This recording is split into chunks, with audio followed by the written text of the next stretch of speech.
Dude, I want you to be as smart as I am. Motherfucker, give me a. Dude, I want you to be as smart as I am. Motherfucker, give me a. Dude, I want you to be as smart as I am. Motherfucker, give me a.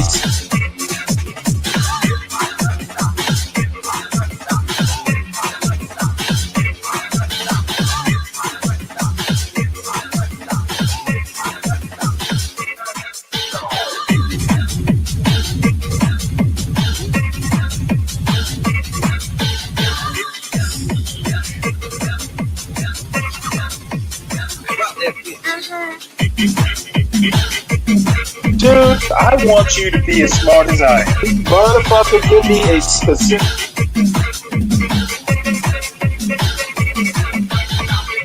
Dude, I want you to be as smart as I am. Motherfucker.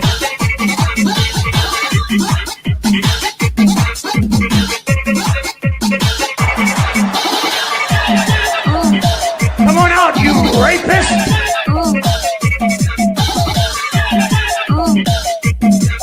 Dude, I want you to be as smart as I am.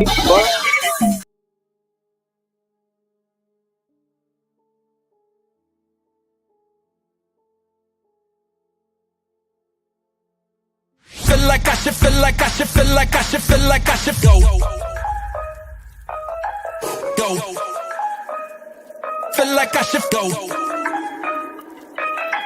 Feel like I should, feel like I should, feel like I should, feel like I should go.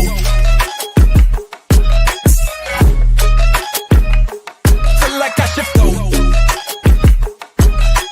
Feel like I should, feel like I should, feel like I should, feel like I should.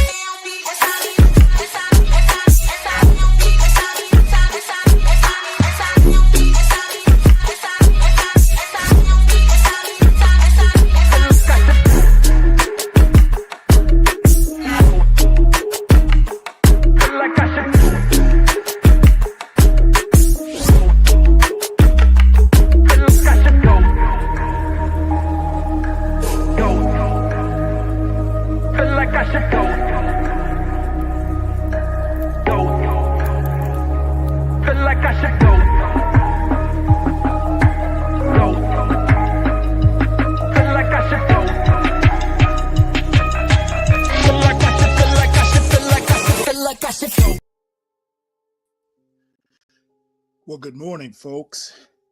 It's good to be here. Make sure you hit the like button on your way in. Subscribe if you're new to the channel, and make sure that you're supporting your hosts, your favorite host, me, and also make sure you support the channel.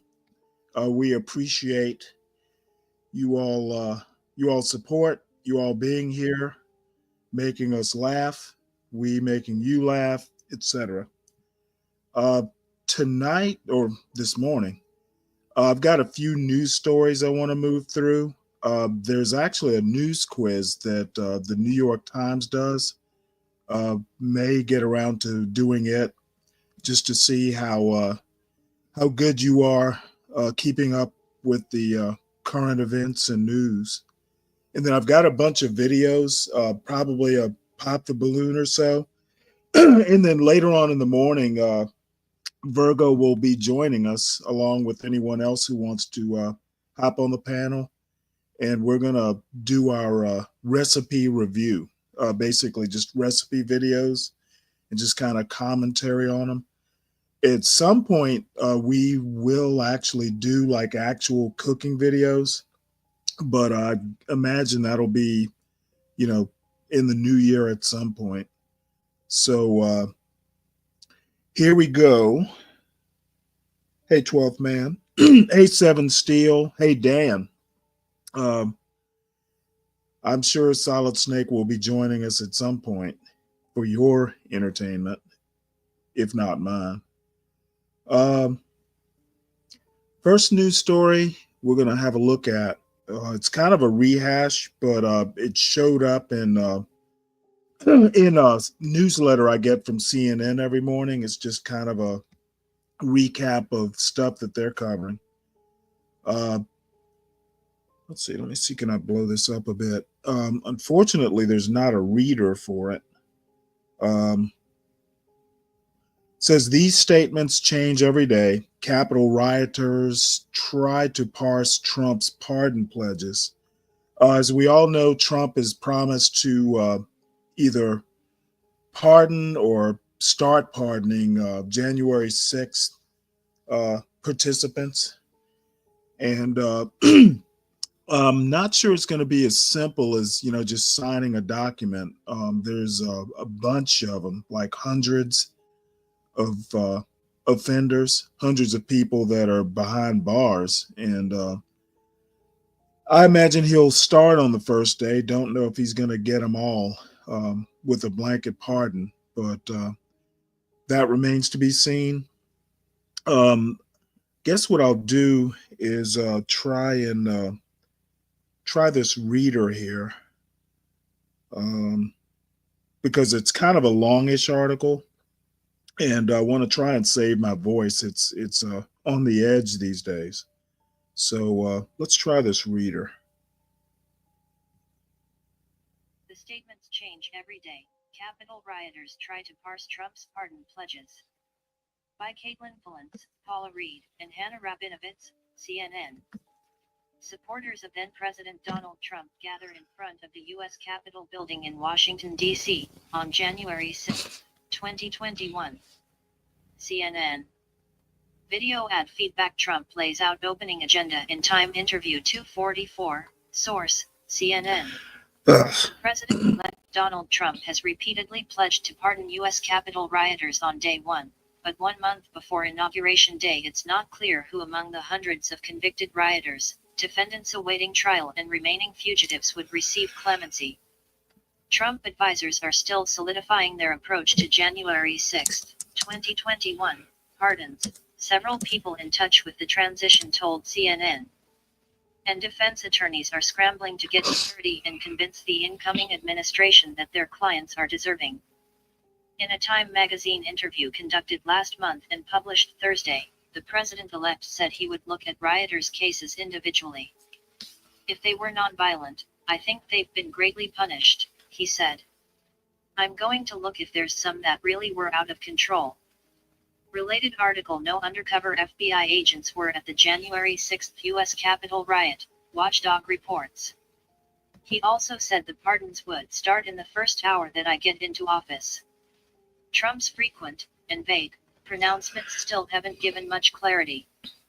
The statements change every day. The latest is everybody's nonviolent. But who knows what that means, one defense lawyer on several rioter cases said this week. The January 6 pardons will not be being doled out through a traditional application process like you would see with clemency issued by a sitting president, according to a source familiar with the Trump plans. A handful of lawyers representing Capitol rioters told CNN they've been reassured by at least one Trump transition staff member that the January 6 pardons will happen quickly after the inauguration, in an attention-grabbing move by Trump that he is prioritizing. The incoming administration does not want to let people rot in prison while we figure out whether they should get a pardon. Excuse me. The Trump legal strategy told CNN. More than 140 police officers were assaulted by the mob, and the damage to the Capitol from windows rioters smashed to enter the building to property rioters stole, was in the millions. 5 police officers died in the days after the riot, with several committing suicide, and 4 people in the crowd died. Some judges in Washington, D.C., have also been publicly critical of Trump's attempts to whitewash the riot's causes and violence. No matter what ultimately becomes of the Capitol riots cases already concluded and still pending, the true story of what happened on January 6, 2021, will never change, Judge Royce Lamberth, a Reagan appointee and the senior-most judge in D.C.'s federal district court, said during a sentencing hearing last week. Video. Related video. I know you're going to pardon me, jailed January 6 rioter on Trump's victory. Lamberth added, speaking about his own experience marching with Martin Luther King Jr. decades ago, that the rioters were not peaceful protesters nor are they hostages or political prisoners. They chose to trespass on restricted grounds, destroy public property, assault law enforcement officers, and attempt to subvert the will of an electoral majority. Conduct such as this is light years outside the aegis of the First Amendment, the judge said. Every rioter is in the situation he or she is in because he or she broke the law, and for no other reason. More than 1,500 Capitol rioters have been charged in federal court for their actions, with all but about 300 having been convicted or admitting their guilt almost 4 years after the Capitol attack. About half of the guilty rioters, 645, have been sentenced to jail time, according to the Justice Department, though many have completed serving their sentences. The Justice Department is still trying to apprehend scores of people who were captured in video and photos in the riot. In an interview with NBC News over the weekend, Trump said he may make exceptions to his promise of pardons if somebody was radical, crazy. Those people have suffered long and hard. And there may be some exceptions to it. I have to look, Trump said. One major question has been where a line might be drawn among the Capitol riot defendants who would be eligible for Trump's clemency, and what would qualify as violent versus nonviolent actions. This is more complicated than looking at the criminal charges prosecutors secured alone, because the approximately 200 rioters convicted of assault had a wide range of their degree of violence in the riot, some of the sources said. Joseph McBride, a lawyer for several. I think that last paragraph says it all.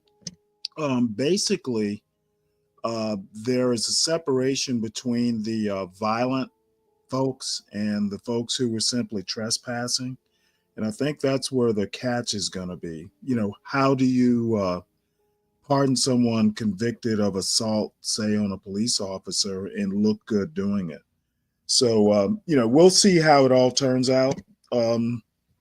You know, only time will tell. This is basically just an article describing what the plans are. I don't know that it's making a judgment one way or the other. So those of us who want to get wrapped around the axle around a news article, have at it. You know, we will move on to the next article.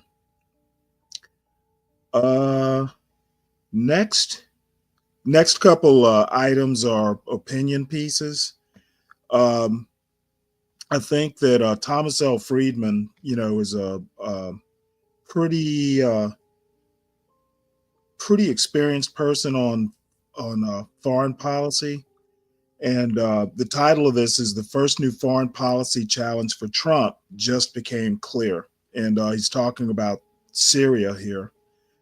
And I guess I'll go ahead and have the reader do this one too. I promise I'm going to find a better reader. All the good readers, you have to pay a monthly fee, so I'm going to have to find the cheapest one, I guess. But I think it's probably going to be worth it because I cannot stand this particular reader. But, you know, again, I'm trying to save my voice.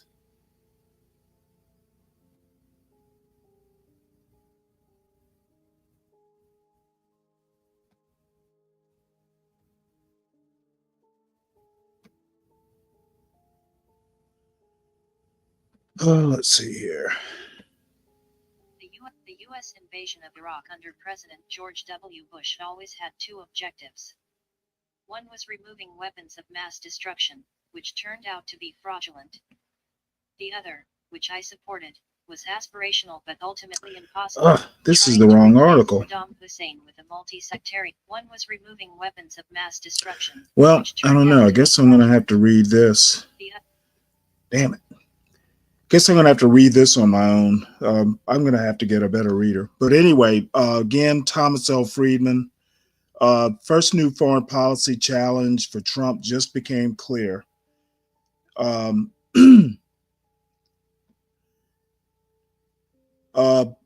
it reads, I have a simple rule of thumb when assessing the potential instability of Middle Eastern countries. They come in just two varieties: countries that implode and countries that explode. That is, countries where when central control collapses, the ruined pillars fall inside their borders.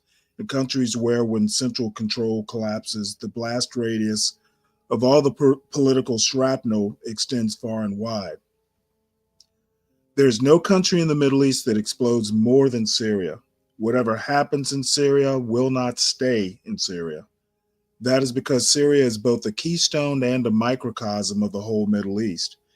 As a keystone, once it crumbles, the effects radiate out in all directions. As a microcosm, Syria has Sunnis, Shiites, Alawites, Kurds, Christians, and Druze. Whenever central control is loosened, it is a source of insecurity for every sect, so they often reach outside for help. It is also a source of opportunity for every regional power, so they often reach inside to tilt Syria their way. Historically, it took an iron-fisted leader in Damascus to keep Syria under control on the inside and deter regional powers who wanted to control it from the outside.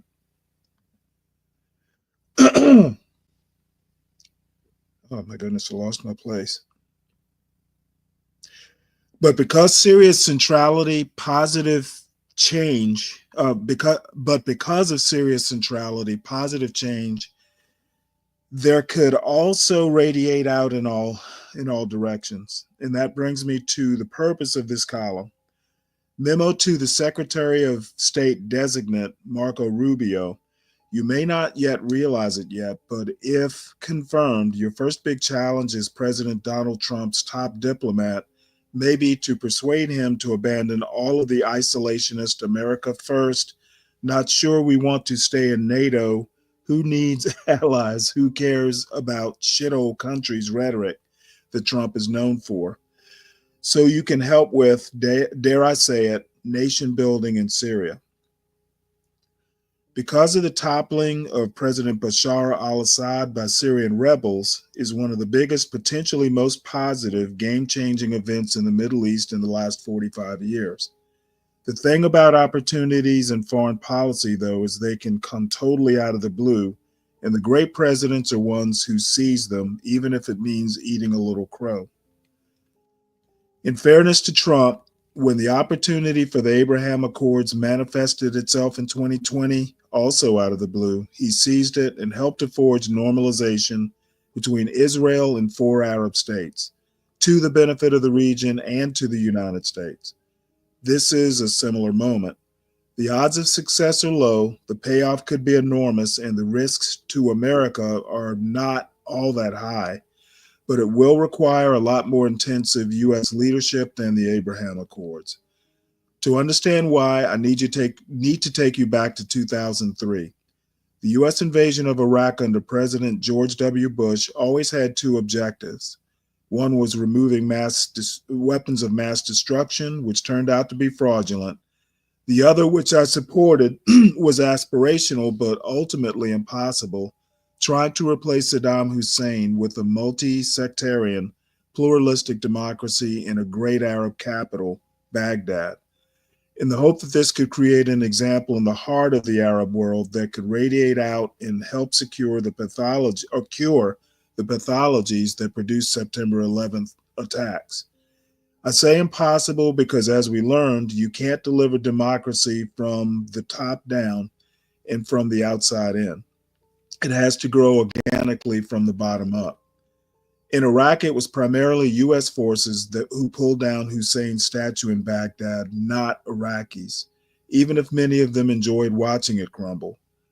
In the end, Iraqis did produce a constitutional power-sharing democracy on their own, but it teeters on the edge of failed statehood and is deeply penetrated by Iranian agents and influence, as well as homegrown corruption.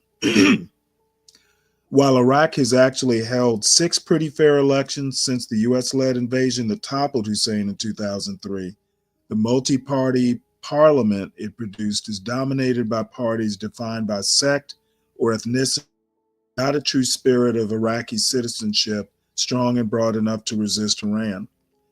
Iraq has also struggled since 2003 because the tyrants running neighboring Syria and Iran, al-Assad and Ali Khamenei, did everything they could to make sure no decent democratic example would emerge in Baghdad that might inspire their own people to follow suit.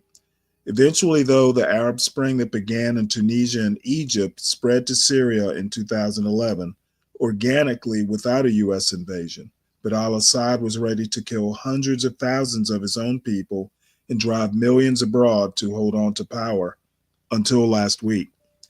The big question in my mind now is, will the Middle East get another chance to have a consensual, pluralistic government emerge in another great Arab capital, Damascus, only this time driven by its own people, not by foreign power? If Syrians over the next coming years can find their way from the bottom up to live together in a pluralistic society as citizens, not just sects, held together by voluntary consent, not just the iron fist of a dictator, that would radiate out to Iraq, Lebanon, Iran, Libya, Sudan, everywhere. That would be the most positive event in the Middle East since Anwar Sadat got on a plane and went to Israel to make peace in 1977, and one of the most important in modern Arab politics. I don't need any lectures on how unlikely this is. I lived through the Lebanese Civil War for over 4 years and reported extensively from Iraq. A happy ending in Syria is a low probability outcome, but it offers an enormous payoff for the Syrian people and the whole region. And unlike the U.S. invasion of Iraq, it would cost the United States and its allies little money and few troops to try to help.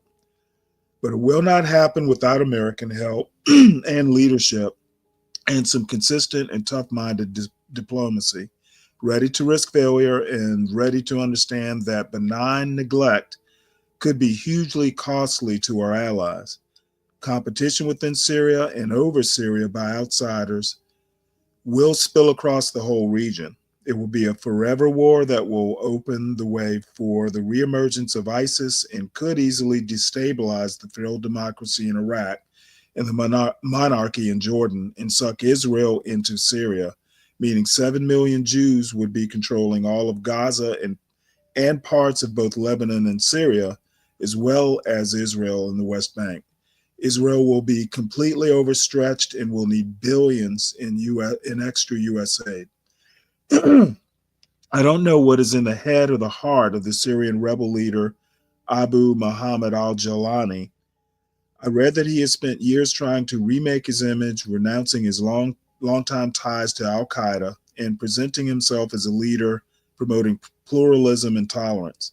I just know that we should be doing all we can from the outside to encourage pressure and incentivize al-Jawlani to live up to the image.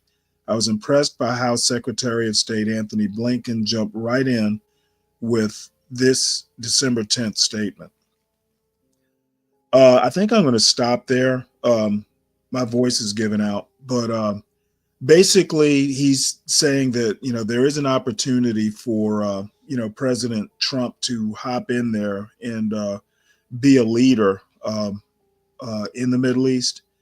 Basically, Syria is presenting a golden opportunity, and in a time when, actually Western or U.S. leadership could be of benefit to the whole region.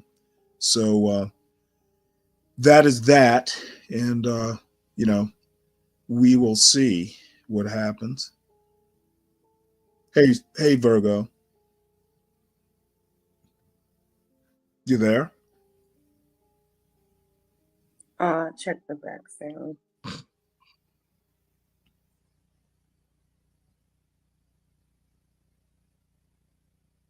Yeah. I was basically planning on doing the cooking stuff later.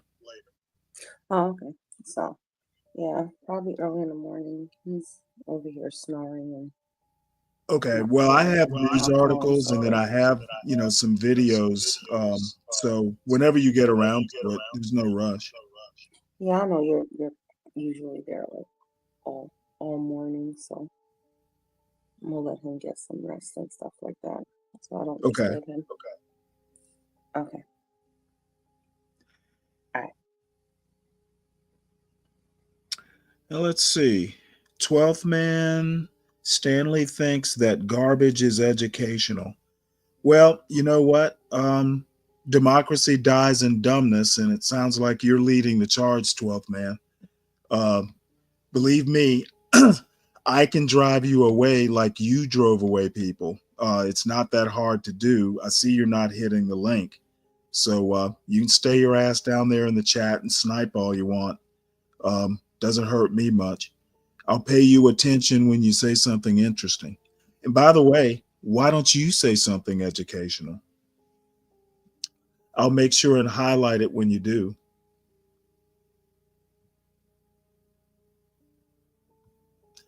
So the next article is by Ross Douthat. He's a conservative columnist for the New York Times, and I read him occasionally.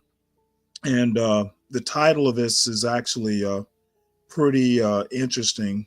Basically, the title is, "It's Going to Be Normal to Have Extreme Beliefs." And I'm going to put this into the chat because I don't know that my voice is going to be able to make it through this whole thing. So it's a pretty interesting opinion piece, and kind of made me chuckle, actually.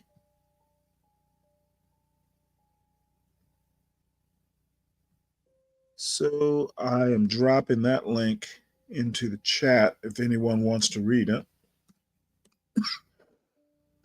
Oh, excuse me.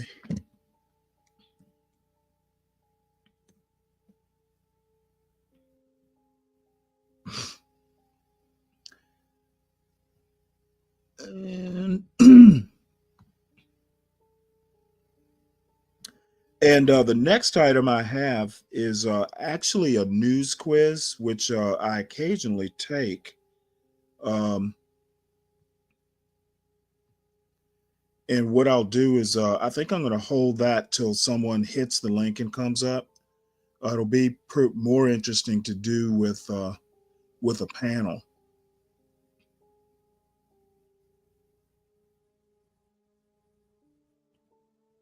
Give me one sec here.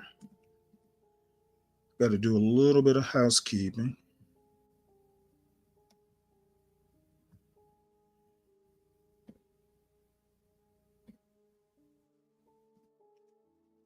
All right. So the next thing I've got is I've got a few videos, and I was hoping Ryan would come up. He suggested exploring Robert Smith, who is a billionaire that doesn't make the news that much. He does occasionally. So I guess what I'll do is wait for him to come up, and if he doesn't, I'll deal with these videos later. But the couple I want to start out with, this actually wandered into my algorithm. It's a young lady who converted a one of these sheds, I guess you could get at Walmart, or at Lowe's or Home Depot or somewhere. She basically converts it into a tiny house, which interested me because, if you've ever been inside one of those, I would think it costs almost as much to upgrade one into a livable space as it would, to just buy a tiny house. But we'll see what she's got to say. Hi, my name is Precious Price. We're in Atlanta, Georgia, and this is my backyard tiny house. This is a shed to ADU conversion. This shed is 12 by 24 feet, and it sits in the backyard of my primary home in this south part of Atlanta. Honestly, it's a beautiful backyard oasis, tons of trees, lots of birds chirping, and of course, a little bit of a fire pit vibe as well. So it's pretty beautiful. This shed was delivered by Liberty Storage Solutions out in North Carolina, and they actually delivered it. It was one guy that delivered it on a dolly or a forklift, pulled it back through both my primary property and my neighbor's property, and it fit just perfectly. And that is when they set it back here in the backyard. It is connected to the primary home in terms of utilities. All right, let's go inside.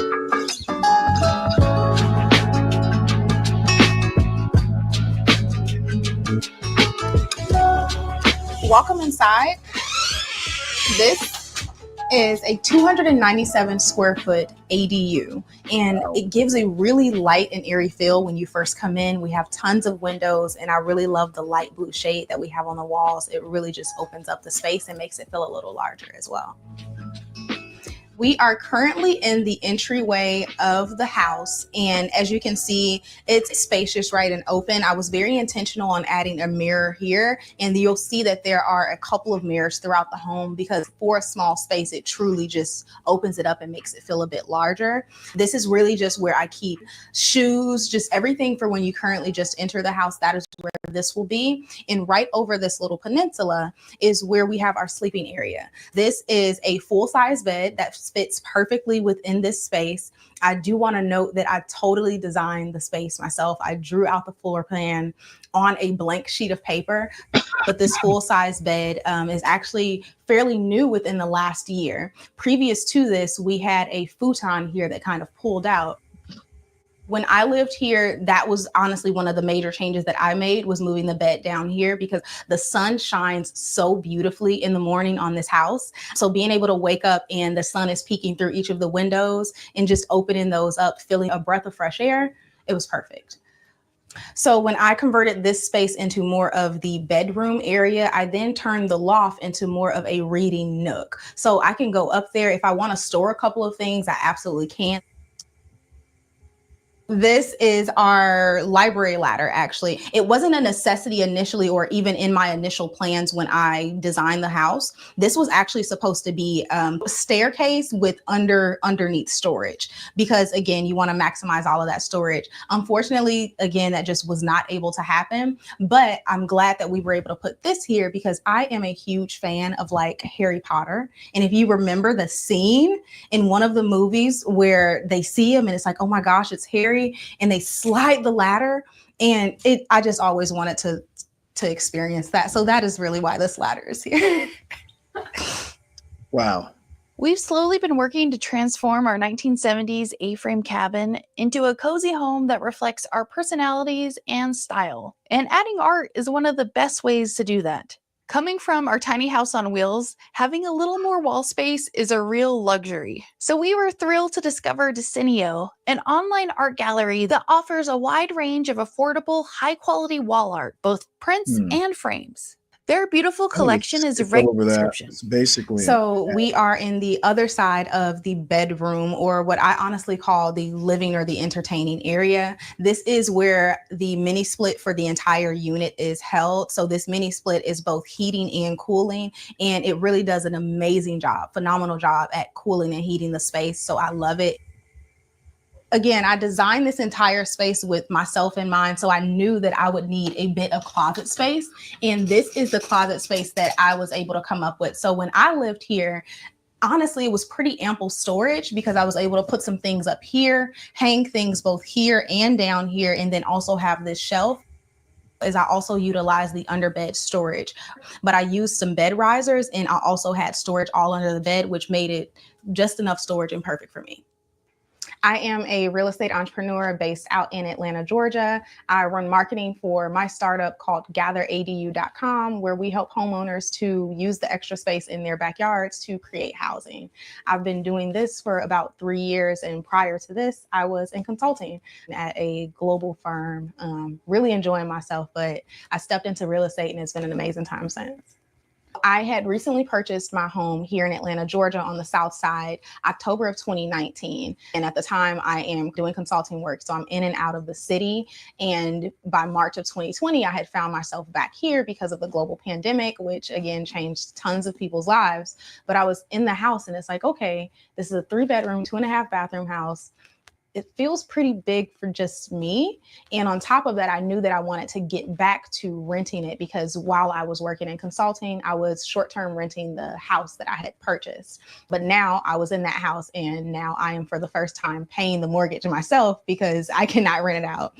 I found myself in my kitchen. I looked out the window and basically said, that is way too much space to just do nothing with. Wow. The perfect way for me to get back to renting and being able to get my housing costs covered would be to build a shed to ADU conversion in the backyard. And then I'd move into the ADU and I can safely rent out my primary home. Wow. By the time we finished the build, because honestly, made a lot of mistakes, we were over budget, things had gone wrong. So I then made the decision to say, let's give it a shot renting it on short-term rental platforms like Airbnb, Furnished Finder, those types of things. And that allowed me to get a bit of my investment that I made back. Honestly, it happened pretty quickly. So within about 2.5 years, I was able to break even for the most part. And then from there, I then said, all right, I want to rent it on the long term. And I started to rent it to long-term tenants. These were folks like young professionals, students who just come and use the space. And as most recently, my sister has lived here. She relocated to Atlanta and she has been here with my nephew living here.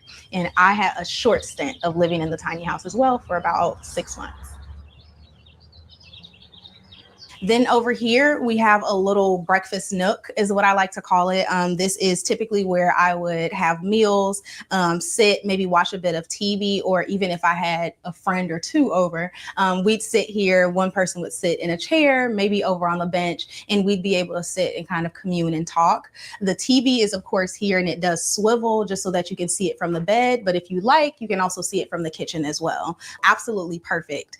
As of recently, when I made the change and moved the full-size bed over on the first level of the house, I then also made the change of moving the desk here. So when I'm not using the breakfast nook, I'm able to then utilize this as a working space. And I really love it too, because it's such a beautiful view into the backyard. And for me, I don't know about you guys, but I definitely need a window when I'm doing all of my hard work. Now we are moving into the kitchen area, which is one of the highlights for me, at least in the house. I did not spare any space when it came to the kitchen because I did really, truly want to make sure that I had enough time to do what I love, which is cooking and making meals. So I did not want any mini fridge. This is a full-sized, apartment size at the very least, fridge that I'm able to put all of my little things, all of my ingredients for my meals here, and then really a full-size counter for me to do what I need to do. I can do my cutting over here, wash dishes. And then of course we have this induction cooktop, which is really cool because at the press of a button and in about 2 minutes or less, I can seriously boil some water. So I love this thing. It's one of my best appliances in the house. I don't have a full-size oven in here, but what I do have is an air fryer. And this thing is like the George Foreman grill in the 2000s. Seriously, it does everything that I need it to do, from actually like frying chicken all the way to just making some French fries, or I've even made broccoli, like steamed some broccoli in an air fryer before.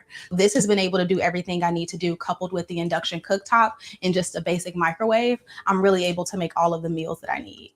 There is ample under counter storage that I basically use to store some of our cleaning products, in addition to pots and pans, as well as a couple of like the cabinet food items that I have. I also did not spare anything on the sink. I knew that if we did not have a dishwasher, at the very least, I needed a deeper sink, a full-size sink. So I'm really glad that we went with this, and I really love the black finish as well. It adds a really sleek look. Off of the kitchen, behind this beautiful barn door that I stained myself, is the bathroom. So once you open this up and we turn the light on, there's actually the fan and the light are a single switch. So once we turn this on, the exhaust fan will come on, and that is what airs the bathroom out. Even here, I will say that I didn't necessarily spare anything as well, because I did want a fuller size shower, one that I can actually turn around in. So that is why you see this. And I made the conscious decision of actually adding a glass door. There is a flushing toilet, dual flush toilet, in addition to a small vanity and a sink here. So really, you do have everything that you need. So this space worked fantastic for me when I lived here. I was able to take full showers. There was no issue and actually turn around a bit.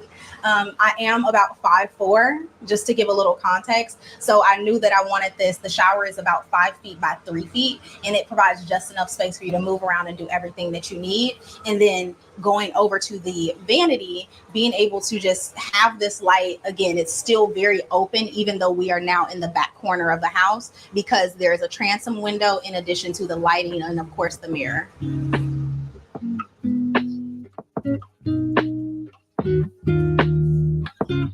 Shed to ADU conversion has provided a really good opportunity for me to kind of bring my family closer to me. So after my sister has now moved out of this house, she'll be moving into the primary house that's on this lot with me, her, my nephew, and I'll be back to renting this space on a long-term basis, and I'll have a long-term tenant at market rate.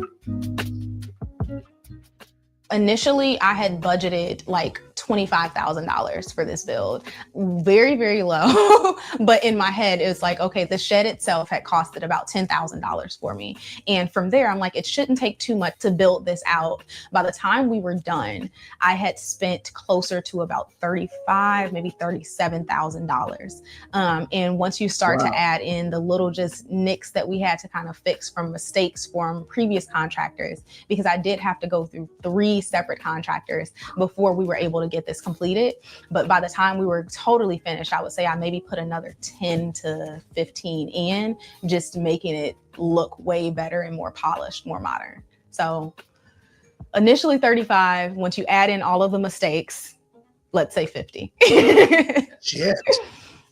For me, honestly, it's been really good to look at it as an investment. It's something that's created a lot of flexibility within my life and a lot of opportunity, creating different options. If I need more cash flow, I can go ahead and rent it. I'm the oldest of 5. So if my siblings, as they're getting older and they're moving out of the house, if they need somewhere to kind of get their bearings, this can be that place for them as well.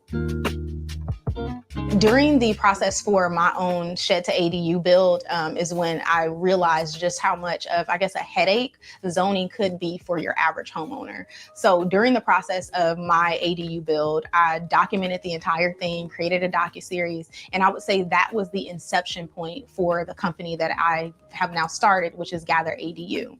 Once I put my story out there of just how difficult it was working with the city, working with contractors, and just the longevity of the project, I did not realize or anticipate so many other homeowners across the nation also either experiencing the same issue or not even realizing that this is an opportunity that they have to leverage the space that they are not using to then create housing. So that was really the inception point. It was just a ton of homeowners asking questions in the comments of like, hey, can you help me? I'd love to pay you to hop on a call. Like, I want to do something that you just did. I want to buy your floor plan. And that was when we were like, all right, how can we make this process easier for other homeowners to do this across the nation? Because it should not be this hard in a time where our nation is just so crunched for housing. On GatherADU.com, what we provide is what's called pre-construction planning services, which is basically everything that your average homeowner isn't going to know how to do. When I started this process of doing this Shed to ADU conversion, I got way more involved in like civic engagement in my community, starting to go to my city council meetings and realizing, okay, I see why the zoning regulations are so outdated, because younger generation, we don't show up to the meetings. Sometimes they are at a Tuesday at 3 p.m., which makes sense on why we are not showing up, but still we have to show up in order for these types of things to change so that we can build the communities that actually work for us in these current times. I think ADUs provide a really, really good opportunity for us to create housing within our existing neighborhoods that are needed, but also what's specifically known as like that missing middle housing. Figuring out how we can create these spaces for the changing family dynamics that are going on right now in the nation. Folks just are not having kids as soon. They are not coupling up as soon as they were before. So how can we really create those spaces? And I think ADU provides a really good opportunity, in addition to the shift that we're seeing with folks kind of living multi-generationally. We can live in community because the pandemic did a number on us. And even after that, I remember reading an article that talked about us being in a loneliness epidemic, even because of that. That was kind of a repercussion of the pandemic. So I think that we're getting back to ourselves. 2024 feels very different. And I'm excited for more folks to kind of begin taking a more community approach to all of this rather than just allowing like large corporations to, you know, be the main voices in providing housing. How can we really put like the commune back into community?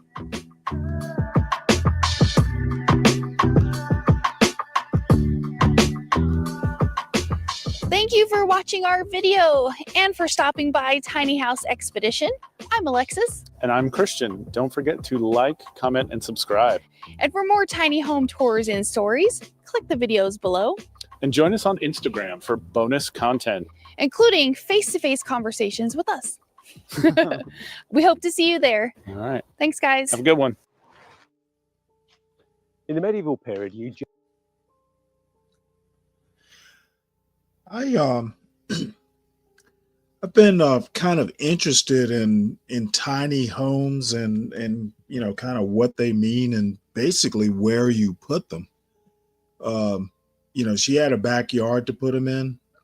There was another video that I showed not last night, but the night before of a tiny home community over in Atlanta that this guy built. So, you know, they're young entrepreneurs basically getting into the real estate of tiny homes and forming companies like this young lady did, and find it actually really interesting.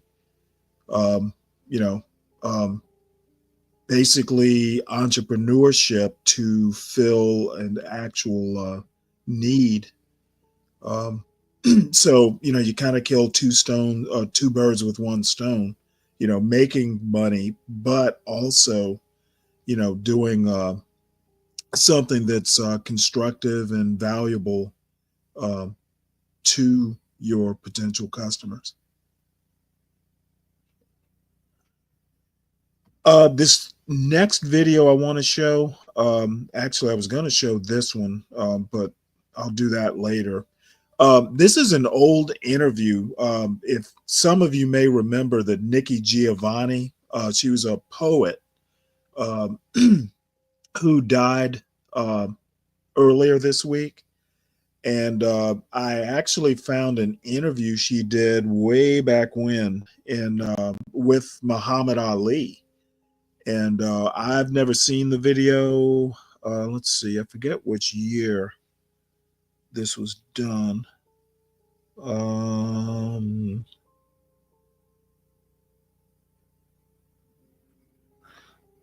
don't know. This was originally put up in 2013. I don't know exactly when the interview was done, but hopefully the timeline will be in the video somewhere. But we'll watch this. You don't get too many interviews with poets and boxers, so this ought to be interesting.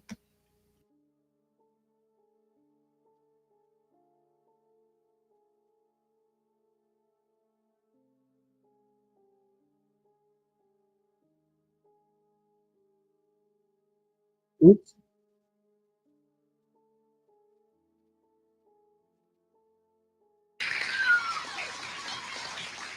We got a ride on tonight. Sorry about that. Thank you. Our next guest is a fighter. He's a fighter who leads with his principles and follows them up with a devastating combination of wisdom, courage, and warmth. And that's just unbeatable. He's our brother, and we love him. Brother Muhammad Ali.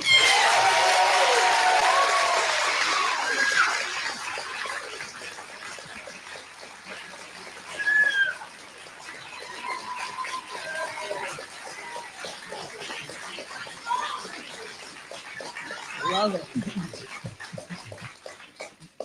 Hi. Thank you, Nikki. Thank you for coming very much. I'm really interested in Muhammad Ali, the man, since you were a man before you were a boxer. And everybody always takes you into the boxing thing. But you know, I'm from Cincinnati and you're from Louisville. Right. Yeah. And we used to see your family, your brothers, everybody. I saw Ali's brother today. Right. And we used to be very excited, but I haven't heard much about your father, your brothers lately. How are they? Well, my father, he's a commercial artist, and he's managing my brother now. My brother's boxing. That's and Marcus? He's doing Rahman. Used to be Rudolph, but now it's Rahman.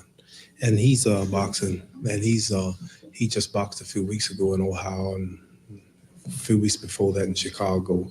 and he's coming up pretty good now. He's soon will be one of the top 10 heavyweights in the world. Then he have to come and beat you. No, I wouldn't fight my brother. I'd retire if he got that good. if he gets that good, I'll just retire and let him take over. I've been here long enough.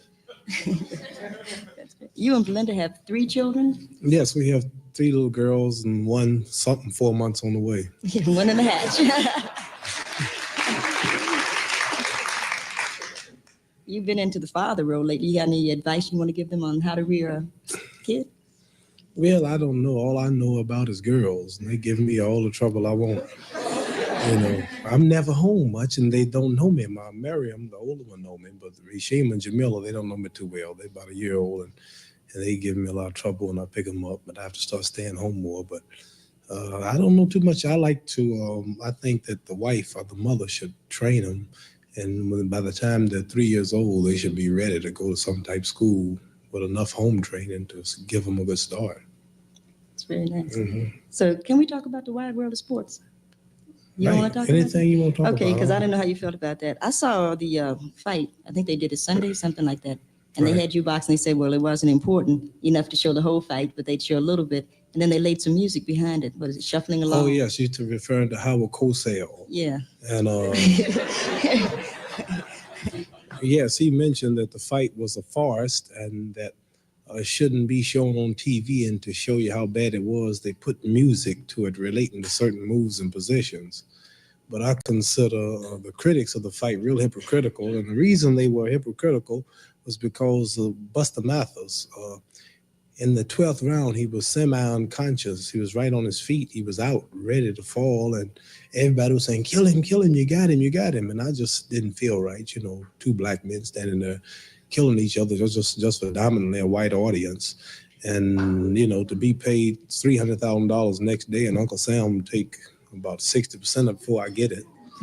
So I figured, well, since they criticize boxing so much, saying boxing is brutal and fighters have died with brain concussions and hemorrhages and some precautions should be taken, I figured the best precaution would be if a man knows he's winning, he's got the fight under control, he see the man is hurt, and just lighten up and not try to kill him or hurt him. So I did this.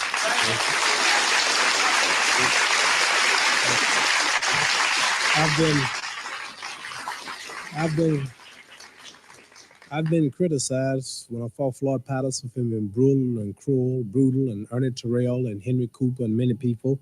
And they said you wouldn't serve your country, wouldn't go to the army, but yet you can get in the ring, you fight and kill. So I figured, well, being showing humanity and compassion for the fellow man and lightening up on him is just a sporting event. Maybe I would get a lot of honor and praise, but I caught more hell for not trying to really hurt him. So from now on, I'm here to announce, like I did on Johnny Carson the other night, there'll be no more lightening up. So next time I'm going to knock him down, and if he gets up, I'm going to try to knock him down again. If he gets up, I'm going to knock him down again. If a referee don't stop it, it's not my fault. If the judges don't stop it, if his wife or his children don't jump in the ring and stop it, it's not my fault. See, because I'm not going to take the blame for putting on phony fights, a fixed fight, or forest fights that's not fit to be on TV. Show you how hypocritical they are. They gave me hell for being rough and violent. And then when I showed compassion and humanity, they gave me more hell, saying the fights ain't worth being showing. So since now I have them on the spot.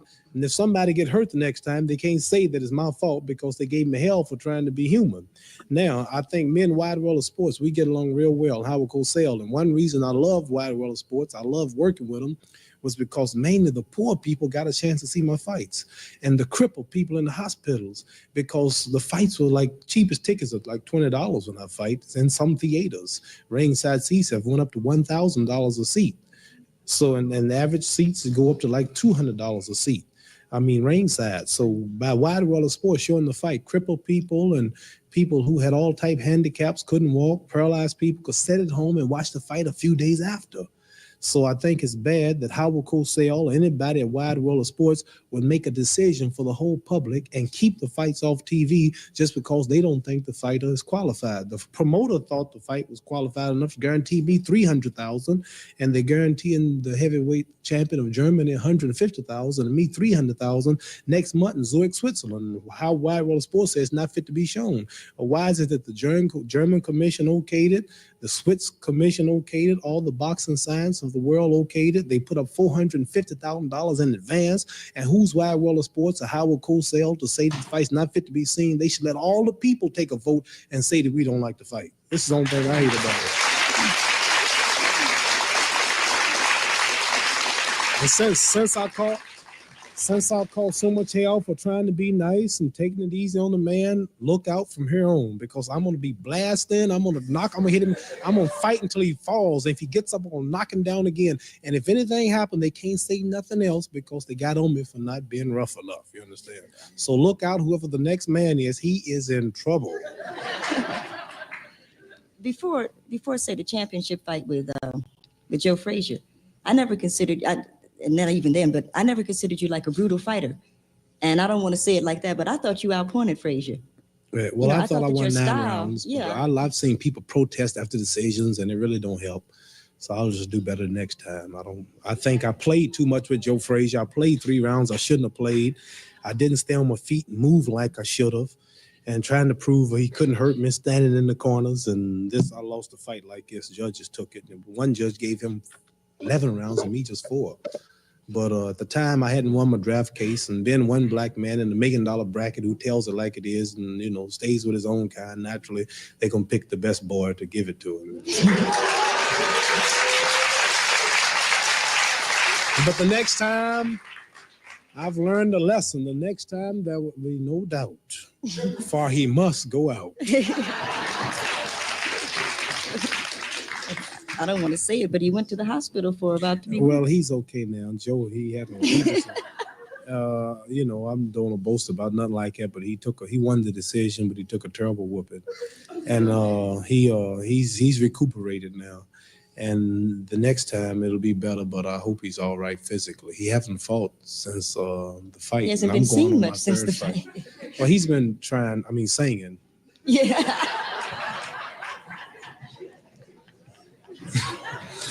He's a pretty good singer. We can't get on him. He's a brother. He fought good. He can't box. He has no skill, but he hits hard. He takes a lot of whooping.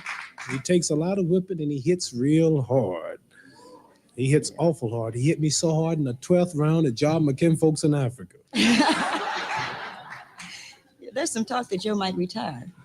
No, I don't think he'll retire because it's bad. It'll be bad on his image in the future to be a heavyweight champion and win the title and then get out and retire like you can't, like you're not good enough to hold it. Like after I beat Liston, the people wasn't satisfied to beat him twice. Then had to beat Floyd Patterson, and then George Chuvalo in Canada, then Henry Cooper in London, then Carl Miltenberg in Germany. Then had to defend against Brian London in London. Then had to come fight Cleveland Williams in Houston, and back to Houston with Ernie Terrell. Then had to come back to New York with Zor Foden. Then they believed I was champion. So he beat me once. Now he's got to beat me twice. Then after he beat me twice, there's going to be some who say, well, he was off 3 years. I don't believe he's really that good. Let me see him whoop somebody else. It takes about 3 years to really get established as the champion. And for him to retire now, it would really hurt him. What do you think the future of boxing is? I don't know too much about it. Boxing is going to have to you have to have different contenders. They say boxing is dead now. It's because too many black people rule it.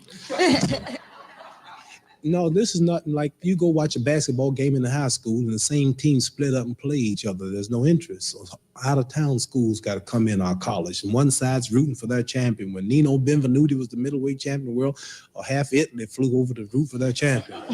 When Dick Tiger was the title holder in Nigeria and Hogan Kid Bassett, all Africa was watching the fights.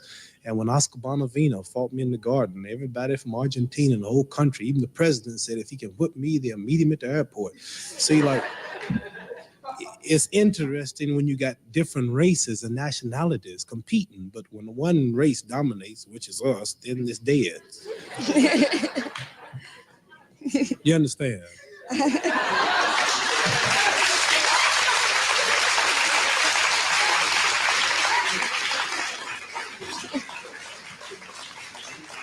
Like when I fought Jerry Quarry, who was a white Irishman in my comeback, or in Atlanta, that was a big fight. Yeah, then when I fought Buster Mathis, it was a farce because 2 black men, mainly one of them not one, that's going too far there. You know. No, you're probably right. I remember we started integrating churches. They said God was dead. Yeah. Same old crap.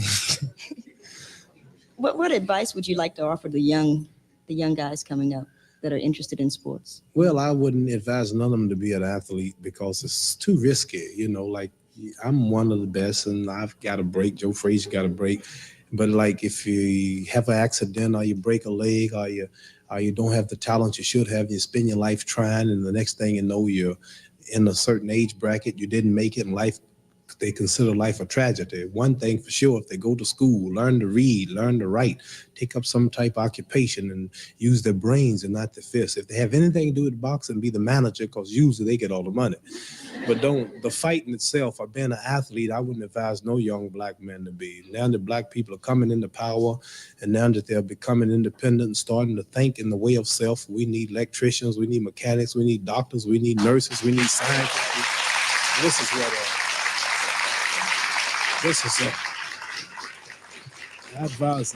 I advise them to, at 3 years old, start watching Sesame Street. I'll sit up and watch it. Many more shows. You really can learn. It's cute the way they put them things together. And my little daughter watches it, and she's getting so smart. She knows everything about it. And then she's going on school. But I advise them all to get all the education and learn to read and learn to spell mainly. That's something most black people don't get too hip to, is reading and spelling. Something I can't do right now, and I advise them all to do that. You're a poet and you're talking like that? What? You can read and spell. Well, I know, but I mean, like, I got common sense. See? But I have people to help me with my spelling. You're serious? Yeah, I'm serious. I'm a bad speller, too. Did you hear about that first Army test they gave me? I failed 2 of them. They said I was mentally unable until they heard I was a Muslim. Then I was smart, but before that, they didn't want me. And the reporter said, I thought you said that you were no, he said that, you mean you failed your mental test after it came out, one in Houston, then they tried me again in Louisville with psychiatrists. And you know, if I had 12 apples and 3/4 was taken and 1/5 got lost, how many was left? How do I know the answer to all that? And I had to answer all that. And I failed the test. You understand? The man said, you mean you failed the test? I said, I told you I was the greatest, not the smartest.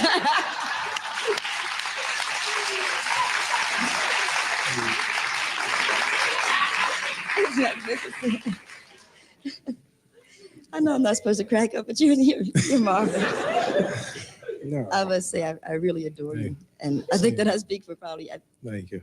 You're a wonderful image to us all and an inspiration. You know, you really are. I'd like to reintroduce my earlier guest, the Delphonics, William Hart, and Major Lance. I really like them too. Right. Young men, bright, sexy young men who sing a mean song. The Delphonics.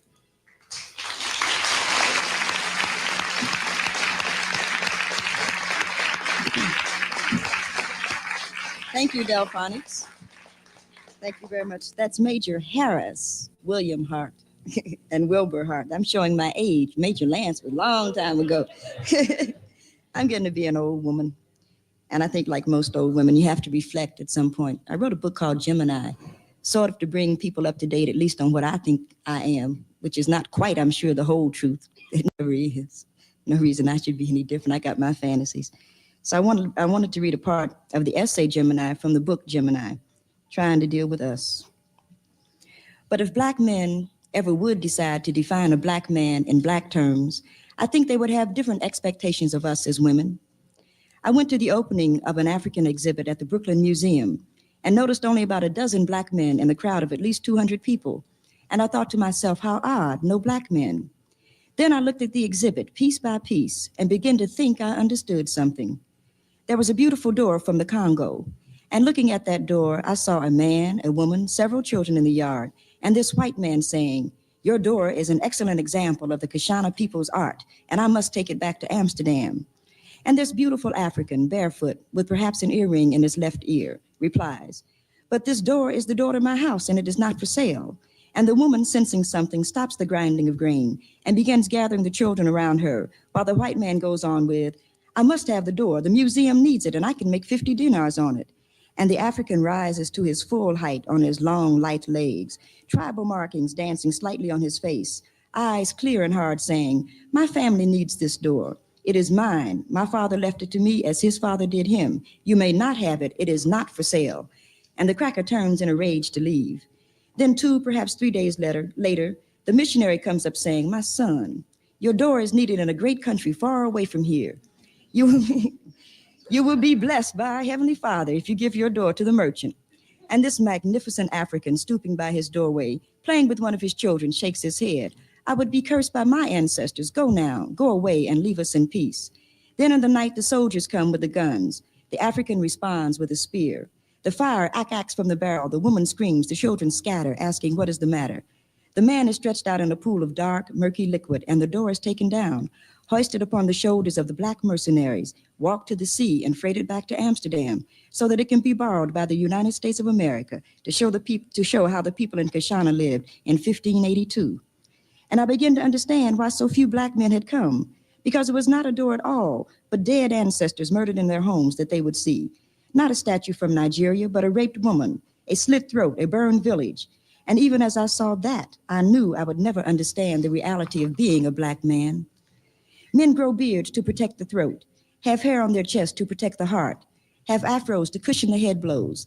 And these things become aesthetically acceptable, if not preferable, but they always have their groundings in survival.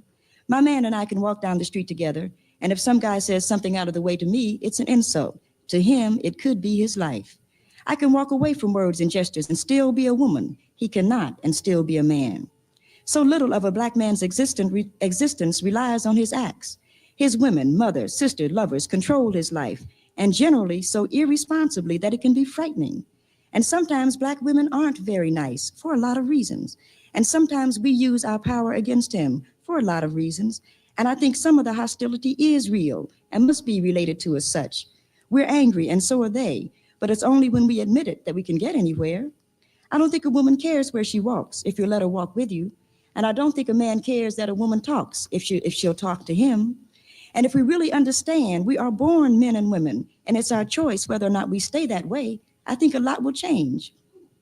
If now isn't a good time for the truth, I don't see when we're going to get to it, because I don't want my son to be a warrior, or to go to some school where some insensitive teacher asks him why I am not married, or where some cracker thinks he can run my son down anytime, any kind of way he pleases. We need some happiness in our lives, some hope, some love. I didn't have a baby to see him be cannon fodder. Something more must be decided. If it's a real war, then he must be brave and true. If it's a mental war, he must be black and proud. But if it's the Wake the People Up war, Martin Luther King did that. Malcolm X did that. Stokely Carmichael did that. Rap Brown did it. And if people aren't awake, then perhaps the dreams are too good to be disturbed again. Perhaps black people don't want a revolution at all. That too must be considered. And I decided to be a writer because people kept asking, what would I become? And I couldn't see anywhere to go intellectually and thought I'd take a chance on feeling. I didn't want to get married, buy a 5-room house in the suburbs, and have lunch at Caproni's as my big event of the month. I could see becoming a bored, alcoholic social worker with a couple of kids I didn't want by a man I barely spoke to, and wondering at 35 what I'd done with my life. The second greatest thing that happened to me was getting kicked out of Fisk University because I had to deal with my life.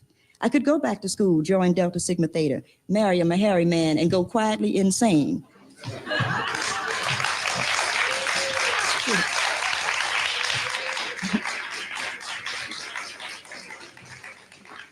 Or I could go on to live.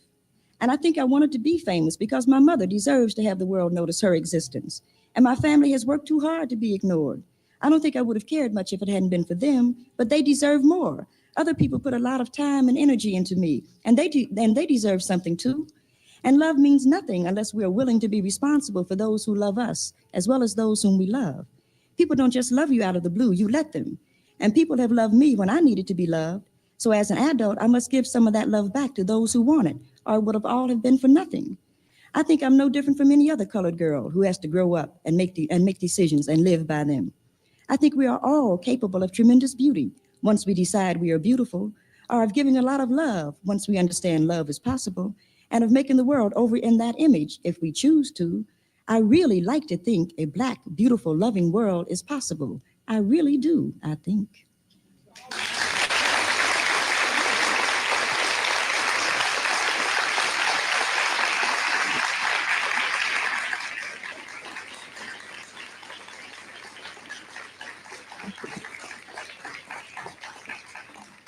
Thank you very much.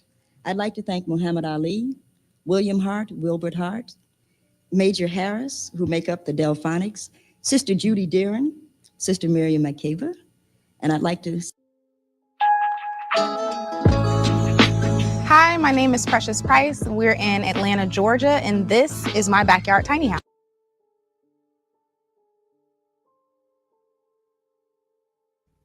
Well, that ended abruptly, but let's see here.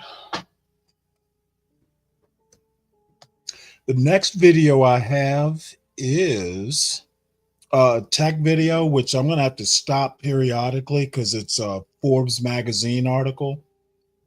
And this man is apparently the richest Black person in America. And I didn't know about him until Ryan mentioned him to me. So this is some good information. We need to know about our successful Black people.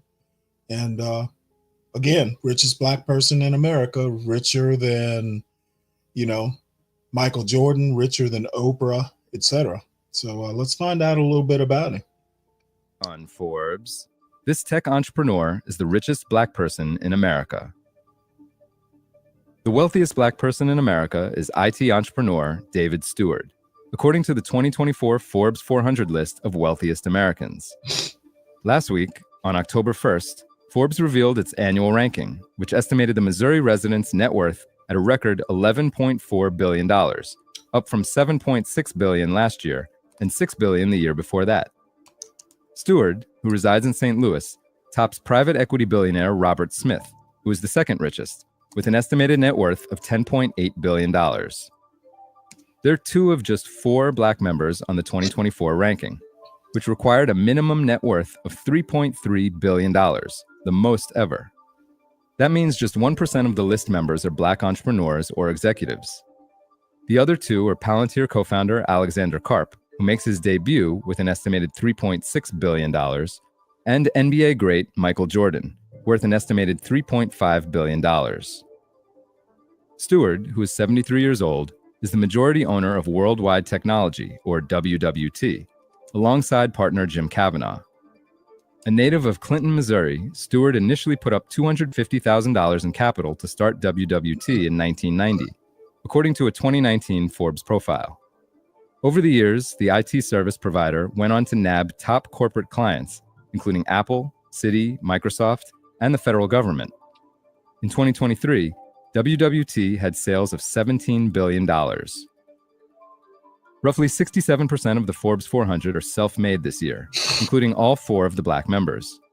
Steward, though, is among a very elite group of just 25 billionaires who have been given a maximum 10 on the self-made scorecard, meaning that he is one of just a handful who truly have rags to riches stories. Steward grew up in the segregated South with 7 siblings. His father worked as a mechanic, janitor, and trash collector. After graduating from Central Missouri University, he worked in sales for the Missouri Pacific Railroad, Union Pacific, and FedEx.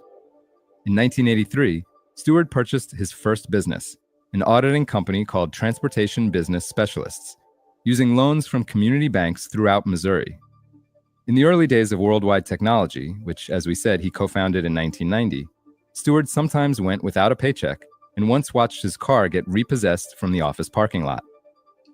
During a lecture in 2013 at the Optical Fiber Communication Conference, Steward told the crowd, quote, "You know what it takes to get into business and what it takes to be an entrepreneur? It takes a little risk. It takes getting past your fears. It's having much faith of the possibilities as well.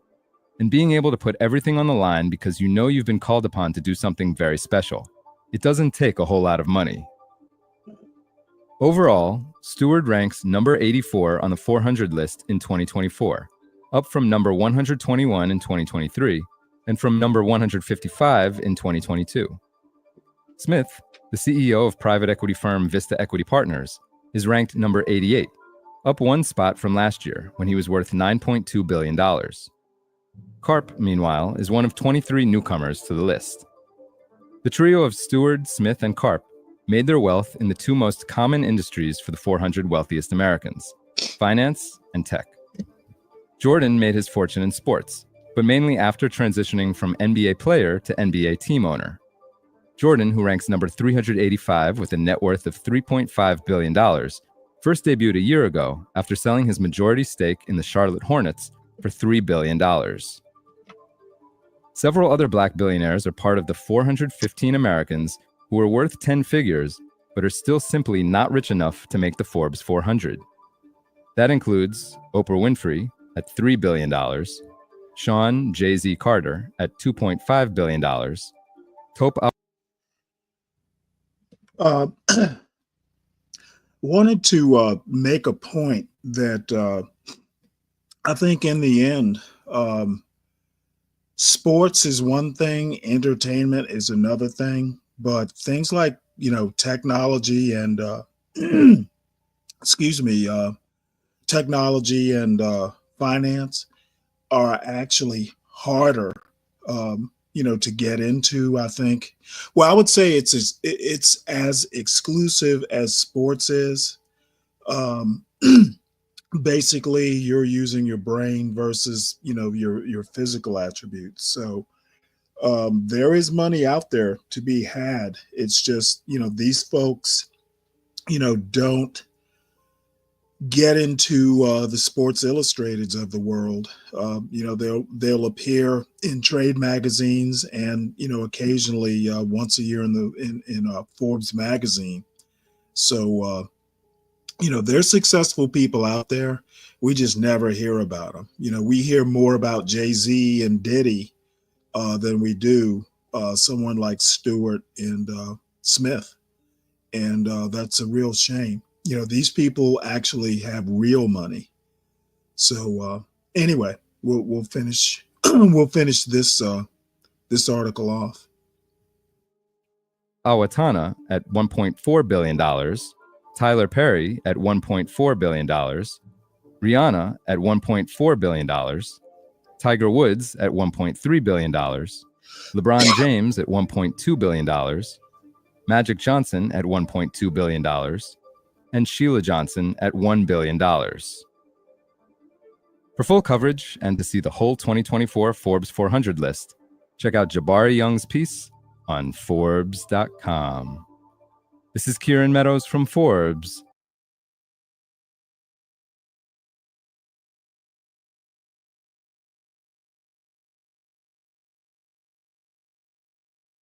I'm going to drop this link into the chat if anybody wants to follow up on it or review it. There's some other information in this video that you may want to follow up, like if you want to see the full Forbes 400.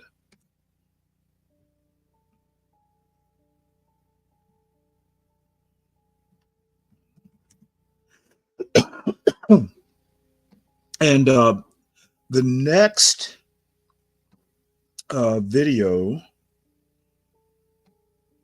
is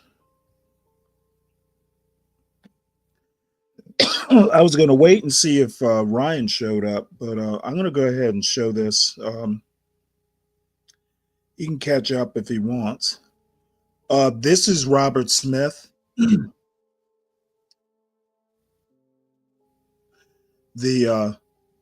As mentioned in that Forbes article, he's not too far behind Mr. Stewart, and the second richest black person, I guess, in America at a little bit over $10 billion. This is an hour-long interview, and he's the same guy who he spoke at Morehouse, a commencement ceremony at Morehouse a few years ago. And he wound up paying all the graduates. He covered their whole tuition. So that's how he actually got famous and came to my attention. So here's an interview, and enjoy.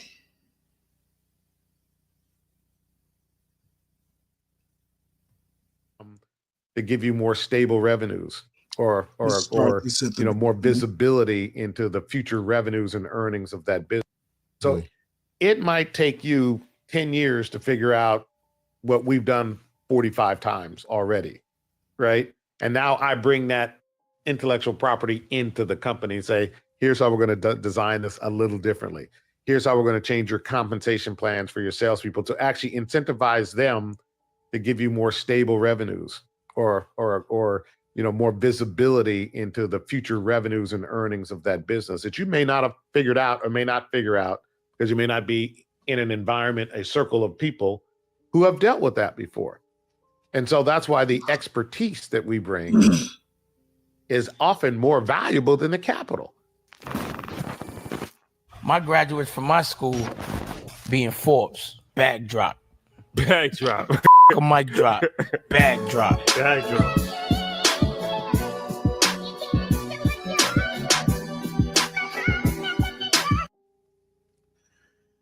By the way, I've never watched Earn Your Leisure before, so I don't know. I know I've heard of them. I just don't know that much about them. Probably going to do some skipping through it.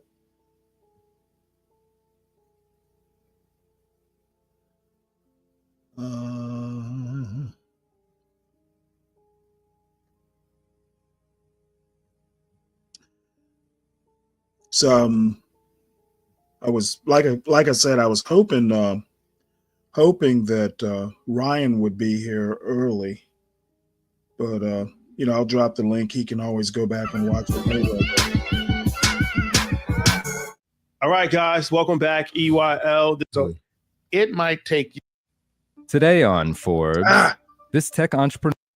So it might take you blogs, but I put it on Instagram. So I would write about a whole bunch of different topics, and one of the topics that I wrote about was you. You had a cover of Forbes, and I think it might like 3 or 4 years ago. So I put the cover up, and then I wrote like a 3-paragraph description of the whole situation. And then my whole point of it was, at that time specifically, I didn't feel that enough people knew who you were. I remember that. You remember it? I remember that. One of my guys sent that to me. Yeah. He said, "Oh, you got to meet this cat." Yeah, I remember that. That's That's so funny. That's crazy. So I was real passionate, and I kind of like, we put too much emphasis on sports and entertainment, and we know it, but this is the most wealthiest Black person in American history, and a lot of people don't know who he is. So long story short, fast forward now, I think a lot of people do know, especially after the Morehouse situation. We'll talk about that. But still the wealthiest Black person in America. 4 years ago was true. 4 years later, still true. And still, that's an accomplishment. And not through sports or entertainment. I think that's something that's extremely important, especially for young people to understand that, you can reach levels of success in our culture and our communities, and not necessarily do it through sports and entertainment. I think that was one of the pillars that when we started was like, let's show everybody what they can be, the possibilities and the realms of things they can be outside of those two things, which we knew that we could be great at. But let's show them somebody who's doing something that's far beyond that and is succeeding at a different level as well. So definitely one of the pillars of Earn Your Leisure. Yeah. So Robert Smith, CEO and founder of Vista Equity Fund, he is actually a very prolific person, because if you read his bio, it's like 45 different things. He's a chairman of Carnegie Hall. Yes.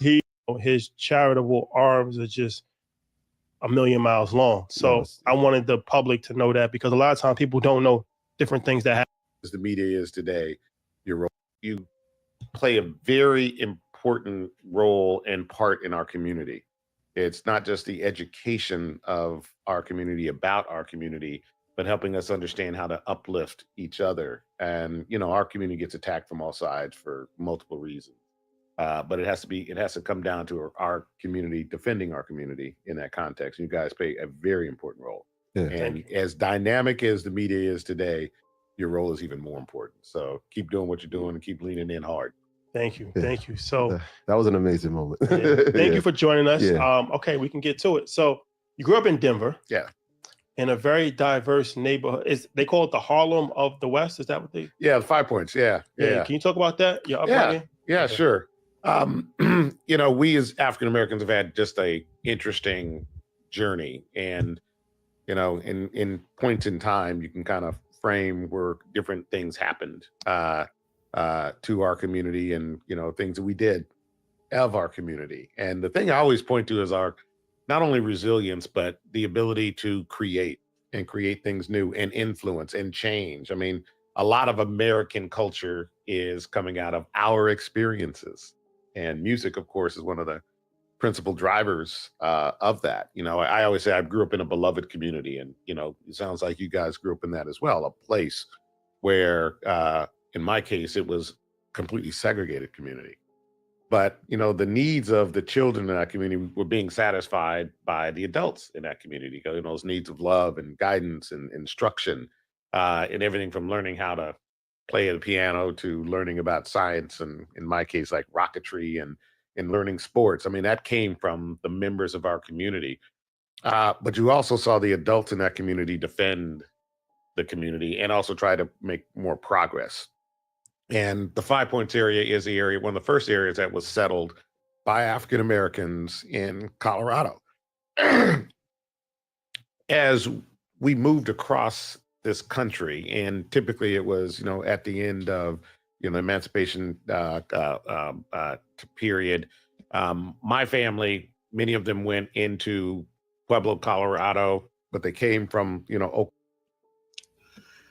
I just want to mention right quick, he basically went to Cornell and got a chemical engineering degree, and then wound up at some point going back and getting an MBA from Columbia.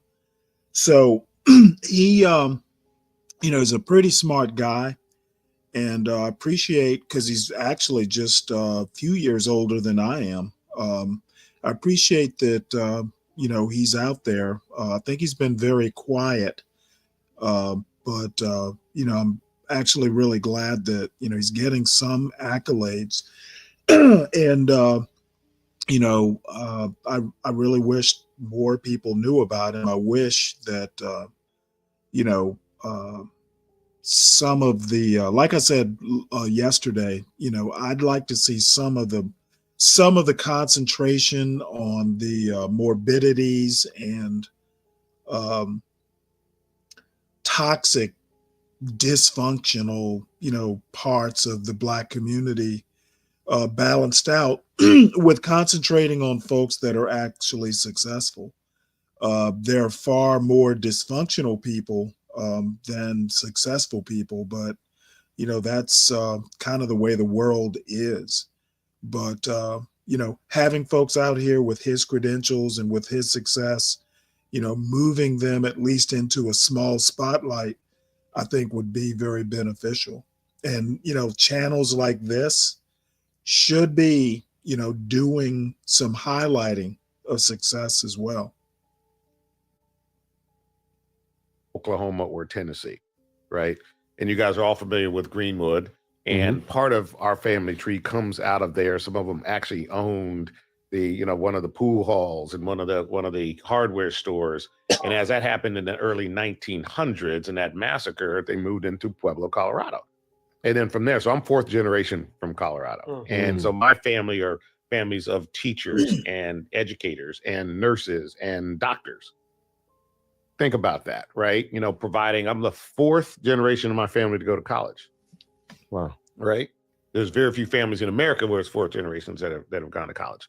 And so what I saw growing up was a community that had a lot of wholeness, but was, again, being attacked on many sides. But I saw the adults, like my parents, my father, and my mother, pull together organizations to not just defend, but to advance. And one of the most important areas of advancement was, of course, education.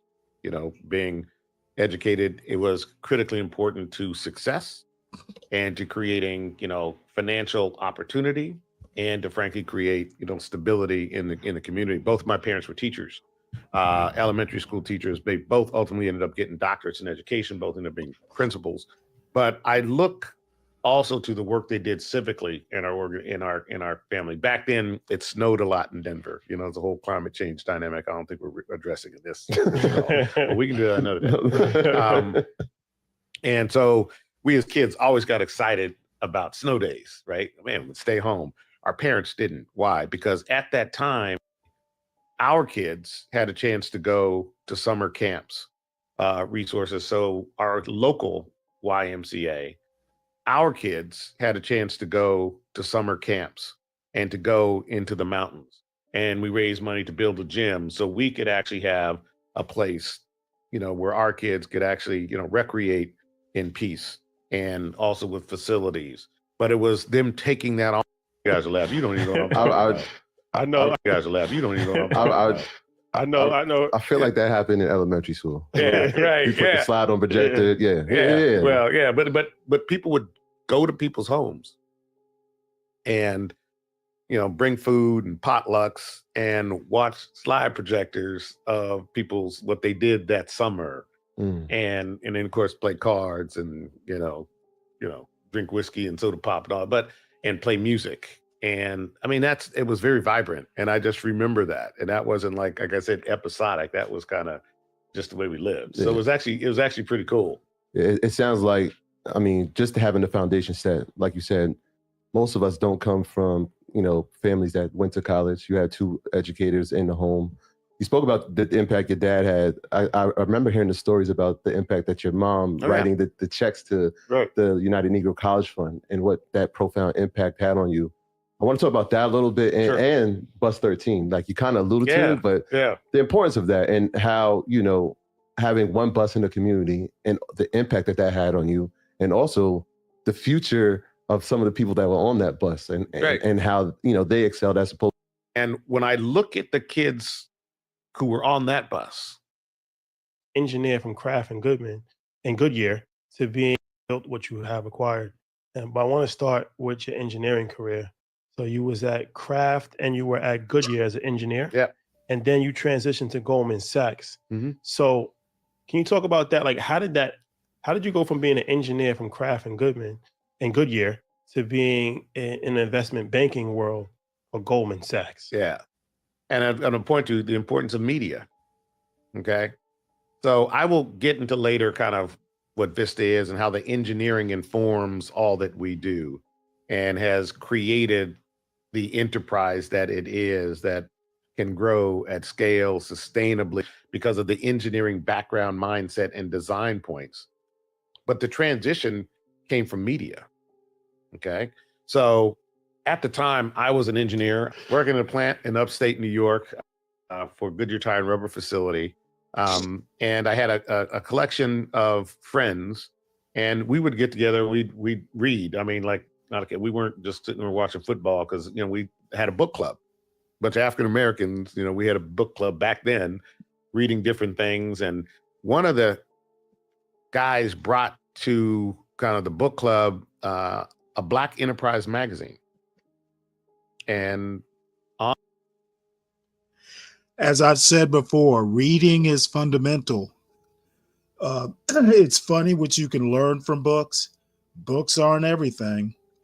They're magazines, there are all kinds of things to read. But, even if it's just reading newspapers or magazines online, I've always found it useful. Sometimes you run into things that you don't expect to run into, kind of like Mr. Smith is saying here, just a random magazine at a book club, kind of changed his, provided him a course correction from engineering into a different industry. On that were a bunch of Blacks on Wall Street. First, I'm like, well, what is Wall Street? Because I had no idea what Wall Street was. And they had all these guys on Wall Street, and it had, John Newtondahl, this guy, Ray McGuire and Stan O'Neill and George Van Ansem. And I'm like, well, who are these cats? And what's this Wall Street all about? And why are they on the cover of this magazine, right? What's that? And so we start reading and understanding and talking about it. I mean, that's the importance of community too, where you can kind of bounce some ideas off and what's this all about? And started really understanding that there was a whole different world outside of engineering, which is what I thought the world was, right? And so I started thinking about, well, maybe I should go to graduate school. So as I started looking at different, elements, business school looked interesting, law school looked interesting. And I decided, well, I'm going to go to Columbia. I went to Cornell undergrad. And I started looking around and decided Columbia was a good place for me to go. Was fortunate to get in. And I also had a good fortune. I did well my first year. So I was top student in my class. I had to come back for an award, right? For after, business school's 2 years. So after the first year, I had to come back with this award during the summer, the summer graduation. So I come back and lo and behold, one of those guys from the magazine is actually the keynote speaker for the summer graduates, a guy by the name of John Utendahl. And, they go and give my background and all that sort of stuff. And, my award, I get that. At the end of the thing, he gives his speech. He pulls me and says, hey.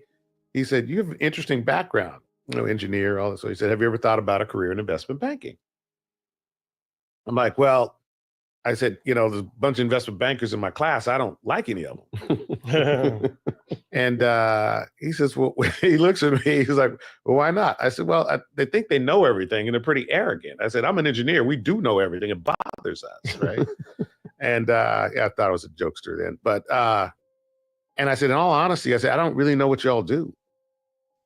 And he said, well, why don't you come have lunch with me? I said, sure. And being in Columbia, one of the advantages of being at Columbia Business School is you're, a subway ride away from Wall Street.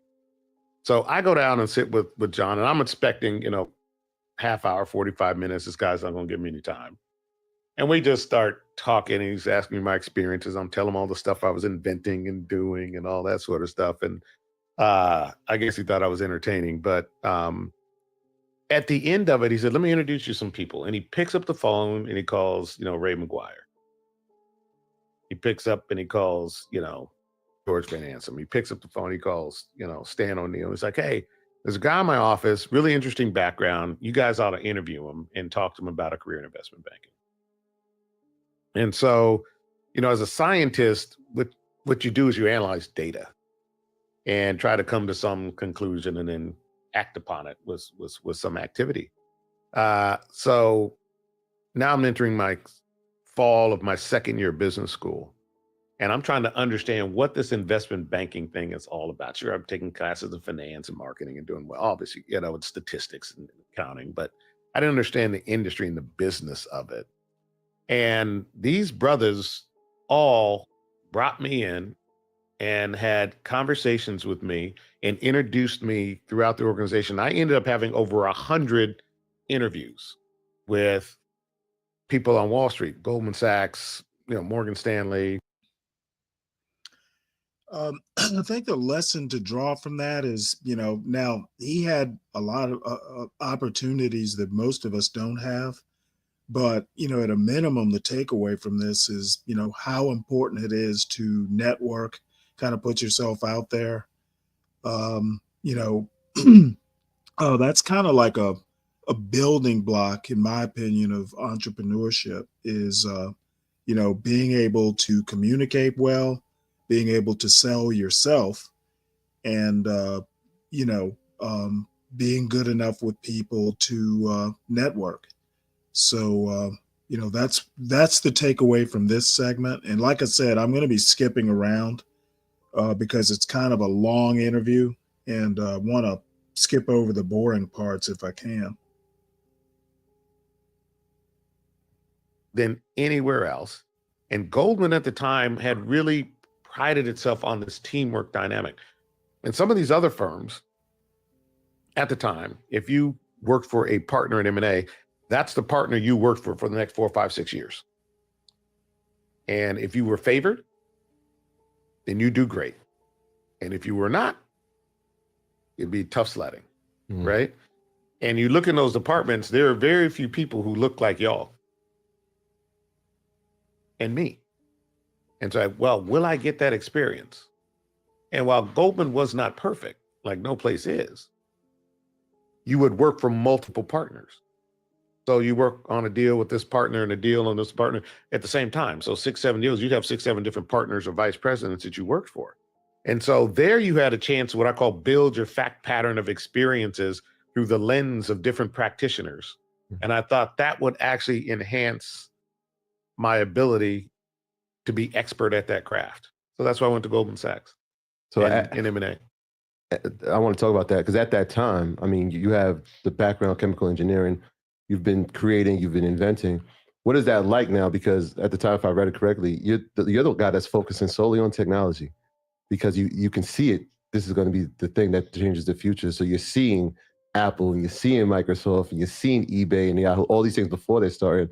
What was that like trying to explain to the investment, the banking side, like, hey, guys, this is my expertise. You guys should trust me on this. This is going to be the thing. So that's interesting. So when I started, I was in New York and I had baby food businesses, I had paper companies, all these sort of things. And it's the dawning of introducing technology into the industrial environment. Okay, so you guys, back in the day, and let's unpack this. This is actually pretty interesting. Yeah. Back in the day when I was at Goodyear or Kraft, very few companies then were actually, they wanted to, but they didn't necessarily have the investment resources to implement computing capacity into the environment. So you guys are digital natives. Yes. Okay. My generation are digital immigrants. And so at the time, if you wanted to use the computer, it was like $1,000 for a half hour of computer use. You'd have to sign up for it. And you could go use it. And there'd be somebody standing behind you waiting for your 30 minutes to come up. And then they'd come on and you have to go sign up again to use the computer because it was that scarce of a resource. And so one of my early projects, for instance, Wow, even I don't remember those days.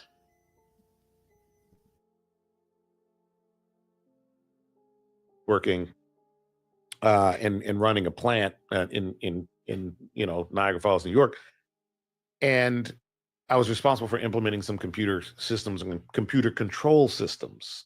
So the way systems worked before that were analog and they were individual. So what would happen is, you're going to run a process and you're going to charge the reactor with the reagents, with the catalyst, and you kind of, put the steam on and stir it. And then the reaction would kind of take off, right? And depending upon the rates of change and all that, you sometimes need to cool it or heat it up. So there'd be an episodic observation of the event, and then you'd have an episodic, intervention. So you change something and it would change the control dynamic.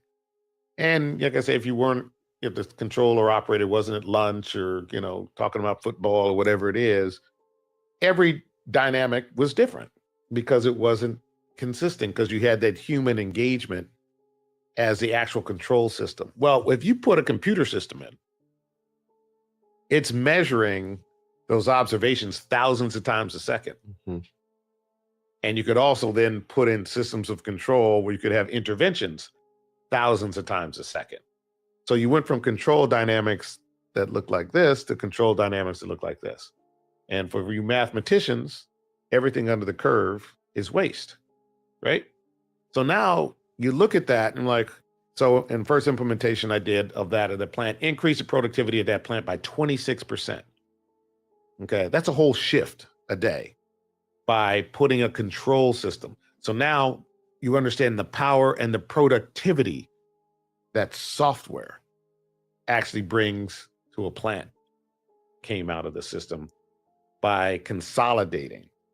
So I'm now at Goldman. I'm now working on a bunch of different M&A deals and started to see what I'll call the recognition of efficiency that can come from consolidation on platforms. One of which we would put these things together called common stock comparisons, where you get up in the morning and you'd have to put together 45 different stock comparisons for work that you're doing.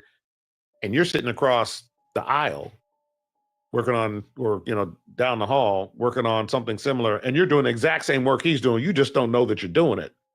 And you're both, see all the inefficiency. Whereas now, once you have done that, how do I share it with you? And how do you, you can do this part and do that part. It makes it much more efficient. Well, computer systems do that. So now we're getting more efficient in how we're processing deals and applications in all industries. And so now it's the dawning of what is technology being staying real. So the head of our department calls and he's like, I think I want to start a tech group. He's like, would you like to be part of that? I said, yeah. So where is it? We're going to do this in California. He wanted to do it in LA. I said, no, let's do it in San Francisco. He lived in LA. And I'm like, well, San Francisco's kind of, Silicon Valley, all that sort of stuff. I said, that's where we got to go. So we agreed. And I was our first M&A banker on the ground focused on technology for Goldman Sachs in San Francisco. Okay. And so from there, I advised, like I say, build companies like Apple Computer and Texas Instruments and Hewlett Packard and, extremely successful person. But can you talk about Vista perspective? So let's get into this conversation. Private equity. Vista is the company that you started 20 years ago, I believe. And it has obviously made you a billionaire and, extremely successful person. But can you talk about, a lot of people don't even know what private equity is. Sure.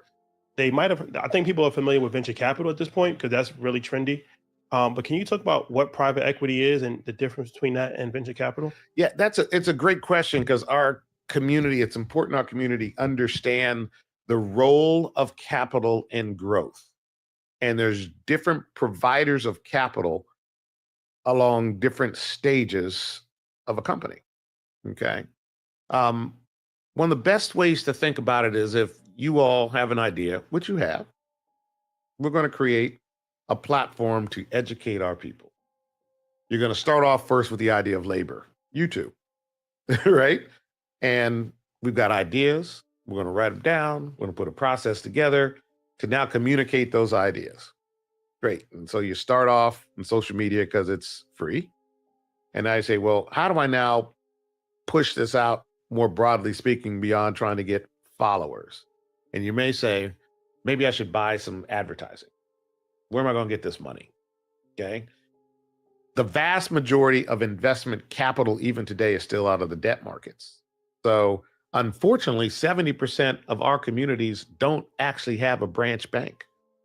So depending upon where you live, there's no bank that you have a banking relationship with. You can go and say, hey, I need $10,000, $50,000, $100,000 because look at how, and they don't understand your business. I've got 840,000 followers. And if I had $20,000, I could rent a studio, 5 times a month and get 1 million followers or 2 million followers. And by having 2 million followers, I can go get advertisers who will pay me to have access to, my people, right? And if they pay me, I can now pay you back that money, and then I can invest it more in my business and make it grow. That's the capital cycle, and it's a virtuous one. But our community hasn't had access to capital. The next phase of that is like some of the banks are like, well, there's no hard assets because your hard assets are your hard work. So I'm not going to lend you any money. I'm not sure you're credit worthy. So you can't come to me. So enter the venture capitalists. The venture capitalists are designed to actually look at what it is you're doing in the markets that you participate in.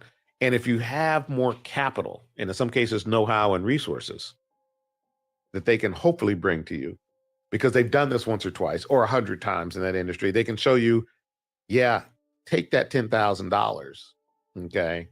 Don't buy advertising. But what I want you to do is actually build a platform where you can do your own streaming.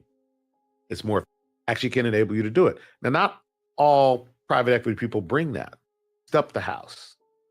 They went in, put a new porch, and put $40,000 in to really improve the value of the house. Now I can sell it for $300,000. They sell it for $300,000. They pay back the $60,000 to the bank. They've been paying interest along the way, right?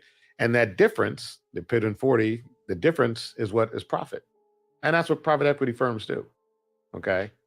As an owner of a private equity firm, that difference in value, if I borrowed the money or raised the money, I've got to pay my investors back, and then I get a percentage of the profits. So that's how that works.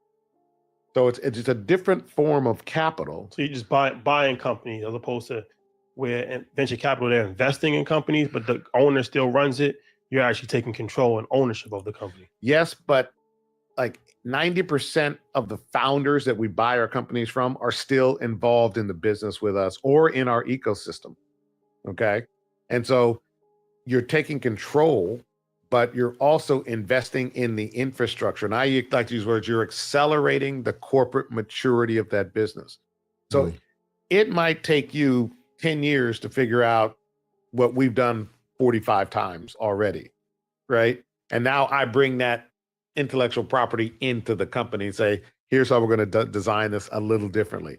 Here's how we're going to change your compensation plans for your salespeople to actually incentivize them to give you more stable revenues or more visibility into the future revenues and earnings of that business that you may not have figured out or may not figure out because you may not be in an environment, a circle of people who have dealt with that before. And so that's why the expertise that we bring is often more valuable than the capital. Yeah, it feels like the highest level of mentorship / internship, where it's like you're giving it to me because you've already been through it. Right. Yeah. And we create an ecosystem where our founders we capital and those who are just providing access to capital. One of the things you were talking to us about was knowing value and worth. And as I'm listening to you talking about the stories of creating efficient systems for other companies, at what point, or was it always there, that entrepreneurial mindset where like, I'm doing this for them, I need to start doing this for myself? Was that always in the mindset, or did that develop as you created more efficient systems and said, wait, I'm saving them this, maybe I can create this for myself? Yeah. It's a great question because like all things in my life, it's evolution. You know, my parents were school teachers. I didn't have private equity people in my life, bankers in my life, lawyers in my life.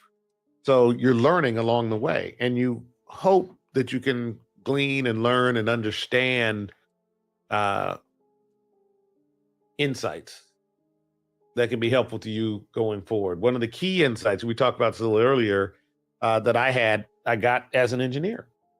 Okay, so I was working for a company. It was actually a company called Kraft General Foods, and in that case, I was responsible for changing and hopefully enhancing one of our best products. Was a company called Maxwell House, which is coffee, right? And coffee, blended coffee, is made up of different forms of coffee. We talked. I dropped that this interview link into the chat. I've been skipping through it, so I'm bound to have skipped parts that that may or may not be important, but you can watch the whole interview on your time. So I'm going to go ahead and listen to a little bit, skip ahead, etc. About, Arabicas, Robustas, there may be 5 or 6 different types of coffee roasted to a certain amount, ground to a certain amount that give you a flavor profile that you want to be consistent everywhere you go in the world.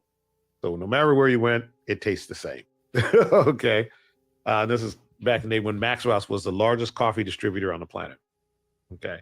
Well, one of my projects was to figure out a way to, in essence, enhance the flavor profile at a lower cost. And I did that, and I'll spare you all the details. I told you guys some of the details, but your audience didn't know all that nerdy stuff. But and in doing that, I was able to save the company 14 cents a pound on every pound of coffee that we manufactured. And we were manufacturing tens of millions of pounds a month of coffee. Okay. And I told you guys that I took a great little plaque out of it. They gave me $1,000 and an award, and that was wonderful. And I started to understand that, look, I could have never done that if I weren't in that environment. I could have never done that had I not been a chemical engineer from Cornell. Okay. But I was graced with both of those scenarios. And I was able to create something of real value for the company at the time. But then you start looking at the give-get analysis. They're saving, 10, 12, $14 million a year. And, I got paid the same $34,000 a year, whatever it was at the time, which I thought was more money than you could ever make, because that was more money my dad ever made in his career, okay, as a principal, right? And so then you start thinking about, is there a different utility of my time that I should be thinking about? And ultimately, what I actually realized, and we chatted about this a little earlier, through my interactions with John Utendahl and Ray McGuire and these sort of folks, the power of capital versus labor. And we just talked about labor and you all's labor to create this platform. At some point you realize if I had a different quantum of capital, you could reach more people on accident than you do through flying around and doing events. If you utilize that capital efficiently, you see what I mean? And so that's kind of the next evolution. Work smarter, not harder. Yeah, right. Or thinking like an engineer. Thanks, Woody. I didn't know you were in the chat. We'll talk to you later. Oh, by the way, what did you think of this? I've been kind of trying to be a little bit more positive, in the What Black People Do department. Give me some feedback. Your opinion is actually valuable to me. So.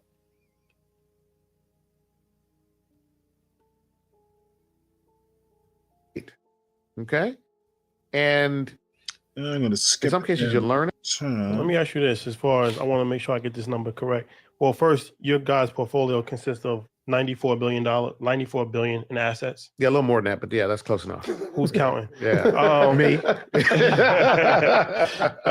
But this is the disturbing fact. So, 1.4% of U.S.-based assets under management managers are for diverse-owned firms, women and people of color combined. Right. So that is disturbing. So so that's 1.4% of the firms are women, and it's like everybody, like Latinos, blacks, like you just throwing everybody in a bucket. Yeah, and we only have access to 1.4% of the assets. We make up a little more than 1.4% of the population, though, don't we? And we actually make up a little higher than that in terms of our contributing to the pension plans. Did your parents, are they part of a pension plan? Yeah, my mom was a teacher for 30 years. So. Yeah, okay. What's percentage of black teachers in her union? Probably a lot. A little more than 1.4%. Yeah, a lot, yeah, for sure. Okay, what about, some of the civil service workers? Yep. Probably same thing. What about federal government? Yeah. Probably same thing. But yet, we don't control a proportionate share of the assets that our parents put those $62 a week in for pensions. And our parents go out, work so hard, send us to school, send us to college, get educated, go manage this capital. But yet, they don't get the capital to manage. That, as you know, flows back into our communities at much higher rates than almost anything else. Because as you do better, you typically are enhancing your community at much higher rates than non-people of color. So those are the things you and me, have to make people aware and drive these pension plans to make sure they're distributing their fair share to the constituency base that makes up those who are contributing, point number one. And then point number two, to the highest performers, which when you look at, we have a group called the NAIC that's been doing this work for 20 years, evaluating our firms perform at a higher rate, a higher level with lower loss ratios. So can you talk about that? Yeah, sure. So, I mean, we've been doing this and we do these studies. We have over the last 20 years, especially in the private equity business, returned more capital, had fewer losses, lower loss ratios than. Hey, DiCapriono, I'm not exactly sure what you're saying here. When you say black labor covered pensions in America, you do realize that the interesting thing about slavery was that the black body, the black slave labor was a thing, a commodity, but the body itself was also an asset. So, there was like two things that a slave could be at the same time. It could produce labor, a slave could produce labor, and the slave itself as property was an asset. So, we were actually like a pension that produced something of value. So I would actually say we were more than a pension. We were actually an asset as well.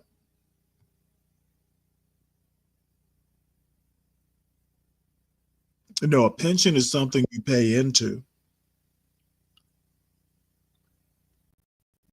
Hey, Ryan. Hey, boy. Well, I started this. I was waiting on you, and I just decided to go ahead and do it anyway. I just woke up. Oh, did you? I'll put the. Have you heard of Earn Your Leisure? I've actually seen this before. Oh, okay. Well, I'm sorry. I'm glad I didn't wait. I watch The Economist, these investors and these types.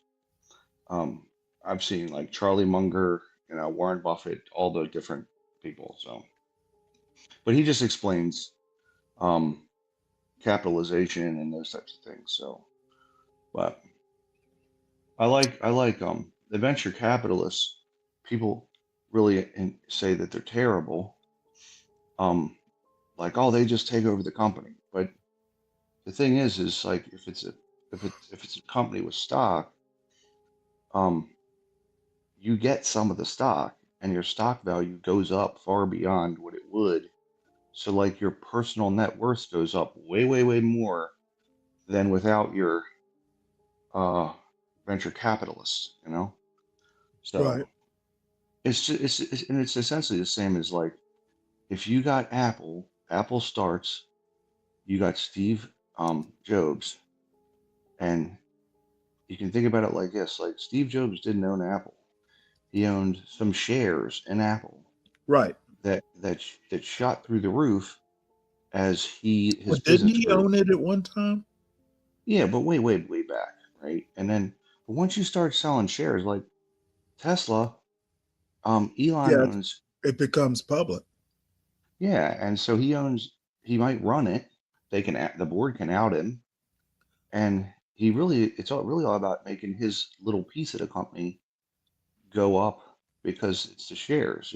Right. Well, I mean, I would Venture imagine capitalists. at one point in time, he was somewhere near a majority Oh shareholder. yeah, early. But you want to sell. I mean, the thing is, by selling the shares, you're actually, you're giving up some of the Ownership.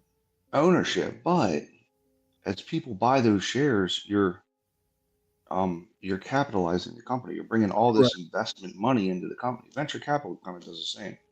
Right. So I put a link in the back. Apparently, he's the second richest black man in America now. who's the first? A guy named Stewart. He's a tech guy. Oh, well, that's par for the So course. the Forbes article, it's about a 5-minute video clip. That's par for the course. It's Yeah. like Well, I mean, he's not much wealthier. They're both like in the $10 billion range. He's just a little bit more, bit more wealthy. Well, we've seen that in the top richest people, you got Warren Buffett's like your big time guy like this, right? Like your Right. investment guy. And But then concentrating on the black community, I'm actually glad to see that the number one guy is tech and the number two guy is financial. And they're like 3 times more wealthy than, the athletes or entertainers. As a matter of fact, the Michael Jordan is the only athlete / entertainer that's even in that Forbes. Is it Forbes 500? Fortune? No, it's the Forbes 400, right? Well, there's Forbes 50, Forbes. I mean, it's just Yeah. Well, I mean, this is like hundreds of people. But the thing is that Michael Jordan is like the only athlete in this group of people, and he's at $3.5 billion. Yeah. You mean in the tops, the top. I think it's the top. I think it's the Fortune 400. Okay. And to qualify, you actually have to be worth $3.3 billion. Well, I agree with you because I think I mean all kids do it. I mean these all these kids. It don't matter black, white, blue. They all have this idea that like um entertainers and all the top people are going to be in music or entertainment or actors or some shit. And I'm like, no, that's not it at all. They're business owners.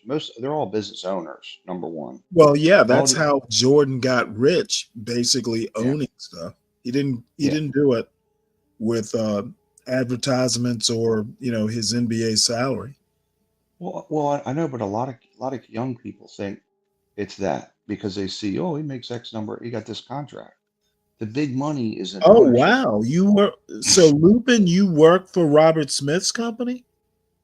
That's cool. Well, no, he doesn't have a high he didn't have a high opinion. He says all they did was slash our compensation plans and fired the upper management and replaced them with other folks from Vista every 6 months. Wow. So what Lupin is saying is Robert Smith runs his company like all the other finance companies because they all do the same exact thing. That's what they all do. That's Right. the job. Right. They're literally So it's a pool of sharks. I take it you don't work there anymore, Lupin? Yeah. Well, that's private equity is rough stuff. I mean, this is what they do. This is what people. I mean, look, I'm in construction. It gets nasty. There's a lot of bullies and shit like your Donald Trump types. But these finance companies, they'll give you they'll take back your Christmas bonus, burn it in front of you, and fire you. They're just complete assholes. That's why when them allegations, and this is a lot of big business, right? Whenever I hear allegations about these finance companies doing shit, I'm like, they did it. Hey, Donald Trump's real estate deals. I'm like, yep, he did it. That's what Right. these people. They'll, I mean, my wife works in the finance industry and investments and shit, and she said that and then with her New York offices, in her New York offices, that a lot of the women will have children and get au pairs, and an au pair just is like the mom to the kid while they work. You ever Yep. heard of the word au pair? You ever heard of that? I dated one when I was in the Navy. Okay, so A it's like, Swedish au pair. wow, that's awesome. Good for you. Good for you. Well, Wow. the people she worked for, I actually met a couple times. Both were Yale graduates. The husband worked for what was then Fleet Bank, and he did some sort of investment stuff with them. Out of Boston. Yeah. Yeah, and the mother, as near as I could tell, was like a stay-at-home mom, but she had an au pair. She was like she majored in Chinese or something from Yale, something really esoteric, which at the time wasn't a big thing. It would probably be a big thing now. I agree. But they were rich enough to afford a Swedish au pair. They like flew her over from Sweden. She worked for a summer and then she flew back. Wow. I mean, but if you think about the concept of it, I'm a female, right? I'm gonna work and essentially subcontract out my motherly duties. Like it's fucking crazy. You think about the brain warp going on there, So I don't know. Like, the most natural thing is to be a mom for Yeah, a well, woman. what they're doing is raising a bunch of Luigi Mangionis. What's that? Said they're What's that? raising a bunch of Luigi Mangionis. Yeah. Stanley, it's so interesting you say that because I'm not envious of the super wealthy like that. Like, coming from a blue collar, I make fun of the white trash all the time, but coming from that, it really connects me to something that I think it's very unnatural to be super wealthy. It's very unnatural. And if you look at the outcomes of these people, Look at Michael Jackson. He was raised famous as shit, and he died crazy as shit. Like famous, wealthy. All these people, these superstars. Look at fucking Tom Cruise. He's nuts. They're all nuts. Look at all the how they're all crazy as shit. Like, is that do you want that for a life? You know? Yeah, well, there are trade-offs, I guess.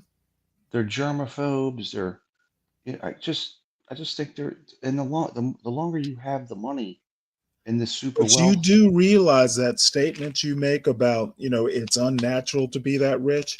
Progressives think the same way. Progressives literally say, the progressive left literally say that billionaires should not even exist. It's I don't yeah I don't say that. What I say is it's not a natural thing. And if I happen to be that wealthy for whatever reason, I would still stay connected to the physical world. I would still try to live a normal life, and I'd want it my same I for don't think it's kids. possible to live a normal life. Maybe. I don't know. Let's see, we have a new CEO every quarter because Vista would move them around in the Vista portfolio of companies. That's not uncommon. Sometimes you would get a commission statement for $2. Wow. Okay. I mean, that's not uncommon either. Well, how does this work? What is Robert Smith if he's not the CEO? It's a conglomerate probably. They probably have multiple companies under it. Oh, okay, And so he's okay, I I don't know. see. So the company you work for Vista. And he was a founder of Vista Equity, but he might not run it anymore. I don't know. I just knew that he was Well, private equity is specifically what they did. Yeah, that's what they do. They acquire companies and make them more efficient. By the way, did you know he was because you saw the interview. It's interesting that he started out as an engineer. Who, Robert Smith? Yeah, a chemical engineer. Yeah, I knew he was something. I knew he was not he wasn't a business guy per se, but I guess he was after he got his MBA. Yeah, if you hear the way he talks, though, he probably could have not went to college. He's still, highly, highly intelligent. It's naturally, it's not like he learned everything. He's highly intelligent.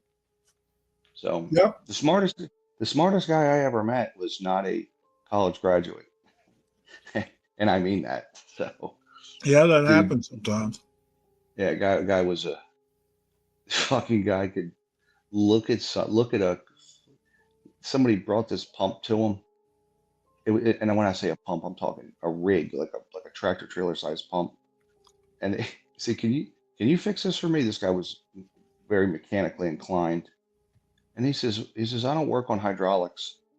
And this, when I say a pump, it was a gunite pump. It's for pumping massive amounts of cement, fluid, and spray. He had it torn apart and redone in a day, and the guy brought it to him in pieces.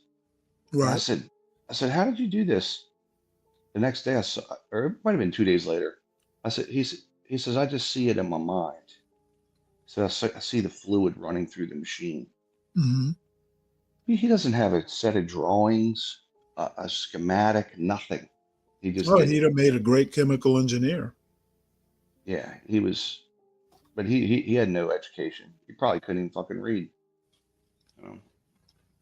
So. Well, I'm going to run through the rest of this interview. I've been skipping ahead. Yeah, it's cool. Play it. Because I knew who he was. I didn't know between Lupin and this video. Lupin, I'm pretty sure Lupin hates him. Just a little bit. So. Wait, hold it, Lupin. They also had a test that only folks that went to Georgia Tech. Wait, tell me more about Georgia Tech. Oh, Jesus. That's funny. Lupin seems really upset. He's very angry at this whole situation. Well, Lupin, did you go to Georgia Tech?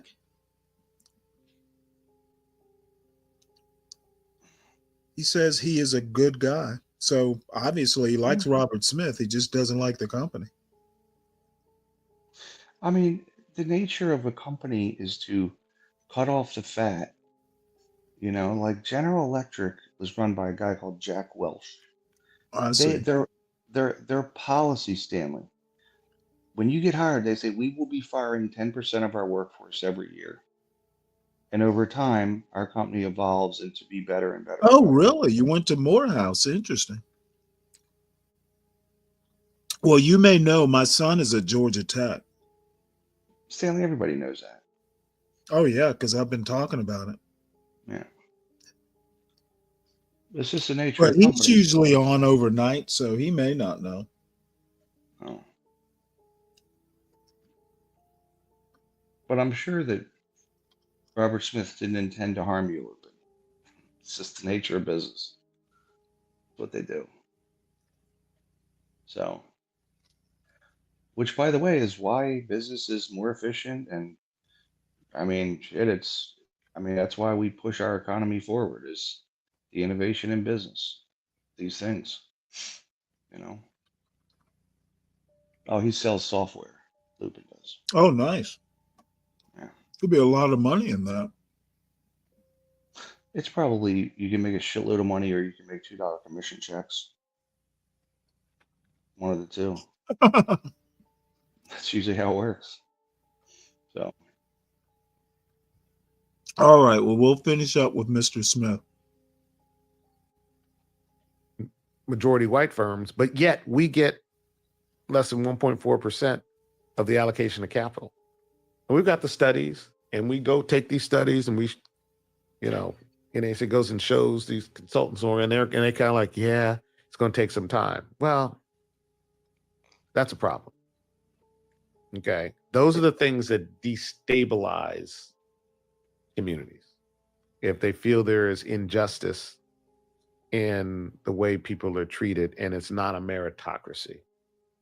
That's a dynamic that has to change. And there are certain leaders who are doing a good job of that.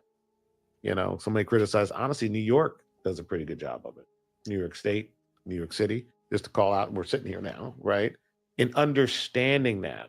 And, you know, comptrollers and treasurers, you know, DiNapoli being one and Lander being the newest one in New York City, understand that and have been driving the programs in that regard. And that's why some of the returns are some of the highest in the US, because they recognize that fact. And there's some states that don't recognize and don't do anything about it. And they've got some of the lowest returning plans. You see what I mean? It's economic necessity at the end of the day. And it's fairness that's actually going to move our society forward. Yeah, in 2019, I want to talk about this. Obviously, your philanthropy. Well, do you agree with that? I didn't hear the first part of the statement. What's he talking about? Well, he essentially says that fairness is one of the things that's going to drive our country forward, and which is a weird thing to hear from a guy like that. You know, I thought one of the core tenets of, you know, high finance is life isn't fair.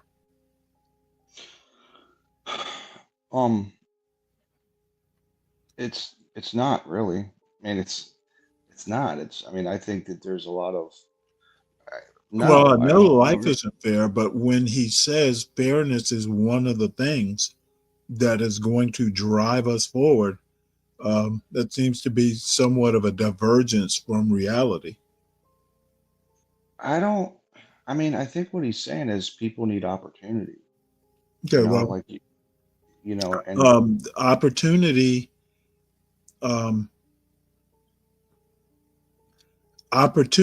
is not doled out fairly. Never has been in this country.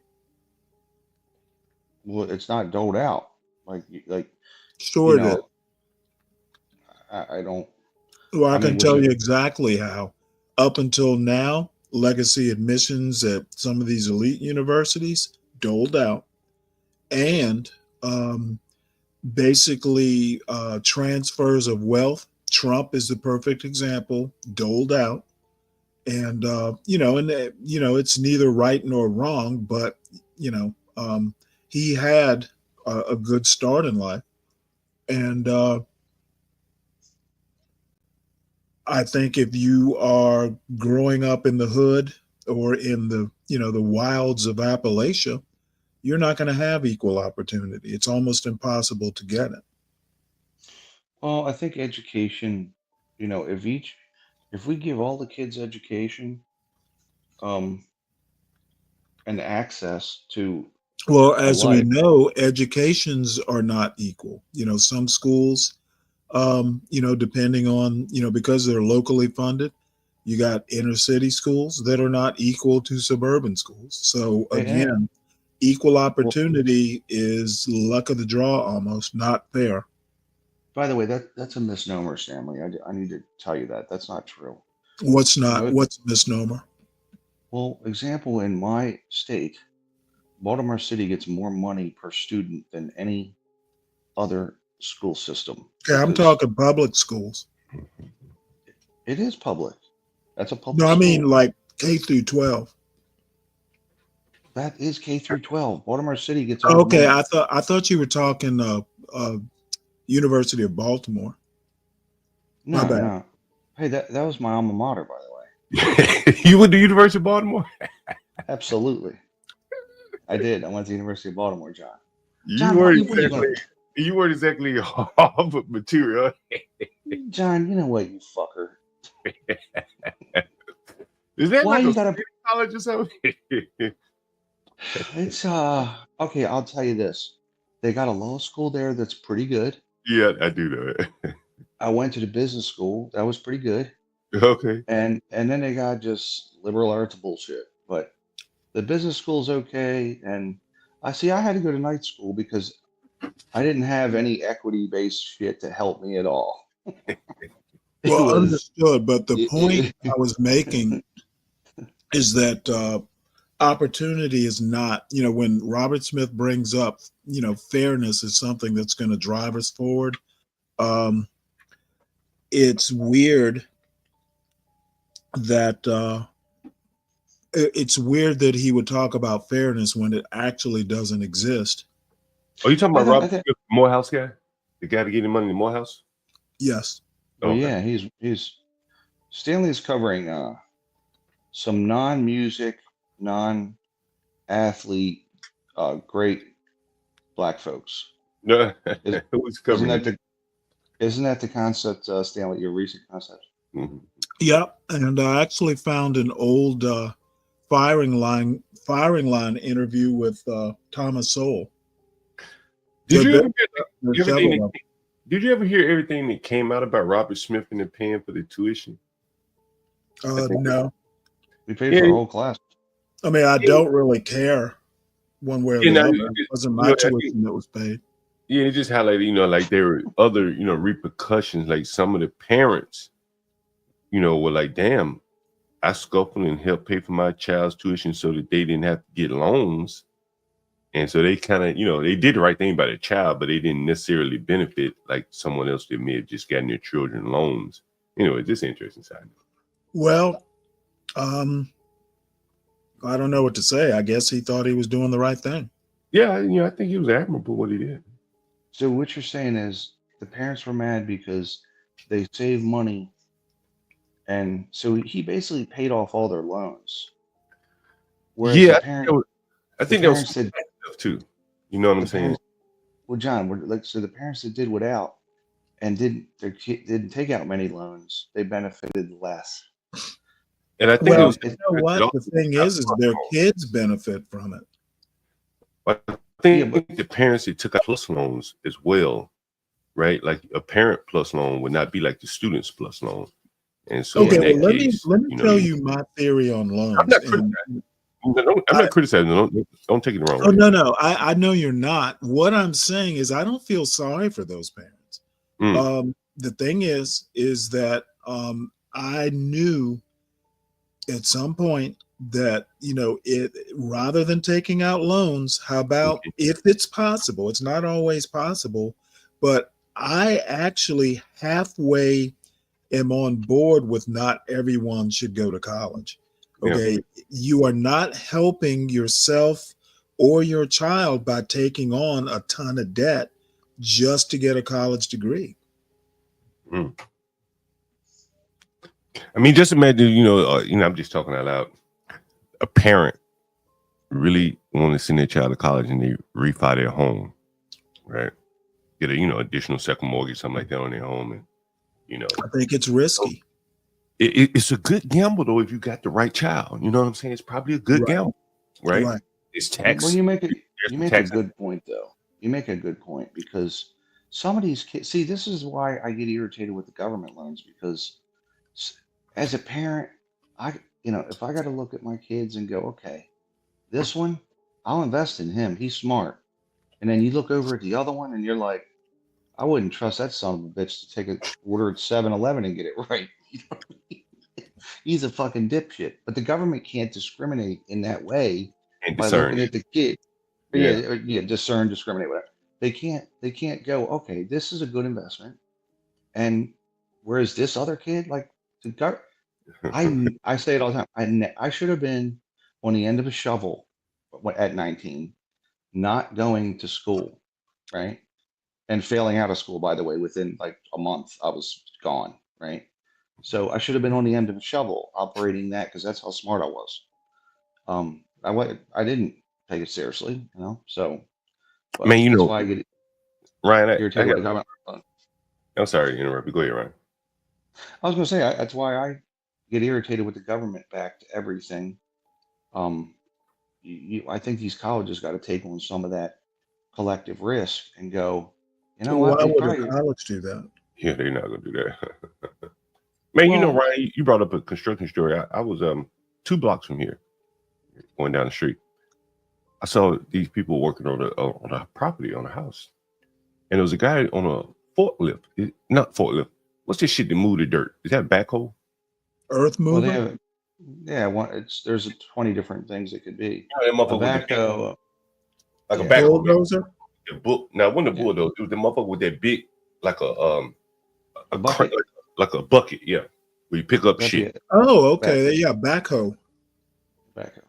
And so I stopped. I said, man, I just read an article about like driving them not forklift, but the backhoes and shit like that. You can make a lot of money. Yeah. And so I saw a young white guy. He was working on a house at the corner. I said, man, how the hell did you learn how to work that backhoe? Whatever the hell it was. And he said, man, after work, a guy would stay after work with me and let me practice on the backhoes and shit, right? Mm-hmm. Then one day somebody didn't show up for work, and then now he in the backhoe job, right? But he was a laborer, like lifting dirt, shit, cleaning up, trash site, whatever the fuck he was doing. Mm-hmm. And then,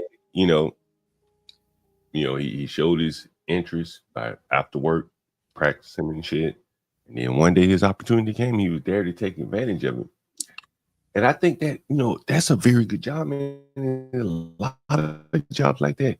And the only way you can really get it is kind of being inside. You know what I'm saying?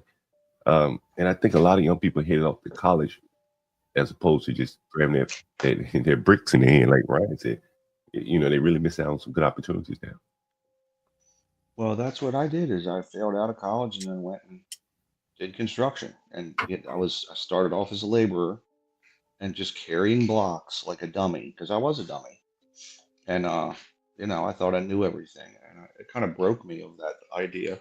I realized soon enough that, oh, wow, they're just using me for my back, which construction will break your ass. Construction will break your ass. Like, for me, construction broke me more than the military. I mean, the military didn't break me, but construction really put me in line and let me know, like, damn, I'm just down here on the ground picking up shit they throw off the roof. Well, you weren't in the right military. It really is that. And then it's verbal abuse. I know some things on a ship that will verbal abuse. No. I mean, their jobs, like being a bosun's mate, on a ship hanging that off the side. as strenuous certain types of jobs in the engineering plant of a ship. Yeah, it'll stress you. It's saying, look at Lupin's comment. Yeah, I see it.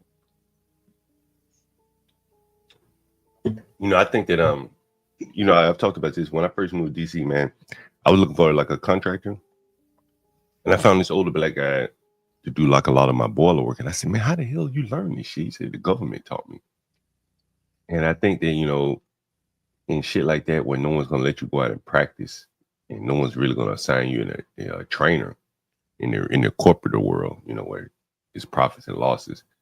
The government used to do a very good job of teaching people these foundational type skills because they needed the skill set for their own, organization. And those skills really translated well to the private sector.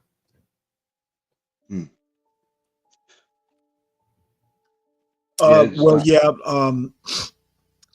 stop this video. This is an interview with Robert Smith, because he makes the comment, and maybe I'll just replay it a little bit, where fairness is one of the things that will drive success in the Black community, and I took issue with that. In that regard, and that's why some of the returns, some of the highest in the U.S., because they recognize that fact. And there's some states that don't recognize and don't do anything about it, and they've got some of the lowest returning plans. You see what I mean? It's economic necessity at the end of the day. Isn't he talking about retirement plan? Is he talking about retirement plan? Move our society forward. Yeah, in 2019, I want to talk about this. Well, he basically says fairness is one of the things that will move our society forward, and I was astounded at that comment. From someone who's a private equity or venture capitalist, or someone of that ilk, because the last thing that's fair is the financial industry. And getting ahead in America, a lot of it is merit, but it's not pure merit by any means. And there are a lot of people who don't even need who don't kind of enter into the meritocracy at all. So, life is fair. We all know that. But, how many people are you talking about? How many people are you talking about, Sal? Well, I don't give a shit. The point is, as a matter of fact, I would say most people. Life is not fair. Sometimes you make your own luck. Sometimes life goes against you. So I'm not going to quantify. I don't feel the need to quantify something that's obvious. Yeah, I would agree with you. Like, to get ahead, to shift things kind of in your favor, you sometimes have to shift things out of someone else's favor, right? So things aren't going to be fair. And capitalism is inherently zero sum. There are win-win situations out there, but a lot of it is not. Yeah. Competition, you either win or you lose sometimes. On the whole, it may be win. On the individual level, it's probably a lot of winners and losers. And there are grades of losing. I mean,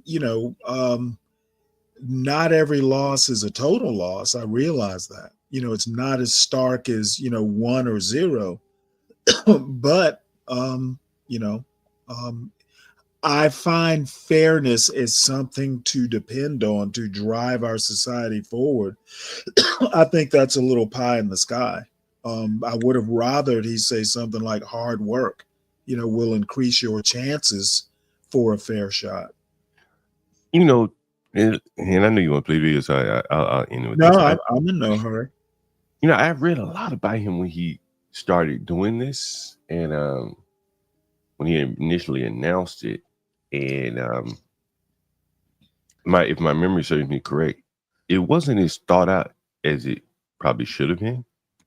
And it seems it seemed like if you go back and listen to the earlier in the interview, I'll put the link in the back chat. Yeah. He started out, his parents were both educators. So he didn't start out in the hood, basically. As a matter of fact, it sounds like he's only 3 years older than I am. He basically started out somewhat like I did. You know, I grew up in a quote segregated neighborhood, but it wasn't really. It was more like, you know, this is where all the, you know, black middle class folks live. But anyway, you know, his parents were educators. He was 4th generation going to college. He went to Cornell, chemical engineer, decided, you know, after a while that, hey, you know, he would try business. He was in a member of a book club, and they happened upon a Black Enterprise magazine. The magazine was about venture capital. He got curious, changed careers, went to Columbia and got an MBA. He was at the top of his class, happened to meet a guy, you know, who was on Wall Street, got introduced to some folks at Goldman Sachs, and then it went from there. So, I mean, I don't think, you know, luck was on his side. A lot of things were working in his favor.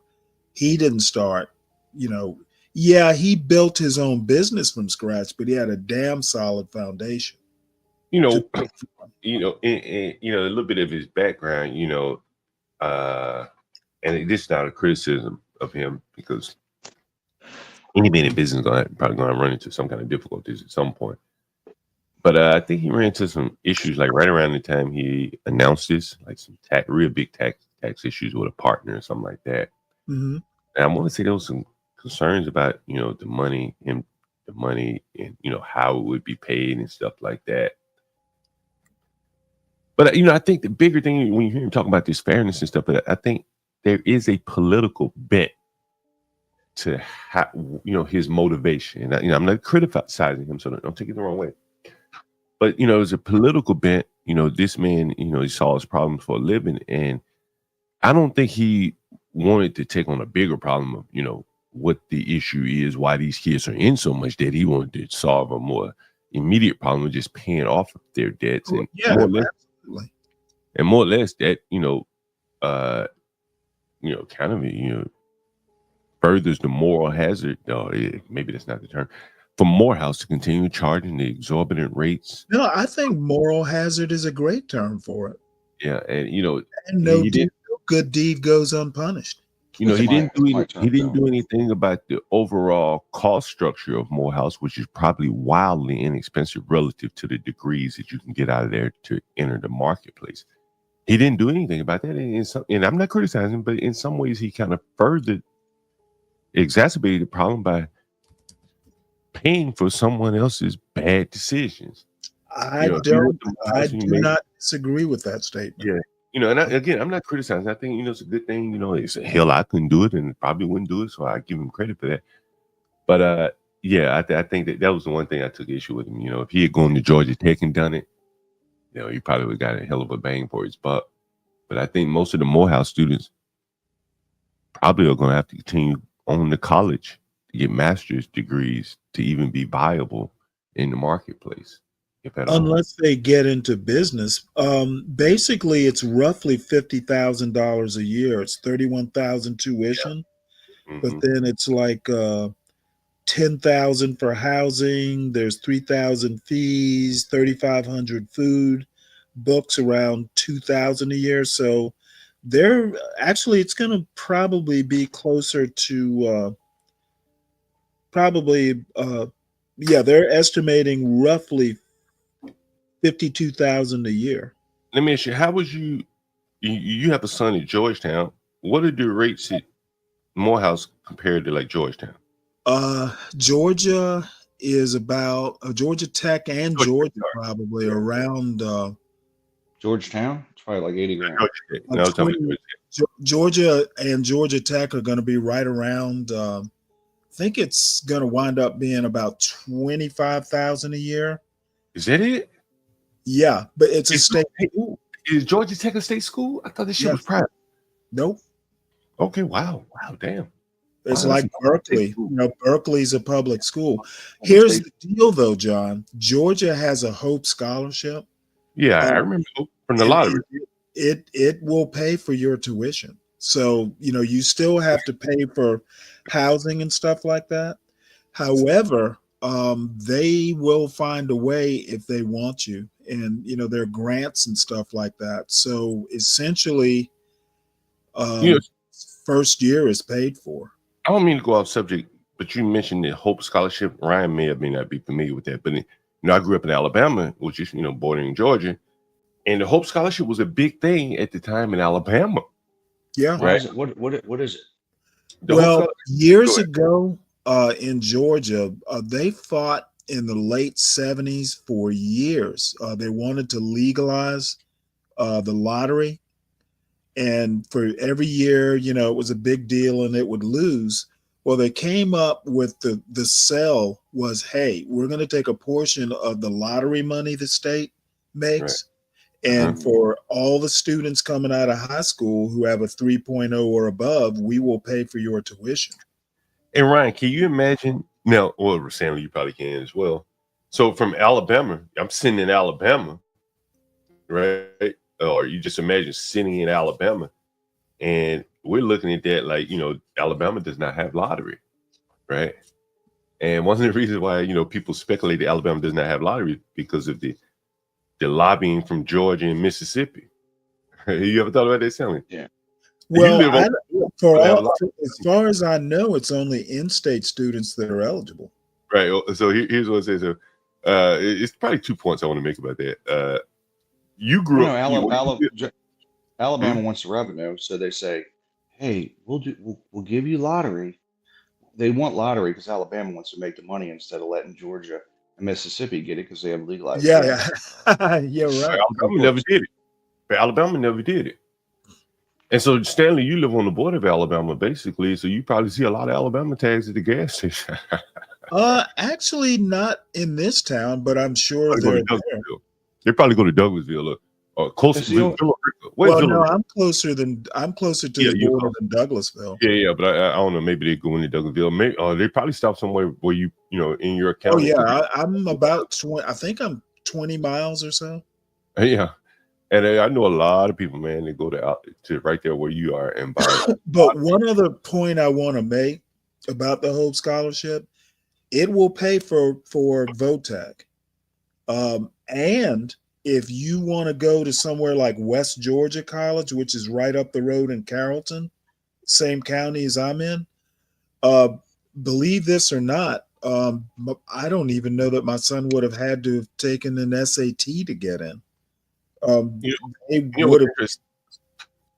Go ahead, Sam. I'm sorry. They would have just taken it to go to West Georgia College. If it's more than 10 or 15,000 a year, I'd be surprised.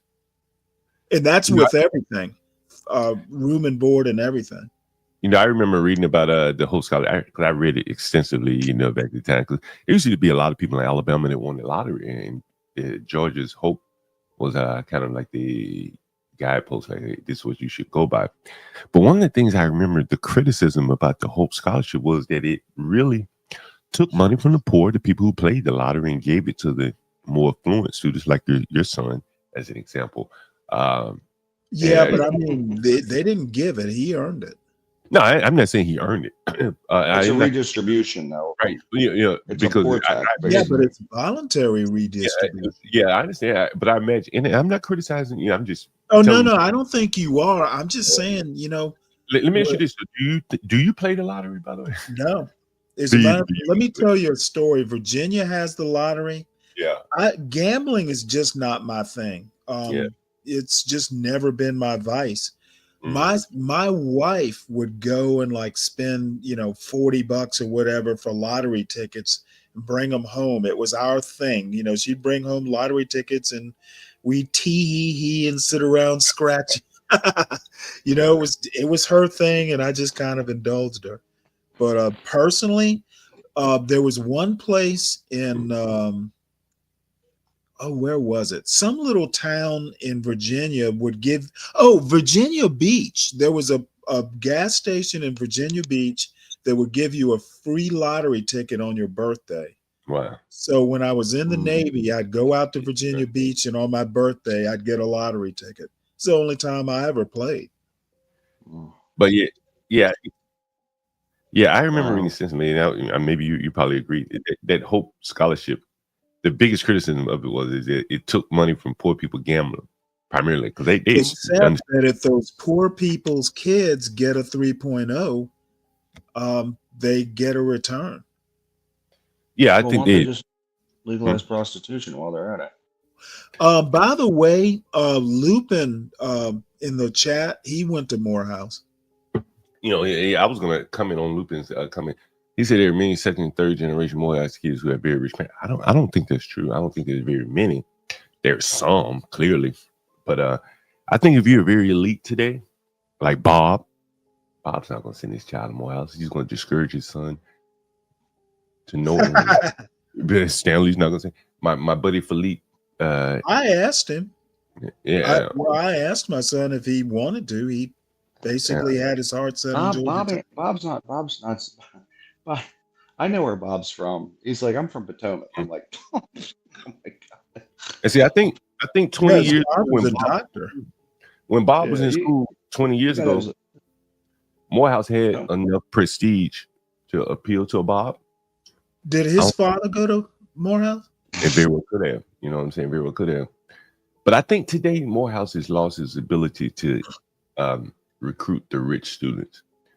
Because even if you are rich, you go down there, you're going to be picked on because many of the kids are poor. You can look at the financial aid numbers in Morehouse, and those kids on financial aid. And oh, this was a side note. Go ahead. I went to a black college. You know, it was a Morehouse standard, but the numbers are damn near the same. It's damn near as expensive as Morehouse. What was the college? Tuskegee University, and it's private like Morehouse, so them shits are very expensive. And there were some affluent kids there, but they were in such minority that they almost had to have security, bro. No bullshit. Oh, really? Yeah, I'm sure. You know what I'm saying? Like, because the cars would stick out. You understand? If you're at Harvard, motherfuckers, everybody got BMW, Lexus, Road, But if you're at Morehouse, everybody ain't gonna be driving a Beamer. Guaranteed. Right. A lot of poor kids down there. Luckily, you don't necessarily need a car. Well, but you're going to want a car. To get around Atlanta, you need a car, right? University of Baltimore, we didn't have anybody driving cars, John. Right. You driving buses. But in Baltimore, you probably get around pretty well. But in Atlanta, man, that desire to have a car and the affluent kids, parents are going to be able to help just give them a second car. Just having a car on Morehouse campus will separate you.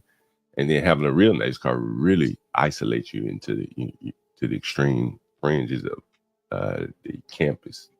At least that was my experience. And I imagine Morehouse can be different. I know people from Morehouse been to games where Tuskegee played Morehouse. I didn't get the air that they were very affluent kids. They've been indoctrinated there too. I was watching Biden's speech at Morehouse, and several kids were turning their backs on him because they were pro-Palestine. It's like, the fuck do these people care? Why do these kids care about Palestine so much? Any of them, white, black, blue. Why do you care about Palestine so much? Better question is, why are you upset? Why are you upset at what other people's kids believe? I'm just shocks me that look, we're in America. We're not in the Middle East. Okay, you know what? In America, we're free to choose our causes. I just find it shocking. Well, I think part of it being finance. Like these people, if these kids were working, they probably would have no concern, idea, or opinion about these issues. But on college campuses, they're being fomented to, be passionate about issues that thousands of miles away from home. And I think they're being pushed that way politically. That's just my opinion. They've captured all the colleges. I mean, I think that, like I said, I'm more in the camp that, the only reason guys are protesting is because the women are. I would say that's likely. Unless they're a true ideologue. Oh, really? Goddamn, you're that old, Lupin? Eddie Glaude, is that the guy from Eddie MS? Glaude? I didn't know Eddie Glaude went to Morehouse. Is that the guy from MSNBC? Yeah, he's Princeton. I think he teaches history in the African American Studies Department. Is he the Negro that dressed up and went to the Ukraine like a soldier boy? Oh no. That's that's Malcolm. Malcolm Bland. Malcolm, whatever. Band, whatever. Yeah. Now he was actually in the Navy though. He was like naval and something with naval intelligence. Well, he ain't that intelligent anymore. He went over there and played soldier boy in Ukraine with a brand new uniform. Yeah, he did. But you know what? That's an ass. He gets to do what he wants to do.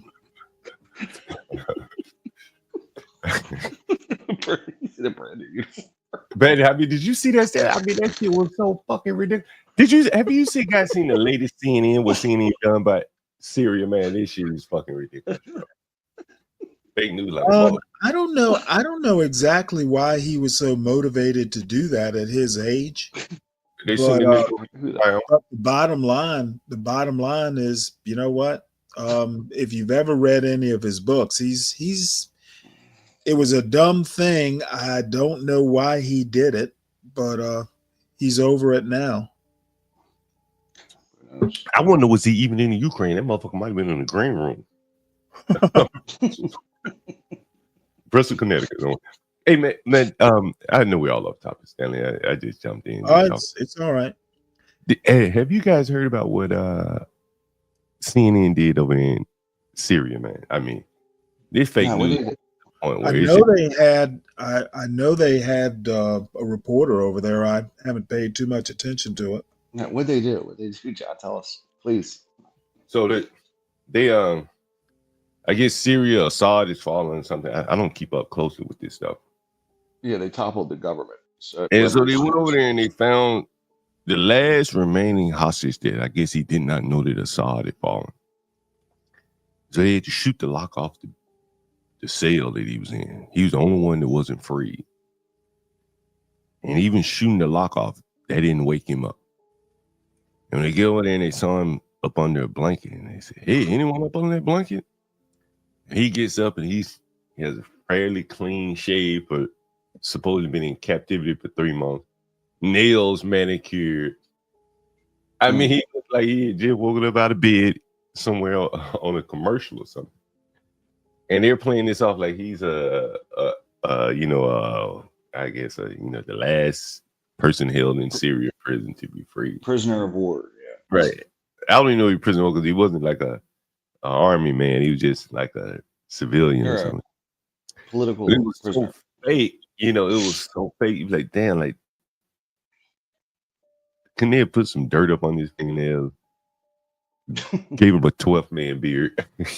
So but they couldn't even fake it that well. It's just kind of crazy. You didn't see it, Stanley? You haven't heard about it?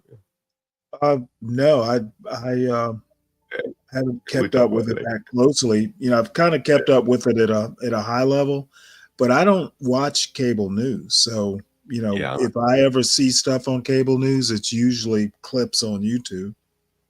Man, speaking of that cable news, Stanley, we've seen a myriad of people now leaving cable news or speaking about just how they're just the viewers aren't there. No. Right. Well, I mean, cable news has been going down for decades. Van Jones just spoke about it recently. Said, man, we sitting here on TV talking to 1 million people when, Aiden Ross talking to 15 million, and on it goes. And right. Well, a lot of people are going to places like Substack or YouTube. I think Substack is for writing. You probably can, Yeah, well, I mean, a lot of these people can do writing too. I think, for the ones that can't do writing, the social media space is going to be the only, like YouTube, Twitch, and all that are going to be space. They see how much money the cats and knots are making. But Substack and what's the other one? Patreon, they can do video. Really, the elite people. Yeah, a lot of people, they'll do podcasts. I mean, there are a variety of platforms they can do.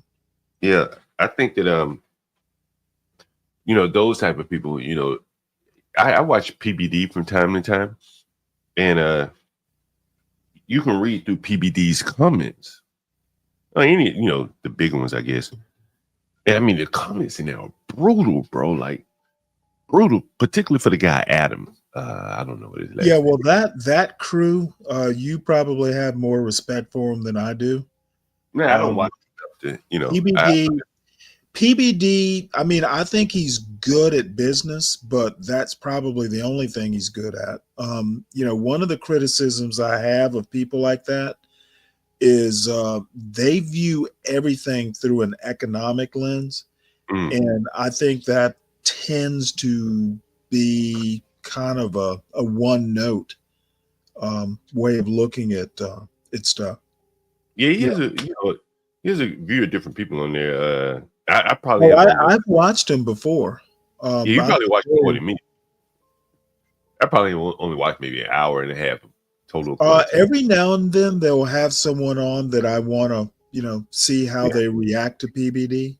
Yeah, that's probably what I watched. He's had some of the left people on, like Sam Cedar and David Packman and some folks that I watch from time to time, but I don't even watch them anymore because I'm always on here.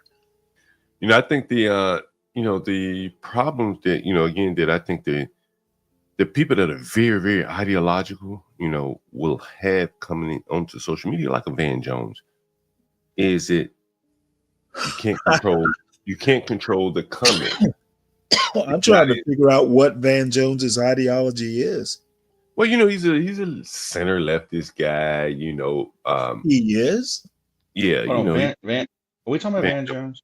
Yeah, Van Jones. Let's just say I honestly didn't think he had an ideology at all. You know, he has an organization. He has an organization, you know, I've housed one of his chief of staff many times. So he has an organization, you know, just pretty Democrat left leaning. So I would say that's kind of where his heart lies. But I think in the social media space, just the criticism, they call it ratioing, would be so difficult for him to manage, that it makes it very difficult for those type of people to transition to social media. They're better off on TV where they don't have to respond to criticism. Like, look at how much criticism we get here, Stanley. Like, these we people do. Well, somehow or another. Well, Brooks, I mean, I guess I do get criticism, don't I? People are fact checking your ass every time you say something. There are people in the audience fact checking you. Oh, really? We're putting it up on the screen and you responding to it. People are disagreeing with you. We're putting it up on the screen. Well, I mean, I don't take shit that they disagree with me. But what I'm saying is that, like, the fact that you are able to take disagreement, people who differ with you, I think a lot of people on TV have not had to deal with that for 20 years. Their skill set has been talking to people, not being talked back to. Right. And, that's a very different skill set coming on here. Like, people coming on, like, here people will come because they don't like you and want to challenge you. On TV, if they don't like you, they just turn you off. They go to somewhere else. And well, that's true too. Totally, you know what I mean? It's totally different. Yeah. Yeah.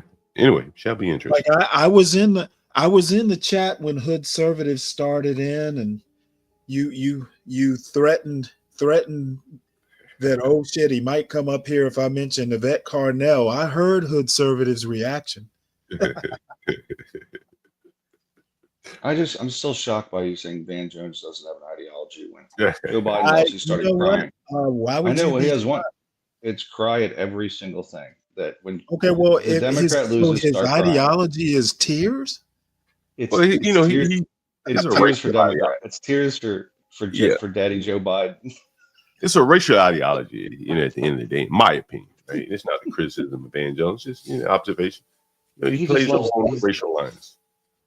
Well, but look at this. Look at Mr. Joe D Biden here. Look at it this way. John has given mentally challenged people a voice. Where else could Stanley speak to so many people? Well, I guess that is criticism. Wow. I think it's funny. You know, that someone called Stank D is calling me mentally challenged. How can I take that seriously? This all started off with John coming in on my college. Well, He I said University of honestly Baltimore. don't think Van Jones has an ideology other than just being soft. He just cries a lot to where I'm just like, dude, come on, man. You can't do this on public television. Like, if you're gonna cry, at least hide it. Fuck. Just do something. No one wants to see I this think shit. I think the crying is part of his shtick. To be honest with you. Ooh, yeah, well, you know what? What are they gonna do? It is one step below Hood-servative. Maybe if Hood-servative actually starts shedding tears, he'll get more attention. Is Van Jones gay? Does he say he's gay or anything? Is he like gay? No, he's got a good-looking wife. I don't think that's his wife, is it? I think he just had a surrogate baby with her after he got the money from. Really? I thought that was his wife. I don't think so. I was about to say, well, at least he has a good-looking wife. No, I think he chose her to have a baby with after getting that money from Bezos. What do you get money for? What do you get money from Bezos for? Bezos gave Van Jones a grant, basically. Right, yeah, free money basically. It was no strings attached. He gave money to No, he was married from 2005 to 2019. Right. And Jana Carter. Mm-hmm. Oh yeah, okay, I remember her. She's pretty good looking. Mm-hmm. But she does look like she wore the pants in the family. Okay. And so then he got some I think 100 million, no strings attached. Yeah. Basically, he could spend it on anything he wanted. Why? To help. I think that the initial goal was to help, the black community, something like that. So he gave Van Jones $100 million. That seems What right. is man? It was what's the other guy that runs the restaurants? Jose Andres. Jose Andres. Say that again. I'm sorry. He gave another 100 million to Jose Andres. He gave it to both of them at the same time. Oh, that's right. It was another famous person. Jose Andres. Jose Andres. Oh, that's right. Well, Jose Andres is actually, the chef. He's actually kind of a good guy. He is actually like doing I want to call it Kitchens Without Borders. Yeah. He actually runs an NGO though. Yeah, in my opinion, man, like I term him like the Democrat restaurateur. But the thing is he had some people killed in Gaza. Kills there. I see what you're saying. Yeah. Some people of his were killed. Yeah. Well, I mean, you know what? Whether he's a Democrat or not, I think that he's actually doing something. Feeding the poor is not a bad thing. No. I'm not criticizing, right? I'm just as because he's here in DC. Yeah, no, I've never been to his restaurant. Have you? Yeah, I used to. I've been to several of them. I like this place. Actually, this is the first time I ever had a grasshopper taco. Was it Jose Andres? But anyway, so one of the things I started noticing about him, and again, it's not a criticism, just an observation. During COVID, man, like he was really, really pro lockdown. It really struck me as odd. Like, why would a man that owns restaurants want to shut down the restaurants? And he played a very strong role in the DC economy in convincing the mayor to go very hard at shutting the restaurants down, which is odd, which is interesting. But then shortly thereafter, I mean, he made all his money back plus some during January 6th, feeding the soldiers, right? 5,000 soldiers, 3 meals a day. That's a shitload of money. It's a government contract, and he had the contract. So COVID really didn't bother him that much. And then every time, there's like a government shutdown, you familiar? Yeah. Jose Andres will put on a stunt, whatever, publicity, feed the government workers. Well, if they're laid off, they're not downtown, but he'll feed them downtown. So primarily, those are going to be the workers that are still at work. Those are the ones that are getting paid. And everyone knows that the racket around here is that they all get paid. When the government shuts down, big apartment complexes say, we know you're going to get your money in a month or two. Don't worry about the rent. DC for sure. Yeah, they do for sure. Everybody started delaying shit till the government crank back up. The government niggas don't even worry about it. They don't even go look for no jobs, nothing. Brian nodded his head. He agreement with that. And so Jose Andres will put on a publicity stunt, and this kind of what tipped my hat to him. And again, I'm not criticizing him. He'll feed the government workers, and I mean it'd be fancy shit. It'd be fancy shit, man. Like, you've been laid off from work, man. Like, he ought to give you, if you're really concerned about these people paying their bills and feeding themselves, you give them canned goods from your restaurant, things like that. But it'd be fancy, bow tie pasta with, honey glazed chicken. They would show the menus. You'd be like, damn, that shit nice. Does he happen to have a tapas bar or anything like that? Yeah, Haleo. It's one of them, Haleo. It's one of my favorite, Haleo. But I used to love to go there. I used to work in Hudson Yard. I told you about this. In New York at L'Oreal, and he had a market there, Spanish market. That shit was amazing. Like empanadas, all this Spanish food. You can Google it. Spanish market, Jose Andres, Hudson Yards. You'll see it. I forget the name. I just get jealous and hungry. Very extravagant, bro. Like, oh man, you go down there and be like, what? Pizza, everything. You know what I'm saying? The Spanish bent to it. What's that pork they eat? I can't remember. Yeah, all that shit. And anyway, so and Brian is, for me, like, nobody really lives in the federal district, right? By the Department of Justice, not many people live down there. And if you do, you're very affluent. So when Jose Andres said, I'm gonna feed the government workers, you're really asking people to come a long way for a meal, right? So it's just kind of like a publicity stunt. Like, you're not really feeding people, but it's more or less publicity to put pressure on the other side to end the shutdown. And typically, it's the Republicans that cause the shutdown. So the government, worry not, because the government, if they're laid off for a month, or as they call it, furloughed, they get the back pay, so it's a vacation. Yeah. I know people that work for the government. They're like, yeah, it's cool. It's a month. They get 3 weeks off for a month. Yeah, off. exactly. And they complain about it when it's happening, but meanwhile, they're like, this is awesome. I mean, I used to ride bikes with a dude. Are they complaining? Or is the media complaining? Oh, no. The media is complaining, but federal workers are thrilled because it's free time off. Correct. They get back paid, so they don't lose a penny. They don't lose. The Cardinals, everything stops around here until the government, even though these people making hundreds of $1,000s a year. What's funny about it, when the federal government stops, it literally has zero. The big threat is they say, we have to close the parks. I'm like, is that all? The only services you fucking losers provide is the parks? You're threatening the public with stopping the parks. Like, is that all you people do? That's it. Well, what's wrong? I mean, park maintenance is important.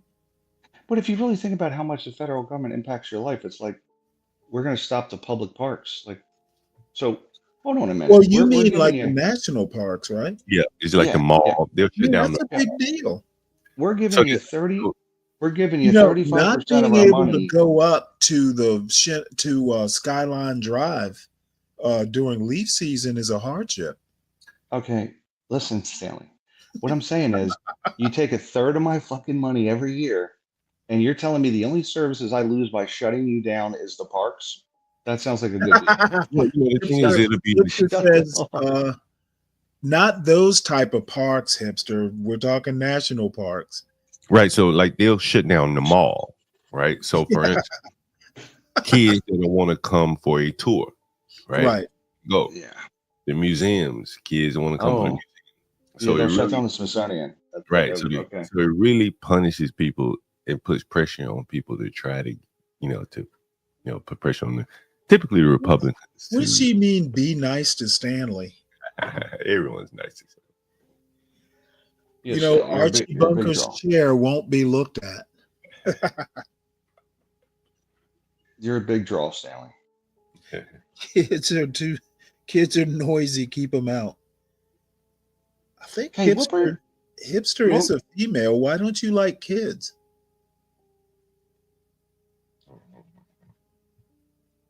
I have to ask a question. What percentage of young men or women within the community, I'll call it, they like to say community, I'll say community, know Robert Smith? What percentage? Say that again? What percentage of black youth know Robert Smith? Probably a little bit more than Thomas Sowell. They should. I don't. Because the thing is, I think that engineers. But I mean, to that point, though, I mean, I'm literally saying that we don't concentrate enough on the Robert Smiths and the Walter Williams and the Clarence Thomas. Probably everybody knows who Clarence Thomas is. I totally agree. And I don't know. I guess watching Pop the Balloon, I'm like, oh, what's your plan? I want to be a media mogul. What's your plan? I'm a musician, media mogul, musician. Like, I keep hearing this common theme. I'm like, I heard like two guys like, hey, I'm in finance, or I want to be in something that's not around the arts. You know what I'm saying?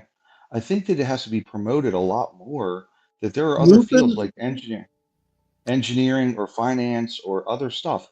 Like there's some, I mean, in Washington, D.C., there's a general contractor that's building fucking buildings out of the ground that are going 13 stories that are city blocks wide, called D. Watts. Okay.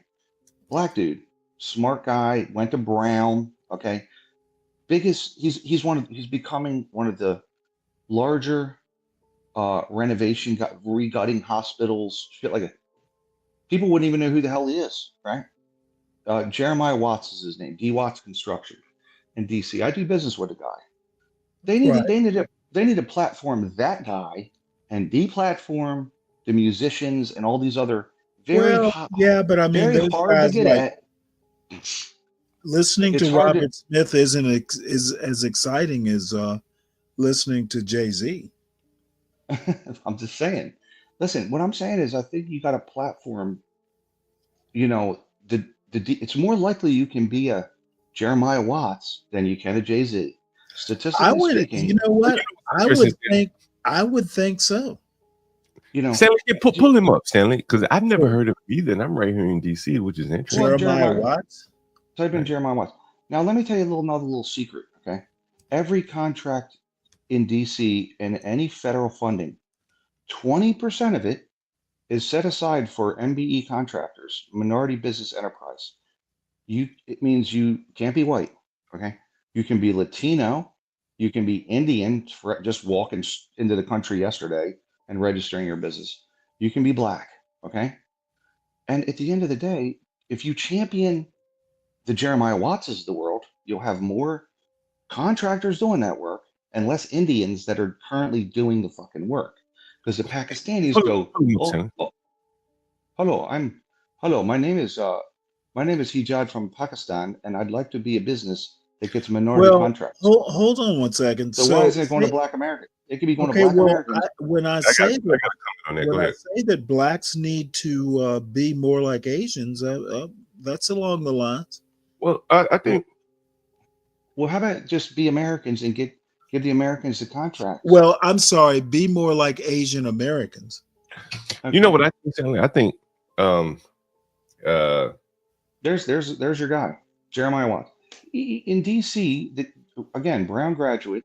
He worked for HIT. He's got a degree in public and private sector organizations. Yeah, but it was well, just that's an example. basket weaving, isn't it? Well, read his bio, Stanley. I can't see it. He went to fucking Brown, Stanley. Read his bio. Wait, hold it. Underwater basket weaving. Hold on. I think we're getting somewhere. Read his bio. Co-founder and principal of D. Watts Construction, Jeremiah. Just an example. Go ahead. I'm sorry, what? Go ahead. Go ahead, read it. Jeremiah is responsible for providing project and executive oversight while managing day-to-day operations, guiding projects from discovery and design through development, implementation, and closeout. Jeremiah began his career with HIT Contracting in 2003. After spending a year in the field, Jeremiah transitioned to the office as an assistant project manager, where he quickly was promoted to project manager in 2005 and senior project manager in 2010. While at HIT, Jeremiah led the largest team in HIT's interior division from 2010 to 2015, managing on average of over 30 million in volume a year. Additionally, on a corporate level, two of his most important formal roles involve acting as an innovation leader and advocating for in-house continuing education, which Jeremiah sees as key to both retaining staff and improving client service. While at HIT, Jeremiah developed and served as an instructor for their time management class and also created a client-focused presentation on construction budgeting and scheduling best practices that he shares regularly. Jeremiah now heads up the D. Watts Institute, where we provide continuing in-house education for our employees and clients at no charge. So he's starting in the field, correct? Yeah. Didn't work. Basically, hold on for a second. So he's starting in the field, and he's a Brown graduate, correct? Right. He didn't start on the end of a tool.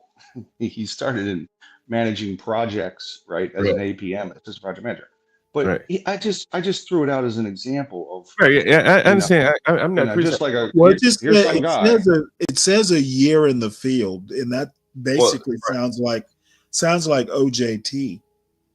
On the job training. But you know what I'm saying is that, like, for a Brown graduate, pull this picture up, Sam. Go scroll up a little bit. Okay.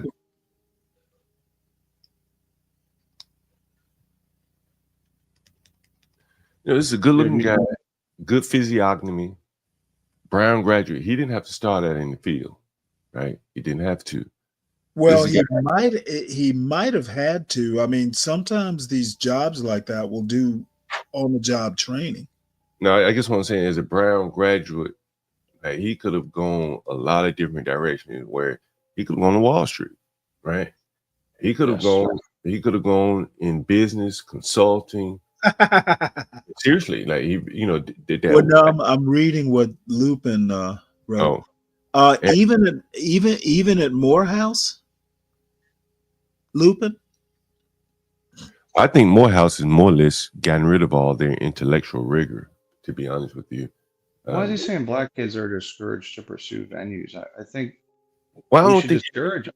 You know what I think it is, honestly, is that, like, no, I think he means majors. And I think this guy's story really kind of tells it. The average black graduate from a guy like school like this, man, like, he's not doing what this guy is doing. Like, he's moving up in corporate world, the political world, right? He's chief of staff. Someone he probably speaks very well. Clearly, they've said he speaks very well. Jeremiah Watts is actually. He started his own construction company, the D. Watts Construction Company.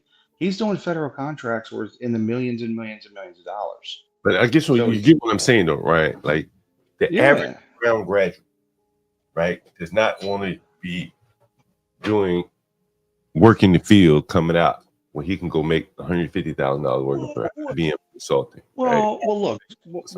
I mean, some do. I mean, like, Cornell's got a lot of. I deal with a lot of guys that went to Cornell that are working for, like, Clark Construction. So it just depends. Like, Brown but has this is a black guy, right? This man had the world was his oyster, and he decided to go do this. This may really be what he wanted to do, right? And I'm not discounting him by any means, right? What he did is incredible. Well, yeah, but I mean, essentially, what he did was a bachelor's in public administration. Well, you know, he may have gotten to college, didn't know what the hell he wanted to do, just major in something. Right? Well, I mean, public administration isn't, or when I say public administration, I actually meant urban planning. That's essentially what he did. right? He may have just majored in something, right? urban planning is an planning is actually, I mean, city managers a lot of times will have in urban planning background. So I mean, it's not urban planning deals with construction a lot too. Yeah. Like, so I mean, they're it's designing not people. basket weaving. I was kind of kidding. No, it's not at all. It's not at all. But it's not math. It's really an architecture field in a sense. It's not math and science either, right? Like, let's be fair. But this guy could have gone off again, done urban planning for the city of New York, right? Could have been working in, Well, he would have been a small fish in a big pond, or at some architecture firm. He's our new guy, right?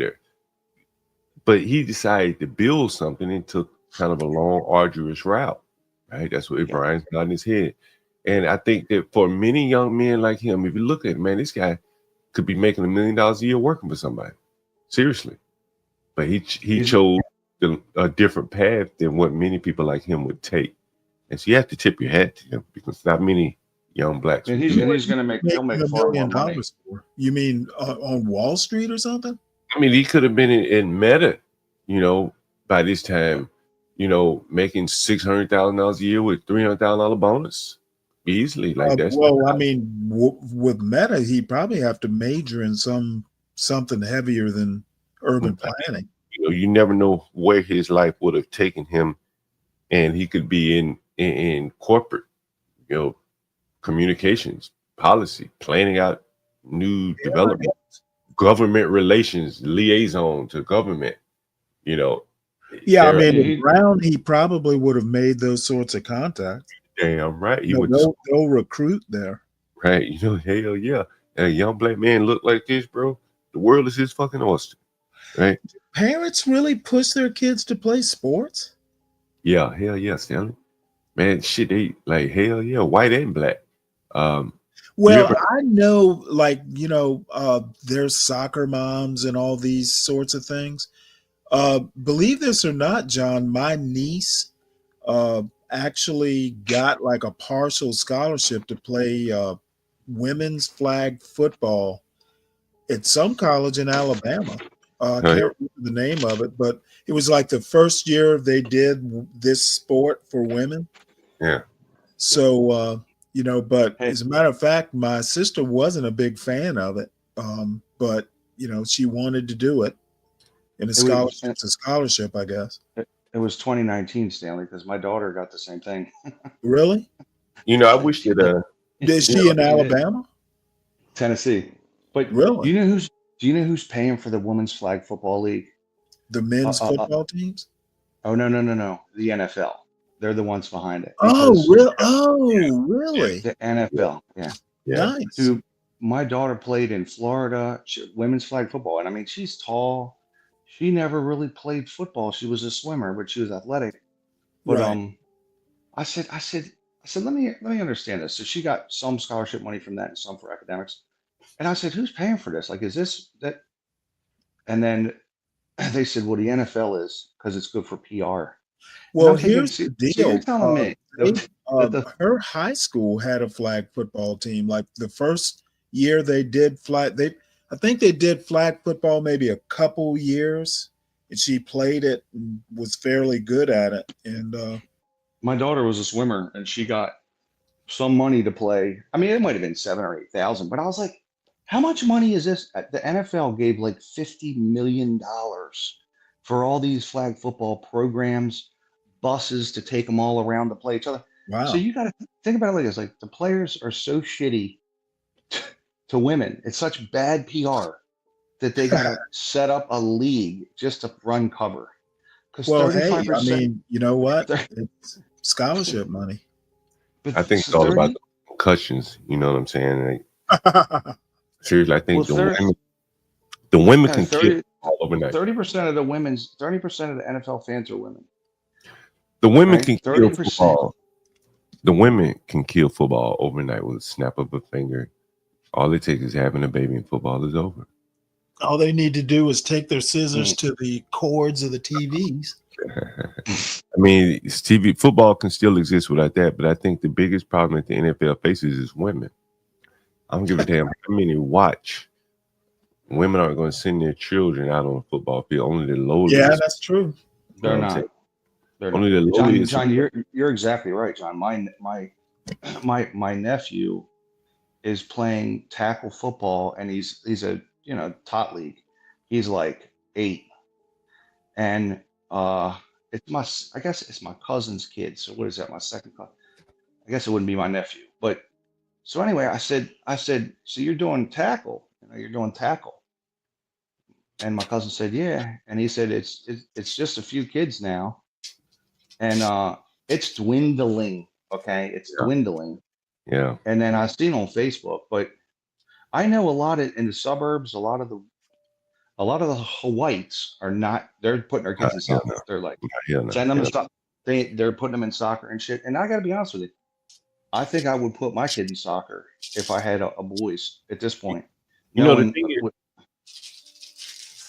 I mean, you can put your kids in friggin' football, John? now, I wouldn't even watch it in front of them. At 8 years old? At 8 years old? I've never seen, it's never been played in my house. Never. Not 1 minute, 1 second in front of my children. The reason why I don't do it is because I think football is in a death spiral, partly because the concussions are serious. I think there's a movement to get rid of the NFL. I think that's why that movie Concussion, why they couldn't shut it down. But I think the real bigger issue that football is facing is the quality of the individuals coming into the league to play it.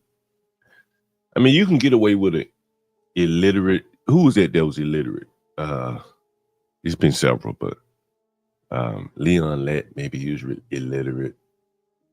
But those players were kind of the old school Stanley Ryan, John Galt nature, where they were coachable, approachable, probably had some semblance of a man in their life. Nowadays, these young boys are the man in the household at a very early age.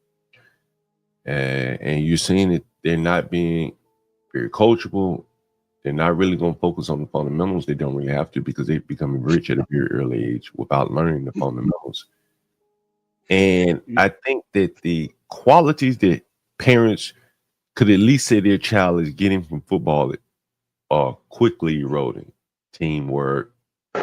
Yeah, I would agree. Probably the biggest reason to allow your child to play football is to build, that camaraderie and teamwork. Hell, it used to be like a highlight on your resume. I played organized football, collegiate football. People know you can work with teams and things like that. I think now that most NFL teams are so fucking dysfunctional, you wouldn't even want an NFL player around your organization. I mean, you mean like Orlando Brown? Orlando Brown. How about Herschel Walker? There was Herschel Walker, at the least, was the old school, hard working, keep his head. Yeah, he was, right. He kept his head to the ground, all right, and they got pounded a lot. Yeah, got pounded a lot. And that's the other element that parents, women in particular, I don't want my child subjected to that kind of damage. But shit, it was a player for the 49ers just walked off the field the other night in the middle of the game. What about the dude that both of his parents were doctors? Megatron. Yeah, but look, he quit early, right? He quit. What's his name? Myron Rolle. There was another guy who decided to go be a medical doctor instead of playing football.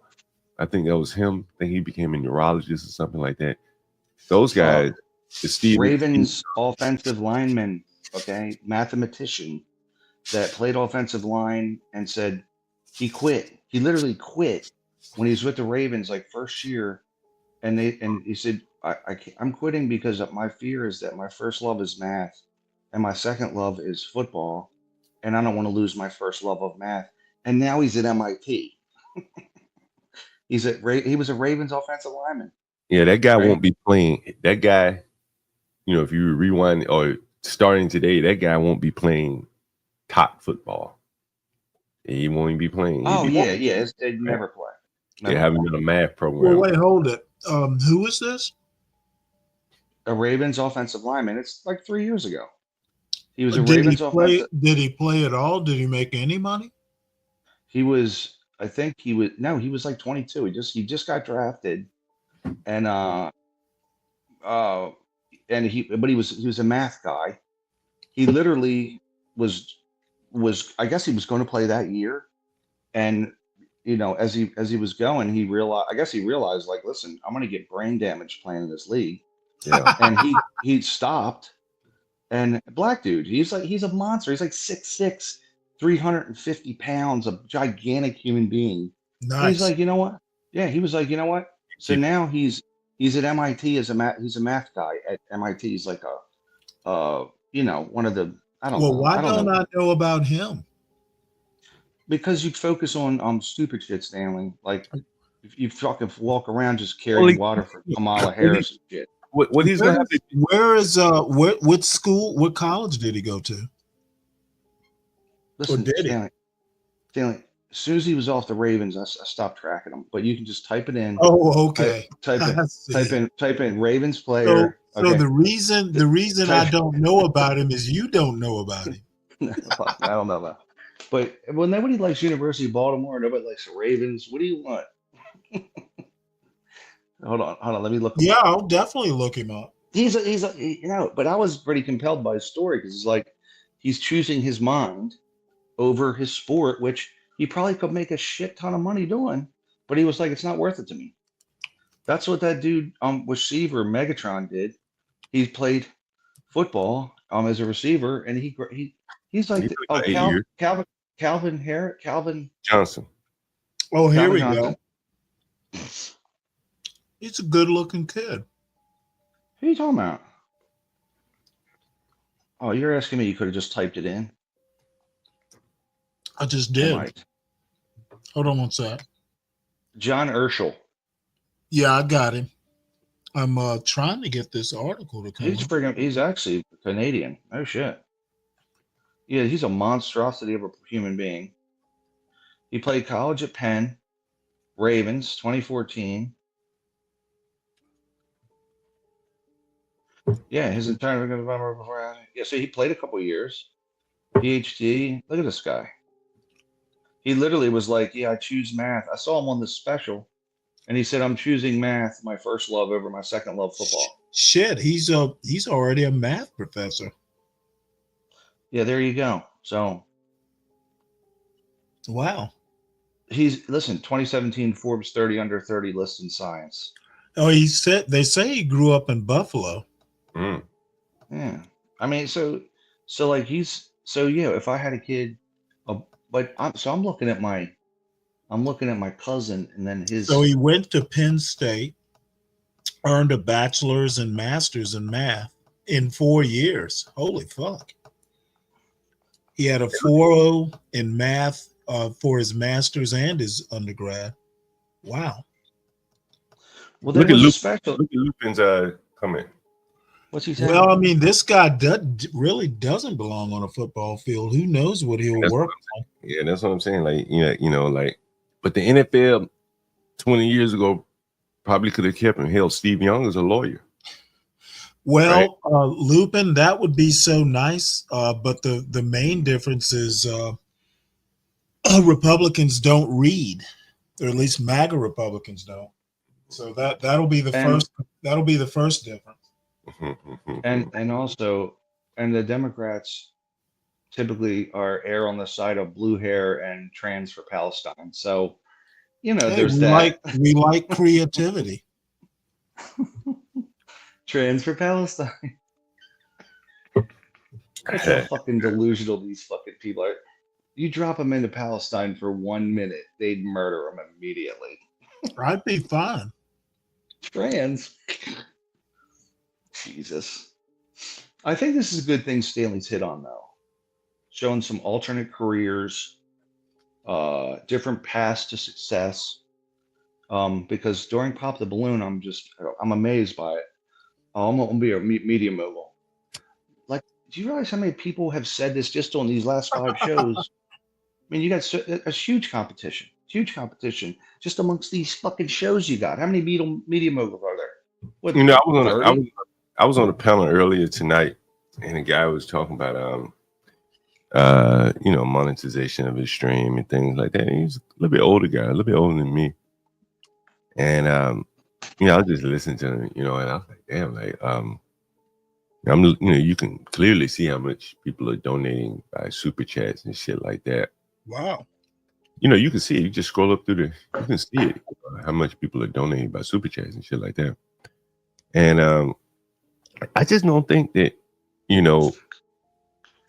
many of these people that are, almost everyone we see on Pop the Balloon. I'm a social content creator. But that's really it. You know what I'm saying? And like, what makes your ideas, different, valuable, right? What do you have, that valuable? And people say, well, the same thing applies to you, John. But shit, I got a job. I got to live my living. You know what I'm saying? Like, you're full property. You're literally a landlord, property manager. You can do that professionally and never turn on social media, and you'd be fine. But more to the point, though, I could get on here and just advertise my listings. True. I could try to, be some kind of real estate subject matter expert. And so I think it's a young person issue for sure. I think they want. I think for the young people that want to do it, I think it has to feed into something. It has to be like synergistic. You understand? Like, there's a guy that runs a convenience store in Chicago, and he goes live in the convenience store. The fucking content just coming out of there is hilarious enough. He doesn't have to do much. He's at work anyway, probably the store that he owns. Yeah, it all kind of works together, right? But if you're just trying to travel around, being a damn social media content creator, that's a lot of competition. And oh my Lord, it's going to be very difficult. This dude's an assistant professor of math at MIT. Holy fuck! We've moved on, Stanley. We've moved on from this individual. Mesmerized. Stanley's just blown away by holy fuck! He's a football player turned professor. You can't believe that. Well, no, you know what? A black guy teaching math at MIT is a big deal. It's just like I say all the time, Stanley. Imagine that, black people, just like everybody else. No, this guy's not like even most white people. Just like everybody else. Like he has No, he could be a math teacher or be a football player. This is where you're getting off track. He's not like everybody else. What I'm saying is they fall into any particular jobs that and what I'm saying is that this is where folks like yourself go off track. Okay, the guy is not like everybody else. That's what's the amazing thing. Well, okay, but the point is, just acknowledge the point and we can move on. Is he a higher level person? He is literally a professor, a math professor at MIT. Okay. A PhD from MIT. He is not like everybody else. So what you're saying is he's an exceptional person? What I'm saying is he's not like you. I'll just be blunt. So he's not like everybody else. He's not like me. He's not like John. He's not like anybody in the chat. And I like celebrating Black excellence. Is there a problem with that? The point is, okay. Okay, you're just going to keep making your point, and I'm just going to keep shitting on it. At some point, maybe it won't be surprising to you that black people can excel, Stanley. Okay, motherfucker, most whites don't excel at MIT. So what the hell are you talking about? But we all have the possibility. If anything, he's fulfilling my prophecy that black people should be more like Asians. There's failures that are Asian too, Stanley. There's success and failure amongst all the races. Well, you're forcing me to say ugly stuff. Stanley, all the races have successes and failures because we're all human. You know what? Oh, now it's kumbaya. It always was for me, bitch. I've always said the same thing. I'm very consistent with my message. we're all just humans. 50,000 years ago, Well, we some were of all us we Let me were. give humans are Ryan. better You than got to give others. Ryan credit. You got to give Ryan credit for that. I'm Right. pretty I'm not consistent. saying That's I'm yeah, not Ryan. saying you're a racist. I'm just basically correcting that he's like everybody else. He's not. I don't think that's what Ryan was saying, but yeah, I get you. Of course, what I was saying is, I think that you can find success. It's surprising. What I did say tonight was this: I'm surprised that it seems like there's a concentration within the community, okay, if you will, of where music or these certain fields, and I'm like, hey, you guys got all the fields. There's successes in all the fields. For Well, example, this I guy. think Ryan. For I think example, Ryan. engineering. Well, see, if you So go and you do it statistically, your argument doesn't hold weight. Well, I think Ryan. I think Stanley. In fairness, this guy probably didn't come from a poor family, right? He probably didn't. Right, and most of the football players, which I say is the problem here now, are coming from very poor families. Look at what Lupin said. He teaches inner city football. He used to sponsor one. Most of the parents are good, kids are good, but the parents are single mothers, always needy. And those are the kind of kids that are coming into the NFL now, right? Right, but why you is know Mike what Boston though? saying? I You don't know know why what Mike though? Boston. All I have to say, and I'm telling you, I think that someone who puts as many hours into math as they do into football practice, and of course, there's just like being an athlete takes some natural ability. Well, so does math. Well, this guy didn't even go to Alabama. I went to Alabama, by the way. Right, but what I'm saying is that I think maybe, and this is just off the top of my head, but it is based on some experience.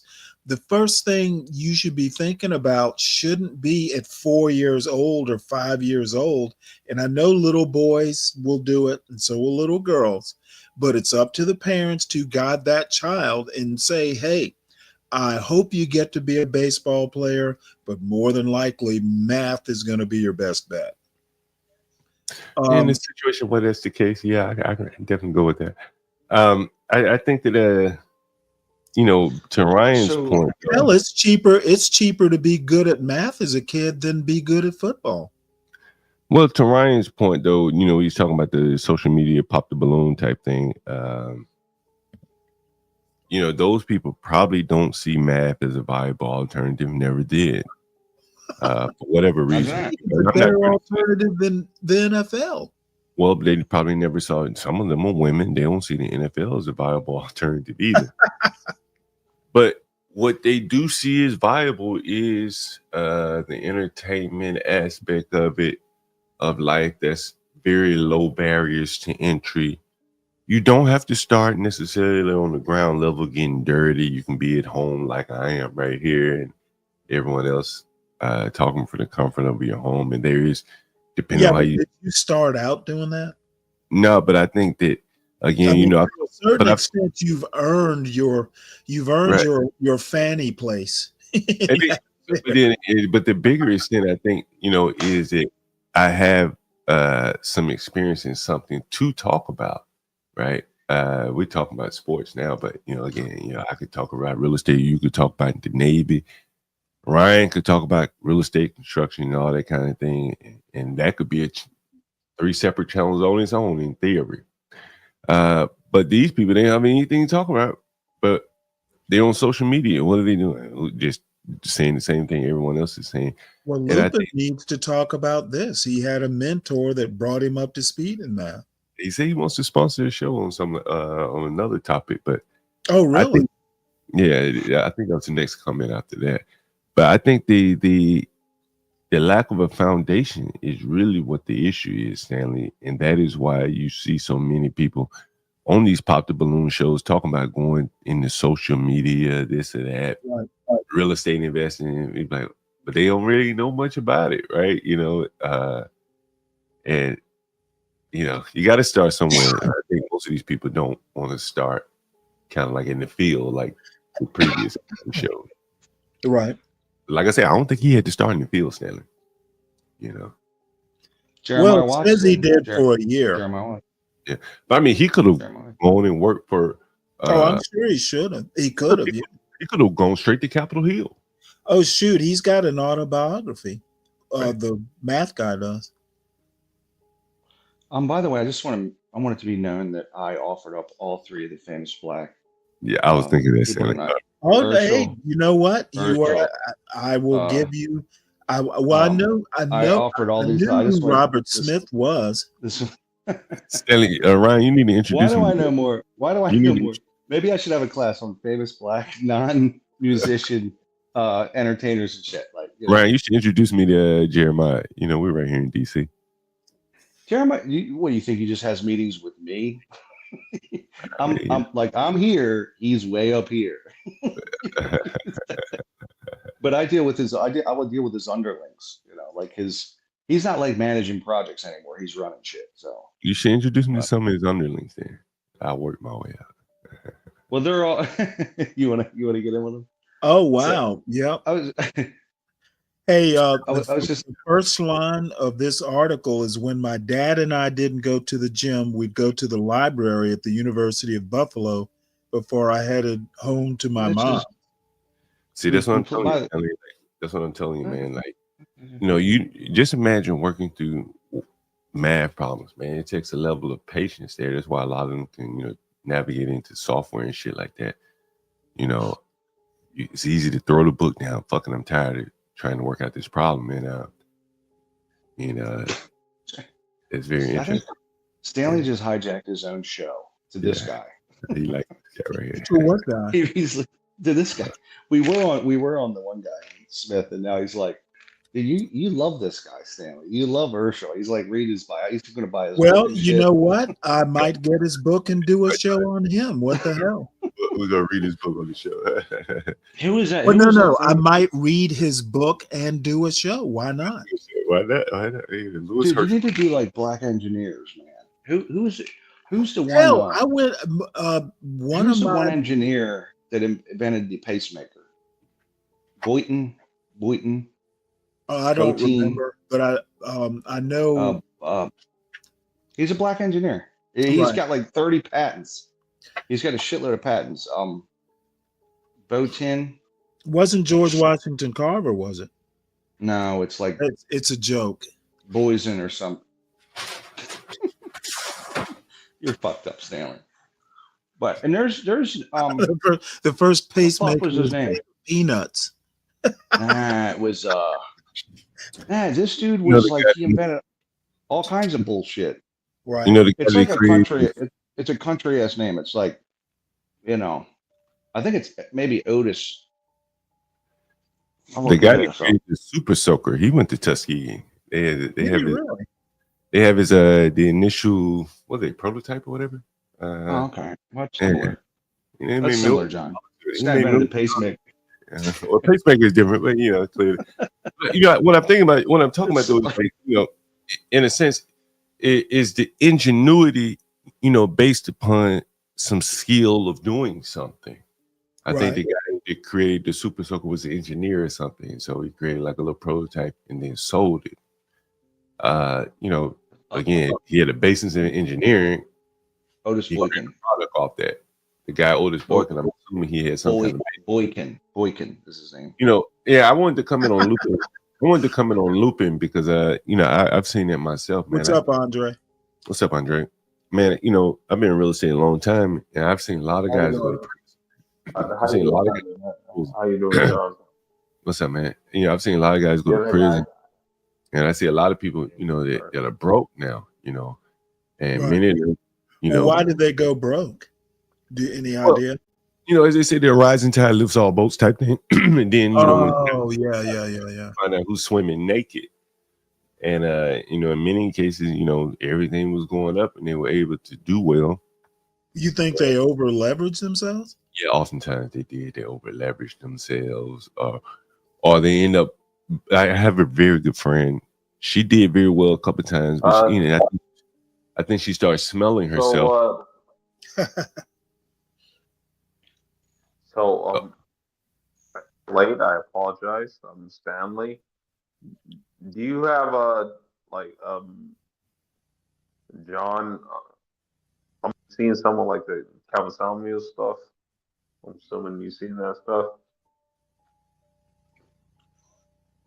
See what stuff? Well, I'm assuming that John has seen like a bunch of like the Kevin Samuel stuff. Seen what? Well, I am assuming that you have seen a bunch of the Kevin Samuel stuff. Oh, Kevin Samuels. No, I haven't seen much of it. Yeah, no, I haven't seen much. That's the. You're the one that curated it for Stanley, right? I played a few videos of like one night, but yeah, I think it would be something that you would enjoy, John. Well, you've created a monster.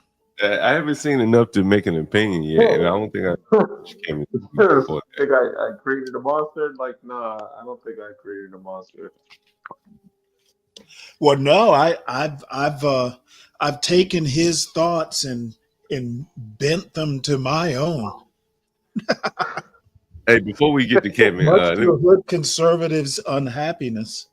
hey, before we get to Kevin, let's get up in the Well, Kevin. I'm not moving on to Kevin. That is not what I was planning on talking about. We can if you want to. I know you want to talk about Urshel the rest of the night.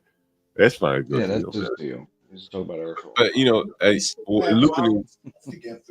Lupin is on something though. I've seen it, man. I've known guys go to prison, real estate fraud, mortgage fraud, all that shit they were able to get away with all that shit in a high market, in a hype market. And then when the federal government started investigating why this place foreclosed, they end up going to prison, easy money, quick money and shit like that. Yeah, that's right. And then they're on to the next hustle. The best ones can find the next hustle and take advantage of that one.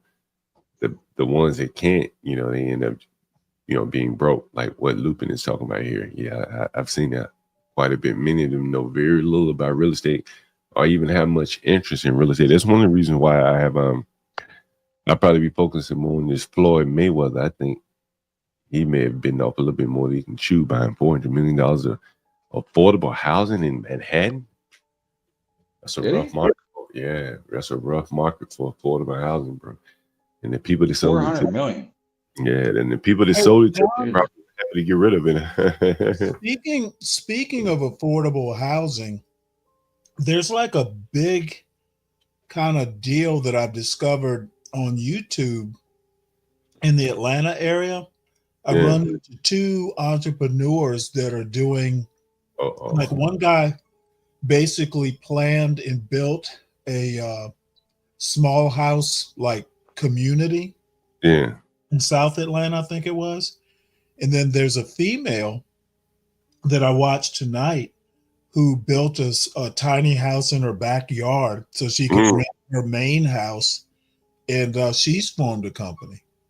Yeah, I could see that, a tiny house, Atlanta has a lot of college students and shit like that where you can have, it has a dynamic enough population with people who need just the basic minimums, and the rent is high enough that you could pull it off. Yeah, I could see that. But, as it relates to Florida, anyone in general, I think affordable housing is dead money unless you got some kind of taxpayer tax incentives to do it. I wouldn't recommend anyone. Well, that's the only way it gets built is tax incentives. I mean, they're not building otherwise. I mean, even if mandate, they do it by mandate. Even if you're trying to do housing where you just can appeal to affordable housing, I just don't even think there's much of a market there anymore. There are people. Apparently, she went and she's got plans and all this stuff. People can build them for $60,000. Yeah, 60,000. I mean, she gonna want her to get her money back, and that's gonna kind of preclude affordable. You know how that goes. We got two Andres up here now. No, he's probably shifting phones. Oh, okay. It'll be just a big trailer park like I grew up in. So, actually, I'm kind of curious to see. He's gonna force Kevin Samuels on us. You got some Kevin Samuels for us, Andre? No, I want to put that on John, since John said that, like, Okay. I am actually not a Kevin Samuels fan as well. By the way, Stanley, like like me like trying to show you like these videos and stuff. Like me like actually watching it for myself as well. I see. Yeah, because I was never a fan of him. So I think Stanley likes him though. Oh, I like him, but Stanley likes him because he's like the middle of the road, like where I'm not gonna pick a side. You know. Oh well, no, I think he's right, but I don't think he's all the way right. I think that these women are thinking this way because men are letting them. I agree with you, Stanley. Instead of like putting their foot down, like Kevin Samuels. If Kevin Samuels can do it, other people can do it. Well, pretty much Kevin Samuels is like, I have an expensive suit, so listen to what I'm saying. That's kind of what I get from him. But well, clothes make the man. My mother used to tell me. No, people let women dictate the mood and all that bullshit, and you have to straighten them out. They're emotional creatures. You got to bring them back to reality. Play that clip while John is here, because I want John to get a little piece. So what you want me to do? What you want to do is hijack the show. Yes, specifically his goal. Well, actually, you can continue playing whatever it is that you're playing currently. And no, we'll go ahead and watch it. Apparently, Andre.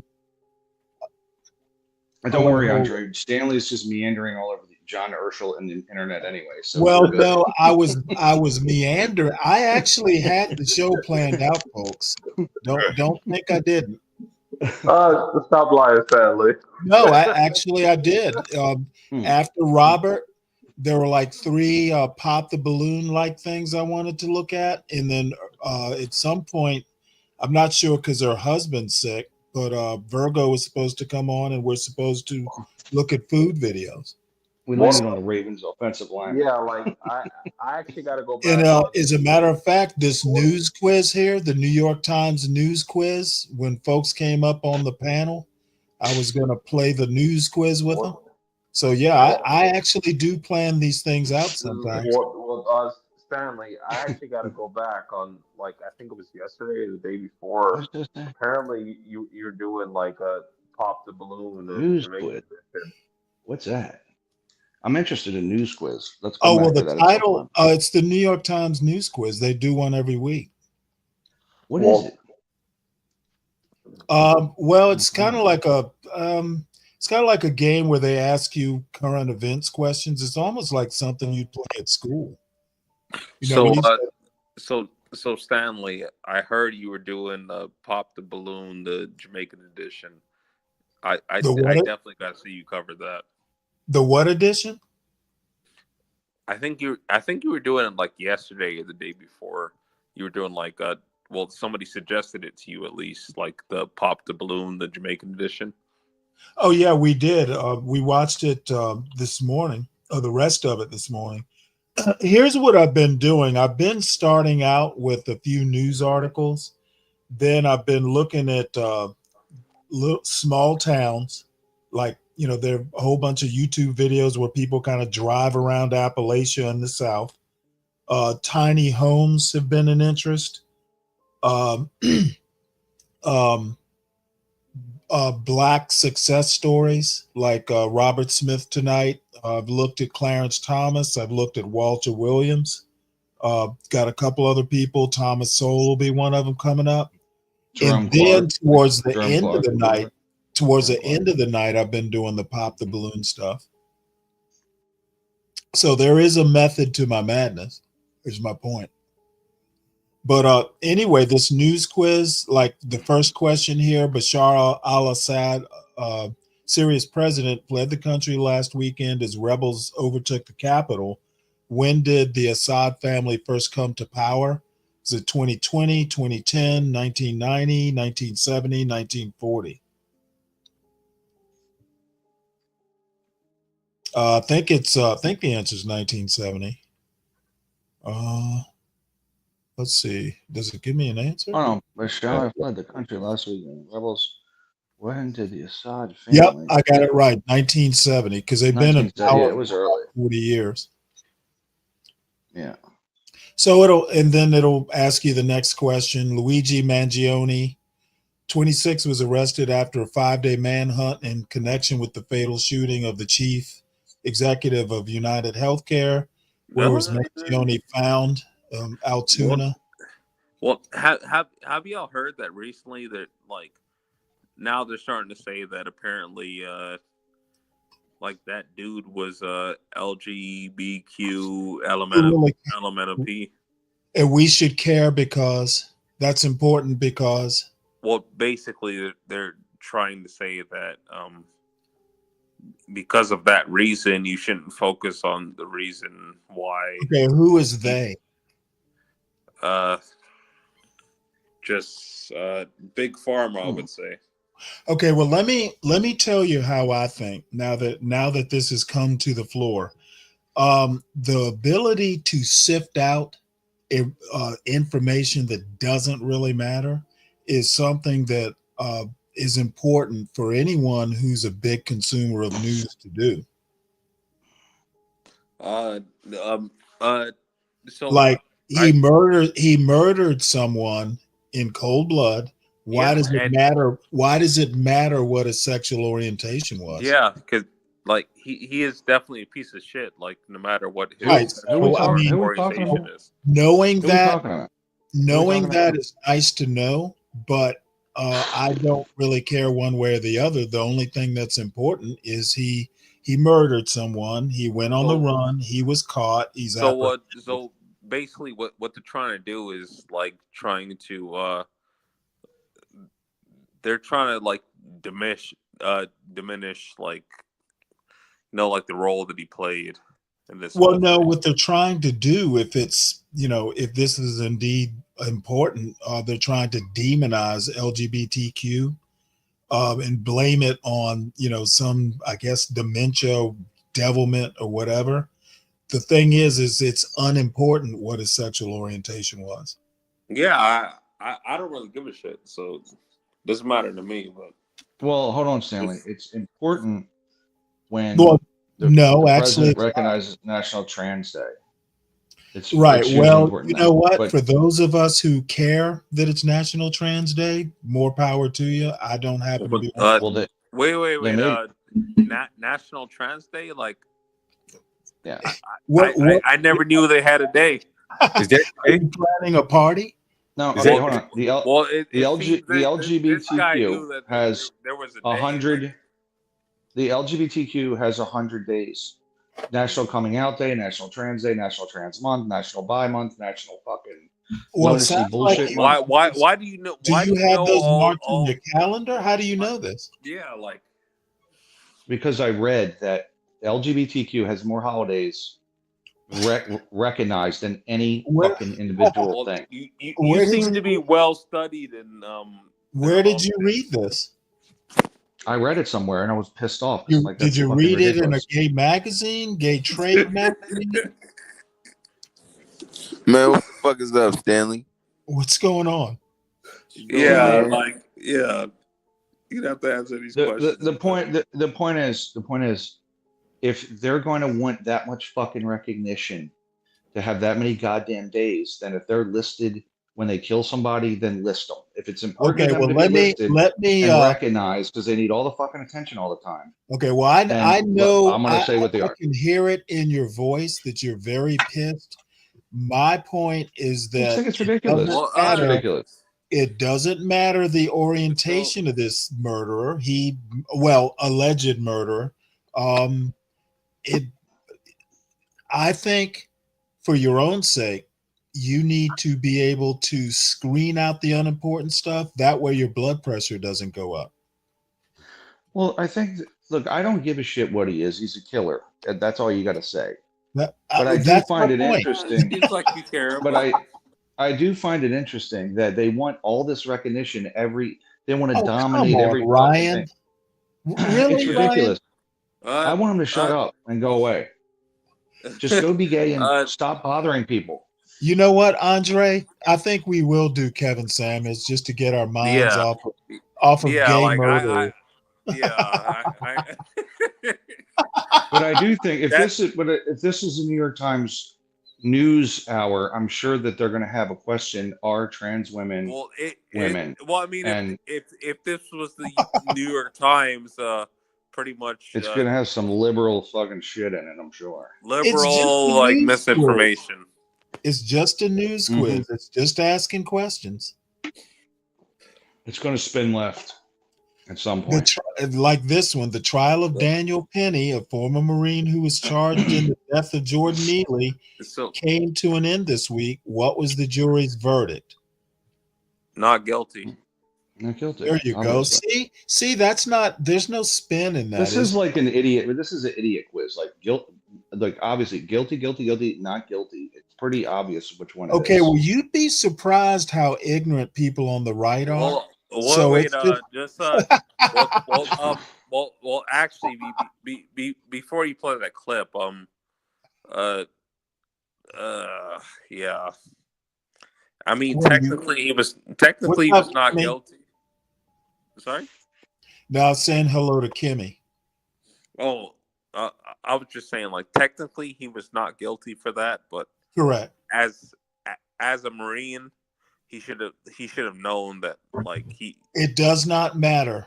The jury rendered a verdict, and we must follow it without asking too many questions. It does not matter whether he was a Marine or not. The jury did not think that it mattered. He was ex-military. You do know the jury knew he was a Marine, right?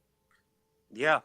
Well, apparently it didn't matter to them because they don't know anything about like military service, and they don't have to.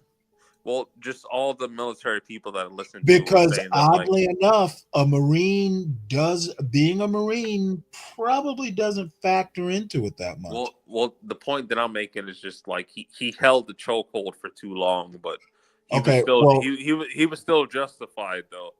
He was still justified, but he held the chokehold for too long. I understand, but the thing is that you have to know what to screen out, what is necessary, what is unnecessary, and him being a Marine, it probably factored in because, hey, he's a veteran.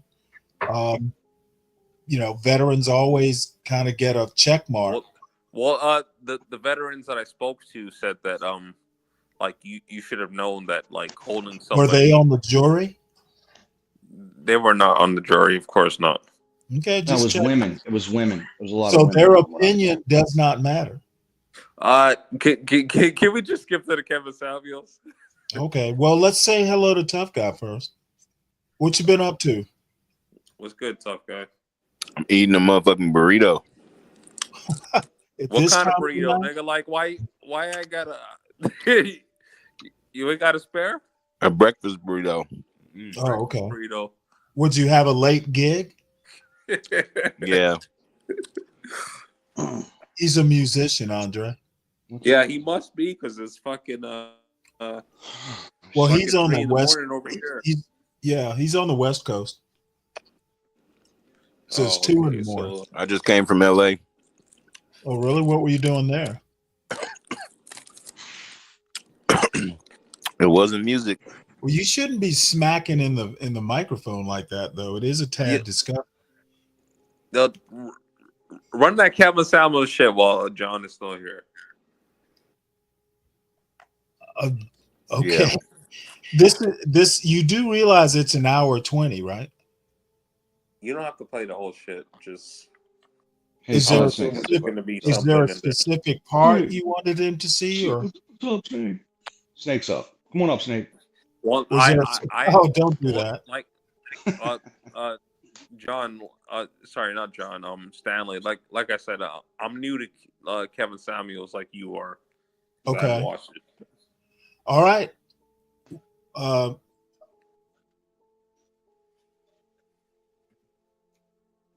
I'm assuming there's a reason why it's so long. That's my hope, anyway. Well, I think sometimes they were actually that long. I mean, typically his streams were man, this hot sauce is fire, man. hot sauce that like actually burn your mouth. That shit's hot. Okay, so I went through the music. You ready? Yeah, good.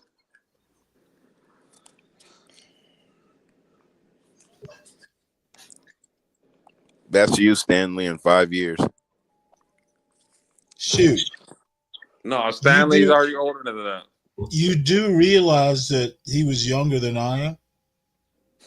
No, I mean, if we keep going being on the internet, you're gonna end up talking to these hoes like that.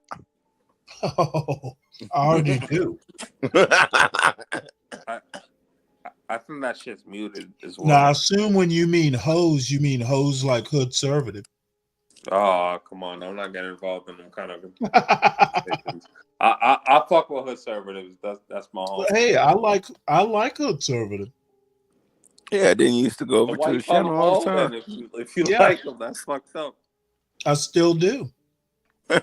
Yeah, I ain't involved with that shit. Like, you gotta talk to him about that.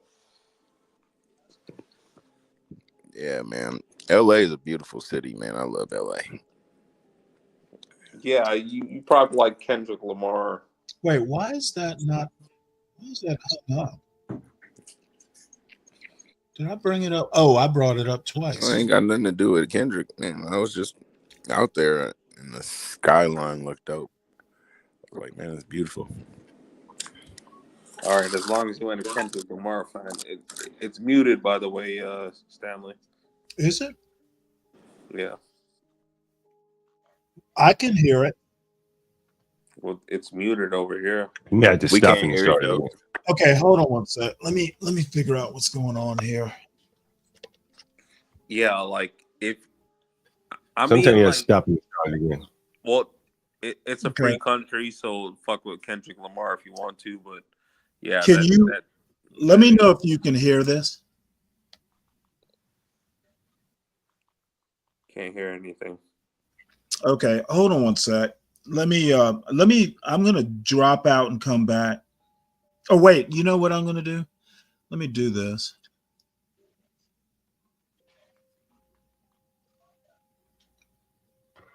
Give me 1 sec here.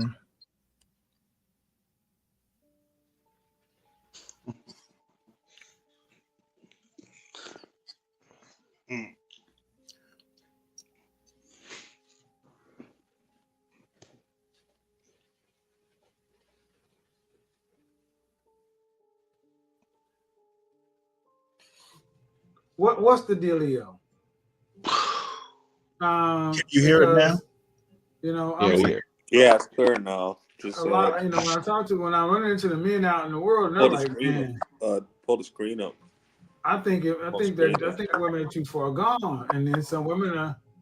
Then I hear some men who are pretty far gone in their mentality. I'm like, you know, basically trying to say, you know, like all 100% of the women are just trash and this and that. Like, well, damn. Are we at a place to where people are just giving up? And let's talk about it. As a woman, have you just given up? Are you just like, F it? I'm 300 pounds. I'm going to be 300 pounds until I die. I ain't going to lose the weight. No matter what you say, no matter what nobody do, this is what it is. Is that's what the deal is? Or is that where you're at, ladies? And then as a man, are you like, man, forget this, man. These are the streets. These pros ain't loyal. I mean, where you at? And if so, then what's the alternative? Because I hear a lot of men talking about, you know, going overseas and dating abroad. And I'm like, oh, that sounds nice. But many of you guys ain't even been, you know, from one coast to another. Many of you ain't even been out of your own state, man. That's what we got to do. That's what we got to do. What are you going to do? Where we at?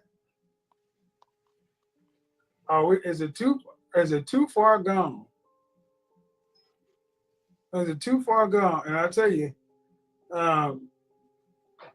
yeah, young ladies, I would say this. A lot of the older women, a lot of older women would love for you to be just as jaded as them. They want you to feel just as bad. See, have you ever asked yourself a question? Why do some of the younger women feel like they're so left out by some of the older women? Because, you know, at least older men, you know, OGs will at least try to put the young bucks up on game.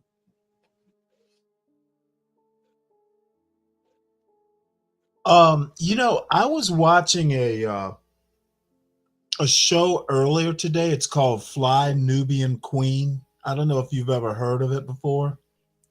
Well, Kevin Samuels was the top. I've never heard of it. Oh, what the fuck is that? Smile. Kevin Samuels was the topic, and to the point, he brings up older women, kind of being standoffish with younger women. Well, a point that was made on that show is that older women, and this is from an older woman who said, well, you know, maybe some of the older women don't want to discourage the younger women, because what they would tell you is if they had it to do all over again, they would have never married their husbands in the first place. So, you know, bottom line is we don't talk to the younger women because we don't want to discourage them. So hearing Kevin Samuels talk about it just made me laugh. And I'm going to wait till John. I'm not hearing. Huh? Well, I'm sorry. Can you hear me? That's Hearing the because whole thing. Stanley. That's because they want You, but I'm not to be hearing young you. again, and they be hating just like Oh, moms no, be hating on their daughters. I literally just told you what the lady said about older women. Basically, they don't want to discourage the young women because their marriage advice would be, don't ask me, because if I had it to do all over again, I would have never married this bastard. Yeah, but even moms be hating on their daughters, man. The older women just Okay, want I to be young literally again. just told you what the lady said. I don't know why we need to go farther. I'm just saying, women they want to be young again. not That's done what with I that said, one. fool. Okay, and I think that is totally crazy. That they want to be young again. Yeah, just No, I think it's totally crazy as a comment on what I'm saying the lady said. She didn't say anything about being younger again, other than if I were young again, I wouldn't marry the bastard. Right, but that's what I'm saying. They're trying to live vicariously through another woman. They I just, see your point. So Stanley, I don't know Stanley, that that's is necessarily the case. I think it is. I'm pretty sure it is usually, because that's what usually happens. Okay. Well, I didn't really get that impression from her. Right, but what I'm saying is, if you look at the dynamic between the relationship between a mother and a daughter, a lot of the times the mother be hating on the daughter. Not been my experience, if you say so. Because I know my mother and my sister, it was pretty much my mother's advice was always, you know what? Don't be spreading your legs to everybody. Okay, so do you feel like Living- was telling her that because maybe she had that experience and she didn't want her to? No, my mother didn't have that experience. Believe it or not, my father was like the only man she ever had, I guess. John, I mean, that's old school thinking anyway, though. A lot of John, I old school wanted women to tell you, keep your legs closed. Ain't nothing basically, open late at night but legs. Kevin Samuels talking about older women kind of blowing off younger women. On Fly Nubian Queen, one of the older ladies on there basically said that the reason, because the topic came up, the reason older women often are kind of standoffish from the younger women is the older women's marriage advice would be, hey, don't ask me for advice if I had it to do all over again, I wouldn't have married the bastard. I believe that's true.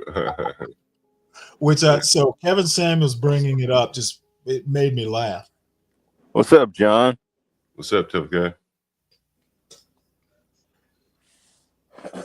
Andre, you had something to say, or were you agreeing with Tough Guy? You know what's interesting, Stanley? It's like, so John, you don't think that they be hating on their daughters, like older women or like moms be hating on their daughters? I think these are some of the younger. I think these are some of the dynamics of younger women, right? I think that's what you're talking about. The younger women dynamics will have daughters that are, you know, close enough to their age, you know.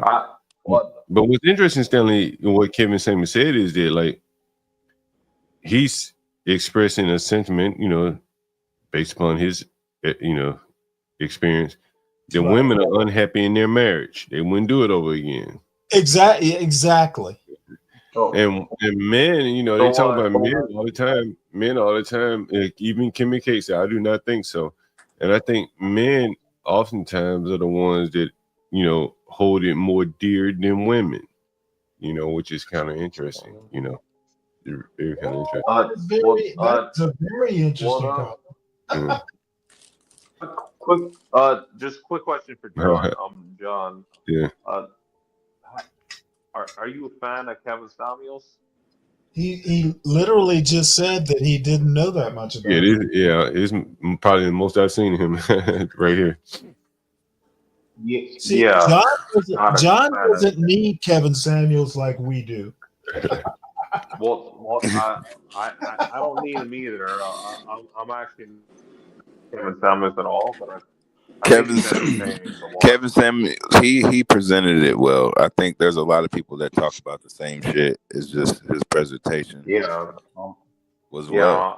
He did that well. I'm not a fan of him at all, but I think he's entertaining. Well, if everybody was as articulate and direct as he was, the manosphere would actually be worth a shit.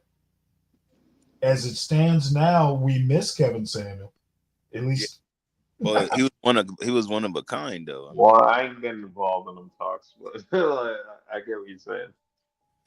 Well, I'm the reason I like him is the guy is clear, concise, and a lot of it I agree with. So older women ain't trying to tell younger women nothing. That in mass, they might pretty much look at y'all like y'all are competition. That's a wrap. Oh Lord, you got your ass all out in your pictures. If I look on your Instagram and all it is booty pictures, I'm not bringing you on. I'm not trying to hear it. I want to have a conversation. I mean, do you? But no, this ain't that kind of get down. This ain't that kind of get down.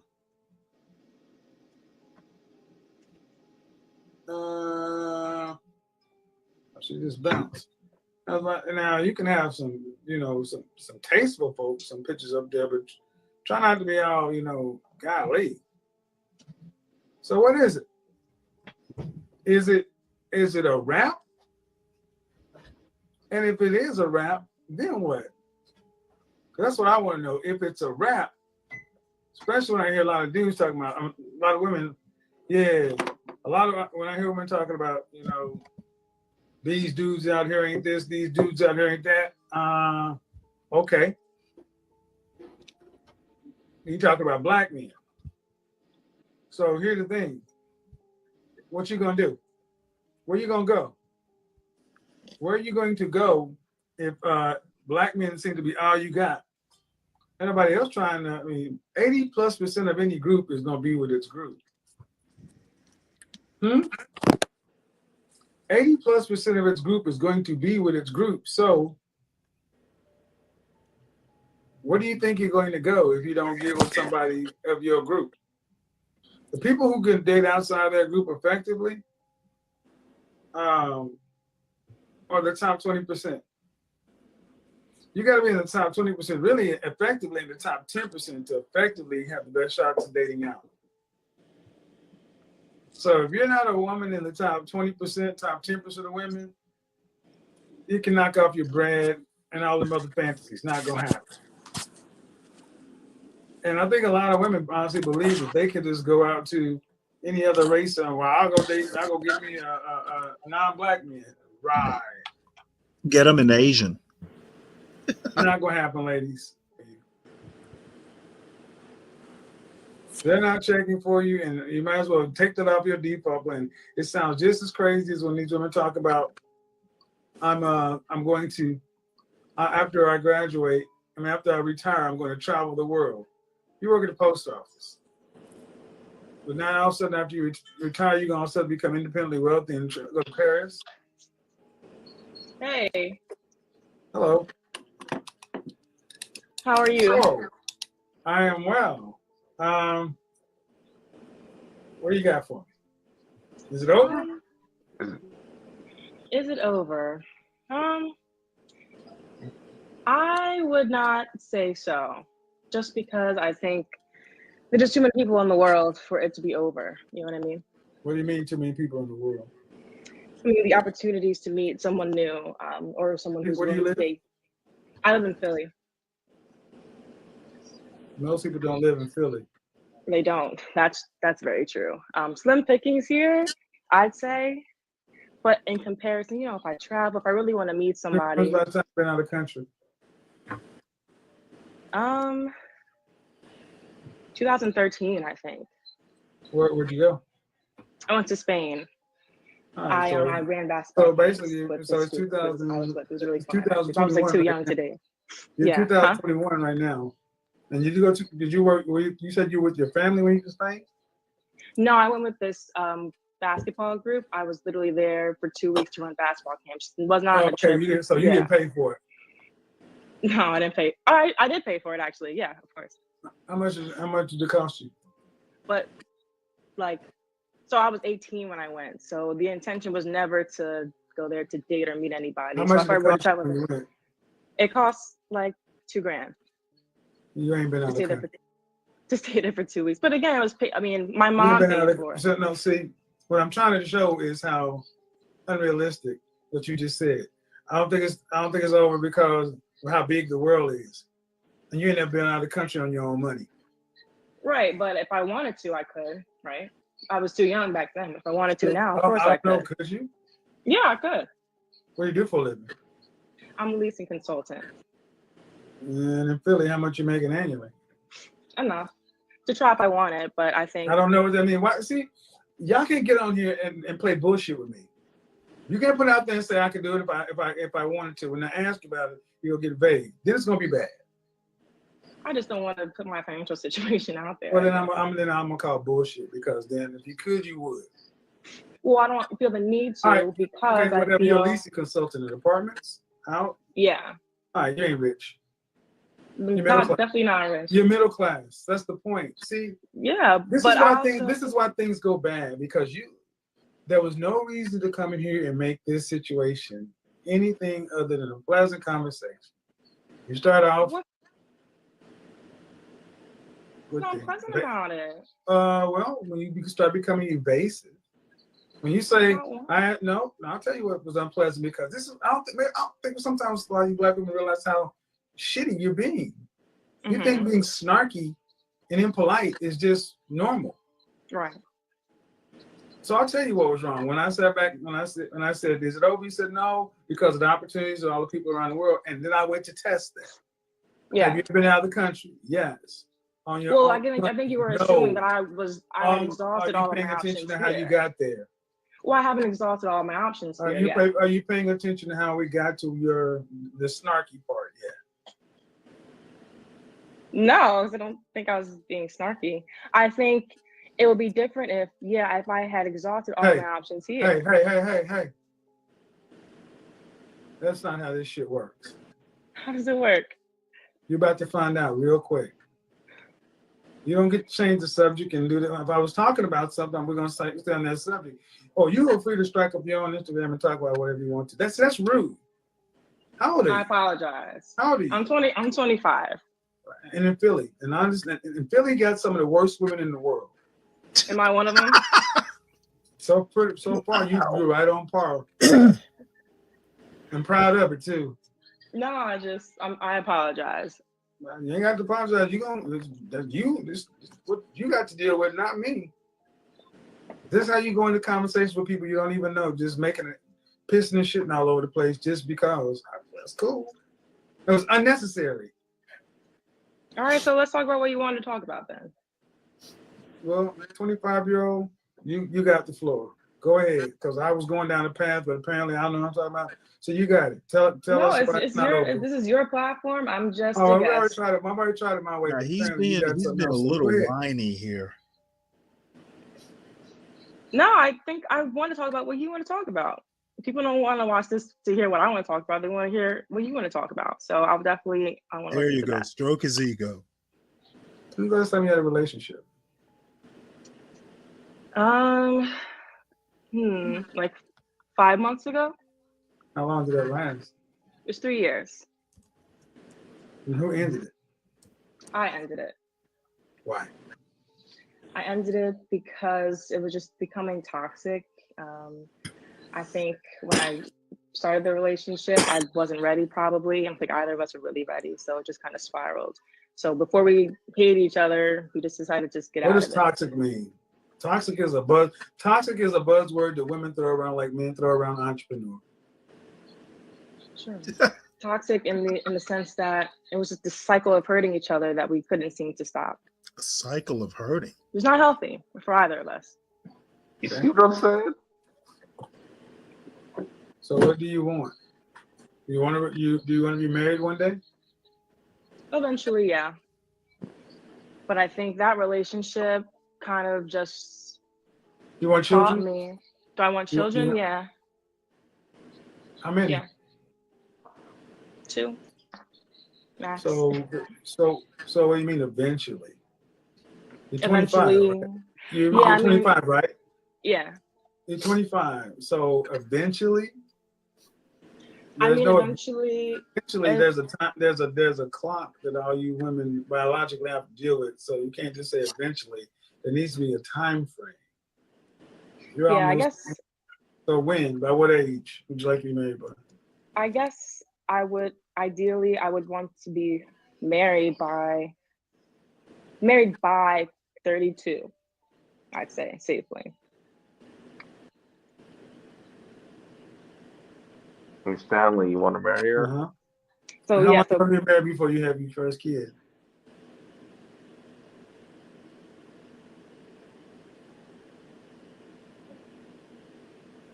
You asked, do I want to marry her? No, she's a little young.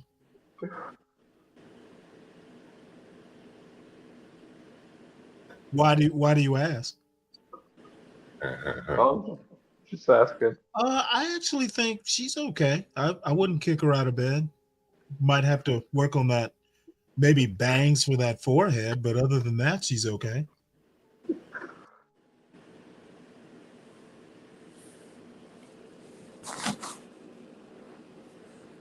For like 2 years. So I guess I would be married. Okay, so you'd be married at 32, 2 years before you had your first kid. So you wouldn't start having kids until you're at geriatric pregnancy, 35. No. So I should have said ideally I want to be married at 30, have kids at 32. But be married by 32 for sure. Uh-huh. So another sister that thinks that you should start worrying about getting married at the wall. 30 is too old for me. I just want to be ready for marriage. I mean, I just want to be ready. I don't want to just rush and get married just for the sake of, Well, I would say this. Were your mother and father married?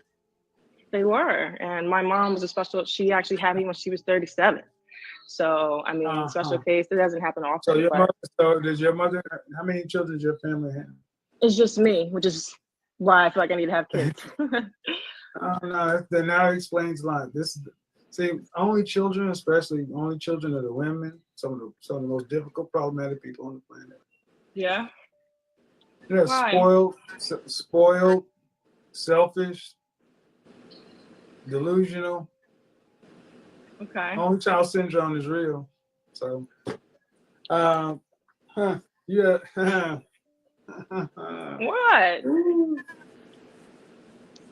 So what kind of dog do you have?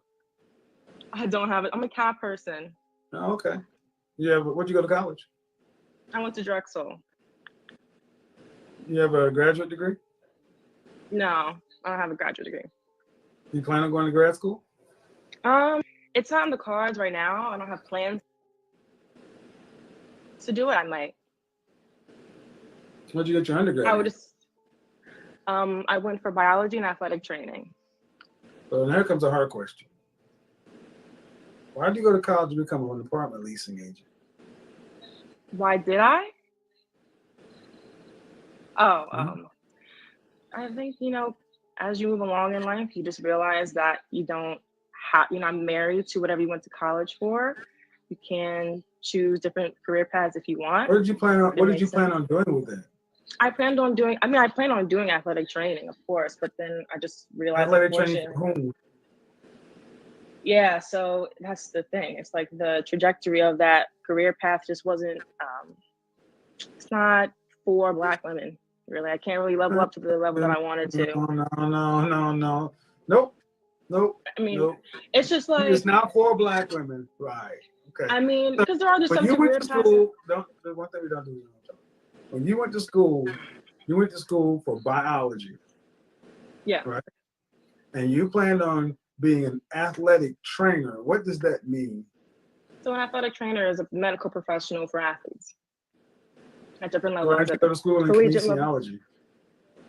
It's all kind of molded in the same degree. So it was a dual degree program. Okay. So you went to become an athletic trainer at the collegiate level. So once you get the degree, you have the option of doing it collegiately, sure. Collegiately at the high school level. What did you plan on doing? See, my goal was to do it collegiately. All right. So, but it takes time. It takes time. No. As far as job experience. So this is what I mean. You can't. This is gonna be another one.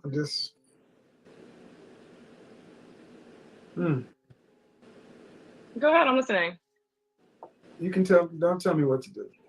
I'll go when I get ready. Because I'm really trying to be polite to you, young lady, but I'm about to, it's not going to turn out too well. I don't know if do you talk to your father this way?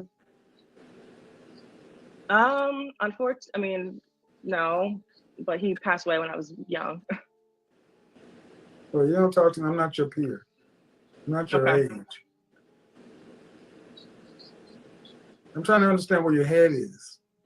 Right. Because you went to school in biology and you're an apartment leasing agent. Talking about there's never too late to people all over the world. And what are you doing with yourself? You want to get married at 30, have your first kid at 32, but you're... I'm what? You're Are you saying that that's unrealistic? Nothing you said is realistic. You're not. You went to how much student loan debt do you have? I don't have any debt. Good, but you have a useless degree in biology. It's useless. You have no high income skill. That's why you're a leasing agent at apartments, because you have no high income skill.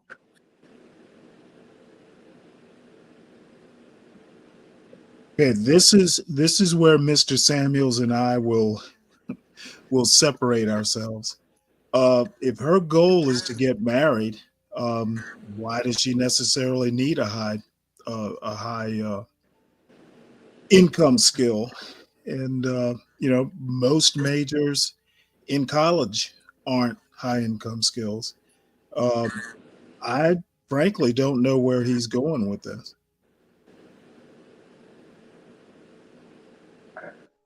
I agree with you on that. This is pretty much filler right now, to be honest. Yeah, I don't get. Well, I think where I think he's going, and I'm not sure, is that she's not in college anymore, right? And she doesn't make a lot of money, and so if she wants to meet a man that presumably is within what she's looking for, she's not going to be in the places that he's in. That's what I'm thinking that he's headed, because she's never traveled. She doesn't really have an interest to do that. If she did, she would. And in Philadelphia, she hasn't found any matches in Philadelphia and she doesn't travel. And well, her options by his logic are very limited. Now, I didn't hear that part of it. Maybe I missed it, but did she give an income range of what she's looking for? Well, I think he deduced that she doesn't make a lot. Oh, her. Yeah, I don't know. mean, if she's not You know. looking for a six-figure guy, I don't think, Well, I imagine that's what she's probably looking for. She got a biology major. She's looking for a man. right. Well, what he needs to do is ask her the question around the bush about all this stuff. Now, maybe it's in a description or something we didn't see, but maybe you're right. This could be one of his earlier videos. I'm not sure. I literally just posted like just a random right. one of his. Well, I mean, I'm not really fussing. I'm just saying I'm not sure where he's going with this. He's not up to. It could be. Yeah, I'm not sure either. Let's see where he goes with it. Okay. You don't get married, the amount of collegiate trainers is finite. Yeah. How do you plan on taking care of yourself until from here? How do you plan on taking care of yourself to the end of your days if your relationship problems persist? Well, I guess the point is to learn from those relationship problems so they don't. And how are you doing that now? By taking time to kind of just stay. Right, you're on your own. So you're in charge of this process. The person who drove it in the ditch. See, this is what I mean, gentlemen, ladies, women in general, Black women in particular, have been allowed to go to school with no plan. Just go out and do shit. Act like time doesn't matter. Again, everything I've asked you about is time frame, schedule, and structure. And if you just listen, it makes no sense. Mm-hmm. And how do you? And when I asked you how much money you made, you didn't want to tell because you ain't making. I mean, the average apartment leasing agent makes less than $50,000 a year. Mm-hmm.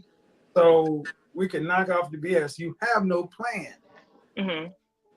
So if you don't get married, you living on one income. How you gonna get to retirement and living comfortably in retirement by yourself on one income with a biology degree? I think they're gonna get married. Shit, you think this is gonna get married?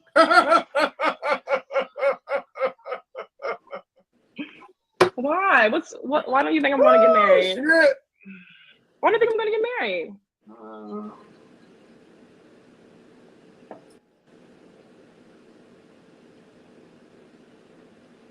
Why? Oh wow. Some of these young ladies don't even know what they don't know, and you think it's funny, but I'm not a toy. So I'm sitting there. I'm like, I'll let you talk because I'll make money off of this. Absolutely. But I'm supposed to. You on the other hand, this isn't funny. What is your plan for life? Seriously. I'm honestly still trying to figure it out. But I think the one thing that helps is that I know myself pretty well. So I'm kind of just using that to help me navigate where I am. Who do you live with? I live with my roommate. You both live in my house. In your house? Yeah. So by what age do you think you should have? Because if you say you're going to be married by 30, you're 25, you're not seeing anyone seriously. Mm-hmm. By what age do you think you should start panicking? Never panic, first of all. I probably will start dating seriously again and looking to date seriously by around like 28.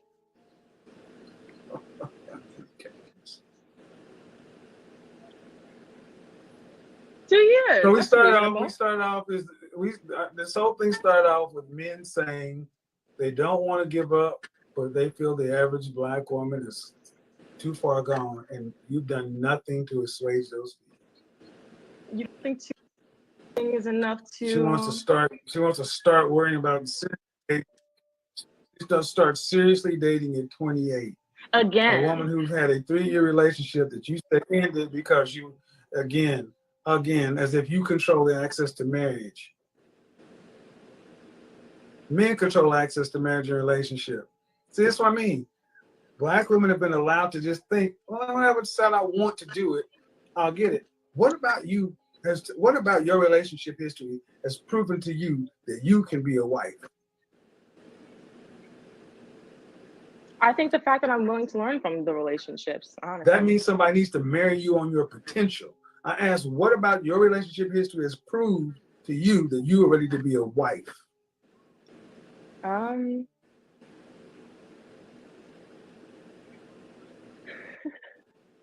Well, maybe I'm not a wife right now.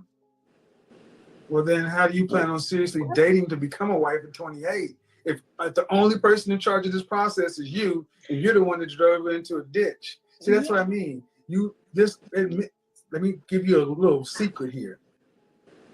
You don't take relationships seriously. You think they just happen. Sure. Or you think men are supposed to do something, and it's you the one's unfit. You're unfit. Unfit for anything other than dating. Casual fun. At this point, I would agree with that. That's what I'm doing. And you're doing nothing to change it. Yeah. So this is why I don't feel upset or bad when you're in the danger zone or in no man's land, because just like a person who doesn't prepare to pass a class, if you don't prepare to be in a relationship, when you fail at them, this is what you get. So when you become one of the 3 out of 4 Black women who don't marry in your lifetime, you'll look back on this conversation and said, I came on there joking, thinking it was funny and ha ha ha, and I blew an opportunity. You know what? Even I at 60 and a man am rolling my eyes at this bullshit that he's spinning. A girl is 25. To find something because I take life as a joke because I'm 25 and I feel like I'm young and I got time. And you don't. You don't. You're in the prime of your breeding. You're in the prime of your marital years. After 25, it goes down. But do you think it's possible for someone to learn how to be a better wife or partner when they're single? It won't be from this man this night. Learn how to be a better wife? Partner, yeah. I mean, do you think that someone could actually prepare? Who's teaching you how to be a wife? I mean, yeah, but it's just like, as far Who's as like, supposed to teach you how to be a wife? I guess some women learn from their mothers and things like that, or I mean, also your husband. No. I specifically said, who's supposed to teach you how to be a wife?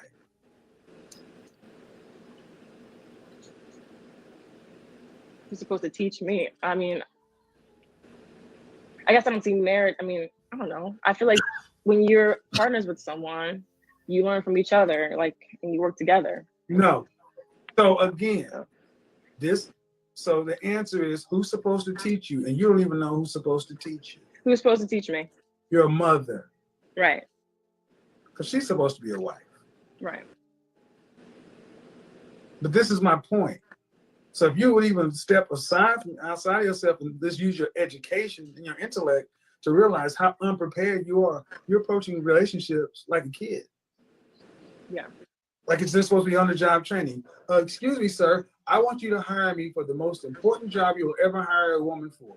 The mother of your children, the person you commingle DNA with, and you're supposed to entrust me with the raising and nurturing of your legacy. And I want you to do that all on the basis that I am open to learn. On-the-job training. Sorry.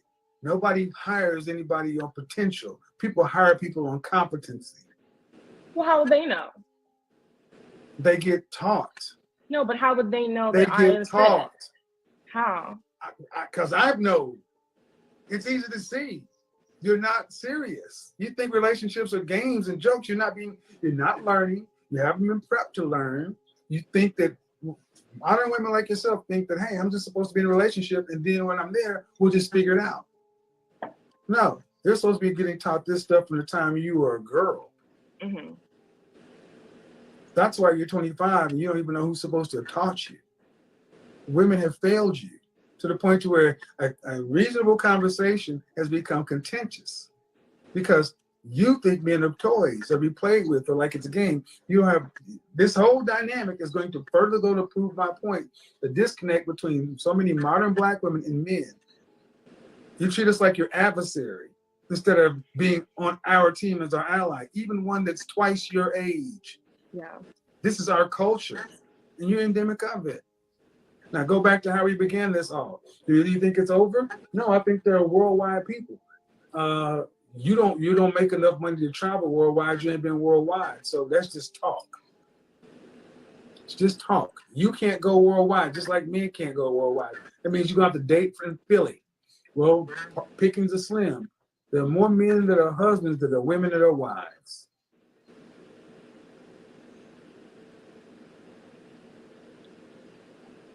I do want to say something about the whole the black men, how we treat them as an adversary.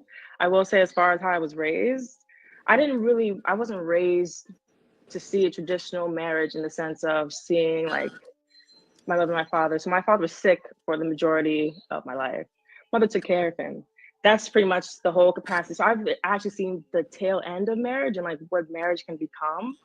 And that is, I feel like, why I'm so hesitant to start relationships, because you have to be prepared for the worst when you get married. No one can really teach you how to be resilient as far as, you have to kind of learn that through your own experiences. What do you think you just told me?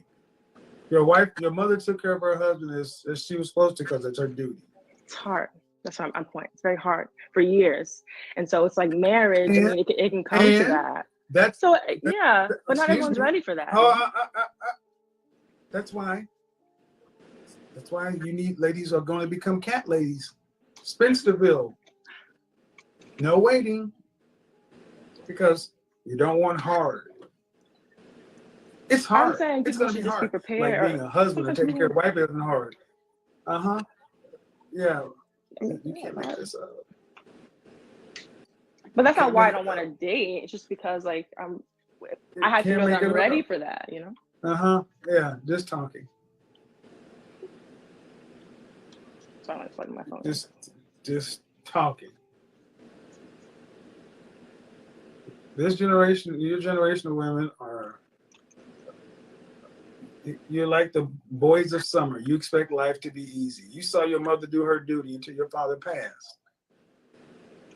That's part of the vows. For better, for worse, for richer, for poorer, sickness and health, to death do you part. But you only want. But so, ma'am, I'm helping you out right now. You're not fit for a relationship, and that's fine. And you're not trying to become fit for a relationship. You're not trying to be anybody's wife.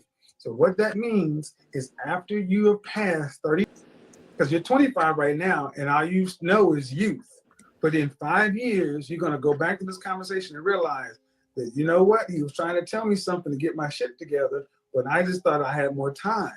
Yeah. And when you run out of time, you'll be like so many other women who are going to be complaining about the caliber and quality of men. There ain't no men out here because you mismanaged your prime marrying years. Yeah. And why did you do it? To get a useless biology degree, to go be a leasing agent in an apartment complex because you don't have a career. You went to college for nothing. So as far as I'm concerned, it's a waste. I can go again and have no debt. So if I wanted to. You say that again? I could go to college again if I wanted to. I have no debt. What did I say, gentlemen? When it gets hard, when it gets tight, where's one of the first places black women run? Back to school. The fuck is he talking about? Is that bad? Should I not do that? Stop asking him for advice. He's leading you down some weird. The school gonna be your husband. No, but they're coming Play to the last clip that I put in the back chat. Sir, this is what we've allowed our young women to do. This isn't a disco. I'm not a disc jockey. Oh no, I mean, so what? Sorry.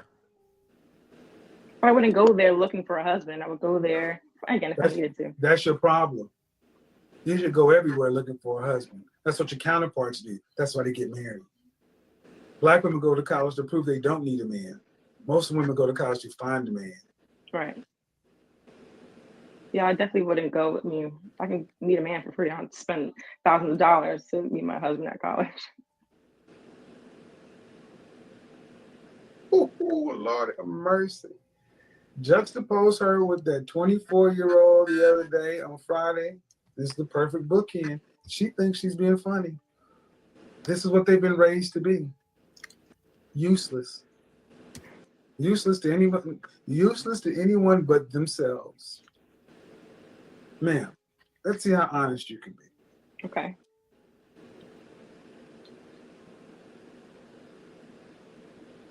What use are you to a man at this point in your life? At this point in my life, I don't know. I mean, I date. I have fun. I mean, I'm a good time. I'm funny. I have a good sense of humor. I am I think so. caring. Yeah, I'm very funny. Uh-huh. I have a good sense of humor. I I'm think so. attractive. I'm. What would you rank yourself on a scale from 1 to 10? Just in case you can't use 7. Okay. Without makeup, I'm probably a 6. Okay. With makeup, I'm probably honestly an 8. Not to that. That's pretty optimistic of herself. Pretty I'm generous. 5'11". Yeah. What size? Well, you're supposed to love yourself. So you're almost 6 feet tall, which is going to make it exceptionally difficult for you to find a spouse. She says she's 6 feet. Oh, yeah. 5'11". I think he asked her shoe size. This Can you go back size and see if he asked her is shoe size? find a spouse. Okay. So and you and no, yeah. That's just how it is. Well, No, yeah. That's just how it is. Except they don't go to find a spouse. So and you and I'm going back to what I said. What did I guess I didn't go back far enough.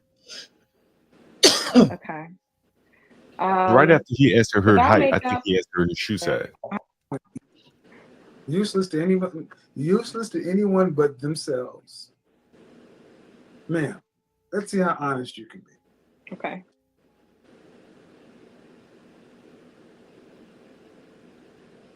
What use are you to a man at this point in your life? At this point in my life, I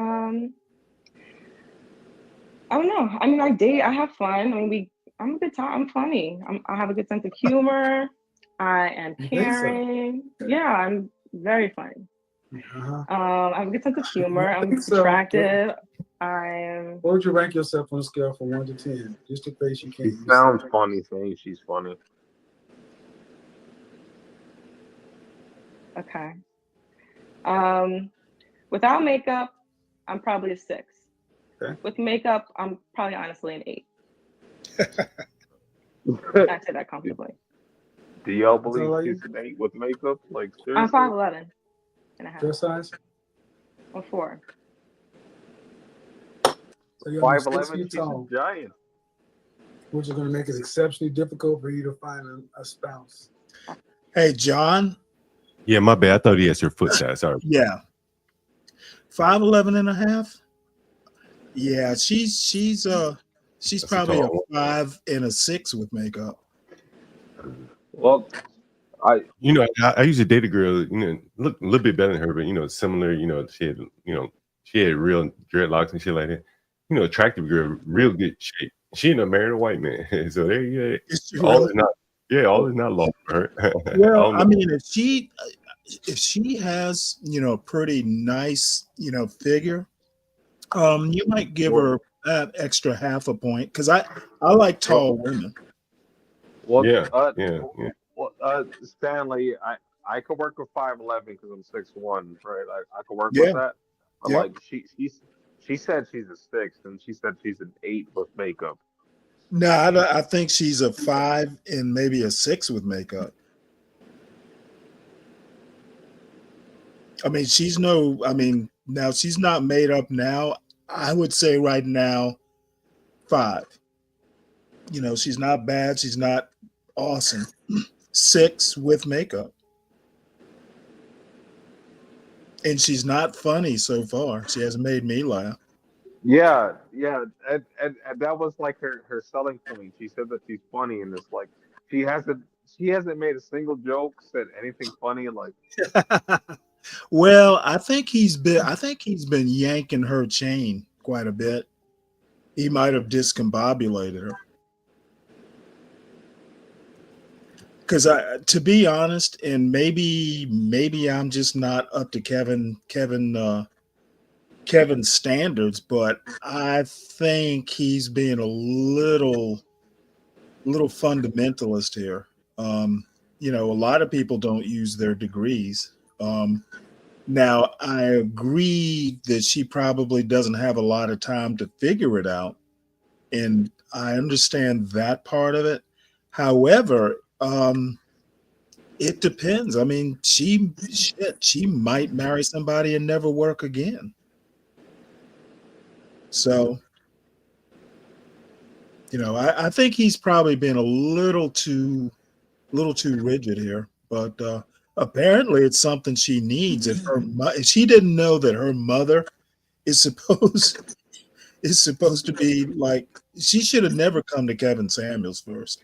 She I mean, he's should painting have with a broad brush. You know what I mean? Painting with a real broad brush, I will say.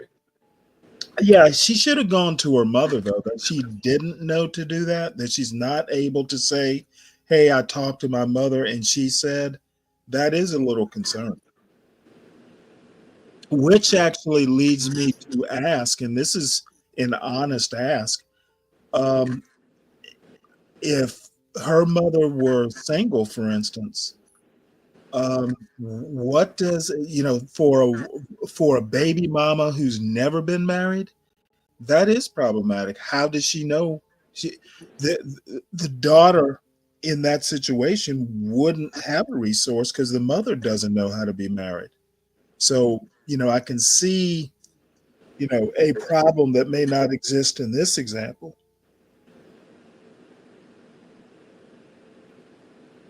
Absolutely. Well, yeah, that's just how it is. Except they don't go to find a spouse. So, and I'm going back to what I said. What makes you of use to a man? And you said that I'm funny. yeah. Goes a long way. I can cook.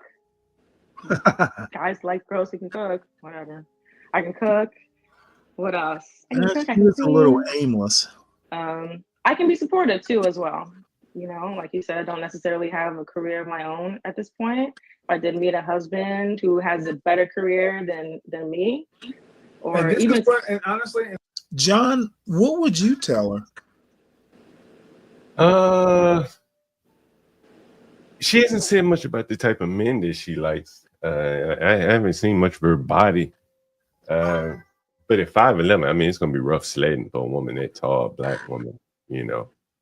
Yeah, probably, but I actually do think she doesn't look bad. She might be okay. But what I'm worried about is she does seem aimless a bit. She looks a little older than 25. I'll say that much. She does look. You think she does? She in this picture, she looks a little old, even from this viewpoint. Yeah, she looks a little older than 25. I could believe 25. What I'm worried about is she is kind of aimless. You know, she either needs to go for a career or she needs to be looking for a husband. She's kind of stuck between the two. She does need a direction. I'll give him that. At 25, I'm not sure how big of a deal that is, you know, to be honest with you. Yeah. And this is what I mean, man. So, if you were to put a salary on what you bring to the table, those things, how much do you think it'll be worth as far as what a man makes? If you say what I bring to the table, all those things should equate a man making about X a year, what would that be? I'd say 100 grand. God damn it! You can't make this shit up. You think being a she has a nice smile. Women are, oh my God. What else do you guys want? You think what you just described puts you in the top 10% of all earners in this country. 10% of men make 100 $100,000. grand. I think a lot more people make 100 grand on average. Look at her face, guys. Ooh. Yeah. Look, she really believes this. 10%. Well, maybe I just know different people. I just know a lot of people that they just Now she make just it. said it, Taylor. How many people do you know at 20 And this and gentlemen, this is why it is in so her easy for situation? women like her to devalue you, because she thinks being funny, so she says, can cook, can clean. You think you think you're the shit. I mean, no offense, you think you're the shit. You come across like that, you talk like that, your whole demeanor is like you're the stuff. And I've just let you do it. I've let you do it so you could just, I have not said anything to just let you glow up. And you've only gotten brighter and brighter and brighter. You really think that. And you honestly think that is worth a man going out to make $100,000 a year. That is why so many young Black women are going to die alone. Remember what I told you about Dr. Tia Son Johnson, that women in their college class, looking at men in their very same college class, felt like what they were bringing to the table was worth $100,000 more. Man, that ain't even worth $40,000. But I date men who average that. So. Yeah. And then again, what did I say before, guys? Because they can date them, deal with them, they think that means their new sexual marketplace value is up there. Unless you've had a man making over $100,000 a year drop to one knee and present a ring with significant carriage in public and ask you to be his wife, it doesn't matter. True. So people may not like my tone, may not like anything, but it's all rooted in the same facts, status, statistics, logic, and the knowledge of our people and our women. And this is it. This is what you really think. $100,000. No, ma'am. Let me finish. This is what far too many women and you think that $100,000 Black man deserves. This is it. Well, to my credit, I mean, they knew that I didn't want marriage, so. She doesn't get it.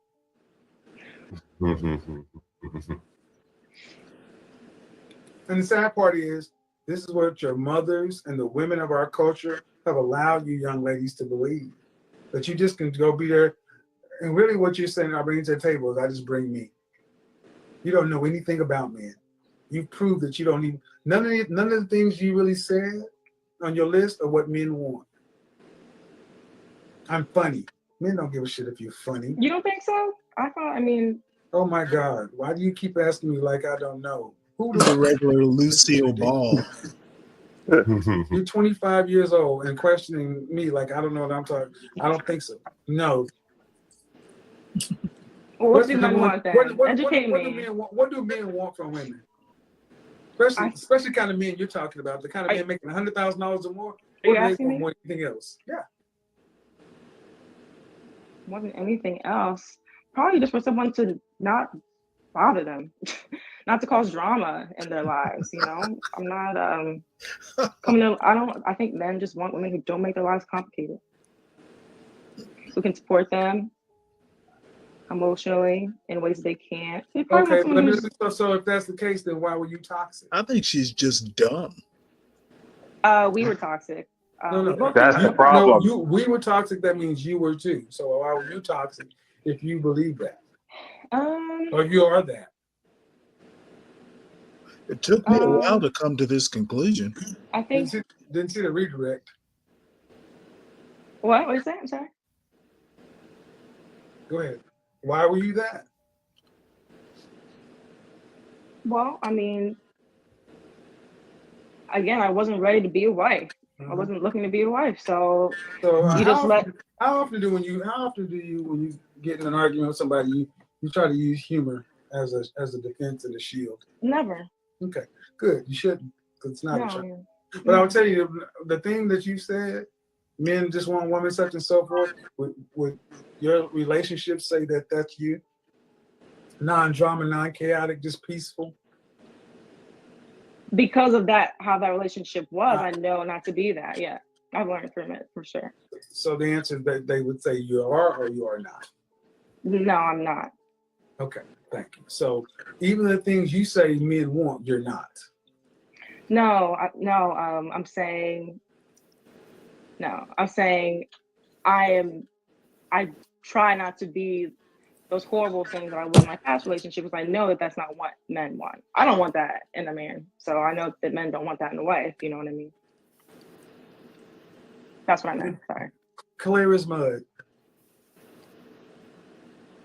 Clear as mud. So you are those things or you're not those things.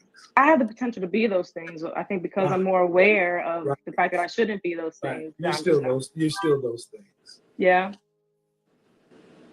Okay. You're still those things. You just know you're those things and you still do it. And it's still not what ranks the highest on a man's list of priorities. That's what I mean. You don't know men. You haven't been taught to know men. But the way you talk is though you're questioning me like, are you sure? You're the one who, well, I'll give you this. Men want cooperation and you're not a cooperative person.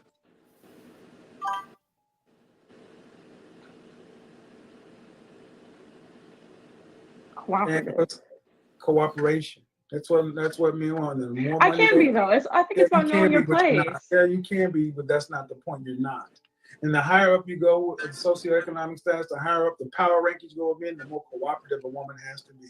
The more fit, feminine, submissive, cooperatives, and that's not you. You got an opinion. You push. Here's the thing, and I'm going to finish.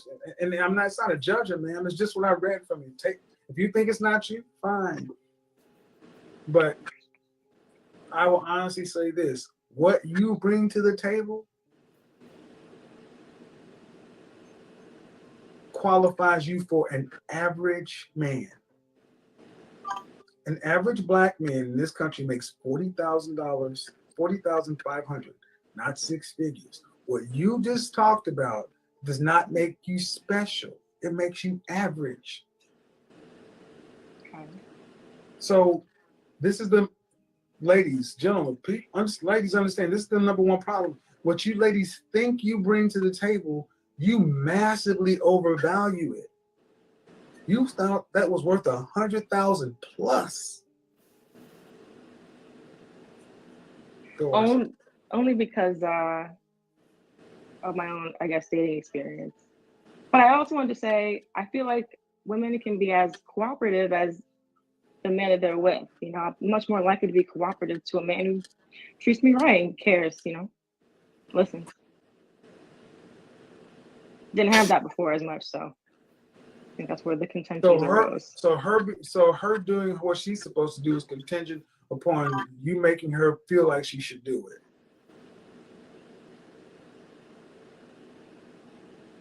It's partnership. Yeah, I think it's a give and take. Thank you right there. You heard it, guys. Partnership. Ma'am, you've been a fountain of information and a gold mine. And this is why our relationships are so fucked up. Marriage isn't a partnership. It's about duty and responsibility. See, what your mother did what she was supposed to do, even when it's hard, because that was her duty. That's the oath she took. That's the vow she took. Your mother proved to show her worth. You are not made of the stuff your mother was made of. You do what you're describing is you'll act right when you feel like it. Buy a dog, cat, die alone, because no man deserves to suffer you.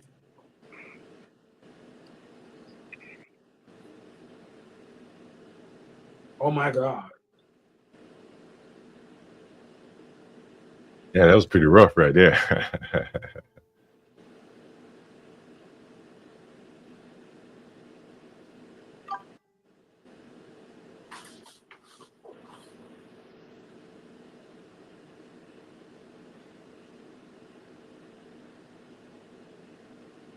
So many.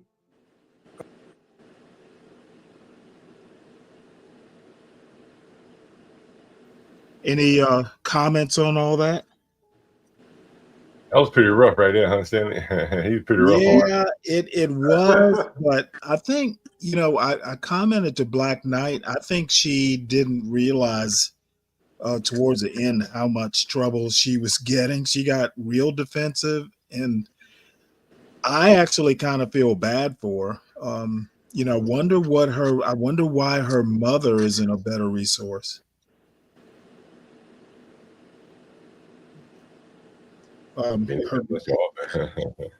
Yeah.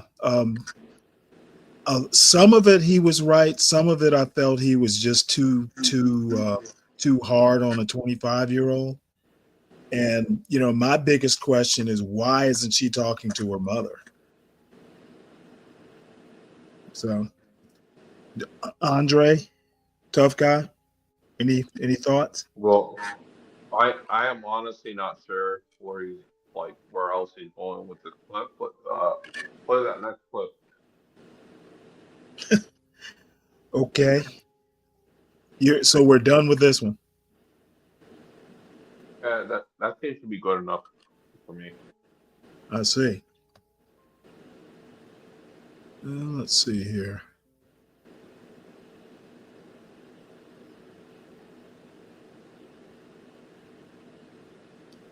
Man, how many did you put back there?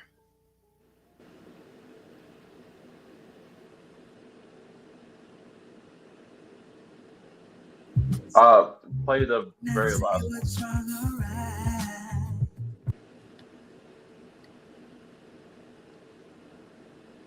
Okay, so the other two we won't be watching? I mean, you could. I'm not sure what they are, but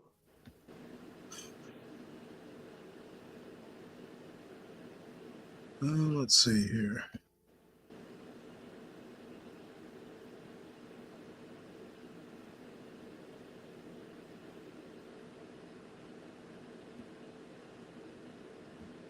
Hello, Mr. Samuel. Hello. Can you hear me? Oh my Lord. Ken, how are you? I'm great. How are you? I'm okay. How old are you? I am 29. All right. So what are we talking about? Okay, Mr. Samuel, I just heard you say, if we just give men what they really want, then we will be able to be married and have a good life with the man. I disagree. You have any children? I do. I have a son. And were you married? What was I married when I conceived? No. Okay, go ahead. All right. So I disagree because I'm a social worker. So I'm in the helping field, and I just got out of a long-term relationship.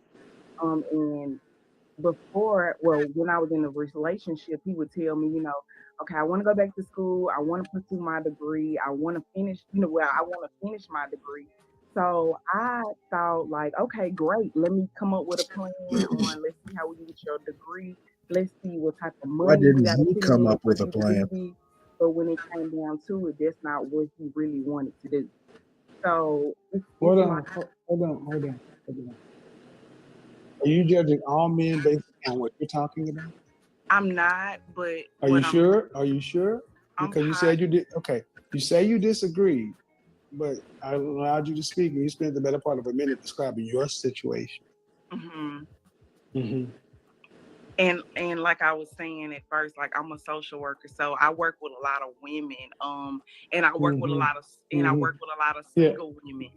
But do you ever get the father side of the story? No. Thank you. When I I'm say sorry. Hold on, ma'am. You get one side.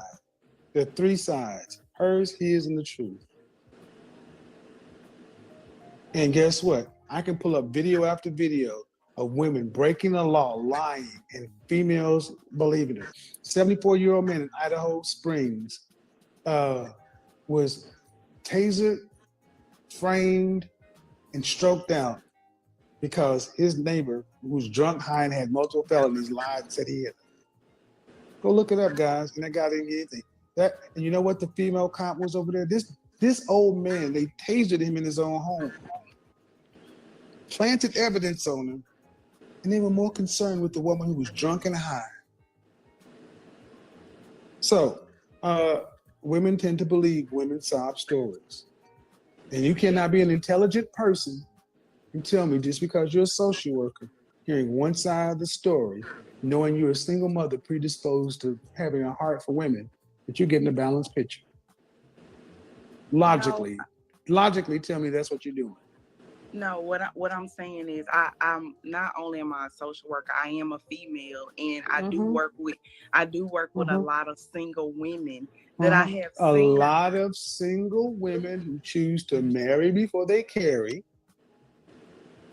do things out of order, and you don't get the father's story, right?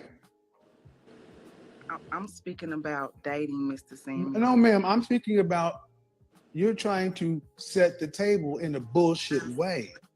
Do these women in social work come in here and they're married women who have children as a result of marriage and their husbands are still around? Some, yes, sir. Some, what percentage? 1 in 4 Black women were married. Careful. Married about 6%. So 94% of these women aren't. Yes, sir. So when you say some, I don't understand why y'all do that. Some, if your kid came home and said, Mom, here's my grade, and he gave you an F-, you said, boy, you didn't get nothing. What did you do? You got an F-? I got some of them right. You got 6 right, but you got 94 wrong. You'd be like, oh, okay, so you got all right. You're already starting off wrong. And I'm gonna tell you, in your relationship, you were wrong too. Let me tell you why. Because you said he decided he wanted to go to school. So something like that. He wanted to go to school. And immediately you pulled out your dick. And immediately you pulled out your dick. And immediately you pulled out your penis. You started figuring out what to do and how to this and how to that. That ain't your job. It was for him to figure it out. He just said what he wanted to do. Did he ask you to go do all that? Did he say, I want to finish school? Did he ask you to go do all that? I hear you. Thank you. Put up your dick. So, I mean, just saying, many of our women, you're listening to 94% of women by your stats who aren't married, who are living at a level where they need social work. And you expect to hear good stories about men, and you don't even pay attention, and you don't listen to the father's standpoint. Well, I'll tell you what, Miss Social Worker, why don't you go interview the fathers to understand what they're dealing with these mothers, because they can't all be angels. And another thing, are you saying that men are not consumers? Where in the world, if you give a market what it wants, does it not buy it if you can afford it? Well, that's even with me. With if I go to Dillard's, if I go into Dillard's and I get in the Dillard's and I'm like, okay, I'm gonna buy this perfume. Like I got my mind set, I'm gonna buy this perfume. But if nobody's actually selling it to me, or if I don't feel like I want to spend my money in this store, No, I'm not you gonna change, do it. Excuse me, man. You changed it. You see what you did? If I go into Dillard's and I already got my mind made up, and they don't have it, or I don't have the money. Excuse me. They don't. Excuse me, man. I want you guys to understand. This is what they do. This is how their logic works. I said, where do you go if you give a market what it wants and it has the money to purchase and it doesn't buy? You just made up a story where I'll go to Dillard's and I got my mind made up. And that's the problem. Most women don't buy what they should buy. They buy the motherfuckers they make babies with and come into your office needing help with. That's what they do. Instead of shopping at Dillard's, they should have been somewhere else. Man, you're putting the problem on men. There are not enough men. You're saying that men would not make a lot. Okay, then why? Let's play it the other way. Then why would men, if women were offering men in mass in general what they wanted, why would these men choose to remain single? I think greed. I really do. I think greed. I think, I can get something from her, but let me see what she has to offer. Let me see if it's just a little bit better. See, guys, what you're doing is, see, women think because everybody will fuck them, they think men have a free sexual option. How does the average man have greed in the sexual marketplace? You know how hard it is for most guys to get laid? 30% of, excuse me. 30% 30% of men 30 or under report not having sex.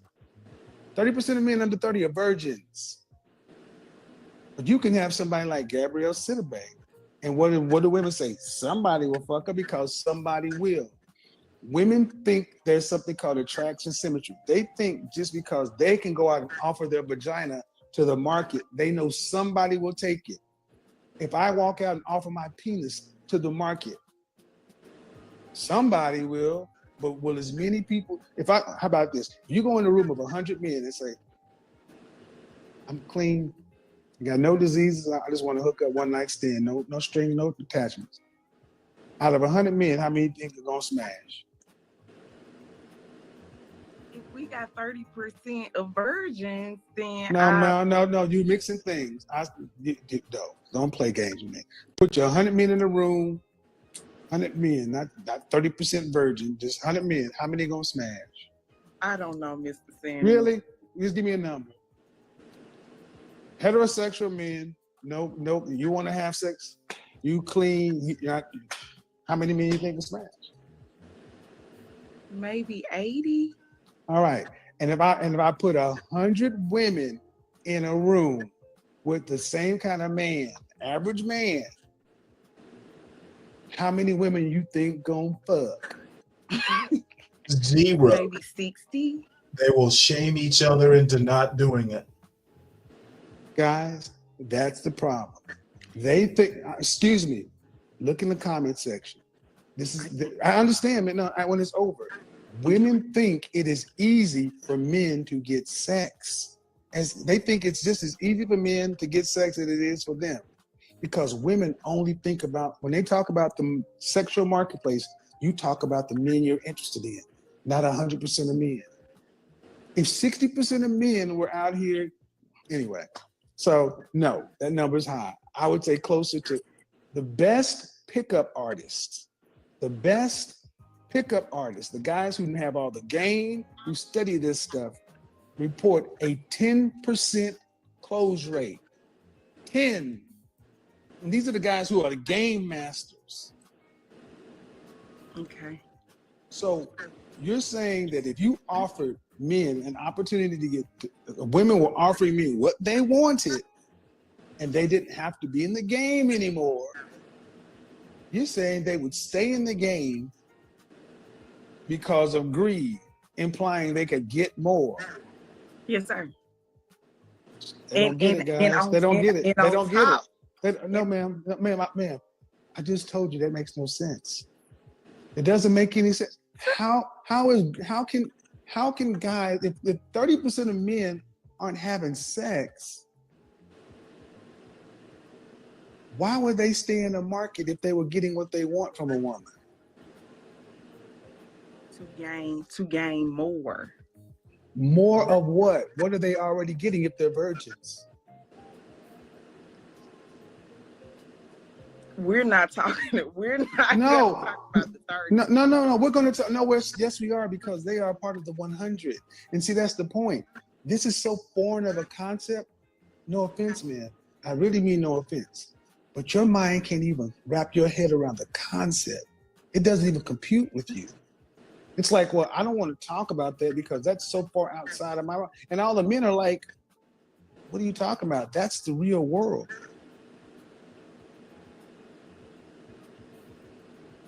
You can't get rid of the 30. That's there.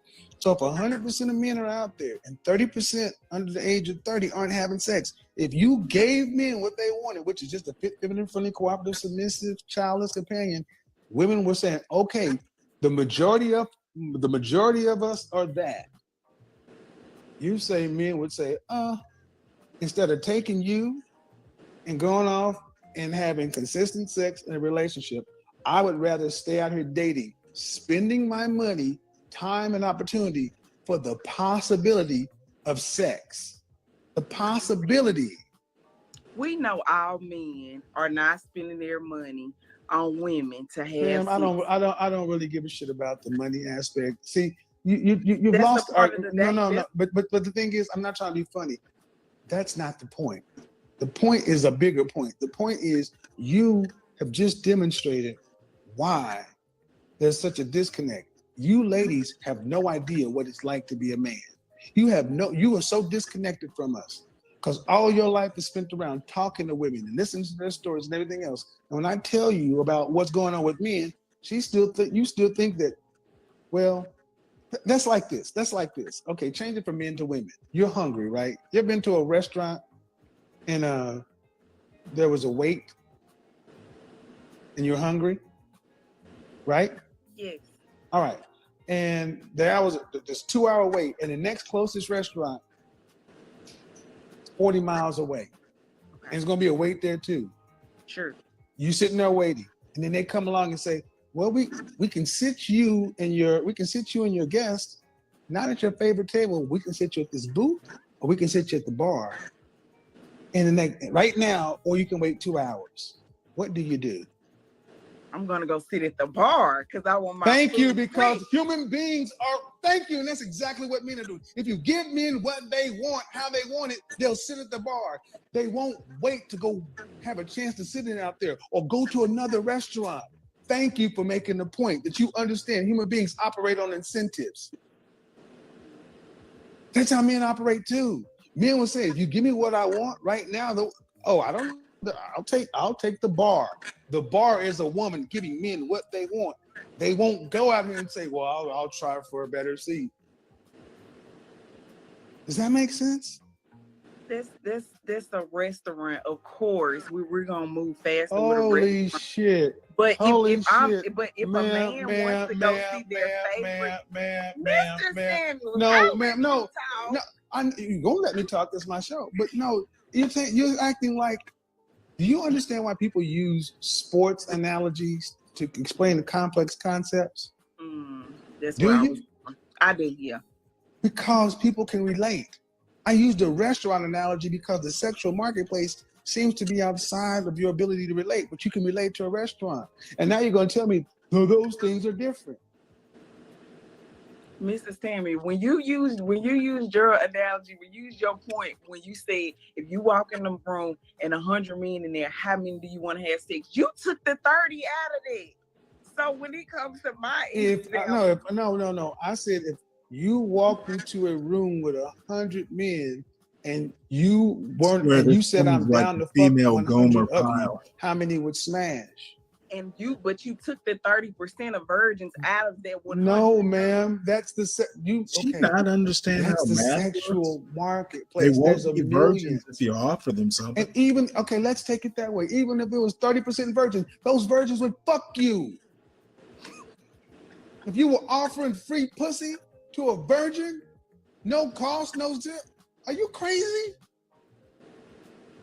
So it's not, and then that there goes to show you again, your other point is invalid when it comes No, it's to not. when Guys, it comes this to is dating. I want and you when it guys to comes to understand. money. I'm going to upload this. This is really female logic. This is really what it is. Okay, well, he needs to just give up. I don't think she can be helped.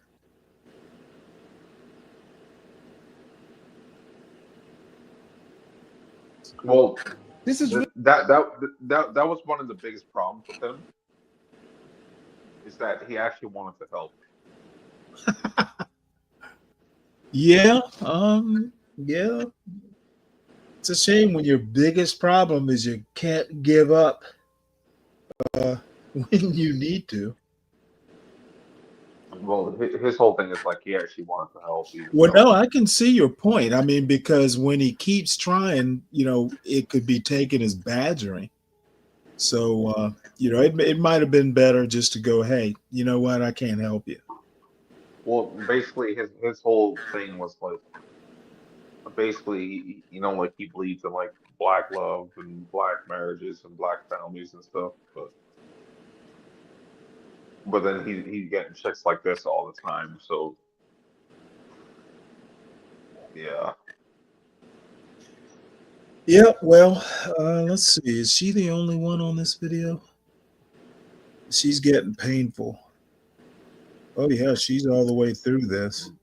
Yeah, that they're all painful. Yeah. Well, Let's have a look at this. I've been meaning to scope this clip out.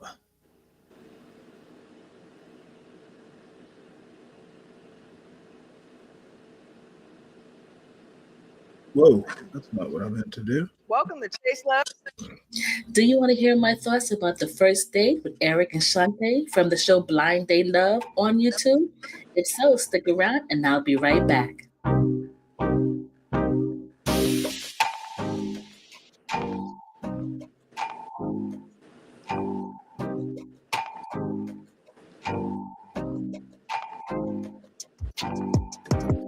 Letting it slip with Thank you Slick. once again for joining me right here on Let It Slip with Slick. I want to give my 2 cents about a new show on our Let's YouTube channel called First Date.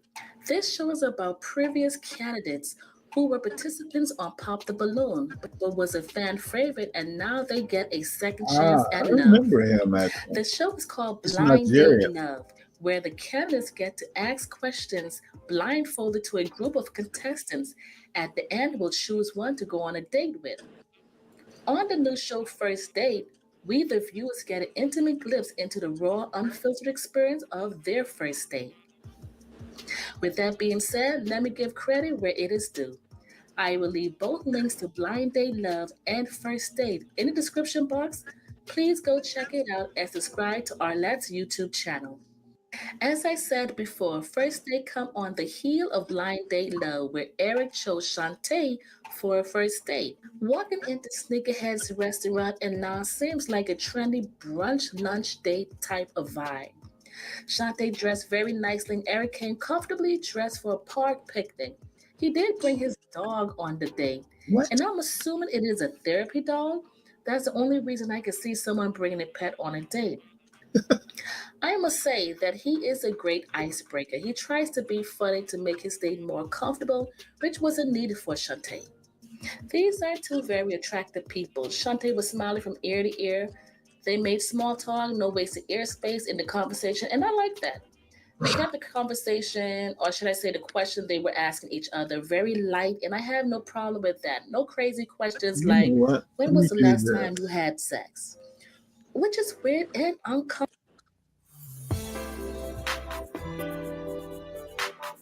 Welcome to Sneakerheads.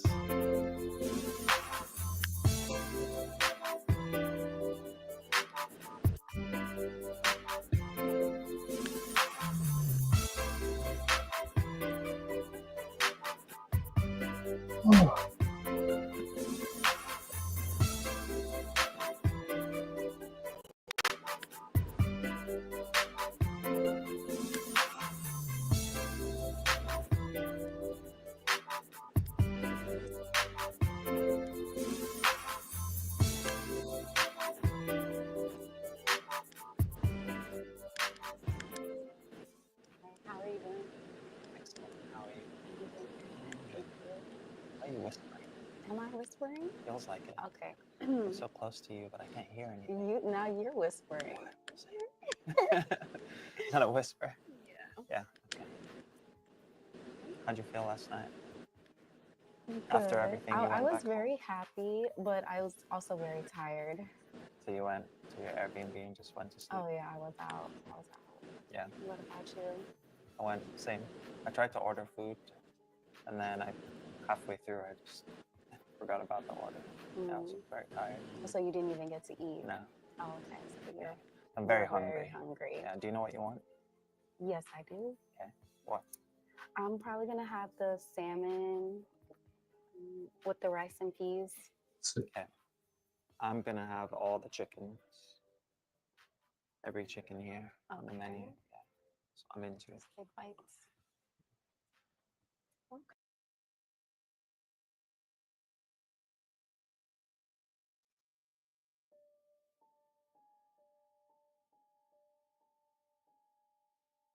This must be a new thing.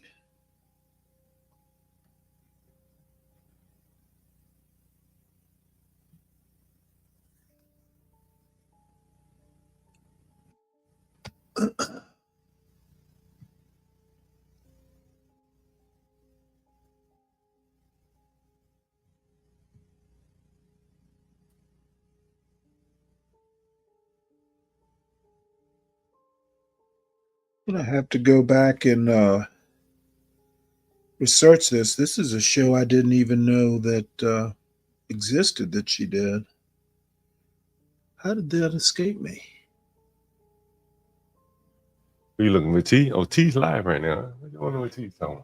Yeah, actually, she was watching Pop the Balloon. What? Stanley, you created a cult following over there, Stanley. Apparently. I actually have a couple that I don't know. I was going to get around to watch. If I can find them.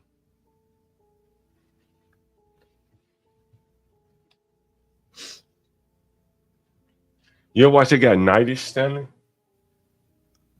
What's it called? Nightish. I never heard of it. On YouTube? Yeah, he's live right now. Man, he usually he has like 100 people in the audience. Is it KNI? Yeah, like Nightish. Okay.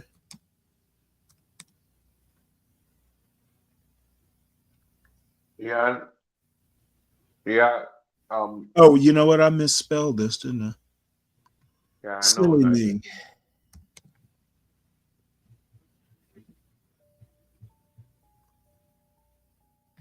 Oh my goodness.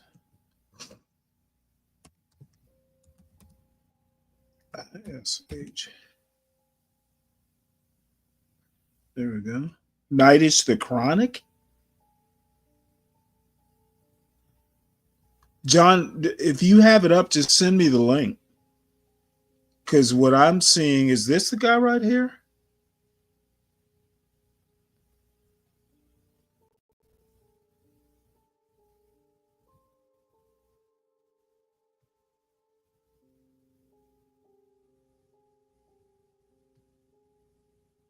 Yeah, the top 90s. Yeah, it is. He's been over here before, if I'm not mistaken. Has he really?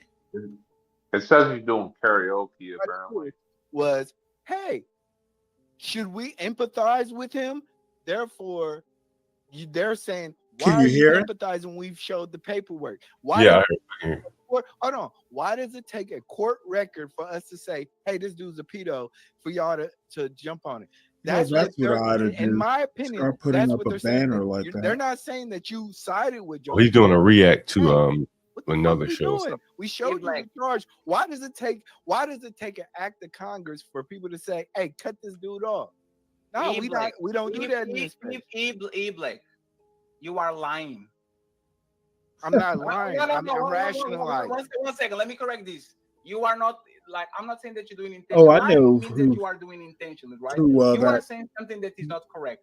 Dude, Let at me the ask top you is it's called. Hold on. I'm giving my opinion. I'm giving my opinion based on. I have not talked to you, and I have not talked to them. Black, this is Black. 1 second. This is why I want to correct myself.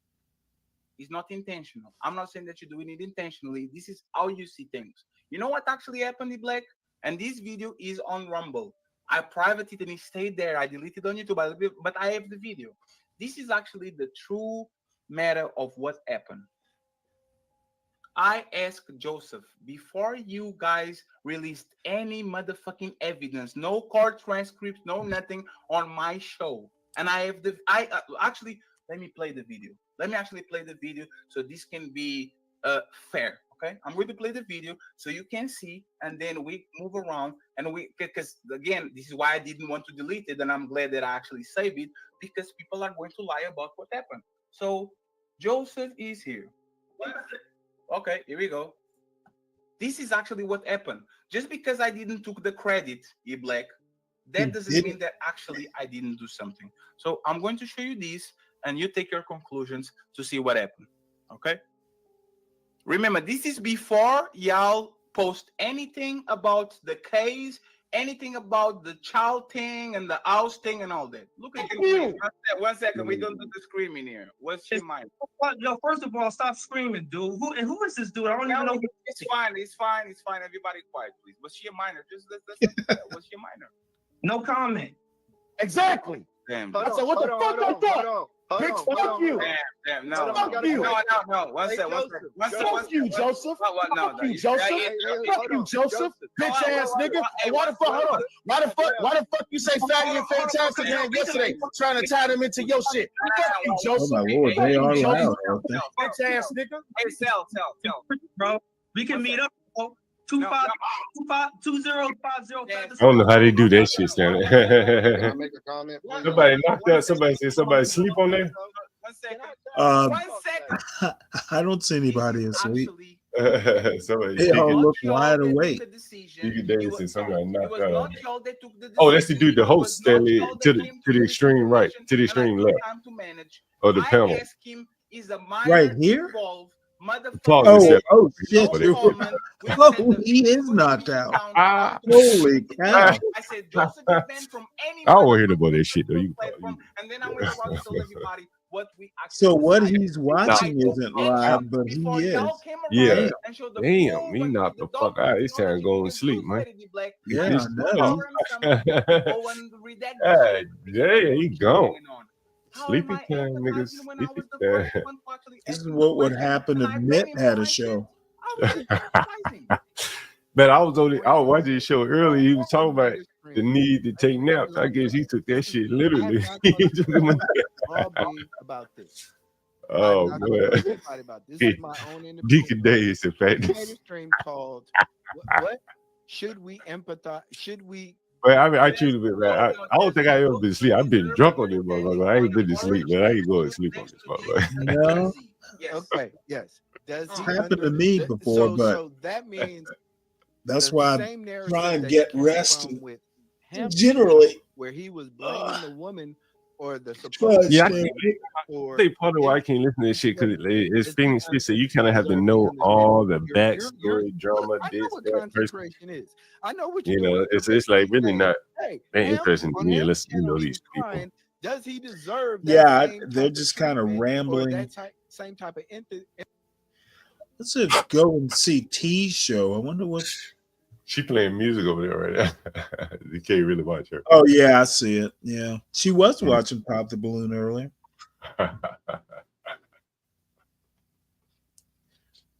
Let's see. Oh man. Damn it, man. I ordered a whole bunch of groceries, man. I don't even know what to do with all this shit. Did you really? Oh man, I don't even know. It's generally just you, right? Man, you know, shit, I feed a bunch of people. Oh, do you? Yeah, you know, Well, man, no, you I know, mean, like, we when late, you're man, in it's DC. kinda early morning. Man, you know. Oh man, you know, I live here and there, Stanley. You know, since sometimes I'm Right. here, sometimes I'm, you know, in my humble abode, you know, I want to be at home, you know, I want to live a little bit more, you know, homely life. 'Cause You know? I don't know. I had a big grocery order last time because I was just running out of stuff. This time, since my son's been gone, once a month is good enough for me. Man, motherfuckers And, be calling me, man, every day. Like, yo, these motherfuckers with them food stamps, man. You know, I be passing them on to people sometimes. They, you know, just they just put shit. I don't even have no place to put it, man. Got shit all over my house. yeah, this time this month, I'm sure I need a couple things, but you know what? Now that I think about it, though, I think my son's supposed to be home either Monday or Tuesday, so maybe I better stock up a little bit. Yeah, you ready to eat when school is out? That's right. Damn, school is almost out, huh? Yeah, they only had they got out the Wednesday. He got home the Wednesday before Thanksgiving, and they were back on Monday. They've got finals, and I guess he said his last day is Monday. So from Tuesday till the 6th of January, he'll be here. We may go to Savannah. Man, nice. Yeah, to see my father, but I don't know how long I'm going to stay down there. It's unless it's warm enough to fish. And sometimes it is. I remember one Christmas Day, we were in short sleeves out there fishing on the Wilmington River. Didn't even need, it wasn't even cold. I think it might have gotten up to like 80 degrees that day. That is a rarity. Let's see. What do we got here?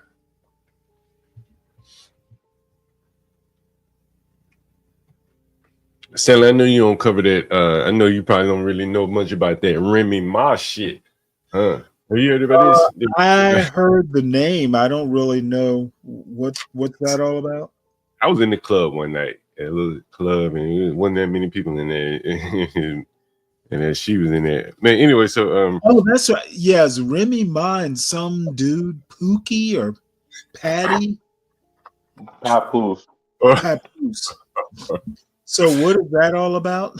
Well, I thought about Hood served him when I started just seeing some of this shit. I'm like, oh my God, this shit is so fucking toxic, you know, and you know, motherfuckers fighting and bitches shooting people, and you like, damn, like, you know, it's a whole nother world, you know what I'm saying? Like, you know, just with the mess.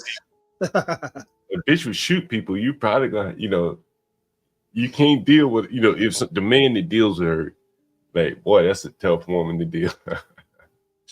That's a tough woman. That's right. I heard he cheated, then she cheated. Yeah, and no, that's bullshit. She went to prison, and oh my God, you know, just a tormented relationship between the two of them. You know what I mean? This is that one on the far left here is the one he cheated with? Yeah, she's a boxer, a female boxer. Oh, that's right. I heard about that. Yeah. Shields. Yeah. And so where do these people live? I have no idea. No, probably between here and there, you know. Anyway, so I guess I need to catch up now. If one of them, let's see, who is this? This is Unwind with Tasha. No, it's Tasha K. Oh, Tasha K. Yeah, she's like one of those YouTubers that covers all that bullshit. Yeah, she looks kind of cute. Let's see what she looks like. So I think one of the rappers sued her. Cardi B, I think, sued her into oblivion. Oh, really? Yeah. Oh shit! What is up with that hair? Oh. Yeah, she did. No time to be up on no heels the entire time. But if you want to be up there shaking that, do that. You can do that too. It doesn't matter. I liked her. I liked her other picture. There's a lot that y'all are missing out on. Oh, really? Cardi B sued her for defamation. Yeah. She actually owes Cardi B like almost. Since recently? Yeah, recently, yeah. Damn. She sued her for defamation in 2022, and she owes her like almost $4 million. Oh, is she gonna make that from her YouTube page? Well, I think she's hiding assets, though. Yeah, she's hiding assets. She's hiding assets and filed for bankruptcy and stuff. But Cardi B actually just recently came out again and just said exactly that she's hiding her assets. So she probably has a lot of followers, though, I would imagine, because I've heard her name over the years. Well, she has millions of people on YouTube. So yeah. Oh, does it? Well, yeah, but I mean that doesn't mean she's making that kind of money, though. No, damn. Yeah. Hey, sounds. Is that her right there? Damn, that's a nice. Wait a minute, is that Clarissa? Yeesh. That's. Yeah, that's Clarissa right there.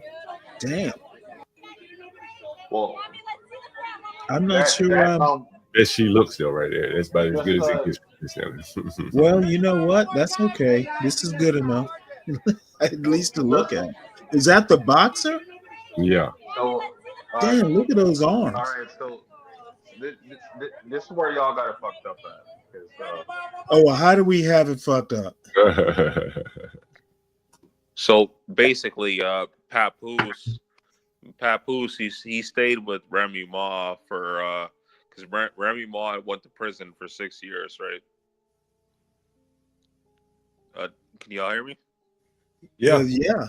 So Remy Ma went to prison for 6 years, and Papoose, like, he waited for her, and he was talking about how, like, you know, he was going through like mental stuff and shit, waiting for her to come out, and then like she came out, and she fucked some other dude. Okay, so wait, hold it. So she came out of jail and cheated. Yeah, Did like he cheat? he waited 6 years for her, and she came Okay, out. well, And when fucked some other dude. did he cheat? What's that? When did he cheat? He never cheated. Oh, I thought I heard he cheated, so she Yeah, cheated. that's what all the fucking women are saying, is that he cheated, Oh, but he never actually cheated. He well, waited let's 6 watch a years. He let's waited watch six. He let's waited watch 6. an actual Pretty Woman.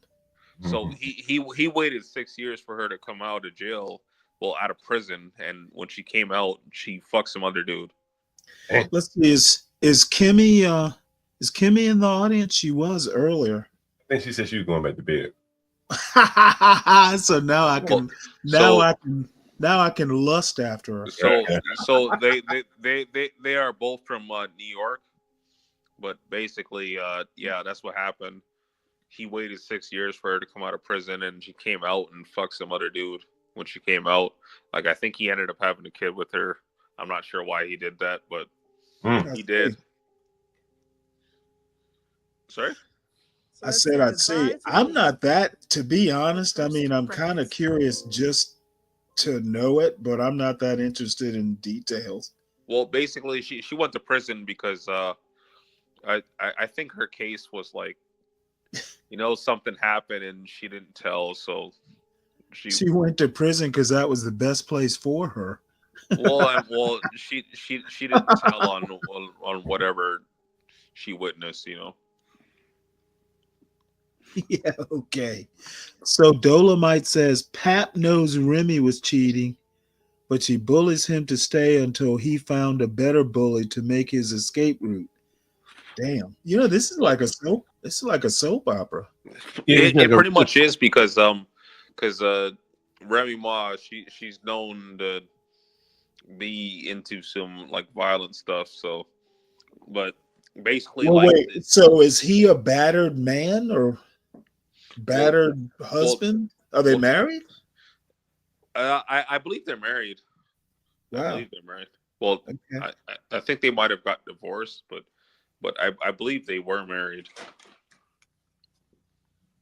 Wow. This is a whole mess.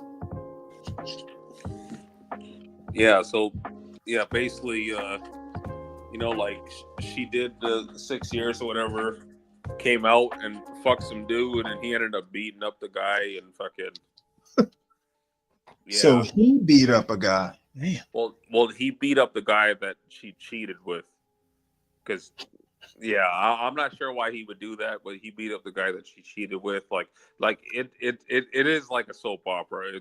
It's fucking it's so bad, man.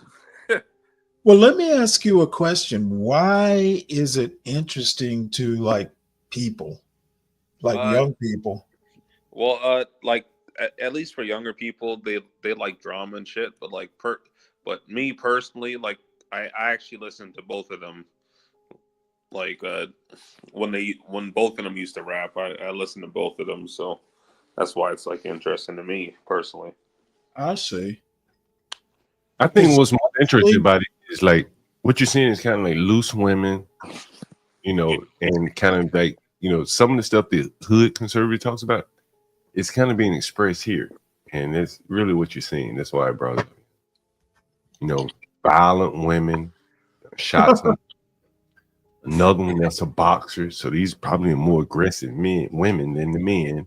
Yeah, so that's the thing with that, because his new chick now, she's a boxer, and like basically like the chick that cheated on Papoose is like, she's making it out to seem like he cheated on her, but he's just like, what the fuck, you know, like I waited 6 years for you and you fucked some other dude, and while we were celebrating Christmas, you were with this other dude. Like, what are we talking about?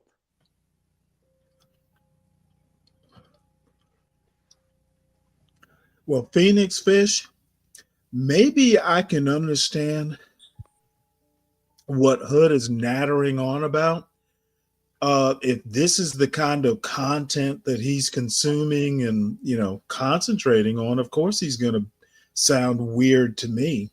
Yeah, you know, and I think, you know, this is kind of like when he's talking about some of the shit, these are the people the women, and he's talking with, and the men, like in this instance, you kind of have a cuckish type man who seemingly stayed faithful. But I mean, these people are like exceptions. Why is he basing like actual day-to-day, you know, Joe Sixpack and his wife? Why is he making huge sweeping judgments based on this kind of weird shit? Well, I think in large parts, and you know, the Black American honestly, there's a lot of shit like this. No, it's not. I'm telling you, Stanley, you'd be amazed, bro. You'd be amazed, bro. Like I'm even amazed to this day. Like I got a good friend right now, Stanley, right? Mm-hmm. I used to date her, you know, she's a decent girl. Mm-hmm. Had a baby by a guy, man. They can't even drop the child off with each other. They have to meet at the police station, right? Oh, what? Mm-hmm. Is this court mandated? You know, I think the courts come into play and say, you know, if y'all can't get along, y'all can meet at the McDonald's or the police station for, you know, drop off, exchange of the child. Yeah. That shit is not, you know, unusual, Stanley. It is actually not unusual, and like there actually has been cases where people get deleted while doing the drop off at police stations. Yeah, and I was about to tell you this, Stanley. she bought her a gun. Yeah, at police Wait, stations. the woman that you dated brought her gun? She bought a gun because of, you know, the man was threatening to beat her ass and kill her, showing up at her house. She put goddamn cameras and shit all up around her property. Look at this shit, Stan. Look at this shit. This shit happened all the motherfucker. Yeah, this shit happen all the time, and it's like, well, the way that you're phrasing it, John, is like basically like as the dude was a threat. But like I've seen many cases where this is it, right? The first two paragraphs, all you need to read. A contentious custody hearing led to the brutal Staten Island stabbing death last month of a father who was just trying to spend more time with his daughter. Victim's family said on Thursday a bitter visitation battle over the 4-year-old girl spilled from the tense courtroom. Damn, it happened outside the courtroom? Outside the motherfucking courtroom. Now, who did it? Oh my God, the mother? What? Or a boyfriend. Yep. Wait, hold it. Found himself dashing with his ex-girlfriend's new book. Damn. Clashing. Moments Okay, later, well- what did he wounded? Okay, well, here's the deal. Hold on. Let me is the mother. Hold on, let me read this. Moments later, he was stabbed, mortally wounded, bleeding out on Stapleton Street from a stab wound to his chest before he was even able to see his little girl one last time. Wow. So you gotta say something, Sam? No, I'm thinking, don't these people know that their kids are going to be affected? You know, if they don't care. That's the problem. yeah, well, I mean, the kid's going to wind up in child protective, in a foster they care. don't care. Well, and typically what happens is it's the dude going to go pick up his kid, and like the chick's new boyfriend, like the chick will like lie and say some shit, and like this dude will crash out and end up killing the dad. Yeah, okay, Phoenix Fish, sure. Look at this shit. He loved his daughter so much he was fighting to see her more. He died for his daughter, who was at the hearing and on the sidewalk where her husband died. Said the horrified wife. So he's remarried. So Oh, so he had remarried. so Stanley, by the way, there has been a lot of cases of dudes getting killed like outside of police stations. Hell yeah, shit like that, yeah. Like I said, she carries a gun to the police station to drop the child off. Damn. Well, it's not even the chick. It's the dude. It's typically a dude that'll crash out over the chick, because the chick will be like, "This dude was beating me my whole life and shit," and this dude will crash out. Listen to this shit. The car is part of the crime scene, so they haven't even gotten their car back. I bet you she drives for Uber, so I'm like, damn, I need that car. God damn.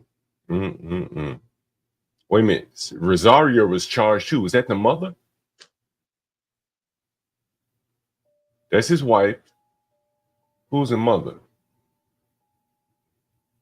Was the mother stabbed too? Was the mother stabbed? Is it? Well, wait, I think the mother was stabbed too. Let's see. Rosario, R-I-O. Yep, she was arrested too. See, oh, wow. Okay. Rosario pulled up beside them, and a shouting match ensued. The man got out of the car, and the argument got filled. So listen to this. The man was in the car with his wife near the courthouse after the hearing when Austin and the 4-year-old's mother pulled up beside them on Wave Street and a shouting match ensued. The boyfriend and her, the father got out of the car and the argument got physical. My husband gets up. He's like, I was stabbed. He falls in the middle of the car. Car is now part of the murder scene. Also arrested was the woman. So he had a Spanish woman. That's interesting. Rosario, is that Spanish? I'm not sure what it is. She was also charged with assault, harassment, and hindering prosecution. She helped Austin. Lord have mercy. Lord have mercy. Oh, shit. She's about 8 months pregnant. God damn. Oh, shit. Yeah. The wife is now obtained a restraining order against Rosario. She said Rosario took a swing at her while 2 men fought. And this one was 8 months pregnant out here fighting. God almighty. Well, let's go back to Robert Smith. I need some good news. Damn. Yeah, go right ahead. No, I'm kidding.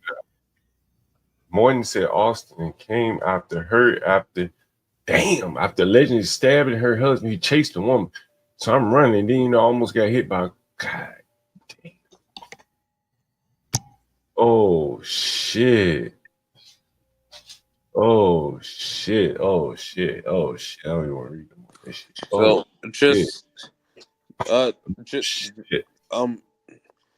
just to put this in here, we aren't just talking about just black people stuff, right? Because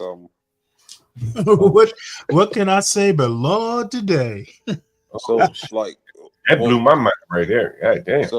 So I'm saying, like, we ain't just talking about like black people stuff, but this happens to other races as well, especially like white people.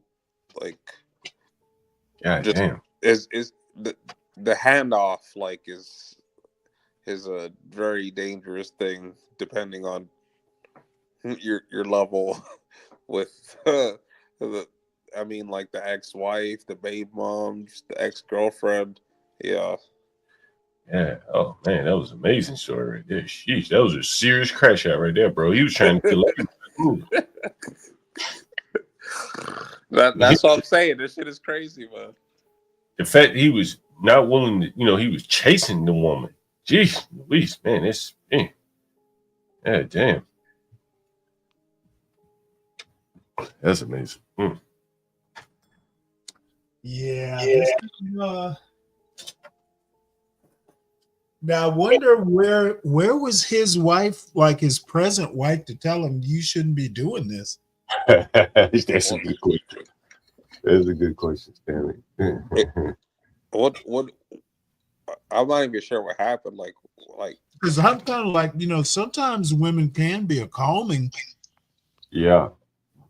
What do you do when I don't know. This is weird. You know what's crazy? My uncle was stabbed by a woman. Damn near killed him too. Well, at least you didn't get grits thrown on it.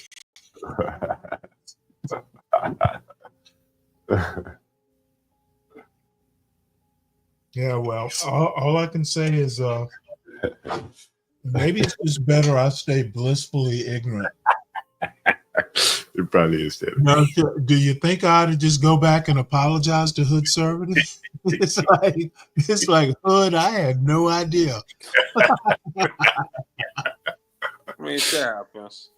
I guess I'm gonna have to go apologize to him. I'm like, Hood, you know what? I'm an old man. I had no idea shit had degenerated like this.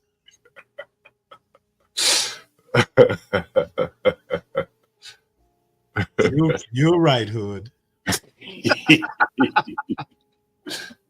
But you know, it's all about choosing, man. You know what I'm saying? Like that woman was dangerous, motherfucker. You know, the Crystal Magnum woman was dangerous as hell. You know. Oh yeah. Well, I'm gonna be honest with you.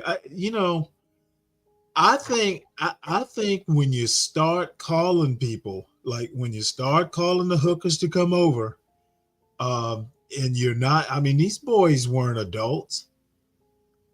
I think the coach should have been gone because if this was it a school function or was it a frat party? I don't even remember. It was so long ago. What were you talking about?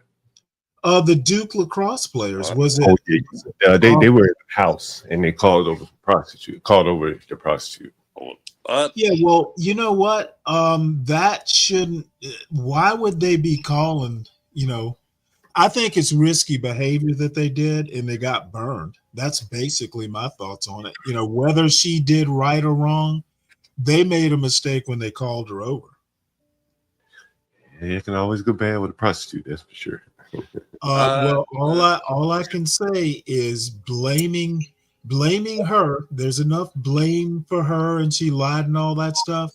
But sometimes making that first call, you know, they made the first move, and they couldn't control. It's like calling a drug dealer and you end up getting robbed. You know, like can't blame anyone else but yourself. Yeah. Well, Stanley, there's a comment that was made by Ryan in the chat.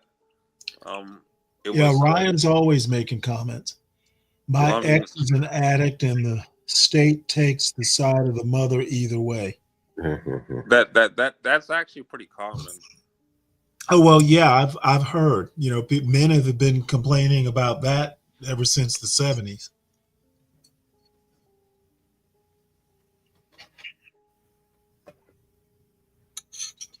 Of course, Ryan's kids are in college now. It's almost over. Never over, Stanley. Never over. Well, I've been blessed, is all I can say. I haven't had to deal with this stuff. Lasagna was good, bro. Oh shit, I'm up. Okay, I thought I was still backstage. What's up, guys? Oh, I'm sure your being on the panel will be temporary at best. I'm trying to be respectful. God damn. I thought you guys were talking about like women going crazy, like ex-wives that like did something. Well, because I had a story like that. Like, you know, I told you I've only been in one relationship my whole life. Oh boy, it must be good if you came all the way up here to tell it. No. I just told you, Stanley. I got back from work. You know what I mean? I'm off tomorrow, so I'm kind of like feeling happy that I don't have to work tomorrow. Oh, good. But basically, when we broke up, because we had gotten back together like 2 times, and by the 3rd time we broke up, and she started throwing rocks at my car and just started yelling, and I was mad because she like dented my car, and I said to myself, I really want to get her back by doing something to her. But then I was like, if I do something to her, she's just going to want to do something worse to me. So I just let her throw rocks at my car until she was tired and let her scream. And then I just took the L. Because, So, you know, how long were you with that chick for? like almost 2 years. Really? And she's throwing rocks after 2 years? Well, I mean, it was a really bad breakup. Like, it was really bad because we had broken up like 2 times prior, and and then like we broke up for the last time, and this time she was like throwing rocks at my car and just yelling, and I was like, I kind of wanted to get her back, like maybe doing something to her car, but then I thought, okay, if I do that, then she might escalate it and just like, I don't know, do something even more crazy. So I just took the L. I'm like, okay, whatever. Well, the stranger thing is there were no kids involved, right? No, there's no kids. Wow, that's a lot of emotion. That's what I was getting at. It's like, why did you put up with that? Well, I mean, why do guys put up with anything, right? It's because they get attached. I was attached, right? Oh.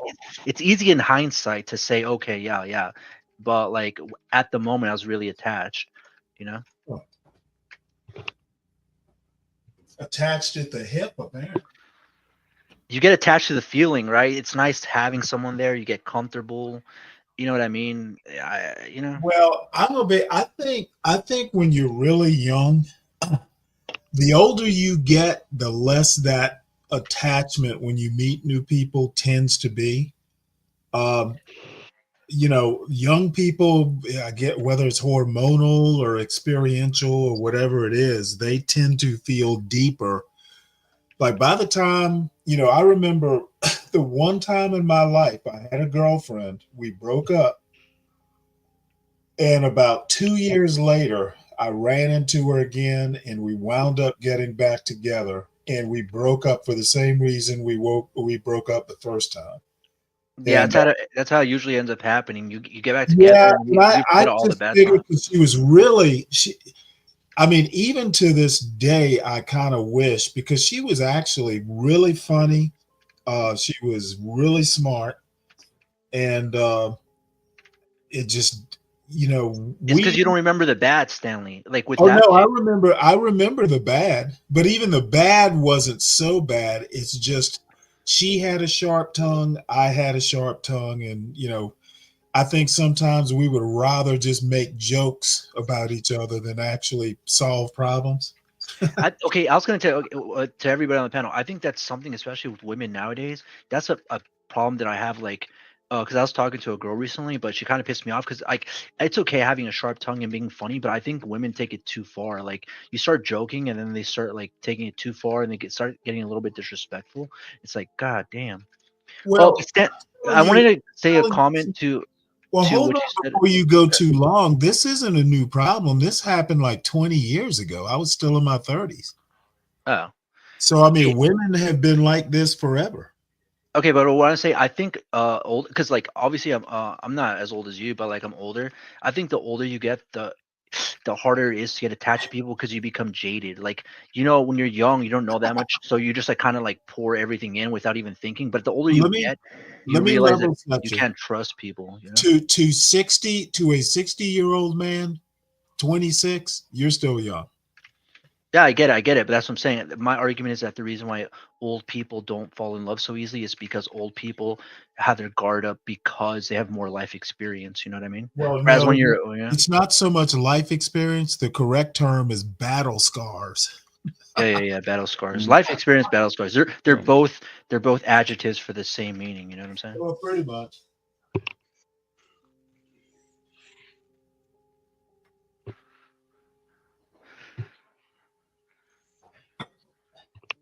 So now all we need is Hood Servative up here, and we'll have a complete circle of woman complainers. Okay. Is it complaining if the complaints are legitimate, or it's more of like I think it's only complaining if they're not legitimate. But if they're legitimate gripes, then I think it's more of a criticism than anything. I don't know. But you know what? As John has just proven, I'm a callous, and I'm callous and callow. I just haven't had these experiences, so I think I'm just being kind of flippant. Yeah, Stanley, you haven't really been in the dating world, and in 20 years. Yeah, and you had a wonderful relationship. And Yeah, once that so was over, I realized, never- you know what? When I see You got Hood- lucky. You got lucky, Stanley. I did Yeah. get lucky, but when I And see then- Hood Servative, I'm gonna kinda apologize. Well, that's good because Just I'm just kinda. gonna. Can I just comment on the child custody part of this, please? Can I Yeah. just make a statement? I've never had to deal with it, so I'll be learning. Yeah. One of the issues is the state, okay, sides with the woman. And in general, the default caretaker for any child is the woman. And But I know isn't that's a man just lucky for that? if you want a relationship with your kid, they don't make it easy. So first off, they automatically go to joint physical. They say you have joint physical custody. Joint physical custody means you can decide the big stuff like where the kid's buried if there's a death, God forbid, and but not shared physical custody, which is where you share time. There's a certain amount of days that you would have overnights with the kid. So they default to the father as a visitor and not active in the child's rearing. Okay. Okay, so what's the difference? Joint physical So custody? joint physical makes you a weekend or every other weekend dad. Mhm. And shared physical means that you have about 3 out of 7 days I gotcha. one way or the other versus like 1 or 2, right? I gotcha. This also impacts the child support numbers and how much you're paying to the ex for child support. So typically the parent that has the child less would pay more, unless one person makes hugely more money than the other, and then that can affect it. So it may be that you have more custody, more days. However, you pay more because they're a brokey. Okay, they ain't got no money. So basically, what if y'all just in hypothetically, what if the mother and father made the same amount of money to the penny? So if they made the same to the penny and they split the days exact, there wouldn't be any exchange financially. I see. However, if one person makes 200,000 and the other person makes 20. Okay, well, even no, if I was just curious about the equal. Okay, Well, but what Stanley, happened- can I comment on this? Hold Okay, on, so- let Ryan finish. What happens so often is they default to the mom. The mom many times will not even look for a damn job, or they won't. They get more money. They get more money from the ex if they make less money. Yeah, So then that's the dad's obvious, out there though. I think that's yelling, hold on, obvious. I'm not. Let me finish. Lasagna. Lasagna, you've never even been married and you don't have kids. Why are you interrupting Ryan? Okay, fine. I'll try to remember my point for when he's done. Well, good. Yeah, Write yeah. it down. That'll help. Yeah. So Are you calling me stupid, Stanley? No, I'm saying write it down so you don't forget. You just said you needed to remember or something like that. So what you have in many times is a situation where the dad is out busting his ass, like, I don't know, maybe I can relate to this. And then he's doling out child support and the mom might just be a shithead that's on drugs. And then you essentially have to prove her unfit, Right. right? It's the default is mom, and then you got to prove that she sucks to even get custody. And you Let can me ask spend you money. a question. Now I know your case, so again, I'm talking hypothetically. Yeah. Is it possible to do something like this without the courts involved? You can negotiate. I ended up negotiating, and I had my daughters Mhm. every night, and I was still paying child support. Really? It was essentially it was a bribe, because when I said, hey, after several years, I said, hey, look, why don't let's just do away with the child support, because frankly, I have them all the time, and you get them occasionally and go to lunch or go to dinner, which, when she was doing good for periods.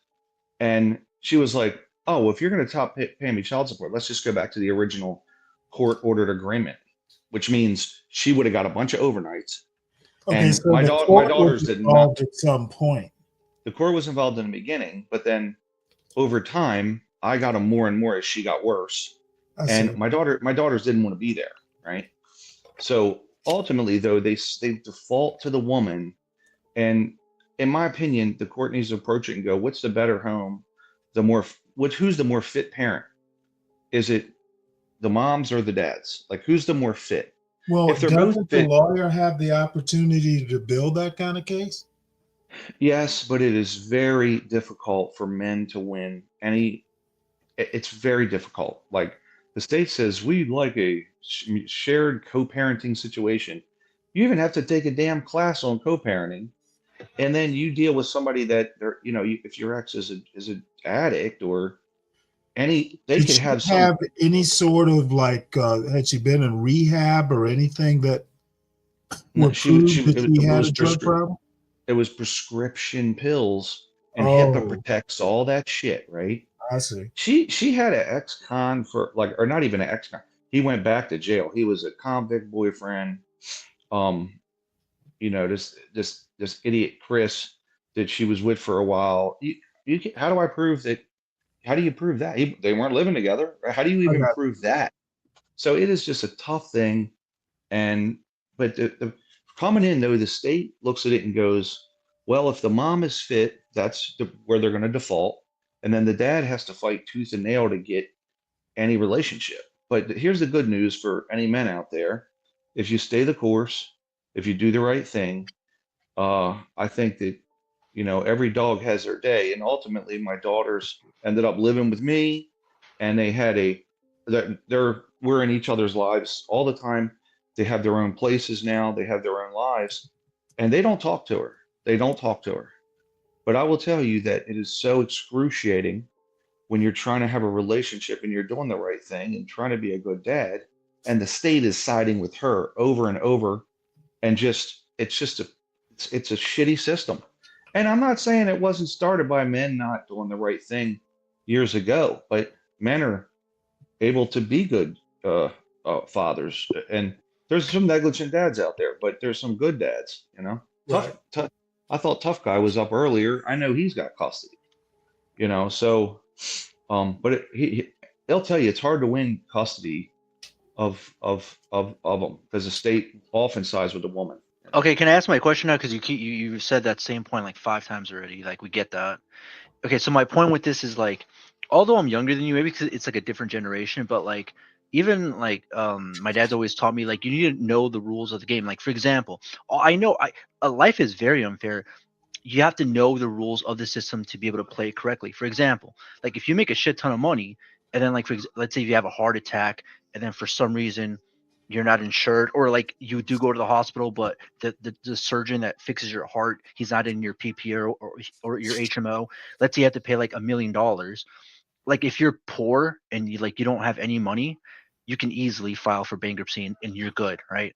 But now if you let's say if you're like 65 and you had like a nest egg, maybe you have some equity, maybe you have like a house that's paid off that's worth maybe $1.5 million.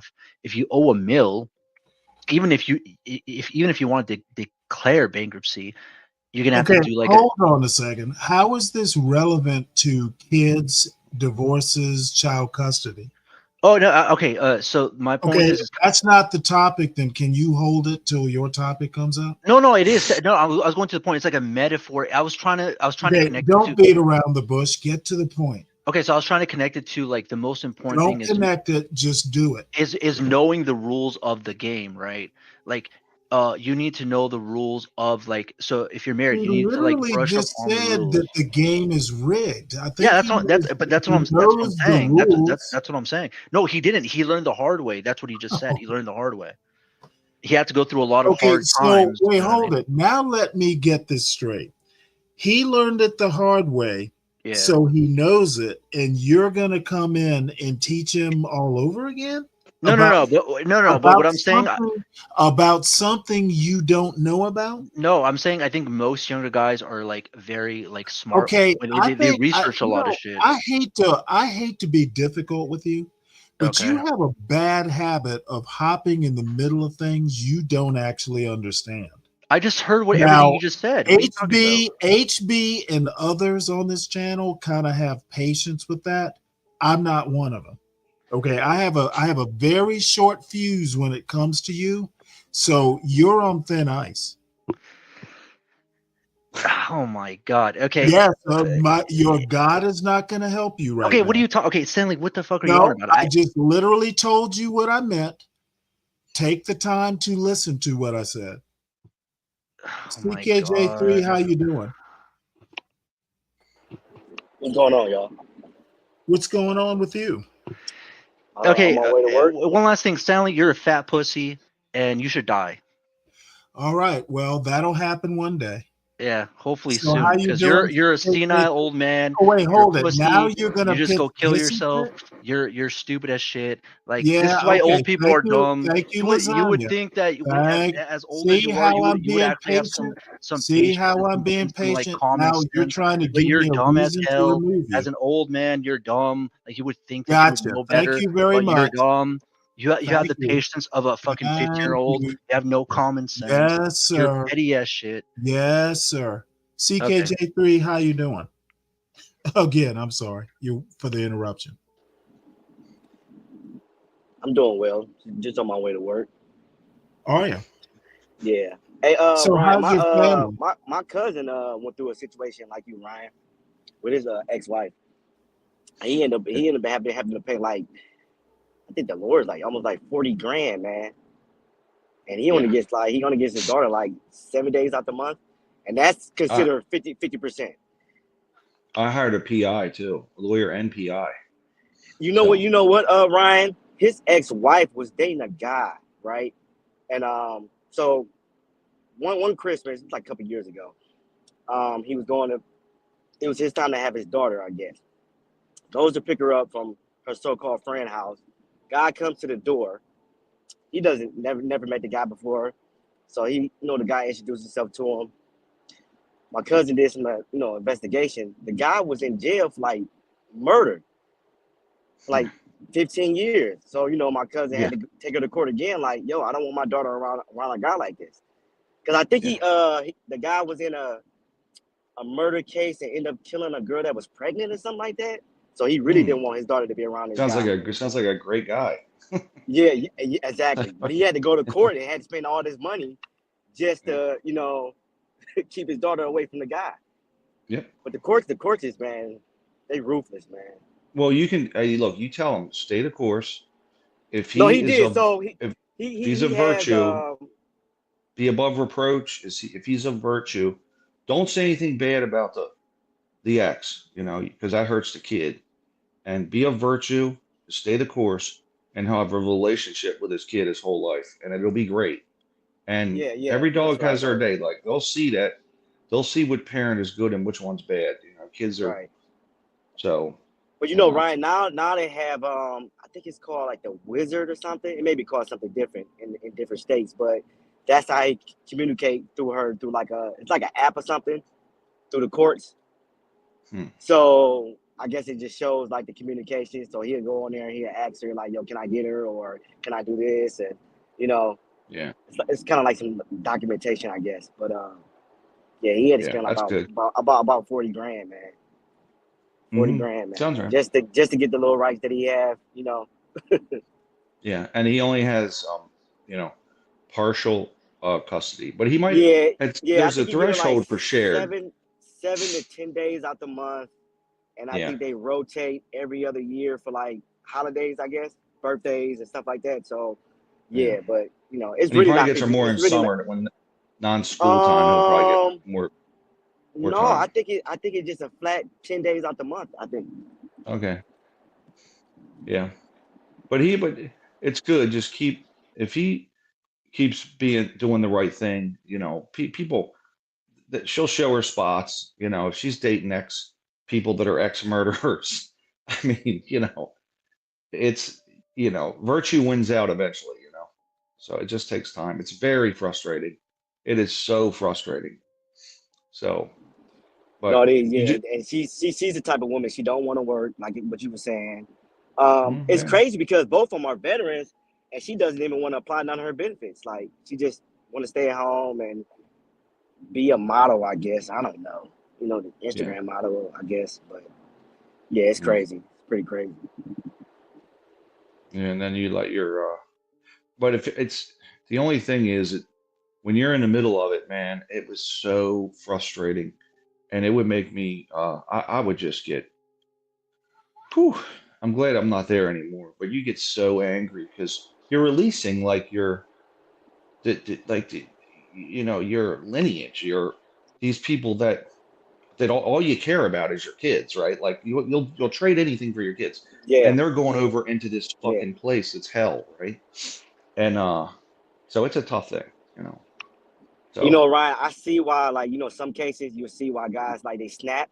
Because I think it was a case in California, I think. The guy, he had to meet the ex-wife, I guess, in front of the police station. I think he ended up shooting her in front of the police station because she was just giving him a hard time. He just got tired of it. I totally get it. Just said fuck it, like fuck it. Look, man, I'll just tell you, I'm a pretty sane guy, and when she was dating this ex-con that actually went back to jail, I was, I probably shouldn't say this on YouTube. I was laying in the bushes outside of her house, waiting for him to come out. And then she saw me. And so I called one of my close friends and I'm like, hey, dude, I need you to come over here. And I'm going to leave. I need my ex to see me leaving so that they can come out. And then I need you to come over here and take my place. And he says, where are you? I said, I'm laying in the bushes outside of her house. He's like, are you out of your fucking mind? But I was going to beat the shit out of the guy, So and I'm a pretty normal person. I'm pretty rational, but they will make you crazy, man.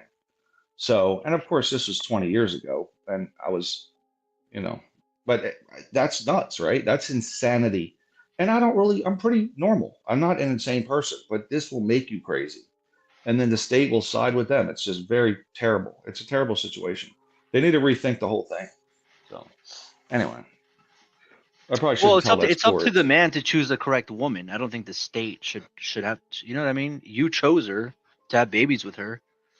Yeah, Okay, you have to have some but things happen though, right? Like, I'm not saying no. I think you're a good man. And I think maybe she was wrong, but I think you should have known the signs, right? Like that's what I'm saying. You need to also take some responsibility. Like you're talking about the state, but the state never told you to marry that woman or have she broke her leg. Like she broke her leg, and then got hooked on prescription pain pills, and then just kept taking them, and they kept giving them to her and giving them to her, and over several years, and it evolved into where she was a full drug addict. Like that shit happens to people. That's what happened in that situation. So how do you identify that prior to that? I don't know. I could have had babies like when I was like in my early 20s, but I cut off a lot of situations that I had because I just like knew that okay, it's going to be a fucked up situation. Yeah, well, you're so wise. We old men. I'm not Stanley. I'm not saying I'm wise. I'm just saying. Old men. Oh my god. Okay, fine. I'm stupid. Fine, Stanley. I'm stupid. Oh, I didn't say. I said we envy you. Damn. Don't be so. No, simple. you're being like facetious and you're being very condescending. How do you know I'm being facetious? Because I know you, Stanley, and I know the tone of your voice, and you're being very condescending right now, and I don't appreciate it. Okay, well, I'm sorry you don't appreciate it. You're not sorry. Yeah. You don't care about me at all, so stop with that. Okay, well, I do care about you being polite, so you are being that. Thank you. Well, life takes many turns, and I don't think anybody sets out to be a drug addict. I mean, no, there's no 8-year-old that's like, hey, one day I want to be a drug addict. But I think that life takes turns, and some people end up drug addicts, and it just happens, and some people choose it. I'm not saying they don't, but people can end up being hooked on drugs. That people go to war and come back and get hooked on drugs. Like shit happens, So Ryan, how was she before? Pretty normal. And then I don't want to say that. She was pretty up and down. I mean, always a little overly emotional, but but many people choose a perfectly normal spouse and then fucking the scout. I mean, if you choose a woman that's 22, like schizophrenia for women sets in at like 25. I mean, people change, it just happens. It's hard to identify. If you wait till you're 40, yeah, you'll probably get who you're going to get till they're 80. But if you marry somebody at 22 years old, people fucking change a lot between 22 and 50. You know what I mean? Right. So, I mean, a man, they say that the brain isn't even finished developing until 25 for men, right? Isn't it 25, I think? Right. Yeah. So, I mean, you don't know who you're getting sometimes. You get married, or get them pregnant. So, but and that's what I'm saying. ultimately, Stanley was very lucky, right? Like Stanley's like my dad. My dad's still married till this day. And like sometimes my dad tries to give me advice and I just take it because I know he's meaning well. But like I know for a fact, just like Stanley, my dad grew up in a different time.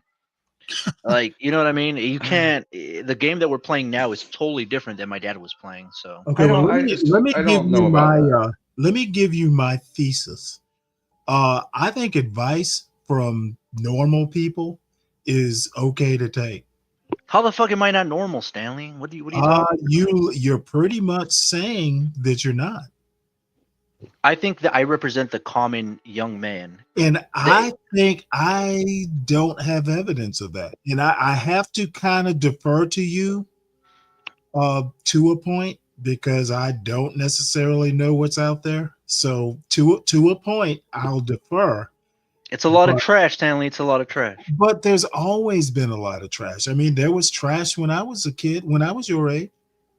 Well, the divorce rates have risen ever since my dad. They have risen, but they were already bad. I keep telling people that bad and very bad, they're both bad. I think they were better back in the 40s. They were better, well, back in the 40s, but even I wasn't, People were then. But people cheated. Oh, I'm sorry, Like Kimmy. I didn't see you. My bad. people cheated. People cheated more. I know that. My grandfather Sorry was about cheating on that, my Kimmy. grandmother. He was out. Wait, he was how out do throwing- how'd you find that out, Reynoldo? Fuck, why do you have to My make gra- your name so complicated? My grandmother told me. She said. Oh, that's he used to fuck. he used to go up to that whorehouse up on blah blah blah. Well, no, Avenue. I don't know because my grandma has Just out also of said that about my curiosity, grandpa, but when I did think they're your lying. grandmother tell you this?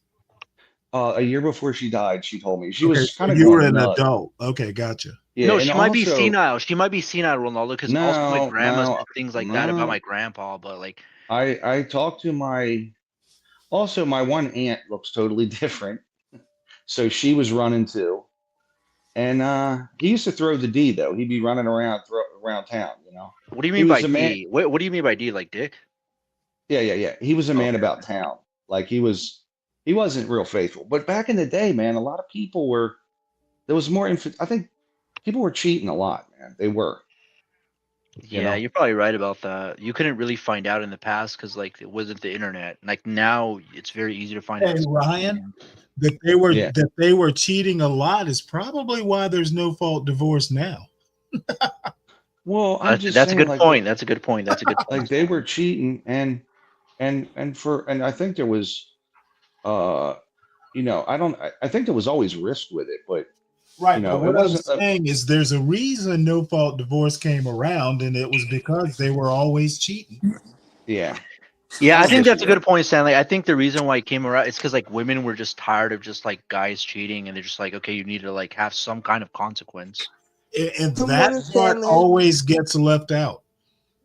Good morning, Stanley. Yeah. Good morning, How you everyone on the doing, panel. Kimmy? Sorry hi, about Hello, leaving. hello, Kimmy Sorry about Cakes. leaving you Hello, in Kimmy back. Cakes. I didn't notice. No, I had to leave because I couldn't hear anyone. Oh, Yeah, so I had to exit and re-enter. so what's But going on? You missed all the good stuff. I was just listening, in the audience, and I just Well, we talked about the richest black man in America. His last name is Stewart. I can't remember his first name. And we talked about the second richest black man in America, Robert Smith. So we did talk about some positive stuff. So just so you know, Stanley, you I'm know not how judging. you I'm know not how he judging. came I'm into just his wealth? who, Robert Smith? No, not Robert Smith. No, David Stewart. I kind of heard it. It was a quick Forbes article. Tell me. Yeah, so he it's a program called the 88 program. It's through the government. You could get like government contract. Oh yeah. So Okay. yeah, so pretty much he got into that program. And the program is it's like a 9 or 10-year program, I think. But they help you get contracts up to like $100 million. and I think he just took off from there. Wow. Yeah, it's Well, called you the know, I told 8A you program. my cousin's a retired commander. He's a defense contractor, and he's doing really well down in Florida. So who knows? There could be a cross that's the richest man one day. Well, it's not a program actually. It's not really a program. It's when you bid on a federal contract and for example, in construction, they have a set aside amount of money that is dedicated to, like, so in other words, on a $100 million contract, they'll say 20% has to be given to an owner of a company that is an MBE minority, meaning minority business enterprise. So you got to qualify and prove you're a minority business enterprise in that business. But it's not, it can be any minority. You could be Indian, Pakistani, you could be whatever, right? That's correct. And so the 8A program is simply to make sure that the federal contracts are not going to just, the old boy network, so to speak. Yeah, it's a different certification. Like I think 8A MDE is different. You got women, Yeah. you got disabled Yeah, they got veteran, WBE. It's just It's just how you classify your business. Right. And what's great, Because you can have a there's lot a of them. super 8A. Super 8A is actually Native American, which they get a lot of the military stuff. I mean, Alaskan especially. So, but it just depends on. But it's not really like once you're in. You don't have to like recertify or anything. I don't think. But I think they do. I think with the 8A is only 19 years though. But you can Well, you got to prove it.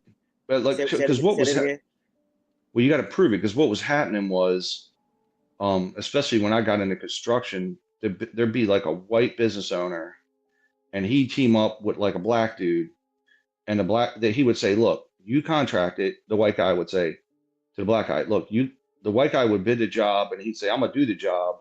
We're gonna put it under your name," and then the black dude would just get 1% off the top, and he wouldn't be a part of it, right?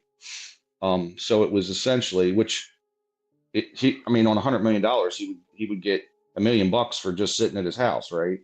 So there was a lot of bullshit like that going on. So now you have to qualify and prove you're in that business, So there was a lot of. Yeah, I think in your operational agreement it has to say 51%, like on paper. Like it has to in your operational. Yeah, agreement, it has to say 51%. He can't just be sitting at his house and. Yeah. You gotta have so like the meeting, the time meetings and stuff. You gotta have like the documentation. Yeah, you got to prove it or it's fraud. So, but they have a lot of programs like that, and like I said earlier, I was saying this in the middle, like a couple hours ago, that I see them going to if it goes to an American minority, I'm like, okay, cool, you're trying to help out. But it irritates me when there's somebody that's literally just walked into the fucking country an hour ago, and he's got this contract. A lot of them are Indian or Pakistani, and I'm like, this should be going to Americans, but that they don't do it like that. So I think it should be going to but Americans. I think that rarely happens. I think you're talking about a very rare situation. Are you in the business? Do you deal with federal contracts? Yeah. Lasagna? Well, no, I actually worked for a company that the company. So my uncle, he was like the engineer of a defense defense contract company. And then when I was 22, I worked for like 2 years, and then it got bought off by Lockheed Martin. So I do know what you're talking about, and like I do think you're just like what you're saying. Yeah, it might be like 1% or like less than 1%, and you're generalizing, make it seem like that's the whole industry, which I don't think that's the fact. Lazai, he's in the DMV area, so it's big up there. Okay, I live in California. California is the biggest. Heavy highway contracts, highway contracts on roadway, on federal buildings, on state buildings, on county buildings, anything that receives federal funds and state funds. There's MBE set asides, and some of these companies, which are not, some of them are not going to American. Just I agree with you. I agree with you. But for like, I just think the way you like phrase that or like position data, it's like all of them are going to like immigrants who don't deserve it. Which like I agree that's maybe 1% of them are, but the majority. That's not what I said, and it's more than 1%. That's not what I didn't say you said that. I'm saying you're framing it that way. Okay. Framing it that way is insinuating that he said that, I never So- said that he said that. I said he's framing it that way. which is pretty much the same thing. No, it's not. What? Yeah, it is, but I'd like to see it going to help out, American minorities versus, I brand get new it. But people. come on, I get it, but let's come on. Let's be Sonia, honest. You don't. You When don't. you think were a that- kid, did your parents allow you to talk back a lot? I think like 50-50, Stanley. 50-50. Curious, very So- curious. Okay, I understand now. Well, I'm high of a 26. I'm percent. 26, Stanley. I'm not a child. You know what I mean? Yeah, but behaviors are patterns that just stay with people.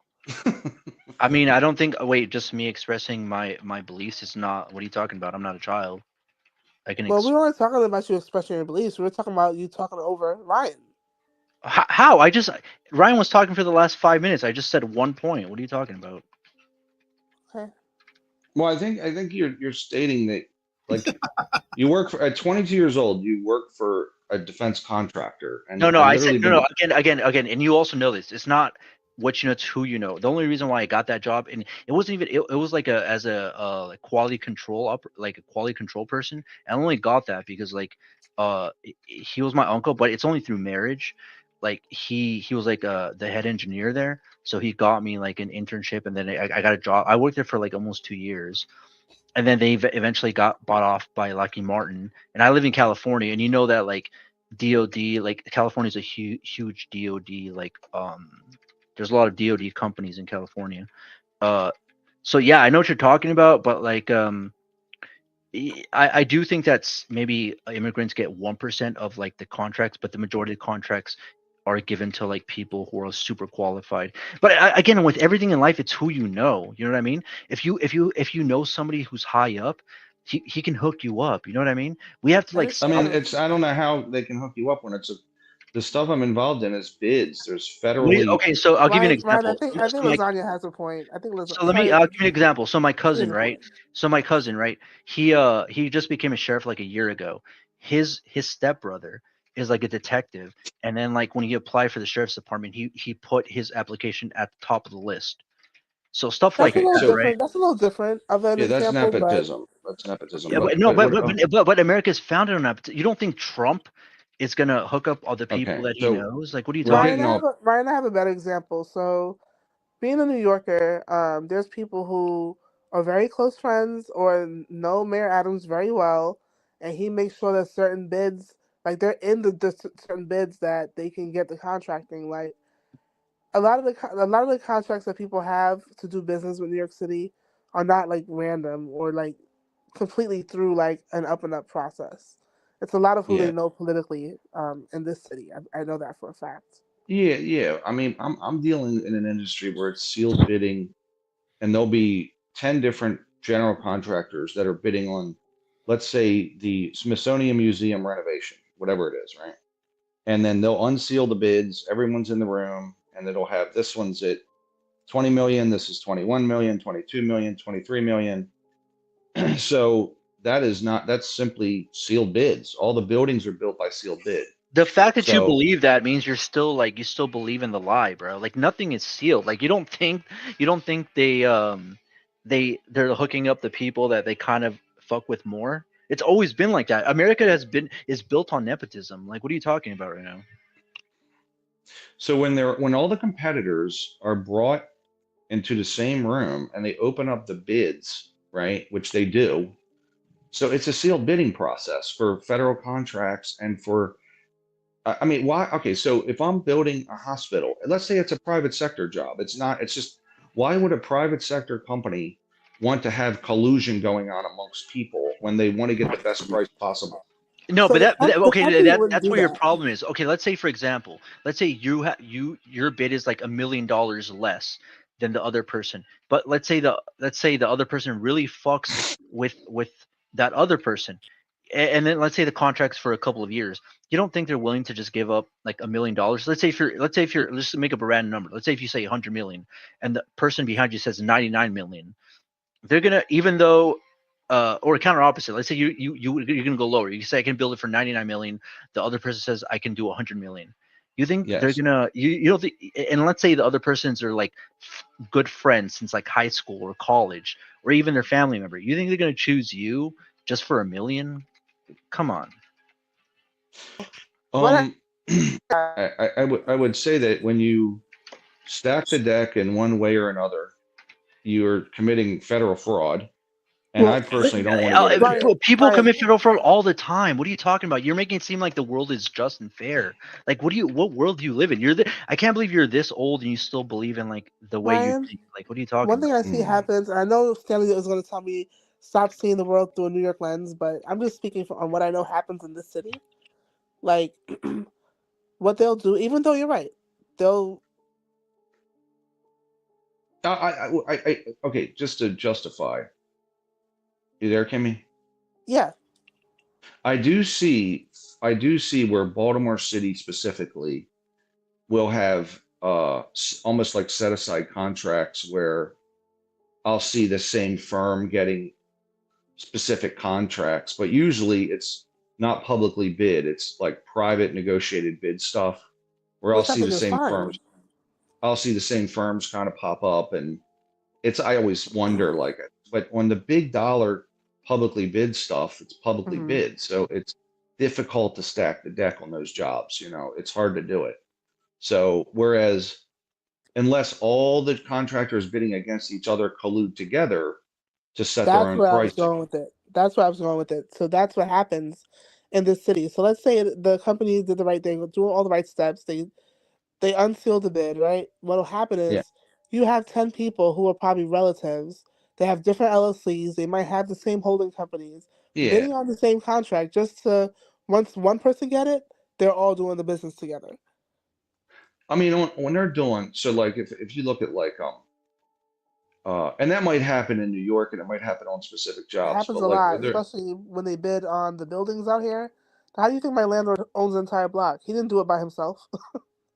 yeah, the federal government has a lot of oversight, and there's a lot of different parties conflicting each other, so it's hard to all competing, and there's a lot of hands in there that can squeal. So if you got like, I'll give you an example: Whiting, Turner, Clark, Hit, Watts. Like there's 10 different GCs bidding on a building. But for them all to collude would be difficult because you have 10 people in each office all colluding together. It's 100 people. I mean, one person tips somebody off, and it gets, they'll throw it out and rebid it. So it's when you have the more and more people that are in on it, the harder it is to keep the secret. So it's. I'm not saying it doesn't happen. I'm just saying that it's hard to do it when you have these big jobs like that. Mhm. So, but of course it does in every business, I would imagine. No, it happens more frequently than it doesn't happen. Like, I want to ask you a question, Ryan. Do you think the world is fair? The world has never been fair and never will be fair. However, I don't think that every single scenario out here is unfair. Well, it has to So be unfair because every single scenario, people are trying to play it to their own advantage. So, like, do you agree with the preposition that everybody is trying to play every position to their advantage? well, Not yeah. necessarily. What do you mean? I Like mean, when I'm at my job, right? Obviously, I'm gonna do enough not to get fired, but I'm not gonna do so much. Like if I know, like for example, But my that's job. you. Someone else might do things differently. It's like we No, but can't I'm speak for saying like everyone. I get, but okay. So my preposition is that like everybody does whatever they do for their own advantage. Meaning like, so like say if I kill myself to do a job, but I know I'm not gonna get anything out of it. Let's say if I do 50%, I'm gonna get the same thing if I do 100%. Most functioning human beings are just gonna do the 50%. Would you guys not agree with that? Not yeah, necessarily. it depends on. There's a lot of I said factors, but functioning human beings. Like obviously you're not gonna. Why would you expend 100% of your energy if you can get the same thing for 50%? if there's To go possible additional beyond for their own reasons, rewards, like you said. No, but again, in my preposition, there was no other rewards. You're gonna get the same thing. There's people who just go so above and beyond because that's their status. That's their And those what do are you the call it? people that get taken advantage of, right? I mean, but that's their Well, choice. But like you not said, there's really. I something No, mean, that no, motivates and them. that's what I'm saying. I do think employers look for people like that, people that they don't care if they get paid more or if they get any other benefit. I want you to work 110%, kill yourself to make me more money, and I'm gonna keep paying you the same thing. Like this is what I'm saying. Like, do you not see this? I know, I definitely see it. But no, I'm but if just, the person I is would only agree going that to do the everyone bare has their minimum, own intrinsic motivations system. Like Well, I you think look. you can focus on other things. I think you can get 50% to your job, and if you really want to excel, then take up like a Pilates class, and then just improve your health. Like, why would you want to kill yourself for a job? And if you're gonna if you have no, I you know what I agree mean? with you. I agree with you. I mean, but it's very broad, your statement. So if that were the case, no one would be a firefighter, no one would be in the military, no one would be a police officer, no one would be a school teacher, because all those jobs involve, they're not for the money typically, What are you right? talking about? Firefighters get paid a shit ton. I live in California. They get paid like over 100K. Like sheriffs start at like 75, and like detectives make like almost 200K. What are you talking about? Like all these jobs that you listed, they get paid a shit ton of money. Okay, so personally, my view, I think that the risk reward for a lot of those positions is not, I certainly wouldn't do them because you can make that in the private sector easily. Well, you also have to understand that it costs a shit ton to live in California. Yeah, that's true. That's true. But I could be an accountant in California, make more money, and never risk my life one time. Whereas if I was fighting wildfires in, California, I'm going to make what 150, 200 grand. Accountant's going to make 400. And frankly, never risk my skin for a second. Never risk a burn. So, But I also think it comes to aptitude, right? Like if you're inclined to be an accountant, then that's fine. But like if you're you're bred talking like about rewards and you're talking about compensation, and so there's people that do jobs for beyond just compensation, effort, etc. no, I So think I think what you just said right now is just like a fairy tale. After a certain age, most people do a job for the pay. You know what I mean? They don't do it for unless you're born in like a wealthy family where you just do the job because you love it. Most people do a job for the money, whether they like it or not. I mean, I think that you're making these broad-based claims with no real evidence. I know, but I just did, right? Unless you're born from a wealthy family, you only do the job. You're only gonna do a job because you love it, right? Because even if the job pays you like 20K a year, it doesn't matter. Okay, Lasagna, you think just because you say something doesn't make it evidence. I just did. I said, okay, let's say Okay, no. Listen to me carefully. Just because you say something with conviction does not mean you presented evidence. I did. That's all I have How to can I say. survive on 20? Okay, no. That's anecdote. Not It's evidence. not. Nobody can survive on 20K. It's bro. anecdotal evidence. How? It's Who not- can survive it's on not 20K? empirical. Just because Lasagna did something doesn't mean it's No, evidence. I'm giving you facts, Stanley. Who can survive No, on you're 20K? not you haven't given a fact yet. I just did right now. Who can survive You on 20K? literally you said something, but you didn't prove it. So how can you live on 20K? I'm asking you. You know what? Who cares? Prove it. Okay. Okay, fine then. Yeah, Okay. goddamn right, it's Okay. fine. So Don't nothing. you Nothing. know Okay. how to debate? Smart guy? You're not. What are you talking about? Okay, you have not presented anything other than your personal experience. No, this is a generality. Most people Okay, cannot well, live on 20K a year. generalities are generalities. Yeah, that's how society works on generality. You don't know how society works, and I'm going to hold you to this. If society works that way, prove it with data. Yeah, in general, most Just because people. you say it, Okay. in general, doesn't make it data. In general, most It is people are not a functioning. data-driven argument. Stop is. pretending it is. It is though. I'm trying to It is explain. not. Okay. Until you present data, it is not. Okay, let me ask you a question. Do you not No, believe that? don't ask me shit. The only thing I Okay, want so to everybody's just the crazy, only Stanley. thing Everybody I in the want U.S. is to just point crazy. out, There's no generalities. Everybody's you just doing keep fucking wrong. saying you presented data or evidence and you have not. That's my only point. Yeah, I would say at least 80% No, of no, Americans. no. I just want to point it out. You You don't want to need give to you a link? talk to You want to give me. you a You link? can Okay, go I'll give back you a and link. talk to Ryan. I'm just saying you're not doing what you think you're doing. That's Do you want my me to give you a link? Because I can give you a link. well, that would help. That would be Okay, evidence. okay, hold on. Thank Okay, you I'll give you kindly. I'll give you a generality. Hold on. Generality, obviously, you don't know what a generality is. Yeah, it's the majority of the population. That doesn't mean shit to me. Generality is not data. Give me data. Well, Then you we're will talking about have. generality. The Then you definition of will have general. Oh my proof. fucking You god! will have evidence. I'm just going to hold you to the strictest standard. But you're not. We're not. We need to agree with the definition. What do you? Okay, don't what's the say definition of it's something when generality? you haven't actually presented evidence. Don't say Okay, it's evidence. okay. It hasn't until you give me a link or some proof. It's not evidence. That's my only Okay, point. what if I give you a link that says Thank 80% you. of I'd the pop? appreciate it if you did that. No, but what if you I would disagree with? appreciate Okay. that if you did that. No, I'm not gonna look up a link if you disagree Okay, with well it. then, motherfucker, I'm not going to pretend you're presenting evidence then. Okay, so we have to agree with it. What do you mean by in No, general? we don't have to agree to anything. Okay, I fine. told you. What's your definition of general? No, you are debating me, and I don't I mean this to am. be a debate. Okay, what's your I definition don't of mean general? this to be a debate. I'm not Okay, dealing okay, with fine. debating you. I have said something factual. You have not. I just told you we need to define what factual means. Telling What's me factual isn't to you? okay. Which part can't you get through your cat and You furry? never define what factual means. Telling me is not factual.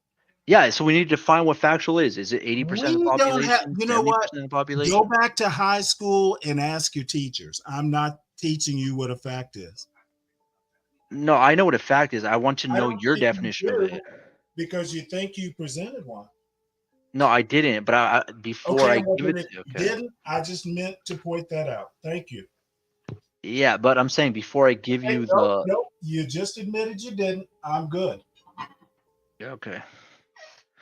Stanley, this is what I'm talking about. Old people, like most old people need to die and just give the wealth to the most younger people. Cause like you're senile, Stanley. You can kick me if you want. You're senile as fuck. You know what? I'm sitting here at the stove cooking breakfast and I'm enjoying hearing your frustration. I'm not frustrated. I'm just like Sounds like you are. you're just proving my own like bias about old people. Oh I do yeah, think I'm that biased. no, So are you. I'm saying I'm biased. I'm not saying Oh, you're are biased. you? I'm saying I'm Oh, biased. so you came all the way up here to tell me you're biased. Thank you. No. This is not what I came up with. This is what it led to. This is not my original thought. Like I didn't come up here thinking like I'm going to say this to Stanley. This is what it led to. All I have to say is when you say you're presenting evidence, please present evidence. Yeah, but we need Just because to. you say it does not make it evidence. Okay, again, that's what I'm saying. Like, let's say if I give you evidence that says 80% of the population believes this way, you're still not going to agree with it. That's what I'm saying. I need your definition of what general means. For you, does general mean like above 70%, above 80%, above 90%, 100%? Like, what's your definition of general? My definition of evidence is something you present to support your argument. Yeah. But okay, You so have presented nothing to support even your generalities. in my opinion, presented nothing to support. Okay, so what if I give you like an Yeah, article? what if? I'll wait. Okay, you're not no, but I'm not again, you need to tell me your definition of general. What do you think is general? I don't give a shit what general is. I told you what my But problem that's is. what we're trying Okay, to that's what we're talking about. stick to what I said. I don't care about your generalities. My point. I know we don't care about mine. I No, want to know motherfucker. yours. If you I want keep to know over yours. talking me, you will go. I have presented my problem with your argument. You have not presented evidence. Don't ask me what a generality is. Support your argument is Okay. all I'm I'm gonna asking link you it in the to do. private chat. Thank you. I've been asking for minutes.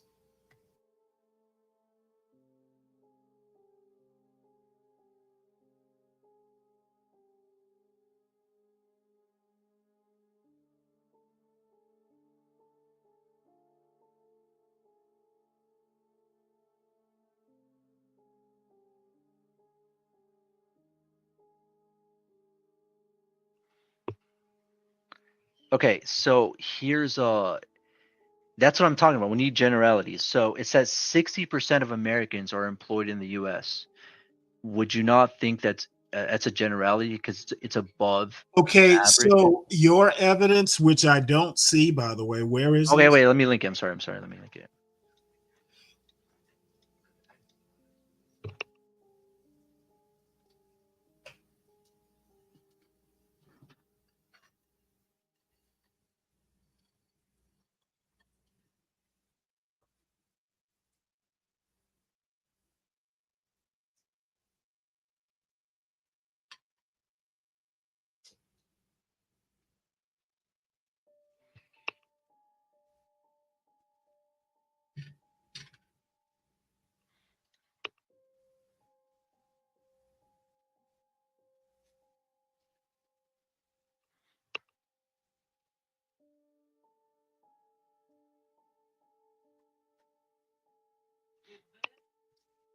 Thanks.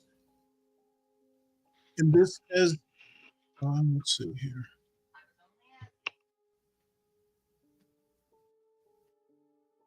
Okay, Google research.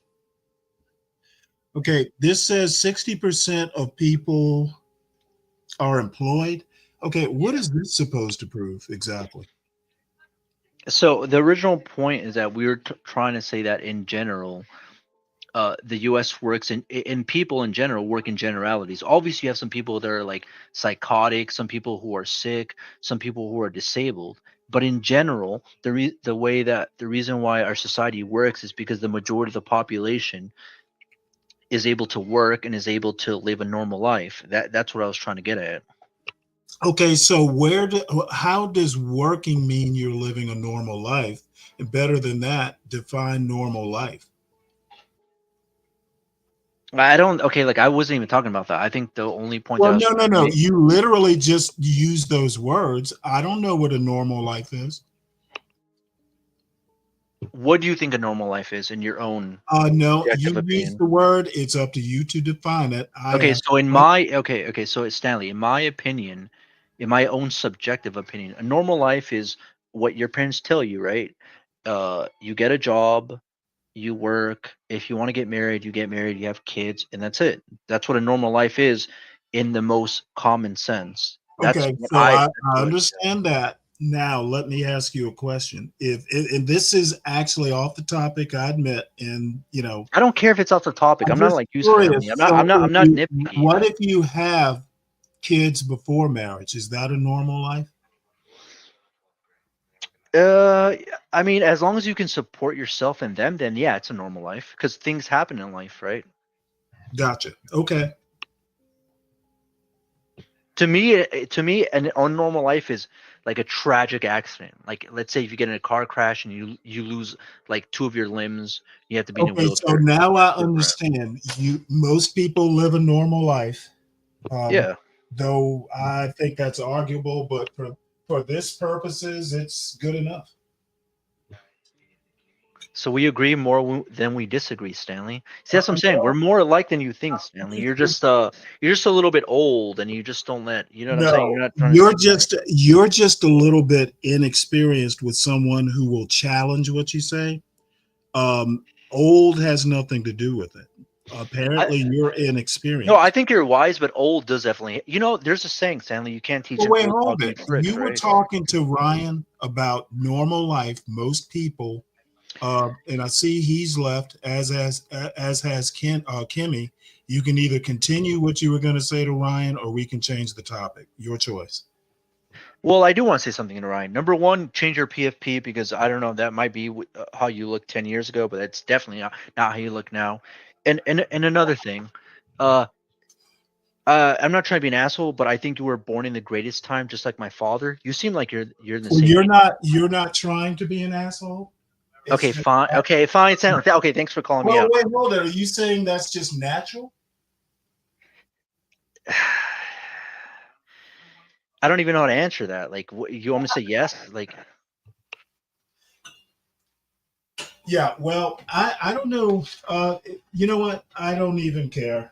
you told me to say a message to him. I was trying I'm to. probably older than your father. Well, my dad's like 62.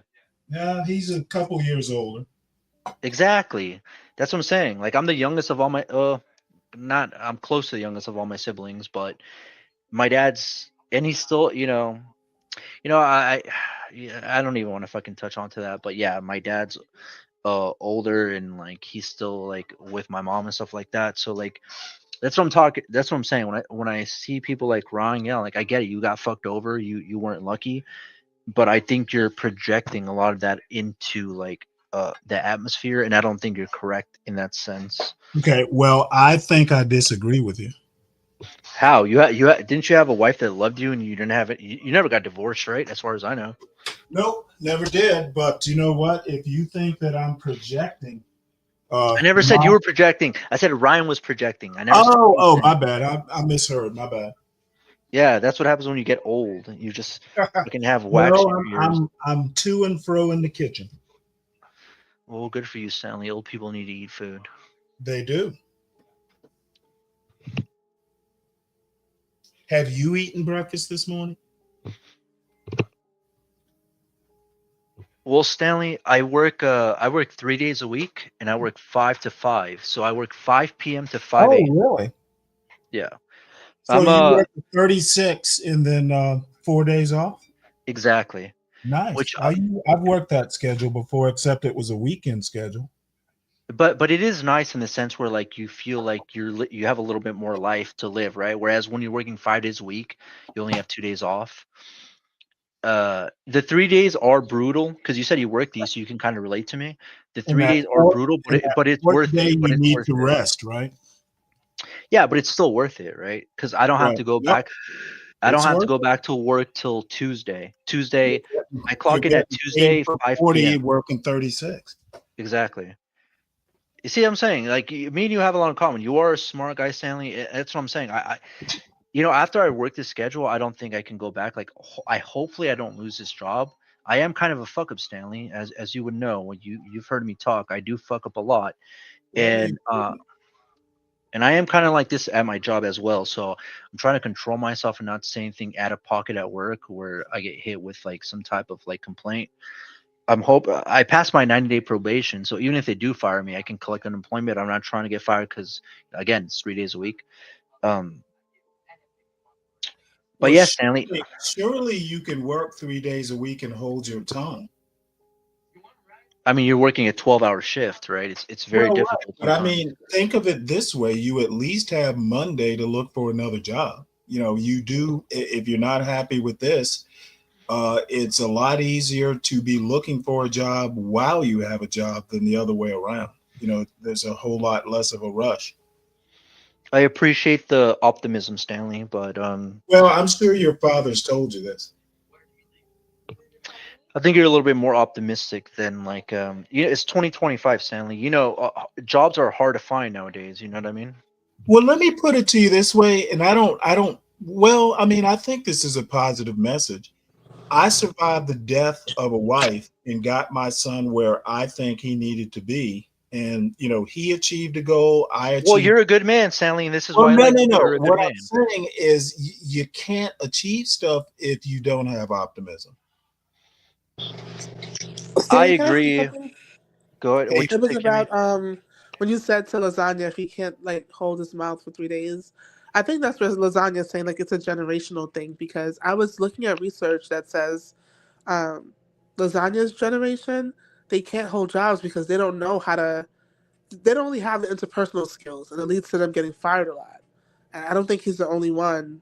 I agree. I can agree with that statement. Yeah, I can see where you're coming from with that. Yeah, and I don't think you're alone in that. I think it's like a generational thing, because I think a lot of the leaders and administrators are people from a different generation. It's just not matching. It's clashing. But yeah. But how do you think that's fixable, or like do you think that's just like something that's ingrained? I definitely think it's fixable. Like Stanley gave you great advice: hold your tongue for the 3 days and keep your job. No, and that's what I do. Look, I think most men. This is what I've said, right, to my dad. I'm like, this job, I've only had it. Like, I can do almost anything for 3 days. You know what I mean? Now, if it was 4 days, I don't know. 5 days, definitely not. But I could do almost anything for 3 days. That's why I still have the job. You know what I mean?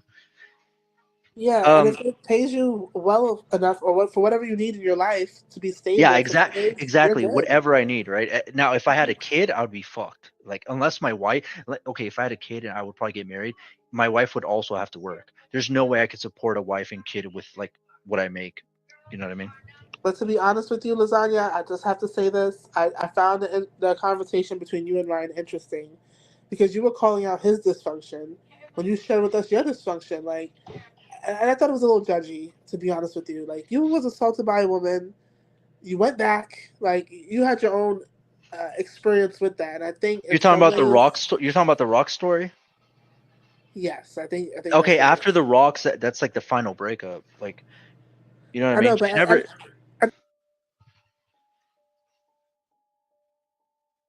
Kimmy, you have a shitty mic, so it's not coming through. Kim, we can't hear you. We cannot hear you. I don't know how to fix that. I don't know what to We do. can hear you now. Oh, okay. But I just think there's a level where you could even empathize with what Ryan went through, having gone through not the same exact thing, but just knowing what it's like to be with a woman that's not functional in a certain way. I could empathize to a certain point, but the problem is that I've known so many shitty women in my life. Like I've hung out or like I've gone out with a lot of shitty women in my life that I can see the red flag extremely easily. Like even at my age. So I just think that like either Ryan just like married the first woman that like loved him or like No, wanted to be with him. have you seen his wife? She's not just some random woman. I mean, I've seen Ryan. He's an No, old. I happen to have seen a picture of him and his wife. She's not some random woman. I mean, we all look. You probably look. No. Even I'm impressed, and I'm pretty critical. Okay. I was like, well, holy shit, how did you get her? Okay, well, was she white? I'm not trying to be offensive when I say this. You know what? Does it really matter?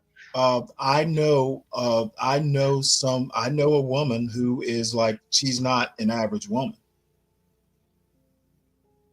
Okay, this is just my opinion. I mean, you can kick me off when I say this, but this is honestly true. I just think that when like non-white people see like a regular white chick, they just like Ava, like for example, let's say Ava, right? I think Ava's ugly as shit. Like I would place her at like a 1 or like at best a 2. I don't see why you get extra points for being polite and decorous. I'm just being honest, you know what I mean? I kind of see what Lasagna's saying, but also not at the same time, because Ava, what I think is adorable about her is not necessarily what's on her face or body. Yeah, It's a because lot of her women judge mannerisms. other women differently. I'm not like that's not the Right. way that men see women. You know what I mean? It's more of her mannerisms, but I would agree with you in the sense that what I've seen a lot of, I can speak to Black men. I can't speak to Latino and Asian men because I don't know. But when I see Black men like literally fall apart for a white woman, it's usually a white woman Who's like average as fuck, like the most basic. Well, I actually know what good-looking women look like. I'm not talking about you, Stanley. God damn it, we're not talking. Stanley, you're a little different. I keep telling you that all the time. I don't know how much I have to say this to you. Right. Well, you brought Lasagna. When I say his wife is not your ordinary like random woman, she's not. I believe you. Okay, yeah, it's Stanley. Again, but that's what I'm saying. Like, let's say if I was dating a chick that was like so much hotter, when so you're much done with hotter. this, I wanted to ask you a question. Okay, so let's say if I was dating a chick right now that's so much hotter than me, if she was dog shit, I don't care how hot she is, I would just be like, okay, whatever. You know what I mean? When you say hotter than you, surely there's no comparison. Men and women are different. No, you know what I mean, Stanley. Like, there's obviously like a tier, right? Like, you can see like, okay, when you see a couple. I mean, women date down like ugly men all the time. No, I agree with that, Stanley. Have you seen some of these like quote supermodels' husbands? Yeah. They're pretty. Yeah, but when we're talking about supermodels, like most of these are like probably NBA players. Right. Or All NFL I'm players, saying you know what I is mean? that a woman being attractive or even if you can be subjective about or objective about it, you not meeting your wife's like attractiveness level doesn't mean anything. I think you're talking about from She might just perspective. like the real lasagna. Stanley, I think you're talking about because you sound like my father. You're talking about from like a perspective from like the olden times, right? It's a very different game. Oh, come on. You know what? The olden times aren't that different from the newen times. Okay, y'all want to act like, there's been some sea change in American culture. And I can tell you right now, there has not been. The fundamentals are still there. And quite frankly, and I know God help me, I'm going to give the conservatives on this channel a hard on. Some of the old values are timeless. There's some things that don't change. And sometimes holding old-fashioned values, even in new age times, you'll be okay. You might be a little more lonely than normal. You might not be as popular as you'd like to be, but you will attract the right people. Okay, Stanley, I agree with you, but I don't think there was women like. So, do you know who George Washington or someone like that basically said, you get judged by the company you keep. Attracting the right people makes you a better person and makes you more attractive to some women. Okay, Stanley, do you know who Sophia Rain is?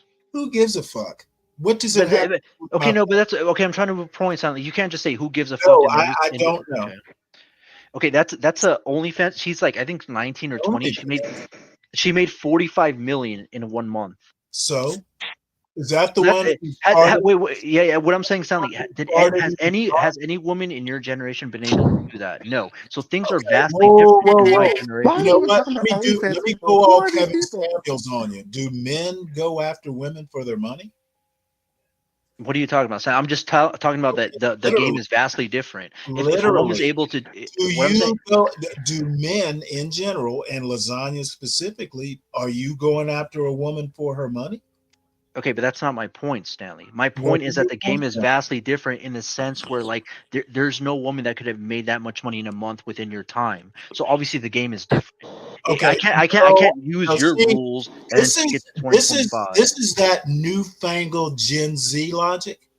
What you said, it's not logic. It's common change. sense. It just means some woman found a way to make 45 million.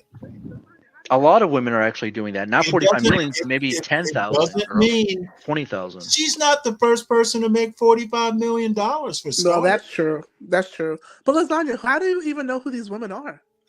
Because I'm not old. It's all over it's all over the news. What are you talking about? It's all over TikTok. It's all over YouTube. Like everybody's talking about it. What are you talking about? Okay. Untrackable. It looks cold there.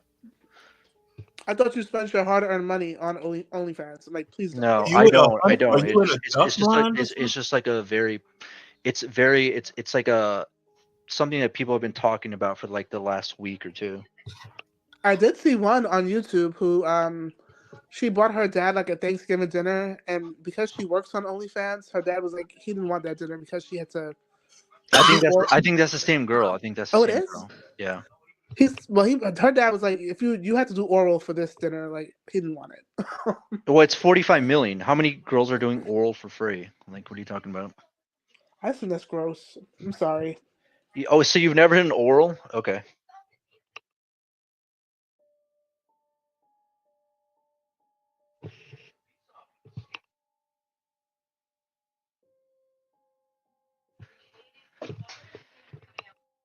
Hey, Untrackable, can you hear me? Yes, I can hear you. Can you hear me? Okay. You look cold. Yeah. Are you outside? I'm in my garage. It's my hangout spot, and in this room it is 43 degrees. Okay. I'm okay with it. Oh yeah, well, as long as you are, you're dressed for it. Lasagna, what did I want to ask you? Oh, the part about your future bride having to work. Have you thought to like get the kind of job where she might not have to work? I think if I can look, like I can see my own industry, like where I'm working right now. I could probably get a job like that that pays me probably like 150K, but I'm gonna have to be working like 5 to 6 days a week, like be on call, and like that's not, to me, that's not worth it. Fuck that shit. So you'll make a woman work because you're not willing to work. My hard. mother, you know what's funny? So like my mom didn't work until I think my oldest brother was probably I think like 9, and then she started working for a school, and then she worked for that same school for like 25 years, and then she retired. So like my mom worked. She also like cooked for us like 4 to 5 days a week. You know what I'm saying? It's not my mother again, Stanley. This is my problem with like I'm not trying to be an asshole to you. This is my problem with you, right? You're telling me to think the way, take these old school principles. No, I'm not telling But then you. but what I'm saying is my mother was old school, right? She worked for a school and she still cooked dinner and she was still a Right. good mom.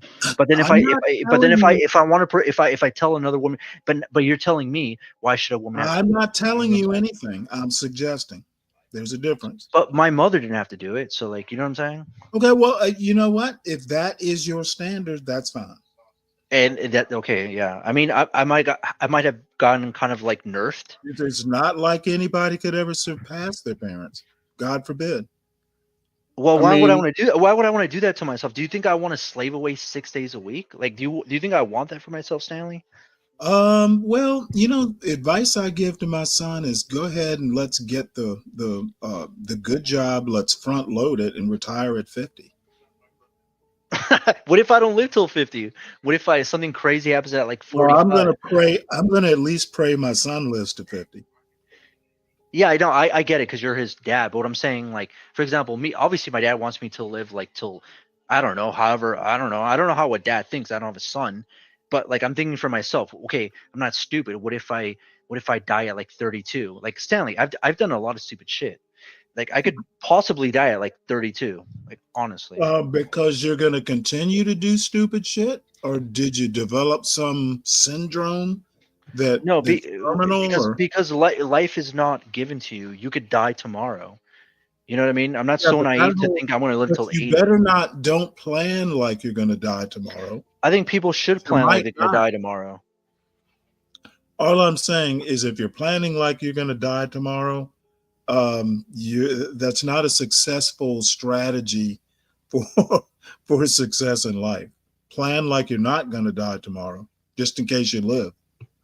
And then so what? So I can live till 70 and then like live the last 20 years of my life somebody wiping my own ass? Like what kind of life is that? I'd rather do cool shit while I'm still young and able to be able to move and like, shit like that. And if I die at fucking 40, so be it. I'd rather die at 40 than live till like 100. It's your life, Lasagna.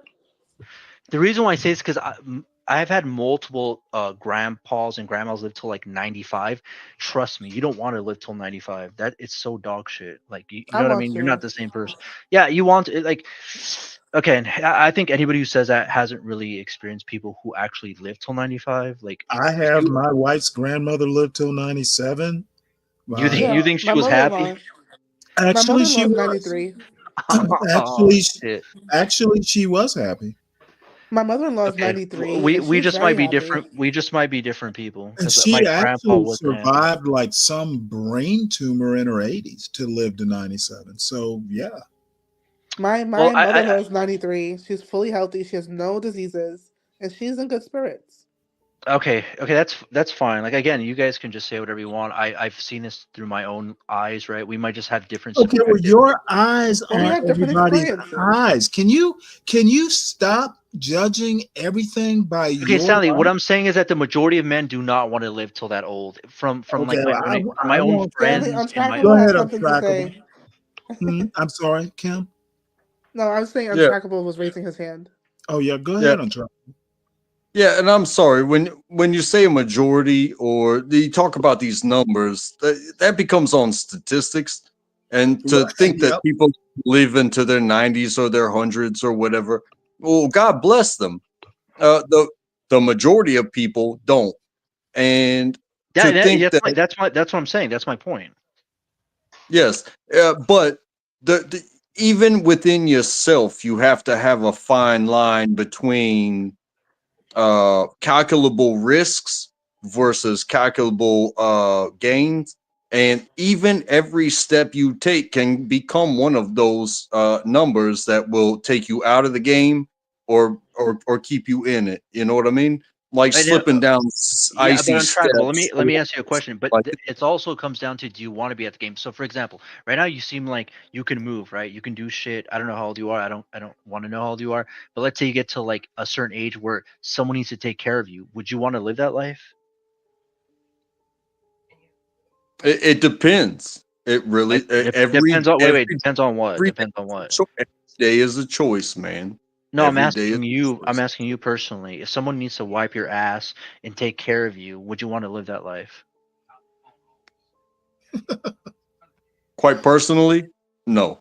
But Exactly. That's what I'm saying. Most people Wait, wouldn't. well, are you saying it's inevitable? Yes, all of us are going to get to that point. If we and live old enough, all of us are going to get to that point, Stanley. Yeah, I think you have a ways to go in learning how to reason through arguments, and as Untrackable says, calculate risks. I just find some of the way you think just difficult to follow. Yeah, because no offense, the older you get, the harder it is to accept. Oh no, son! Son, it's I a could think you, it's I mixed could as think well. you under the table almost any time, any day, anywhere. You are not anywhere near as bright as Stan, you are. it's a mix as well, because if you I think if you have a healthy mix and you're not trying to protect yourself to be 100 years old, you know, you may still find yourself in that same bed in your mid 60s, mid 70s even. It depends on your genealogy. It depends on the things that you do. Your risks when you're young may hurt you when you're older, but at the same time, would you risk not having that fun to add 2 years to your suffering on the end?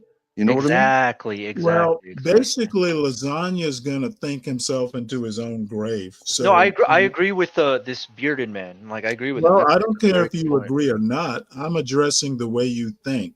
That kind of negativity is going to dig your grave for you. I don't think I'm being negative, Stanley's Stanley. right. I'm I being do. very like I pragmatic do and think so. realistic.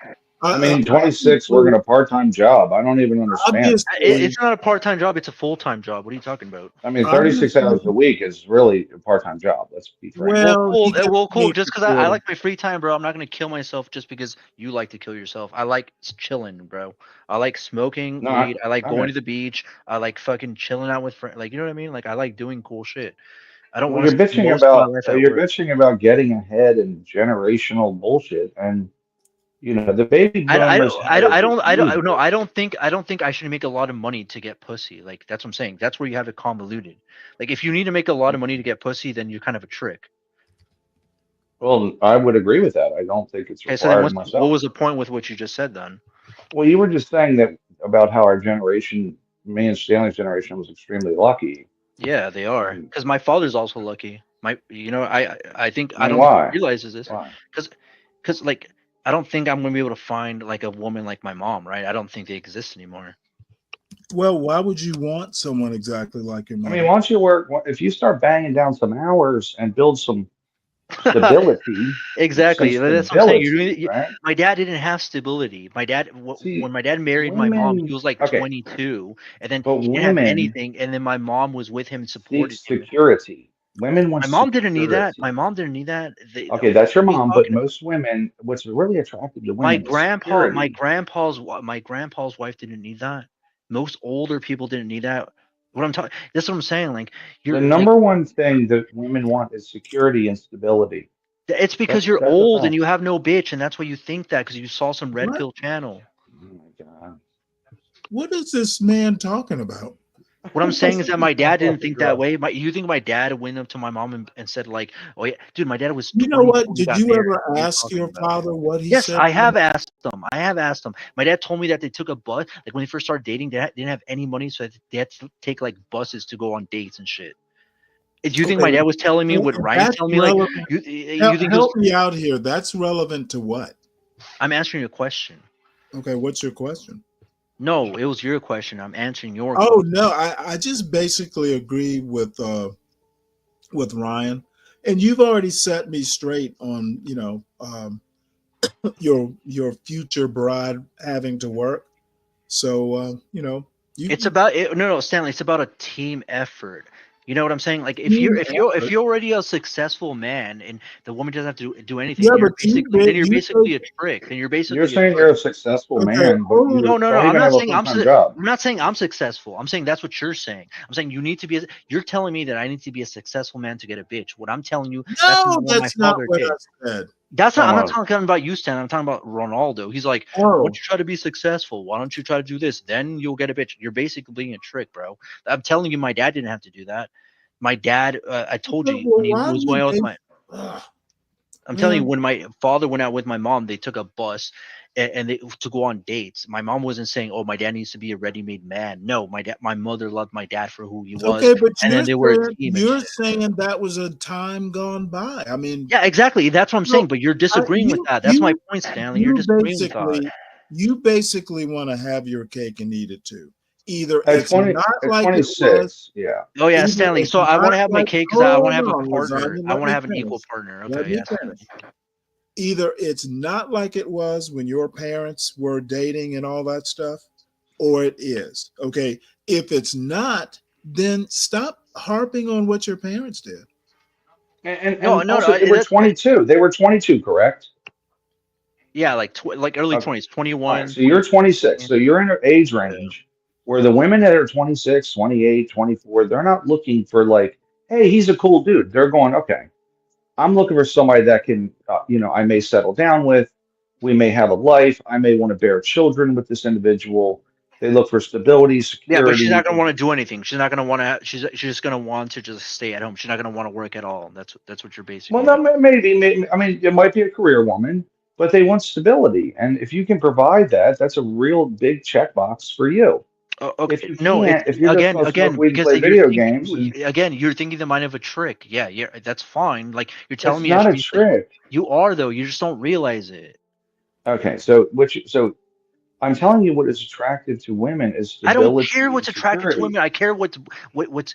I'm telling you, my grandpa didn't have to do that. My dad didn't have to do that. My great grandpa probably didn't have to do that. Okay, well, Why the you know fuck what? do I have Times to have do that? They changed don't. according They to you. Exactly, specifically have to do and that's that. my point, Stanley, and that's why I can't take your advice and take it to the present because Oh, times I'm have not changed. giving you advice. I'm just asking questions. You're not You smart just enough literally to take said my advice. everything's the same. That modern men are just complaining. That's what you said before. And I I'm telling you literally it's think absolutely you're different. whining, and Okay, yeah, I'm whining. and you want your cake and eat it too. Yeah, I want my cake just because I don't want to do 100% of the effort. That I want the same Okay, thing that my well, I father hear had, you. right? I hear you. You are committed to being a team and a two-income household. Gotcha. Well, that's what my father had. That's what my great grandpa Okay, had. yeah, My grandpa that means you have to have it too. You can't do better. You're doomed. had. Again, like I would assume that every generation would progress, right? It just seems like every generation is degrading. So I have to do more than my, my grandpa did a lot, so my father didn't have to do that much. And then He like probably he probably banged out 60 hours a week when he was 26. But I had to guess. yeah, but but then again, like okay, I don't want to say anything about like my parents and like what they have and all that. Yeah, they're cool now. But I'm saying my mom was also there, right? Like my mom was also his like partner and teammate.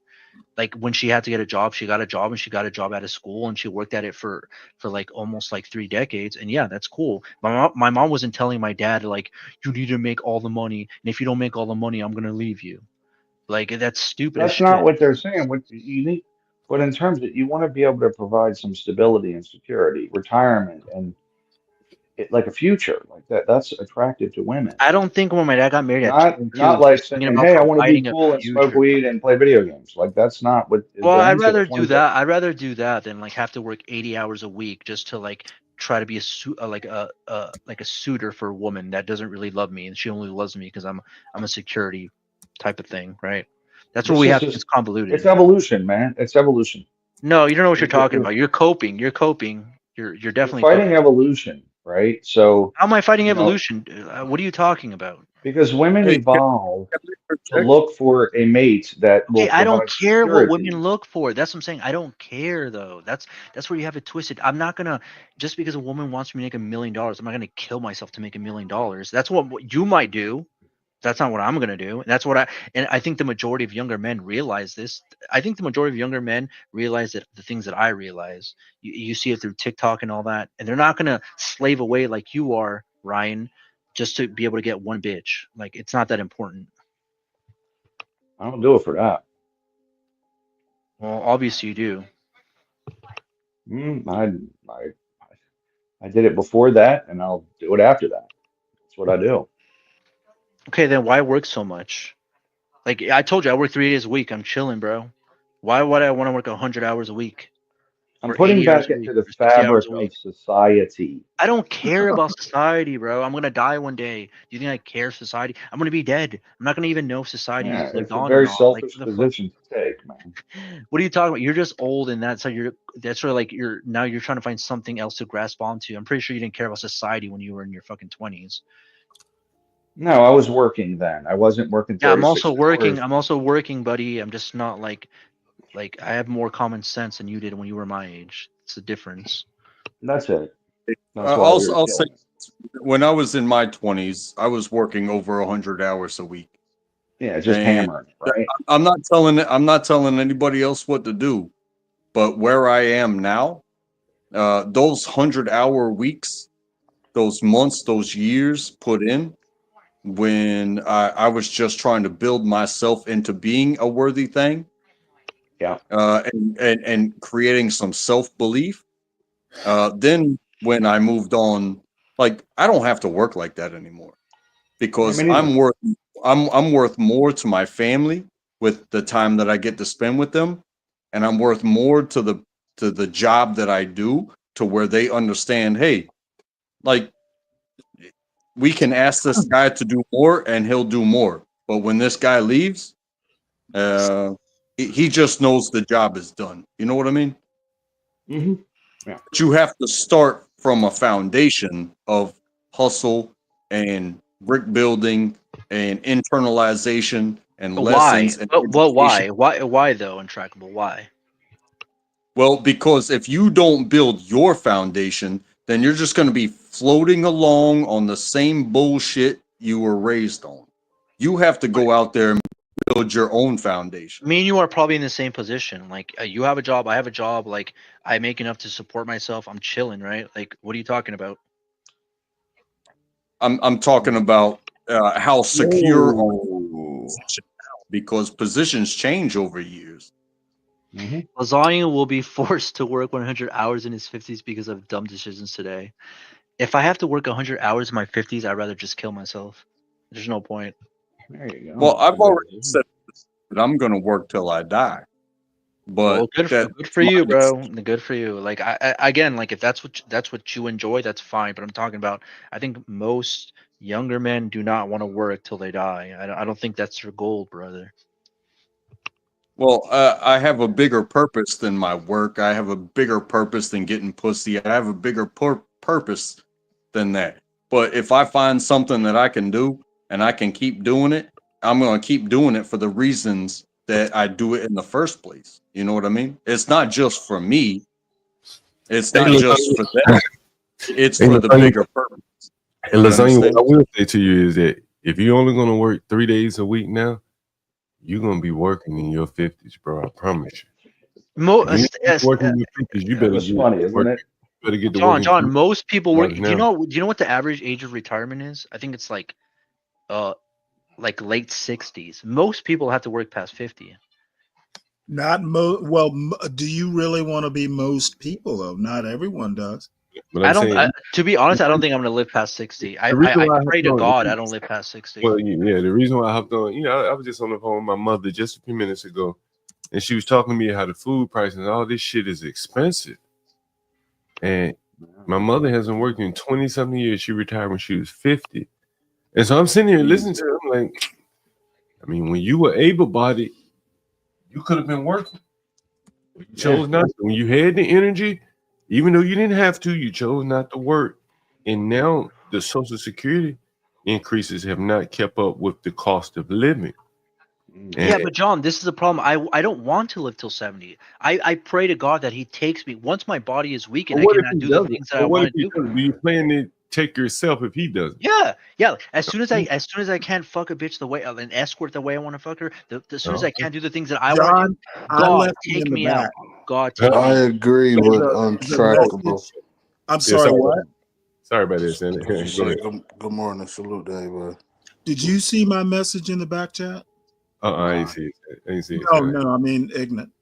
No, I didn't see it. Might want to read it.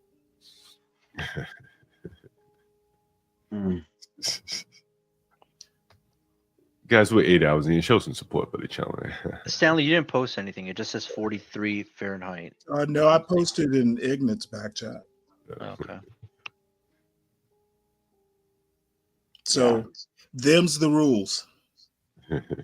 Ignat.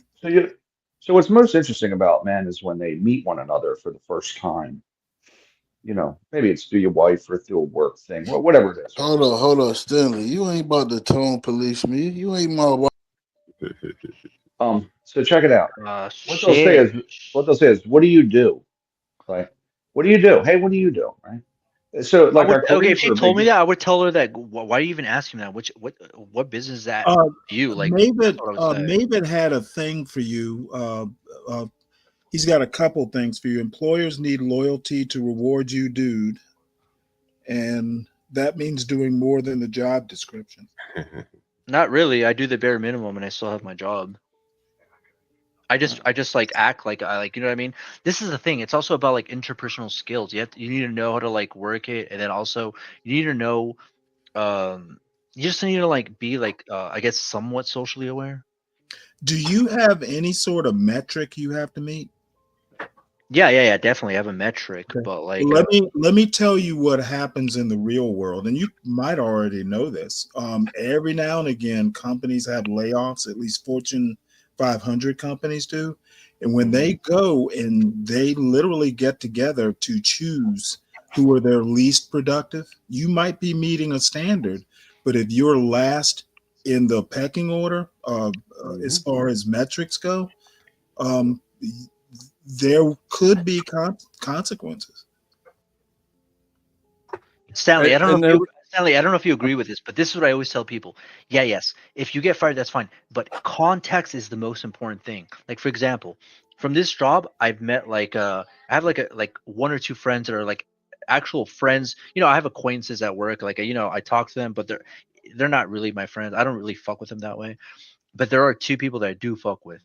And then, like, I know for a fact if something happens with this job, that's a connect that happens. They might not be able to give me a job, but they might be able to help me in some type of way. So the most important, this is what I'm saying. Nepotism is the most important thing, especially in America. Right. Well, it's not what you know is you're related to them. Understood. I think you're absolutely right. Now, let's see if your nepotism can get you the kind of job that your wife doesn't have to work.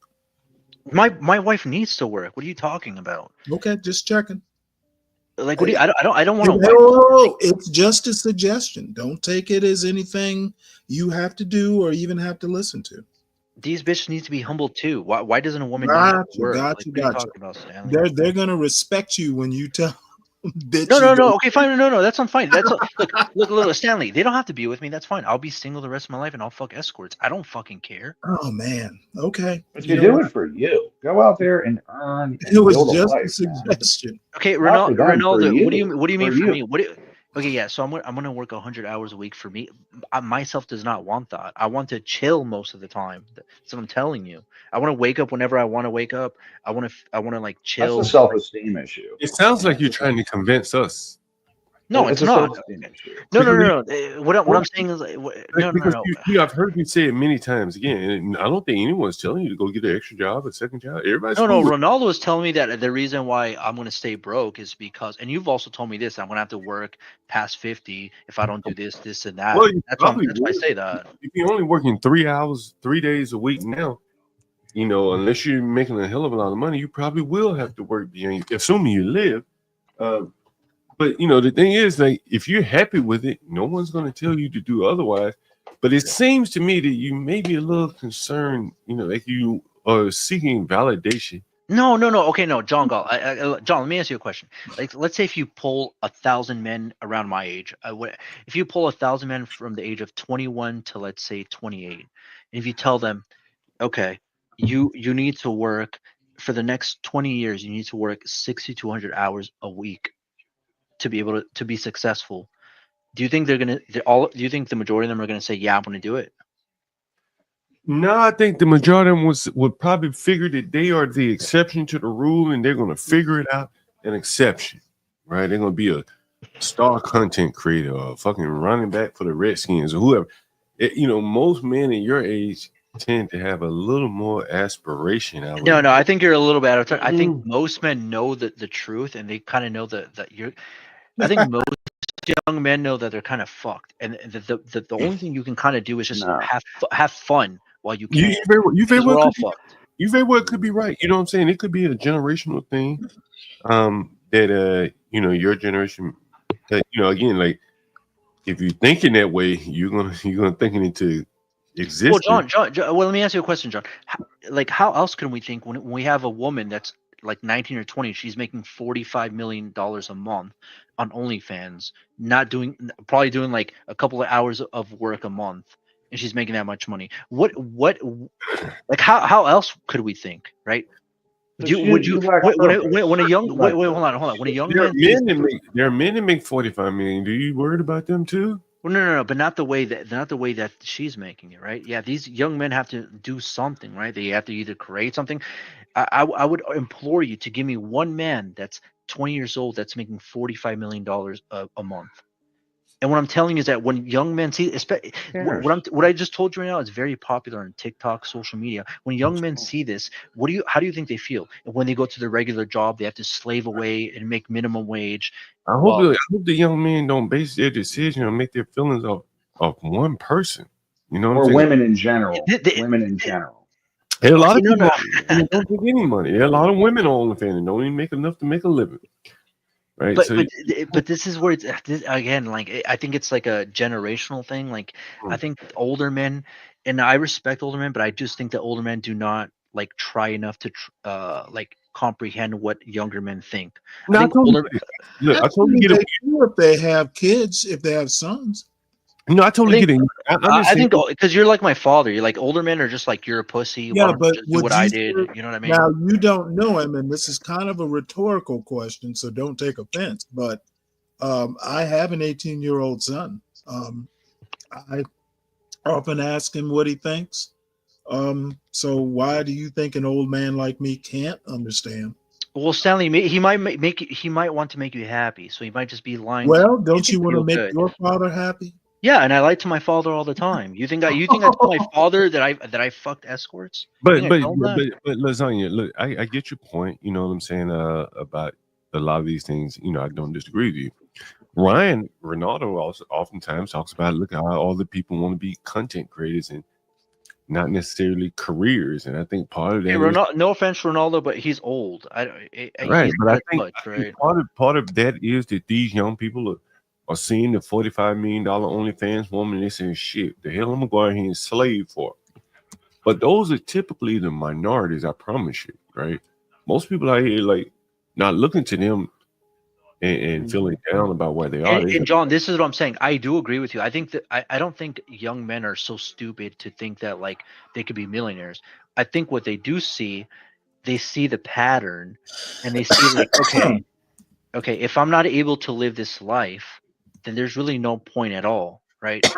Unless I have some type of avenue to make like at least 100 to 200K a year. There's really no point in trying that hard if I'm only making I'm agreeing with Hood here. Like you're kind of like the woman on Kevin Samuels when Kevin Samuels was saying there, like, is it over? Right? And you're basically you see it is over. And so I'm just gonna buy a product. No. It's not over. You look. It's only over. You have to like look at your own situation, right? You have to look at your own attributes. Like, especially if you're a man, you have to be very, very objective when you look at yourself in the mirror, right? What can you improve? Yeah, look at this idiot. This is even better. Notice everyone is trying to fix men, but Kevin is the only guy unafraid to try and fix women. He wasn't trying to fix anyone. God, man, you hood Who the fuck service, is you who the fuck is Kevin? are definitely special. All he was doing was level setting. How could he fix somebody over the phone? So that's my amazement that Hood thinks Kevin Samuels gave a shit.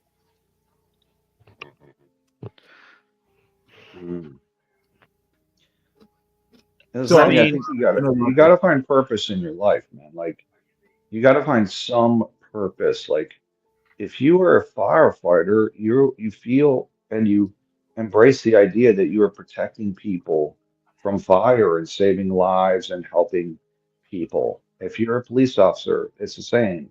If you're an educator, you're trying to teach people to read and write. If you are, if you're in construction, you're building buildings that are used to save lives, like Okay, but hospitals. I think like I get what you're saying, but I do You think gotta find purpose, man. no, bro. I think that wears off.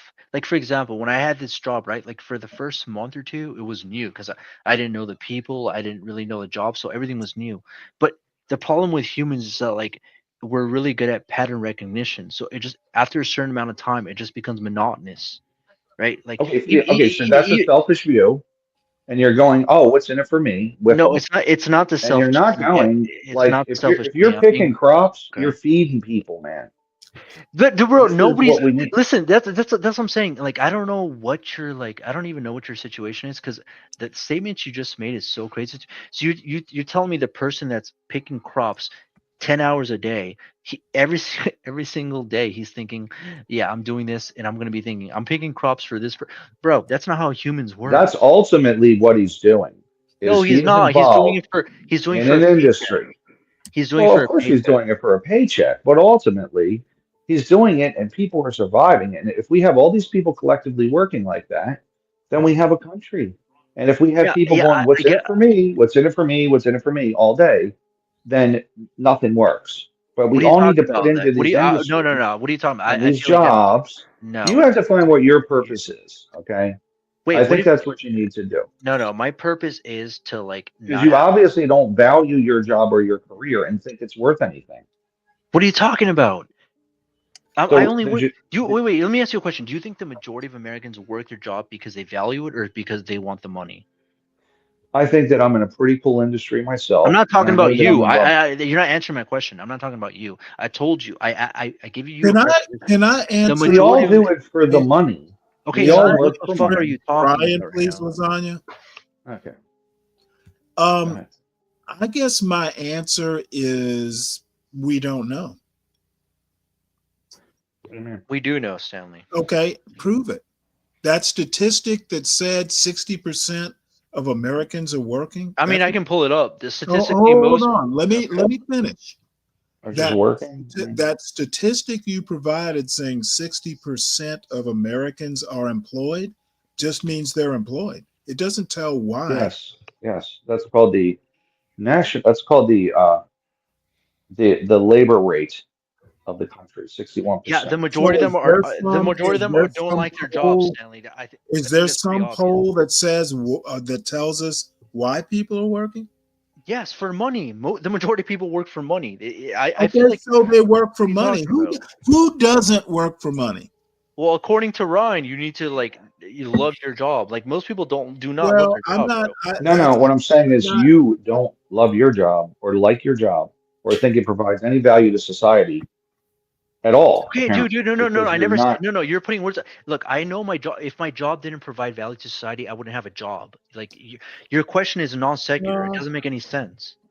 Of course, Okay, it provides here's some value, or the else I wouldn't deal. have a job at all. I Like, what are you don't talking think about? there's any way to know why people work without asking them. Yeah, but And okay. if there Let's is take a general consensus. if there is a poll out there that kind of breaks it down as to why people work, I'd love to see it. I'm not going to do the research for it.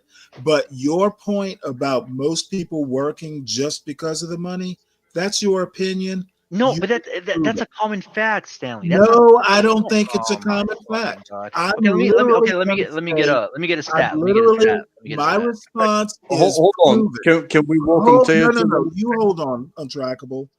Prove it is my final word. It's just your opinion. Stanley, did you accept your low wages in the Navy? But you did think, well, I'm Well, actually I out here mean, clearing mines, like it's no, I not. mean, I kind of liked it. I knew it was kind of low wages, but it served Yeah, a but purpose. Okay, I have a stat, it Stanley. serves I a have a purpose. stat. I have a stat. I'm gonna link it in the background. Okay. All right. Okay. 80% of people that they pulled work just because of the money, not because they love their job. Well, let's have a look. Wait, T's here. T, hello. Hi.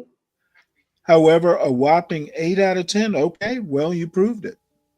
Thank you. Yeah, we all work for the money. Like we don't do it voluntarily. But I think Well, you I think lack it said, purpose hold on one and sec. I see think no it reason. actually says just for the money. So you know what? I can't argue against you. Okay, well, and that's okay. But the point is, my point was a bigger point. It was specifically for lasagna. I think that you're kind of like a rudderless boat. You're just drifting around. And at the end of the day, you got to figure out, you got to find some purpose Okay, in your Ryan, life. we're all rudderless boats. You're also one. You're just pretending like you're not. You also don't know what the fuck you're doing. Like this is one thing also my father has told me. I feel pretty confident. It doesn't matter how old you are, like we're all just floating around. You think my dad's just grown older, but he's even told me like he's just living life. He doesn't have everything I knew figured out. at 26 I wanted to build No, more you than don't know. the car. Again, this is what I hate about like fuckers like you, right? Like you don't know shit. You don't have. Nobody ever has life figured out. You could be 103 and you still don't have life figured out. The fact that you think you have life figured out, that means you're fucked. You're fucked. Okay. Is my nephew around somewhere? Because I want to. Where's my nephew? That little. Where's my nephew? It's the same conversation. So, anyway. Honestly, I I have a gotta say, question for. Go ahead, Untrackable. yeah, I was gonna say, realistically, I don't necessarily believe in retirement. As far as a person is concerned, but there are certain benefits that should be conceded by where you spend the majority of your time. So if you spend 20, 30, 40 years doing something for somebody, there should be some compensation for the dedication in which you put into the workforce, whether the corporation or just you working. Yeah, there should be some compensation. So even the government, as long as you've been paying them taxes, should have some protections behind it. But I don't think that people should look at retirement as hey, I don't have to move my body anymore, and think that they're going to live another 30 years. You know what I mean? Hey, T. Yes. Kelvin wants to introduce himself. Hi, Kelvin. How you doing? I'm good. How are you guys? A little Pretty tipsy good. I here. saw you watched Pop the Balloon last night. What'd you think? A little tipsy here. Doing great. Oh, good. How are you guys doing? That's even better. Okay, wait, T, what are you drinking? White Claws or like Tito's, Tito's and lemonade. So you're like a vodka kind of person. Yeah, I'm a vodka girl all day Is it long. still Okay, dark? I'm gonna say something kind of. I thought like I thought you would be like a Hennessy type of person. Why? Because I'm black? No, because you just give me that vibe. What does that mean? Am I ghetto? What's going on? I never said Hennessy was ghetto. I just like that vibe. Like I guess What's the Hennessy vibe? Not Miller Lite. grapes. Like seem like a great person. No. I feel like you're trying to call me ghetto. Like, low key. No, Lasagna would never insult a lady. Yes, he would. Yeah. No, I don't. What are you talking about? I don't fucking insult women. He totally would. How would I insult women? What would like? When have I ever done that? Well, damn, I'm just joking, man. Well, you order girls to suck your penis. Okay, but that's not insult. That's helping them. That's helping them. You don't think? No, that's helping you. That's helping you. That's not helping them. I'm paying them money. That's also helping them. They're not doing it No, for free. but that's not. No, your help. No. Listen. That's way different than judging somebody by what they drink. Listen. You know what I'm saying? Yeah, listen, I get it, but he asked me what I was drinking. He immediately thought I was drinking Hennessy, maybe because I'm a black girl. I don't know. Because black girls drink Hennessy. I think you're thinking black girls drink Hennessy or whatever. No, I haven't had Hennessy in probably over a decade. Yeah. Okay. So before you go there, I'm just saying I haven't had Hennessy in over a decade. And it's nothing wrong if anybody drinks Hennessy, shout out to y'all. It's I just drink not for me and Hennessy. me. What the fuck? Hey, drink what you drink. Anyway, all I'm saying is stop trying to categorize black people under Hennessy, Crown, and whatever else the fuck y'all trying to do. I think you're projecting because I drink about Hennessy. black men. I drink Hennessy, and I wasn't like, you know what I'm saying. I just felt that vibe, but I mean, you took it that way, but okay. What vibe did I give? What vibe did I give? Because I said 2 words to you. What vibe did I give? The Hennessy vibe. 2 words after saying just The 2 words. Hennessy vibe. After 2 words, okay, Ryan. Did I give you the Hennessy vibe? Not at all. Not at all. It's insanity that he said it. Anyone else? Well, did I give? It's fucking crazy. Did I give the Hennessy vibe, Stanley? It's been a while since I've had Hennessy, but no. As a matter of fact, I guess I should go get some. Maybe you You guys should. probably should get some. Maybe I should go get some, Stan. You know what, Stanley? Let's get some. Let's get some today, Stanley. Maybe I should be more like Mr. Lasagna Killer. Yes. Let's be ghetto a like Hennessy lasagna. man. Let's I'll be be ghetto like- like lasagna's white ass. All I know is when my friends order Portuguese, their I'm drinks, Spanish. they get what they want, and then they start standing sideways. Hey, you got what you wanted. Now let's lean to the left and get ourselves on out of here. You know what I mean? Now, a Spanish/Portuguese guy denying he's white. Now that is rich. I'm not Anglo. I'm not from like, you know what I mean? Okay, well, you know, we consider all Europeans white. Okay, well, Stanley, I feel like that's a you problem. All I'm saying is, I kind of felt a little bit offended at the fact that you thought that I was drinking Hennessy, and I haven't had Hennessy in over a decade. That's crazy. Oh, Okay, well, T, would you accept my apology? shame her? Well, Hey, I asked how you- about T? I asked you, wait. I asked you a question, T. Would you accept my apology? Yeah, sure. Okay, well, I apologize to you. Okay. I accept. Yeah, It's so much easier to say, hey, you got a drink, I got a drink. You want to hold hands? It's so much easier that way. yeah, but we're not in real life, so I can't really. No, but even in real life, he would probably do some dumbass shit like that. Probably would. Not even gonna lie. Yeah, that's why you order escorts, because you don't have no game. Oh yeah. Okay, so can you teach game? Can you have like can you give a little like Just be scroll? normal.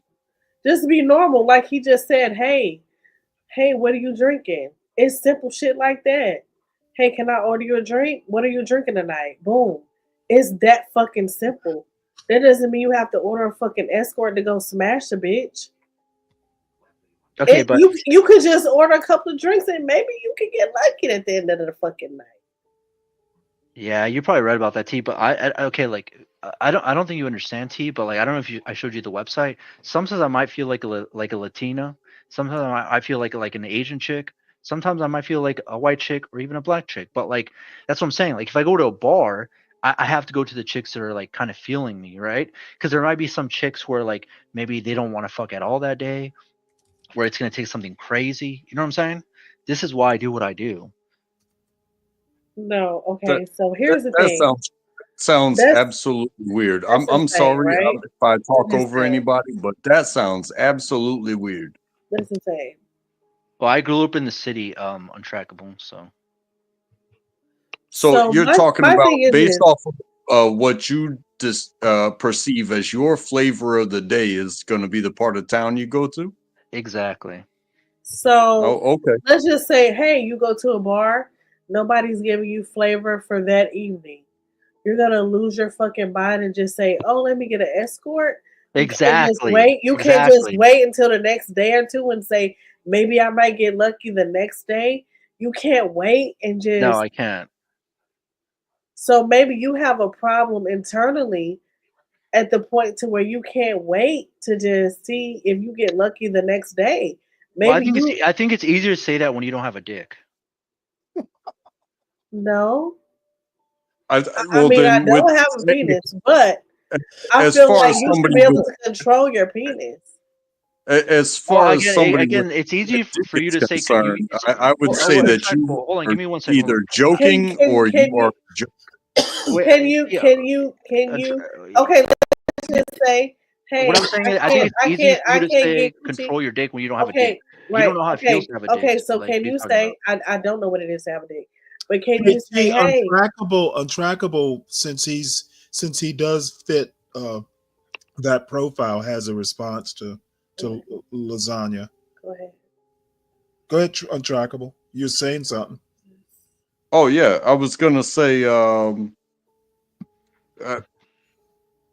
You said something about you don't have a dick, so you can't make such and such comments. But you who has a dick is gonna go down that road rather than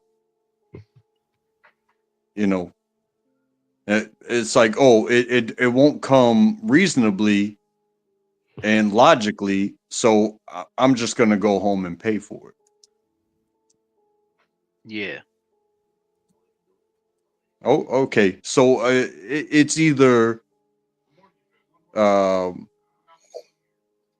the ideology is a joke or you're a joke.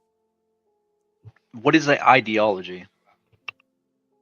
The system that you believe that will lead you to if we're talking about sex, either you are going to connect with somebody regardless of purpose or reason or anything, honestly, or you're just gonna call a number and be like, hey, show up and fuck me. You know what I'm saying? I mean, let me ask you a question. Every time you had sex, did it always need to be a connection? I do agree that connection is nice, but like every time you had sex, like did there always need to be a connection? I mean, it always came through organically. I would say that. I didn't call a number. Orgasmically. I mean, okay, this is what I'm saying. Like, okay, so you've untrackable. You've had like a girlfriend, right? For like maybe like a couple months or like a year or some shit, right?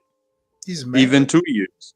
Yeah, I yeah. thought he was married. Okay, so what I'm trying to say with that is, so like, again, in the beginning, like when you first meet a girl, it's like everything's new because like you don't know anything about them. But I'm pretty sure you've fucked like a girl that you've known for, or maybe you've been with for like at least a year, and there's no connection. Sometimes you just fuck for fucking, right?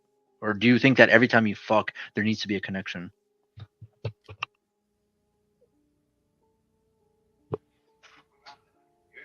I'm going to be the same me in every encounter, and so there's that consistency. So if I provide consistency in a certain way, and we're talking in a sexual manner, then my partner either accepts or denies. No, but my point is intractable. Like sometimes, like let's say you're with your girl and you're just like watching TV and you're just like feel horny and you're just like, all right, let's just fuck, and you just fuck, and it's just fuck for fucking. It's not really like, like, but some other times it might be like a romantic thing where it's like maybe you guys go out for like dinner and then like, you know what I mean? There's like a difference like, you know what I mean? Especially when you're with a chick for a while, it's like there's different kinds of fucking. Do you not agree with that? I want to say this is the third time now this evening that I've had this exact same conversation. And if you It's put a yes fucking or on no the untrackable. It's a Yo, yes or no. Oh, John HB, what's up? Stanley, lasagna This is here for the crazy. tea. Good Hey, Wait, morning. let me ask T and Good HB because morning. untrackable, you're all over Good the morning. Good morning. Oh, HB is about to bust a nut on fucking live. Okay, but HB and also oh. T, do you guys not what do you guys I asked a question to untrackable. What's your guys' response to that?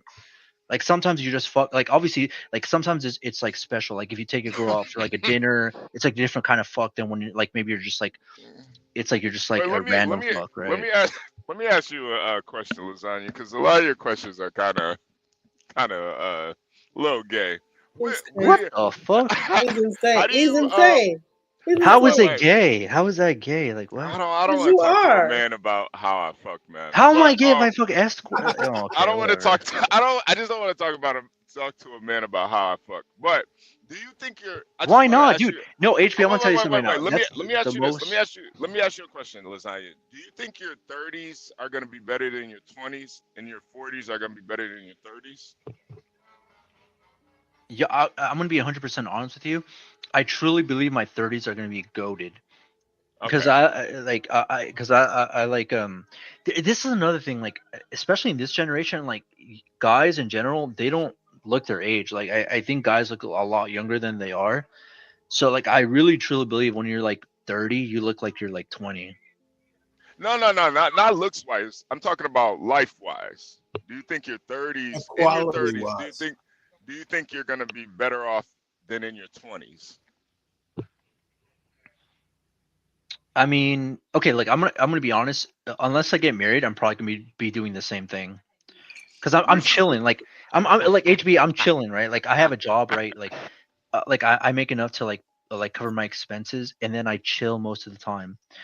Other than that, like look, I'm not this one person. I'm not this person that wants to like conquer the world or anything. Like I think most young guys are like me. They don't want to fucking spend 100 hours in the Yeah. lab cooking up or something like that. They just want to have a regular life, bro. I think You know what I most mean? guys are like you. Most guys are kind of they're kind of stuck in the matrix, man. They're stuck in the No, no, matrix. no. I'm out of the matrix. HB, you're in the Nah, matrix. This is this man. You're They're in the living matrix, brother. You're in the lives of matrix, brother. quiet desperation. Nah. Wait, You're HB. Who's more in the matrix? The guy who's only has to work like 3 days a week, or the guy who has to work 6 days a week to keep his bitch? no. Jesus. No. You're in the matrix just because you think you got it all figured out. No, But I don't. I don't. HB. Hold on. I've said this before. I don't want to live to an old age, right? Like I want to die. Like you know. why wouldn't you want to? Because living old is. I've seen a lot of my grandparents die, and it's not. Yeah, It's just, you know because what I they mean. were in You the don't want to they live. were in people die, lasagna. No, but What are you saying? what I'm saying, okay, let's say, Scared of? okay, what I'm saying is like even if you're 90 and you're in Hawaii in the beach, you're still 90. You're still 90. You can't enjoy the sand. You This. can't Hey, enjoy HB. lasagna, Hold on, let me finish. lasagna. You can't Wait. enjoy the No. sand. You can't enjoy the This sand the is what. same way that when you were 30 or 40 This is or why. even 50. You know what I'm saying? This is why I say you're in the matrix. You think getting old is a bad thing. You're in the I never said. matrix. Wait, no. I never said it was a bad thing, but you have to be realistic. You think making it to 90 living on the beach is a bad thing? Yes, it's a terribly bad thing. That's why I say you're in the matrix. I think you're in the matrix because that's your goal. So what you're doing, the matrix has conditioned you to be like work at your prime years. Right now, HB, you're healthy, you're young, you're strong. No. They want to extract as much energy from you because you have a lot of energy. But when you're 90, you don't have a lot of energy, right? So they want to extract so much energy at your prime, and then when you're old, even if you want to work, they don't want you. Who is But they? they're gonna pretend. Who is they? We're talking about like the Matrix. Yeah, HB bring this up. It's the Matrix, right? So when you're old and they want you're going to retire, but at the same time, again, I rather feel the sand when I'm in my 30s. He stresses me and feel out. the sand He when I'm like stresses me 80 out or so 90. bad. HB. You know why I say Oh you're my stuck God. in the matrix? Because the Matrix. T, relax. Matrix tells you. No, you are stressing me the fuck out. The Matrix. Okay, what can I do not to stress you out, T? Shut the up. Matrix tells you to be young forever. You got to be young forever. You got to live young forever. In reality, your life gets better the older you get. Oh, that's cope, HB. That's No, cope. no, it is. It's No, it really does. It really it's does. really true. See, I the think Matrix and all the makeup companies, they told all the Jesus women they gotta look Christ. young forever, and you fell for it. You fell for the What, shit what's that they tell crazy? women. You You gotta know be young what's fucking forever. crazy? You're 26 and you gotta order fucking escorts to get a fuck. Yeah, That's crazy. because he has no patience. T. That's what having wisdom and, That and speaks. being That old. speaks. That speaks about your confidence level. You know, You don't even have have- enough confidence to go bag a bitch. Okay, so T, what's actually- your snap or what's your number? I think it's actually a work ethic. Sir, I'm a married woman. I don't Oh, give a really? fuck Okay, never what mind. you're You are talking married? about. Okay, never mind. I'm sorry. Lasagna I didn't know you doesn't were married. like working I'm for sorry. And even if I wasn't, the fuck? No, Hell it doesn't no. matter. I didn't know you were married. I extremely apologize for that. I Yeah, know Stanley is gonna hate this, but look at Trump, man. The dude's about to be 80, about to be a president. It actually gets better with age, man. Okay, but Well, it gets HB, better okay, no, for him, not for the country. yeah, I don't. But I'm saying it's better for You're him. weird. It's better for him. That's No, what I'm saying. though, HB, Stanley. no, but that's not a I good don't know. comparison. You're talking about Trump. Trump is not the common man, HB. That's like me talking about like LeBron James and like, bro, just be like LeBron. Like, you cannot compare these superstars, these like, you know what I mean? Baby Like, G, you gonna buy me some Hennessy? Baby G, you gonna buy me some Hennessy? You start getting Hennessy? Send me a cash app. Such a low opinion of yourself. The fuck? Got me fucked up.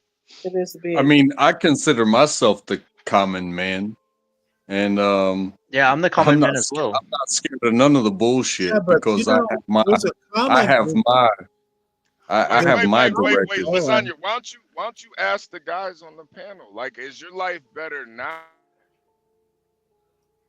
Well, I think for lasagna, there's the common man, like untrackable. Okay, let me ask you, Stanley. Is your let me no, ask. hold on, I'm talking. Like a common man, like lasagna. I'm sorry, like untrackable. And then there's the common man who's like Kafka-esque. It's like, man, Well, Untrackable is not my same age. You depress me sometimes. Well, Right. it's Exactly, Stanley.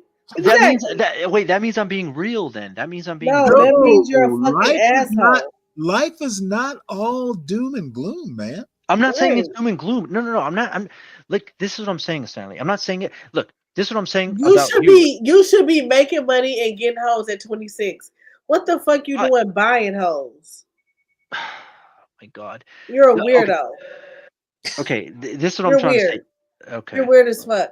You can't even go just speak to a bitch and say, hey, let's go out to dinner. Let's have some fun. Let's go watch a movie. Let's go out to dinner. Let's go have some drinks. You have to Hey, literally go buy a bitch. You're lame as fuck for that. You could literally jerk off to the amount of money that you save from buying bitches. You know what I'm saying? Okay, You're but she lame. just told me, okay, you can go take a chick for dinner, a chick for a movie. All that costs money. You realize that, right? Well, you think you could do it for cheaper than, a hoe for the night? Yeah, I mean, I let's say if I take a girl out and all that, and like, let's It would say be she's cheaper not. than a hoe, right? No, I think it Oh, well, depends as well, right? Like, What for kind? exa- Wait, sounds now sad what as kind of fuck. merchandise are you buying? If my sons ever came to me and said they was buying bitches, are you serious right now? I have a why would 14-year-old. your sons ever tell you that, even if they're doing it? Why would they No, ever tell you Don't that? you well, ever no, be no, like no, no, no. lasagna. I would figure it the fuck out because I'm in tune with my sons. I would figure it out. Well, I like my father thinks I'm a perfect gentleman, right? I've never told him the things Well, that your dad, Yeah, God well, bless his heart and his soul. when you go home, Now, if your dad found out you was buying bitches, what would he say? he'd probably beat my ass. Exactly. So you should be ashamed of yourself. No, because I know the truth, right? My father was born in a generation where he was privileged. It's a different time now. Just like Stanley. Stanley, you were very lucky, right? You had a good life. My dad is a boomer, so does that make my dad privileged too? Yes. No.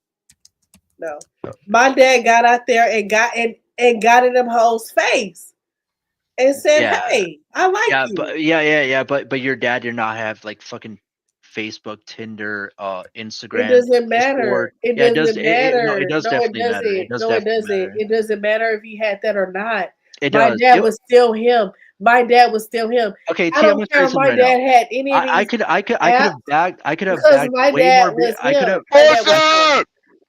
I could have bagged way more bitches than your dad did if I was. You a lie. You a motherfucking Yeah, lie. I'm not even lying. I could. My dad was a light skinned black man. The fuck you talking about? What do you have to bring that up? What does that have to do with anything? I'm just saying my dad was a light skinned black man. Everybody like light skinned black men. What the fuck you talking about? Okay, cool. But what I'm saying is that I could bag way more bitches if I was born in your dad's. Lies. What would be the Lies. point? What would be the point? There is no point. There is no point. She's the one who bring that. She's the one who bring that up. I'm just telling you. You could never. But your never. counterpoint is that you could bag a bunch of bitches. What would No. what's your- If I was born in never. that era, yeah, never. it's different. What I'm saying, it's different, right? Like this is what I'm talking about. Old people, they don't. No, old people do it's not recognize- different. Hey, Portia. What do you want out of your life? I apologize. HB, are you drunk already? Maybe. I guess we drink Hennessy. Hey. I guess we drink. That's what they Hennessy said now, I was man. drinking. I know. Hey, lasagna. Just so you know, black folks haven't drank Hennessy. Bro, I didn't. Right, in over a No. decade. Hey, we were drinking lasagna, tequila. lasagna. Yeah, we I drink tequila Hennessy. now. That's why I said that. I drink Hennessy. That's why I said that. Okay, well that's you. Maybe we should call you a that's nigga. That's the vibe that I got. That's why I said that. Maybe we should call you a nigga because you drinking nigga Oh shit. my. Okay, I didn't even say that. Now you guys are taking it too far. Yeah, you if drinking wanna, nigga if you shit. if you wanna bring some liquor for some black folks, get tequila. Get some Patron. Black folks drink Patron now. Yo, I haven't had Patron in a long time. Jesus. I haven't either. Yeah. Get some Patron, man. Black folks like tequila now, man. Yeah, Hennessy's a little. That's outdated. like. In my That's opinion, for that's the, old. look, HB, that's for the 99 Talk and the about 2000. old people in the old days. Yeah, that's old. Family, that's old. The 99 and the 2000. Lasagna, do We you was drink? drinking Hennessy on Y2K. Yeah, that Do you shit. drink That shit Champico old, and man. Fred Okay. Sanford? That shit old, man. Listening to Luther Vandross with our parents. Lasagna Yeah. drinks Some of that Champico like Hennessy. Fred Sanford. Yeah, see, Universal though. Don Julio act Not Don. like a Oh yeah, Julio. Don Julio lit. Don Julio lit. Act a Don Julio lit. Julio. That No, 1800 too. That Resposado. Ooh, woo. Oh man, I didn't have some crazy experiences on that 1800. That 1800 is a fool. That shit had me doing some exhibitionist I type already shit. know. I already know. Hell no, I Listen, stay away from the 1800 now. that God damn. 1800 Resposado. Ooh. Listen. Hey, like lasagna killer. I thought I was Brickzilla off the 1800, man. I thought I was T, please, in the name of Jesus, do not Google who Brickzilla is. Don't Google who Brickzilla is. Please don't. Y'all crazy as hell. And our Heavenly Father, please, T, don't do that. Heavenly. If some random nigga come out of nowhere and be like, "You ever heard of Brickzilla?"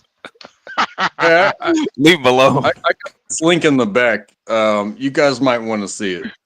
I don't see a link at all. I don't see it either. Where is it? You know What link? You know, T, I was obviously with being old, you get to 90, 100, you're dealing with those types of things. But I feel like our society, when you're stuck in the matrix, it kind of gears you towards wanting to be young forever. And I think okay. I think in reality though, living to be old, it's a blessing. And it really is a blessing. I agree. And I think our society, it's like a matrix. It teaches you gotta you know, be with as many women as you can. You gotta stay youthful. You gotta go on a million dates. You gotta do all Right. this bullshit Bullshit. just to appease motherfuckers. When really, you should just be living for yourself. Yeah. Honestly. Okay, Yeah. but HB, what if living for yourself is that? What you just said.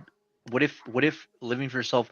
Well, let's say for an individual, living for himself is that definition that you just. What is that? Getting hoes? Getting hookers? Yeah. Yeah, it could be all of that, or it could be just like not wanting to live to an old age and just wanting Is to that die at like 60. So ordering So what if- escorts is living like to your fullest self? Well, some people say get money. Well, do you want money, or do you want this, or do you want that, or do you Exactly want untrackable. Exactly Wait, untrackable. wait, Lasagna. Have you gotten a new escort lately? Because I remember the last one you got, you had a bad experience. Yeah, that was not a good experience. Yeah. Did you re up? Did you re up? No, not yet, but like I would definitely say it if I did. it becomes a question that is a fork in the road for everybody, and the fork in the roads keep coming. But That's why I feel are you like- going to keep going down this road, or are you going to switch it up in between? Are you just gonna be normal and ask a girl out at the bar? No. I honestly think Lasagna. I think you need to try to just kind of get yourself away from bitches in general, man. Just Yeah, you need to focus on become yourself. a voluntary celibate for about a month and see how that No. goes. I think you should do it all in your 20s. Just spend the rest of your 20s. I don't think he can, y'all. That's why I said a month. He can't. I don't think he could do the rest of his 20s. He's stuck in the matrix. He thinks he has to be with women. He has to do this. He's got to take bitches out. He's got to, Okay, be I in have a a question. relationship. Okay, Lasagna, I have a question. Are you ugly? Are you fat? Do you stink? Like, Yeah, I mean, what's going on? all of that.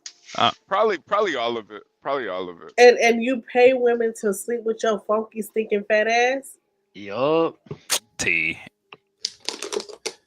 Yo, I've seen too much of that from Andrew That's Tate. some I've nasty. seen- That is I've seen some those nasty, programs disgusting shit. People What are you pay talking about? I'm them paying for it. I'm paying for it. What are you $1,000 a talking about? month. It doesn't matter if you pay for it or not. How the fuck are you paying for somebody to pay for some funky ass, nasty, funky ass? Listen, why would you even invite anybody to come even engage with you if you're funky and stinky and fat? Yeah, because you don't understand. You don't understand because you don't have a dick. Yeah, you don't understand because you don't have a dick, bro. He just pretends he's Donald Trump. Wait, Gary, what'd you say? What was the name of that nigga who went on that dating show who complained about the woman who had funky coochie? Oh, fuck. What is that nigga's name? T, you know who Gary is talking about? The nigga that who has the hot dog stand. Yeah. JP, that's it. Yeah. This is very similar to the JP situation right now. It's just the roles are reversed. That's terrible. So is he really like JP? No, he's not JP. He's the woman. In this case, anyway. Oh damn, this ain't shit. Okay, real quick, HB, I just want to say something. Like, I just think that, like, okay, I've asked God personally, do not let me live till like, okay, so my dad's, I think he's like 62 or 63. He's like in decent shape, but I do think that 70 is like I think He's living 70 his is like best life. Yeah, but look at Trump. He's about president in his 80s, man. okay, but Trump's a billionaire, right? He has like a crenodromes. He has like all the medicine. Like, come on, bro. Like, let's be Yeah. But you don't He has think all you the could, medicine. you don't think you could take Gary. You don't think That's in the funny. next 60 years you can't This be a is billionaire? crazy.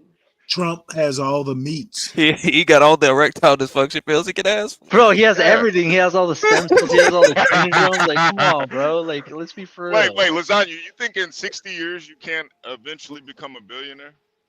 I wouldn't want to be like the amount of work it would take. Fuck that shit. I'd rather want to just chill. Like, bro, HB. Hey, you know when I smoke up and I watch TV, I enjoy those moments. Hood When I go to conservative. when I go to the beach and I'm fucking chilling at night, I enjoy those moments. Like, Hold on one sec. Hood conservative, why don't you park your fucking clown car and come up to the panel? Wait, Stanley, what did you say? What did conservatives say? They can't really refute his nihilism, and it's funny because all their answers are nihilism too. Stanley, About nihilism. 1,000 It's funny nihilism. It's nihilism. Oh, so that's what hood conservative is. He's a nihilist. I get it. That actually makes a lot more sense now. That makes so much more sense. Okay. Hood conservative, I don't know. That clown car is in reverse or something.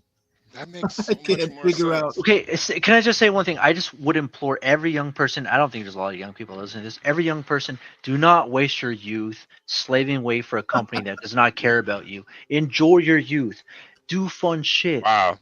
Yeah, you sound like wait, lasagna. You sound like Are you saying lasagna. don't be like you? Yeah, lasagna. You sound like a Target commercial right now. Yeah, I know, but let me finish my point. a Hallmark movie.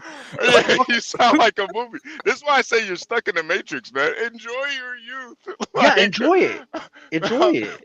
How was that? Maybelline. Some people around here enjoy their youth so much they crash out and die. HP. You know what the Matrix is? Is a 401k. Is a retirement plan. That's the Matrix. No, it's I'm not. saying, No, it's not. No, it's not. The Matrix is that definitely. net, like that your brain is caught in. Yeah, The Matrix is using ChatGPT. You were literally like weird. No, Stanley, he's not weird. He's the mentality of a lot of guys, man. They think, honestly, You mean a lot of guys like hood conservative, just fucking whiny losers? I'm not whining, bro. I'm not whining at all. Nobody. I've never whined once. Oh, you enjoy your youth. I think, not gonna lie, I think lasagna is at least the modern, at least whatever our generation's name is. Y'all are old enough to remember Bad Luck Schleprock, the Flintstones. He's a wowsy, whoa. Enjoy. I have a question. I have a question for you, lasagna. You sound like an old woman. Go ahead, T. Go ahead. My question for you is: do you think that that you would ever just go ahead and become gay one day? Because T, come on.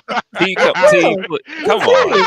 No, I'm serious. Would you ever become gay one day since you have such bad luck with women and and anybody else who has such bad things? Wait, T. I love women. I even tried to hit on you until you told me you were married, and no.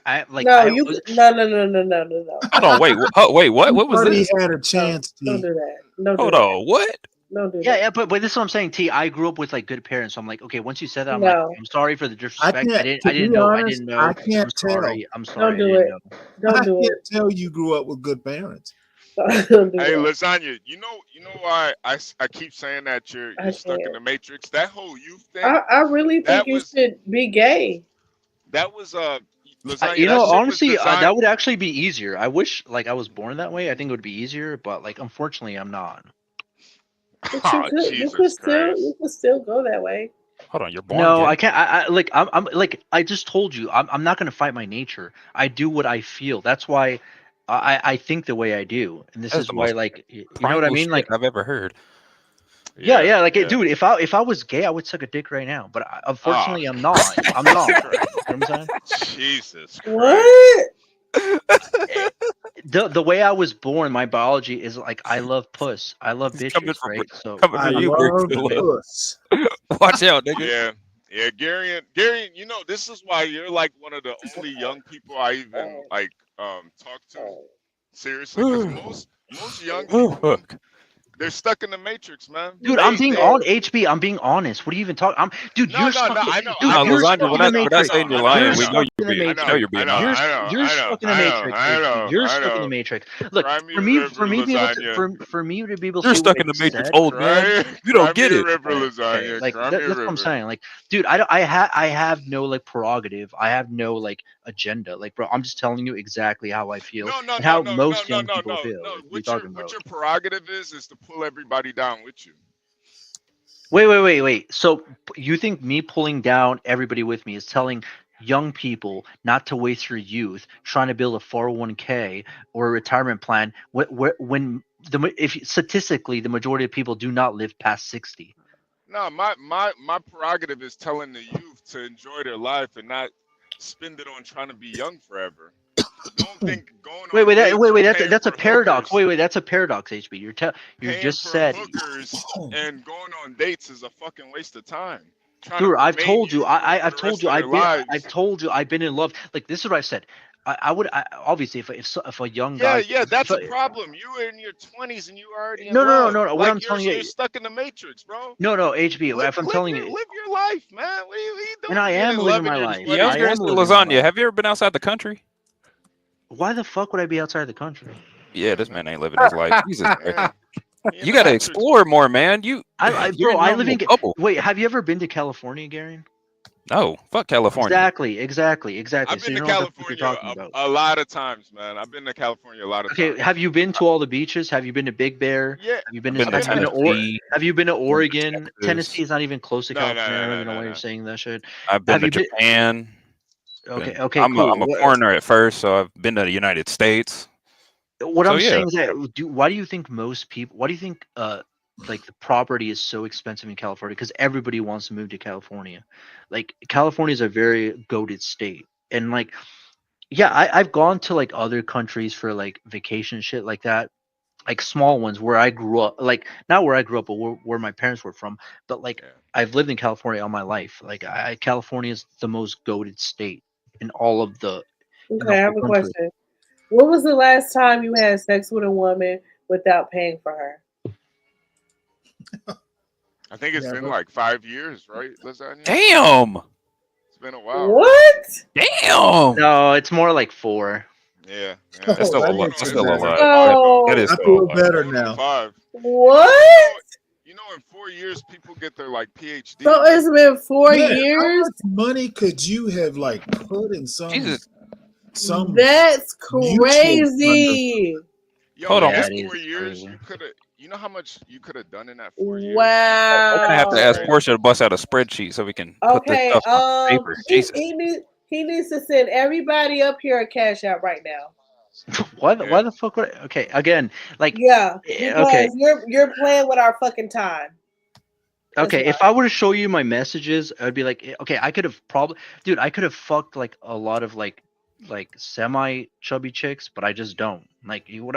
That's what I'm saying. Like you think when I fuck these, like this is how I know you guys are fucking old. You are fucking like weird. no, I'm not weird. I'm being honest. Like when You're that's the thing when you guys weird. are okay. Like when you guys think about escorts, you guys Just think because about, you're like, being honest doesn't make you not okay, well, fucking let me weird. T, let me finish my point.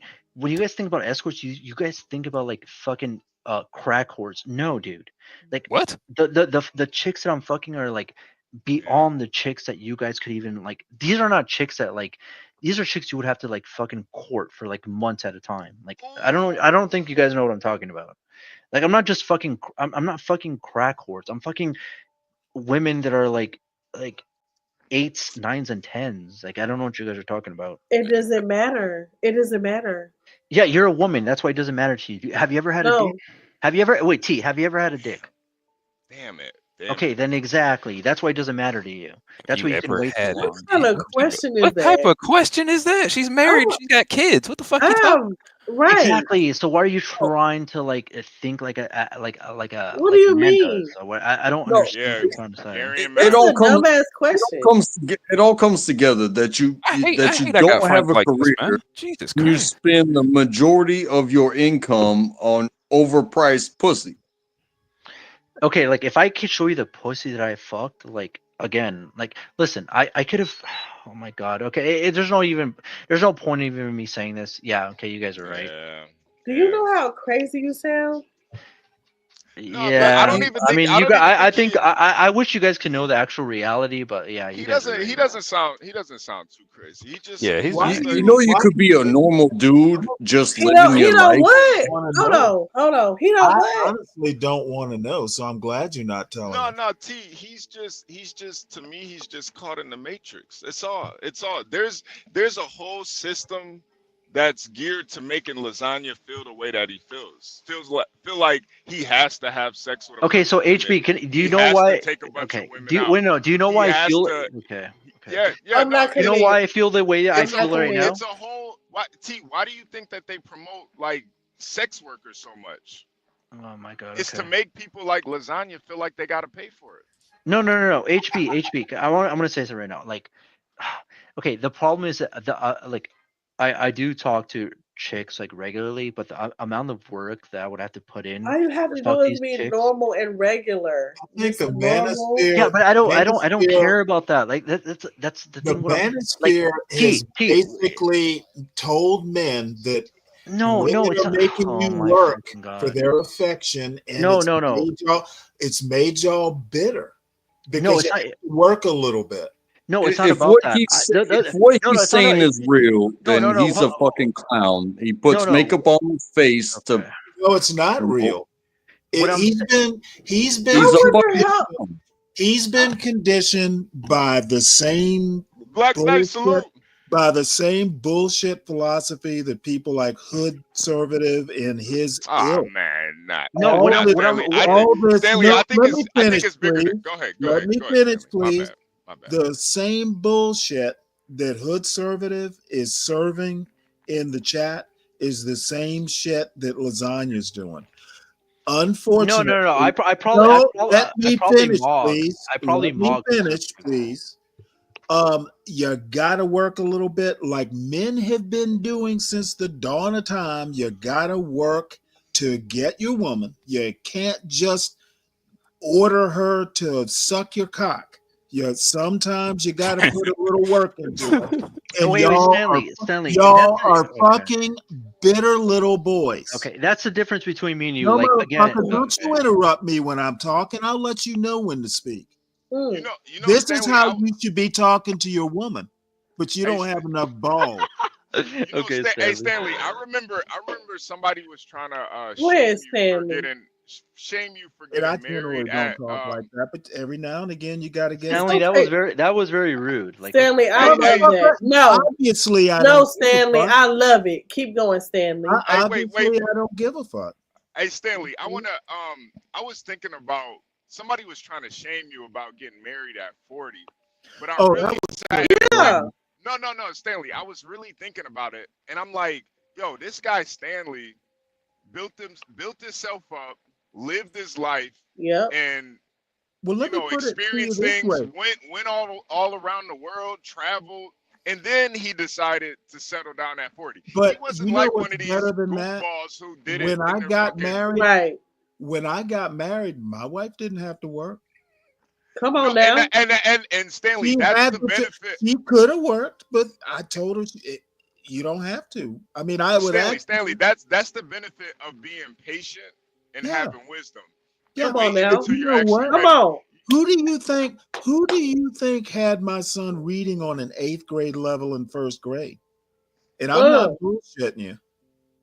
You know, a lot of these guys they rush the process, Stanley. They rush the process. Your wife did that, right? They get married in their 20s Because you offered her that opportunity. Well, you I allowed kinda- her that sometimes- opportunity. Sometimes I'll be honest. I'm like, what the fuck are you doing? Hey, But sweet. you know what? The saddest part is I didn't find out what Don't she do was Stanley speak. Don't do Stanley. I didn't find out what she was doing until she was gone. This kid is where he is right now. I didn't do anything because his first 7 years I was working and not home that much. Well, So, you I mean, allowed he her laid- the time to be able to, So when I hear a hood conservative talk about, well, why didn't you get married till I was 40? Well, obviously I didn't find the right woman until I was 40. My son is going to be a better man and hopefully successful. He takes advantage of what his mother provided because his daddy found the right woman. Come on, somebody, Stanley. So hood conservative and the other passengers of his clown car can laugh all they want in the chat. Come on. I know what I had. I know what I've done. I know what I will do. Come on, Stanley. So Can't rush the process, Stanley. That's my whole thing. That's why I was I really love thinking it. about it, man. I was really thinking about it. I mean, you could have got married in your 20s. And but shout out to HB Well, for giving if you find the right your person, flowers. do it in your 20s. I'm not saying shoot. I wish you I'd say, met her T? in my What 20s. you I say, said, T? shout out to HB for giving Stanley his flowers. You know what I'm Well, saying? yeah, I appreciate That's it, what's HB. up. You know, having to be able to teach the young men like Hood Conservative. Yeah. Well, no, Hood But no, Conservative. But these in all seriousness, motherfuckers, Hood these Conservative finished. these lasagnas and Alfredo sauce motherfuckers not gonna listen. well, Alfredo. that's all right. They don't have to. They'll figure No, it Hood out. Conservative. He's finished. He's already done. I'm But talking I about mean, lasagna and Alfredo sauce. nah. But I'm thinking of somebody like Garion. Well, Garrett, shit, I wish I were Garrett at his age. Yeah. Sometimes it is better to, No, but I know just me. I'd have be made a patient. horrible father in my 20s. Yo, this motherfucker took the And whole. shout out to y'all. Oh no, Hood Conservative, you're Wait, not T, living. what do you Well, have in Hood that cup? Conservative Do you thinks have he's living you rent said free. Tito's, right? Hood Conservative, Mind your I business. write jokes about you. So yeah, you're living in my head rent free. I wouldn't laugh as much Thank without you. Thank you, white lady. My bad, y'all. What did she give you a parking spot or something? No, this white lady. Like when I'm making a right turn and Yeah. it's a small street. This lady backed all the way the fuck back so I could, back up, and she gave me that nice white lady wave. Oh, You should have honked your horn. might have been Nah. Linton Lou. Yo, Gave her like the nod, the nice white lady nod. Nah, you gotta wave at the white women, man. She was too Like happy this this. morning. Honk, honk. A nice little white Like lady this. wave. Look, HB, look, like this. Nah, I didn't want her to start following me. I was like, hold on, white lady. Okay, pause. Yeah, Pause, white hold on lady. a second. It ain't that. Pause, white lady, I just okay? appreciate you. It ain't that now. Hold on. Nah, Wait a minute. when I'm in these small towns and the white folks see me coming, they be hitting. They can't wait to go in reverse. They be getting all the way back. Like, God damn, I don't need that much room. But thank you. Portia on demon time. Hold on. Portia said that white woman better watch it. I know that's right, Portia. Portia, relax. Portia gotta be. I'm with Portia gotta be Portia. 100. I'm with Portia because I'll be like, wait a minute now. Hold on. But yeah, Stanley, speaking of, since we were talking about women, have you heard about the whole debacle with this girl named Cooking with Kaya? Yes. Cooking with Kaya. Yeah, hold on. Is she on YouTube? Yeah, the sisterhood is hating on her. They hating on her. They hating on her. Cooking with Kaya. I've been not gonna lie. Why are they hating on her? Familiar. Because number one, no, wait, Kaya, isn't she? I thought she was Filipino. No, she's black. She's a black girl. Hold on, I'll show you. Hold on, I'll post a link. I think T might know about.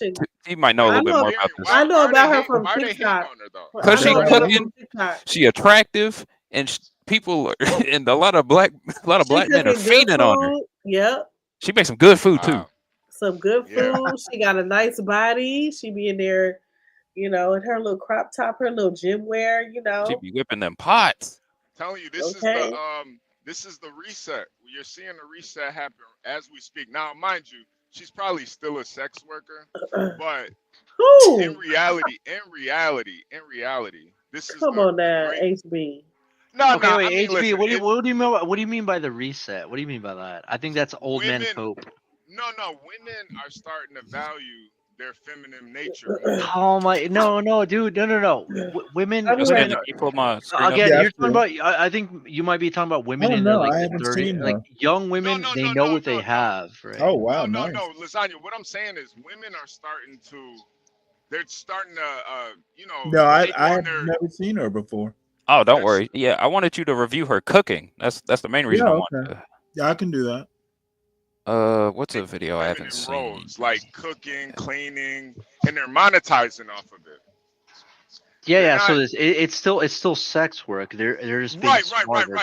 That's why I said she's still a sex worker. But really, I think the backlash she's getting is that she's not just like taking it up the ass, doing she probably is. She probably is from the guy that she wants to, right? Like I don't know. Like, what are you talking about? Yeah, Speaking no, of, I think it speaking is of, still. I this think she is, still is a sex worker. I But believe what this I'm is her saying man is, right here. I think she's Wait, promoting. 37,000 subscribers? No, that's not that much. Like, she's Well, like, no, because she's mainly a TikToker. This is her secondary channel. how many subscribers does she have on TikTok? Now, is I this don't know. her? I don't know. I don't use TikTok. I think it's cancerous. I think it's cancer. I Okay, don't use well, TikTok. okay. Well, she's got a killer body, that's for sure. She do. That's what. This is also. Yeah, that's one of the reasons why the sisterhood is kind of feeding off of her. Now, She's is this her? Is this actually her kitchen? yes. Oh man. Yo, Gary, you gotta show us one of these sisterhood ladies shitting on her, because I want to see what is their argument. Oh yeah. Hold on. So she does a bunch of short. There's one life as Kaya Renee.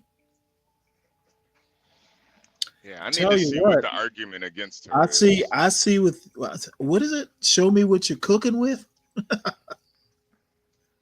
Where's the actual? Here we go. It is popular among the A jealous rant and trying to make her out to be average, and she really thinks that she's cooking. You got to see this. Cooking with Kaya is popular among the men because she's extremely relatable and attainable. I'm literally going to break the system down for you, okay? Y'all are talking about, oh, I was expecting her to be on Nara Smith's level, blah, blah, blah, blah, blah, blah, blah. What regular man, especially is eating that pallet of food on the daily? No, he's eating the stuff he was used to his mama making when he was growing up. Majority of people in society are average, if you didn't know. So that means that most men are going to be average. And what they're attracted to, in theory, will also be average. Because you also have to take into account the man has to be able to pull the woman. Okay. And usually men are most attracted to things on average that they perceive they can pull. So y'all are over here talking about like other creators that cook better or look better or whatever. Bro, these men don't even have the funds to even believe that they can have a conversation with some of those people. Okay. They don't have the look. Lasagna, do you think you have the funds to have a conversation with Kaya? What is she, Gary? What is she even mad about? What the fuck is she She is talking about? She is upset about the attention. That's this whole argument. It's like she's now, getting too what much does this attention. I don't girl like do? it. Does this girl have a cooking show? No, she's just some woman on TikTok. From way back in the day. Okay. Why is she? Stanley, that's the common trend from what I found a lot of these videos. Like she's getting too much attention. I don't like her. My man is watching her videos, so I don't like her. That's it. Just because the bitch cooks and Yes. and suggestive wear. Yes. Yeah. Well, I mean, how is she I any think that's any kinetic, less honestly. or any less average than? I mean, she isn't any great shakes. I'm not sure. This is confusing. I understand she's mad is about all I understand. That's basically Yeah. it, Stanley. It's just Let me jealousy. 'Cause Gary, let's hear some more for her, because I'm hoping she can make at least one point here. But I'm kind of with Portia on this one. This girl is kind of just yapping. yeah. But I'll see. I'll play it. I haven't watched this whole video yet, and there's a lot more than just these. So Trigger warning says she's hating from the nosebleed section. yeah, she is. All right. Good one, trigger warning. The socioeconomic class, the social tier, the nothing, okay? Which is where her appeal comes in because she's an average girl making average meals in her average home, shaking her ass in her average tight outfits. Men love that shit. The demographic of people also coming into contact with her content, if you haven't been paying attention, are average. Okay, maybe a little bit below, but yeah. And so I understand like a little bit of feeling gaslit because, being told, oh, women don't cook, women don't this, women don't that. I won't break that apart because that actually take me forever to get to the bottom of that system. But yeah, just know that if you're a woman and you feel like men are being delusional and you're being gaslit, know that that's a sign that those aren't the men that you need to be entertaining or talking to. Okay, because the type of men that you entertain and talk to will be on the same page or at least loose. Cope. She with doesn't know what what they she's think talking is about. Like she valuable, doesn't know. attractive, or whatever in a woman. So I could be right now. She's delusional. Like she's like again. She's basically saying that the only men she's gonna be with are the men that agree with her. That's completely stupid. Yeah, she's coping. This is sad. All because of bitches fucking cooking and Oh some. dang, Anton covered her. I'll check that out later. Okay, so HB, do you see what I'm saying right now? Do you think this is worth the trouble of me trying to woo her instead of fucking an escort? No. I think the only thing I'm saying though, Lasagna. No, I think okay, the look, HB, escorts- what I'm saying, like this girl's mid. Like if you look at her, she's mid. No. So if no, wait, Lasagna, HB, the let me finish my escorts- point. the Wait, let me escorts is finish the my same point. HB, thing, let me though. finish. It's the No, but let same me finish. thing. HB, let me finish my point. If this girl is acting this way and she's this mid, what do you think a pretty girl's gonna act like? That's my point. Bro, you're still paying for dates though. You're still stuck in the matrix. You still Yeah. gotta Because be I a bitch look. That's what I'm saying. Because the amount of hoops that like the chick who's fucking like average is saying all this shit. The chick who is pretty. Like what are you makes you talking go, about? any girl that makes you go through hoops is not the girl for you. Well, again, it's 2025, brother. Like, it's if any girl's worth anything, she's gonna like. Cause think about it. If a girl's pretty, like she has so many options. Like, why the fuck would she? You know what I mean? I mean, she kind of has a potato head, but I'm not talking about her. I'm not talking about her. I think she's Oh like. no, I know you're not. I think she's like below average. Apparently, she does have a tattoo on her titty, so that might be a red flag for you. Well, you know what? She's way. You can't younger really than see it I am. though. That's the I weird don't thing. really care. She's like way younger than me. But let's see what is this a cooking video? Yeah, this is one of her. I think this Can is we her. watch it? Because I'm interested if she can cook. Yeah. Let's watch it. Maybe Let's she watch it. can. I mean, you know, it's not rocket science to cook. Nah, it's really not. Yeah, that's what I'm saying. Like when it comes to this drama, the main reason people don't like her is because she's getting pulled because she is. Of course, nigga. Of course you here. Of course you here. Shut up, Gary, and good morning. Good morning. Good morning. Good morning. We need one professional. Yeah, I'm glad up you're here. here. Thank God. Now, All is she wearing braces? Yeah, she does have crooked teeth. Yeah, okay. Yeah, you know, she's young. You know, she's just a little girl. But I'm glad to see her successful. Yeah. Did she have I mean, why is she famous? Did she have a TikTok or not? Yeah, she has a yeah, she blew up on TikTok. Was She it blew an up on TikTok. OnlyFans? Why is she I mean, if all she's doing is TikTok like cooking videos, why was that a threat? I don't get it myself. I heard about all this drama about like a week ago. I think what it is, Stanley, is that she's also very taking cute. on those like female roles and capitalizing on it. So Oh, like she's like a hood trad wife. Right. That's a great description. Hey, Yeah. No. I'm gonna take it more. I'm gonna take it more fucked up. It's like the majority of young men, just like myself, are kind of fucked, and like specifically, most young black men are fucked, especially in 2025. Not if they So know they how to they resonate with this woman because if you look at statistically, the majority of men who are kind of like if you would quote incels are actually black men. So like it makes sense why she's popping off. most incels are black men. Yes. I would say. Yeah, I but would say most Tanya, incels. yeah, I know that you're statistically challenged. So anytime, Well, if you look at most of the black pill channels, most of them are like the majority of them are black. Black pill channels. Well, I'm just telling you statistically, most You of them were are able to produce statistics earlier, and you put me in my place. Maybe you should do it again. Make it a habit. If you do you know who Oreo? Do you know who Oreo Man is? Stanley? No, I don't. This is the thing though, Lasagna. A lot of these black pill guys are just grifters. A lot of them are paying for pussy just like you, man. Yeah, and some of them are even married, like that one nigga who got married to that white woman. I forgot his name. Yeah, a lot of people are like a lot of people are married. Yeah, that's like, him. a lot of people are married. A lot of them are just grifting, bro. That nigga knocked up a baby mama. Well, Yeah, she's what I'm making saying is- smothered chicken. Let's have a look. I'm getting a lot hungry. of- Go ahead, Stanley. Go ahead, I'm Stanley. hungry. Go ahead and play it, Gary. If you can. Oh, Gary, play it.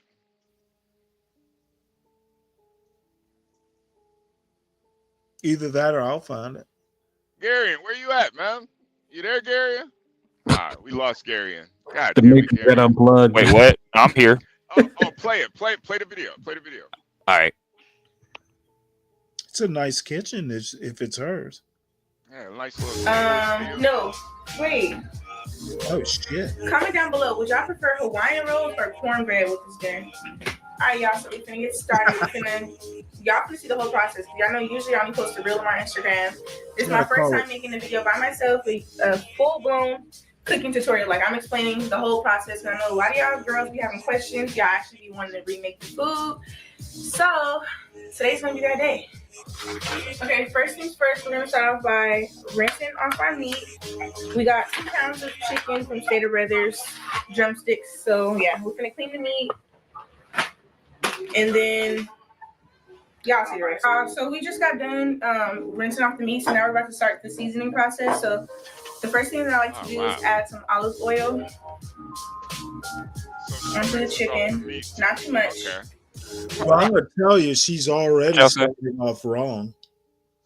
Oh. How is she doing it wrong, Stanley? Well, number one, and this is persnickety, but this chicken, if she's doing all this, it'll have to wait for tomorrow. She needs to season it, even if it's just dry seasoning, put it in the refrigerator, let it sit overnight. Yeah.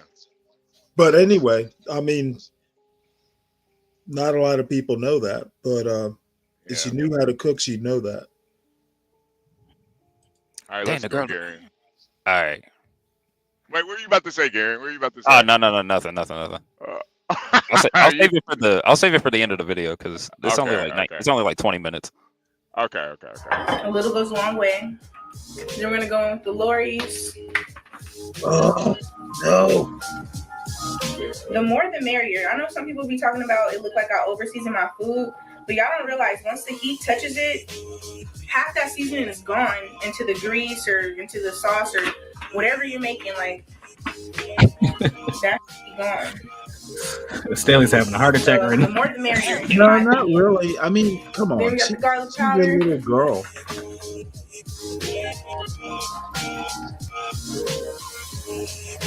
You don't gotta be stingy with the garlic powder.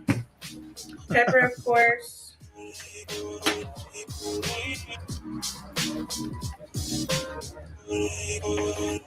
Onion powder.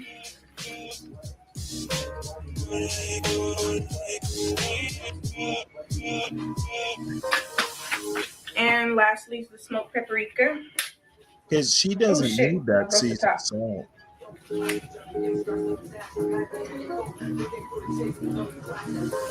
me turn this music off before I get copyrighted. Okay, I think that's enough.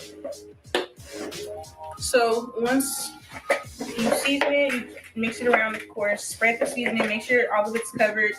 Pick it up, rub it all on the inside of the skin and stuff, so that seasoning gets everywhere.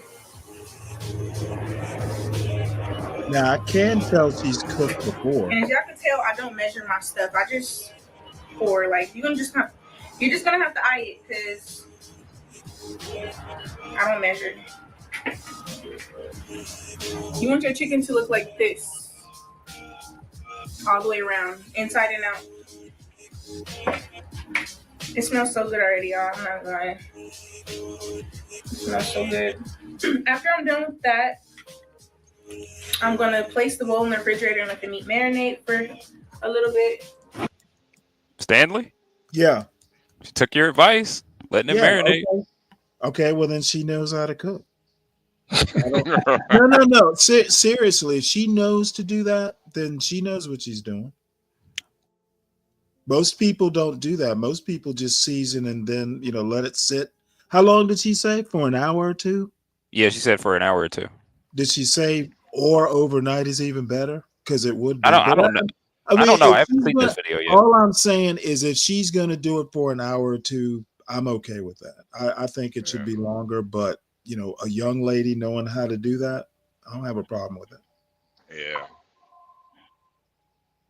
I actually think this type of content, I think, even though I still think she's a sex worker, I think Yeah, she does do a lot of twerking in her Come on. TikTok. Yeah, but you know what? If you go to the Food Network, back in the day at least, it's been years since I watched it. Their female chefs did the same thing. Giada, for instance. Yeah. So And I would hope she wouldn't, but she's young. Fuck it. Let her have fun. She is if she's gonna let that chicken rest, you know, yeah. maybe some more young ladies of her in her age group need to kind of stop criticizing and cook. I agree. And I think that's probably If why you don't she's want to, getting if so you don't much want to twerk backlash. in the kitchen, if you don't want to twerk in the kitchen, don't twerk in the kitchen. but Wish my girl. To be learn fair, I how wish to my girl cook. twerked in the kitchen. Wow, that chicken marinades. Wink, wink. Yeah. Trigger warning is having a good old time. Yeah, let's see some more of this, Gary. Let's see. Ooh, who is that? Wait, what happened? I think that was Portia. Oh, Portia, why? Portia's gonna have us watching all. No, I'm Gary and screen is pulled back up. I just pulled mine up real quick. So Gary, go ahead. Okay. Looked like who you had cooking looked even better there, Portia. No, that was still her. Yeah, that was the same Oh, girl. was it really? Oh, wow. And in the meantime, I'm gonna start cutting up my veggies. I lost the cutting board. Oh, here it goes. Yeah, there we go. Hey, yo. There we go. A lot of niggas became instant. A lot of niggas lost their girlfriend because of this one. Really? I don't know. I've heard that on Twitter. Like, I've heard people broke up because they were watching their her boyfriends were watching Cooking with Kaya too much. No, for God's sake. Maybe if they get in there and catch his attention in their kitchen. That's why. Yeah, I was gonna say maybe if their girls started twerking in the kitchen a little bit more, they still be around. No, you don't have to twerk, just cook. All right, y'all. We just got all the veggies cut up, including the minced garlic. She needs to do something. So now what we're about to do is she needs the fry garlic the press. chicken and then add our veggies Yeah, she does. to the chicken. So this part of it is just to only brown the chicken. You're not really fully cooking the chicken. Like I said, you're just browning it and cooking up the veggies a little bit. So while this is cooking, I'm gonna, heating up. I'm gonna also heat up the stove to 400 to heat up the because that's what's gonna cook the rest of the chicken is the oven. Let me zoom out a little bit.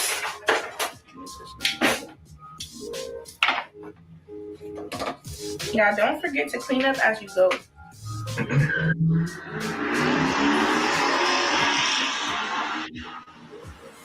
Alright, it's time to move the camera. Okay, so that should be hot enough. So let's start browning the chicken. This is what your meat should look like. that nose ring looks like silver boogers in her nostrils.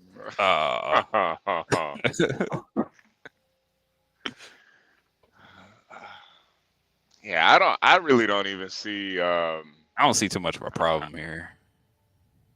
Yeah, Gary, and I don't even really see the backlash or the hype, honestly. Well, maybe she's more. I agree. More bawdy in other videos, but I mean, you know, she is dressed to allure or to keep men's focus, and that's that. I've seen some way busty women doing this type of content. Yeah. We like you want to go the traditional woman route content. There's way more there's women who are killing it out here. So, I don't know. Women are furious at viral cooking lady for exposing modern women. Okay. Play this one. Let's see what these women have an issue with. 1, 2, Kaya's coming for you. Wake up and make a man some breakfast before I do. Welcome to another video. Cooking with Kaya. Cooking with Kaya. Cooking with Kaya. Cooking with Kaya. Y'all be so jealous. It's crazy. We all can make Alfredo. Well, go make somebody some Alfredo. She doesn't look. I mean, she's My got man a gonna body, be but I cooking with mean, Kaya, eating at Kaya's. He can stay over there. And Kaya, that same plate that he eat on, when you wash that plate and put that plate in that cabinet, make sure you put his ass in there too, boo, because he's staying with you. We Like that listen black and bitch we from don't Jamaica. judge. And when I That's say not an this L. often, that cooking with Kaya girl, she's taking a basic skill that we all should know and over sexualizing it, and that's why y'all like it. Oh, don't over sexualizing it. Yeah, okay, come on, whatever. what's that? Come on, come on, come on, come on. Kaya, cooking with Kaya, cooking with Kaya. They're running, what are they running? A food train? It's a food train.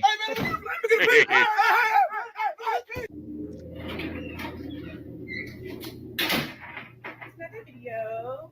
Cooking with Kaya. Cooking with Kaya. We're cooked. We're cooked. Okay, so I'm gonna fast forward through just to get to the actual reactions for the women because there's some talking. So just to let you guys know. Our black women. Let's see. Her videos, and apparently to be upset about it. Yo, Kaya, cooking with Kaya. I seen that video of that girl talking about cooking with Kaya, saying she gonna take my man. Ain't that the chick that got burnt up? Who man? Ice Spice? My eyes nah, she's a porn chick. Oh. Got burnt up. That's what I need to tell you. I'm so proud of myself because today I found out how to cook something.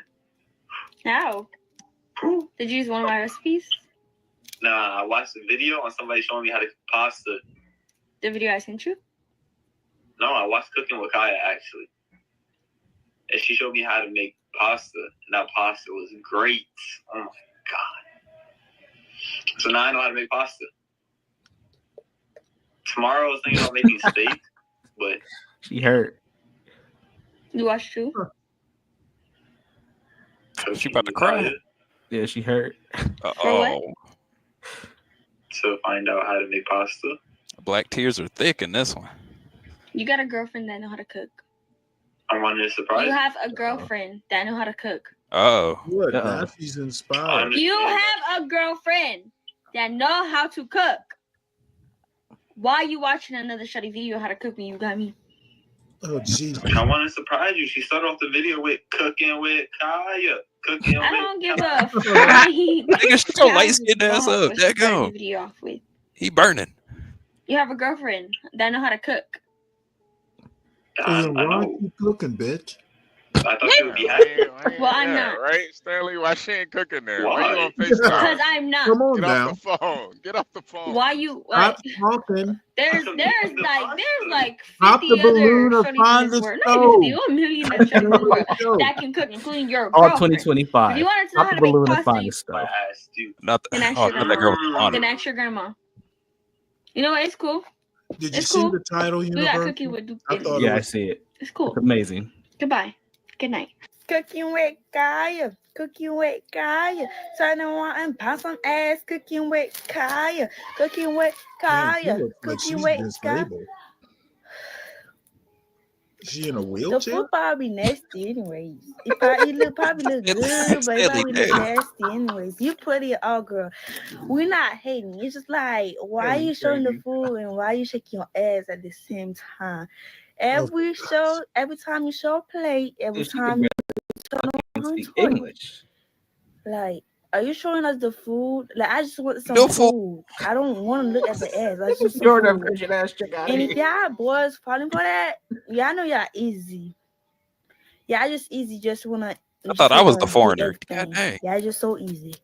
Cause there's no way I falling for that. Like everybody have a Well, all like I have to body, say, everybody can shake ass. Like, I know as some people don't know how to cook, but at least y'all can shake some ass, even y'all got the bones on your ass. Y'all can sing shit like, Damn. This reminds oh, me y'all of boys Dick fighting Turtle. fighting for this the is shit ass with or the food. lasagna's I'm gotta trying be to a way figure to it do. out. Are y'all fighting for the ass or the food? This is Because some every time hating she on the ass food, shit right here, and every man. This is why time she on the I can twerk. see why lasagna pays Like, for what? girls That's now. disgusting. I can't. I Kyle, can't. y'all have been Those are talking older about women. cooking with Kaya Oh, not this all big bag. day. I could have swore she did something just absolutely diabolical, right? Like just crazy. Like she Diabolical. just She wilded. Cooking is So diabolical. after about the 5th video I seen her cooked cooking some with Kaya, I'm like, you know what? diabolical. Let me go on her page. It gotta be crazy. Like it has to be crazy. She went for the food, Because not y'all are Kaya. complaining about it so much. I go on her page, I click a video, I That watch the bitch video the was whole cooking. way through, and I'm waiting. I'm like, I know you heifers are not making a hullabaloo about this girl Oh, she's on Kaya's side. Never mind. dancing with a plate in her hand and twerking a little booty. I mean, is that the worst we've seen on social media? Like, let's be serious, y'all. Like, are y'all okay? Y'all really mad at that little girl because she making chicken Alfredo and twerking? That Kimmy? Because your man likes her content. Her content is not made for you. Oh, she's At least it's Navy. free. Nice. Go see what he subscribed to over there on the OF. Oh, so Like- Stanley, She's got an you were right. enlisted, She does have a. She does. Like, girl, if you don't make okay, him goddamn chicken Alfredo and start popping You your see little that ass. warfare Y'all insignia? be she's sometimes y'all be Oh, mad wow. at Damn. other women because of what. It's so disappointing, honestly. It really is. Damn, Stanley, this is what you was dealing with in At the the end of the Navy. day, all Stanley she is is funny. No, I a never content served creator, on and you're ship not with her women. target audience. The month I left If you my are ship was the month women came on board. Oh, you just missed man. it. You just Yeah, missed it, I man. literally missed it by a week. Damn. Damn, man. That's why I still love the Navy, probably. Militant black women. I have nothing but good memories. Damn. Yeah, I really don't even see the I don't know. I just don't. I don't even see. I don't see the. hype. Yeah, I don't see the. I don't really see think the problem. no, I'm not too like this is. I've been seeing this posted, and this is the first time doing a deep dive. If you notice, just the few women we've seen, the older women are kind of siding with Kaya. The younger women are upset. The younger women are laying in bed, bonnets on their head. They look lazy as shit. But you know, And the older women are like, "Hey, I told y'all." yes, So I think this woman, may be a some young generational. woman who knows how to cook is gonna steal all Yeah, your man. Yeah. And I think what Kaya's doing is she's kind of putting these other young chicks on notice, like, look, y'all might want to start doing these things that you've been refusing to do for the last few years. Yeah. I think that might be what's happening here. I think another thing to note with this cooking with Kaya thing is that whenever you're looking at these responses from Black women all across, social media, and the one thing they keep pointing out is her shaking ass and twerking and putting Yep. her ass in the camera. Yep. However, they don't have a problem when Meg Thee Stallion does it, when Cardi Mm. B does it, when Glorilla does it, Ooh. when Big all Glow. these other females do it, and they Yeah. love it. Glorilla got that song that is 7 p.m. fried, 95 degrees. 90 Yeah, degrees. I ain't got no nigga, and no nigga ain't got me. Turn up. That nigga got Kai. yeah, Where and here like for the tea at? Turn up.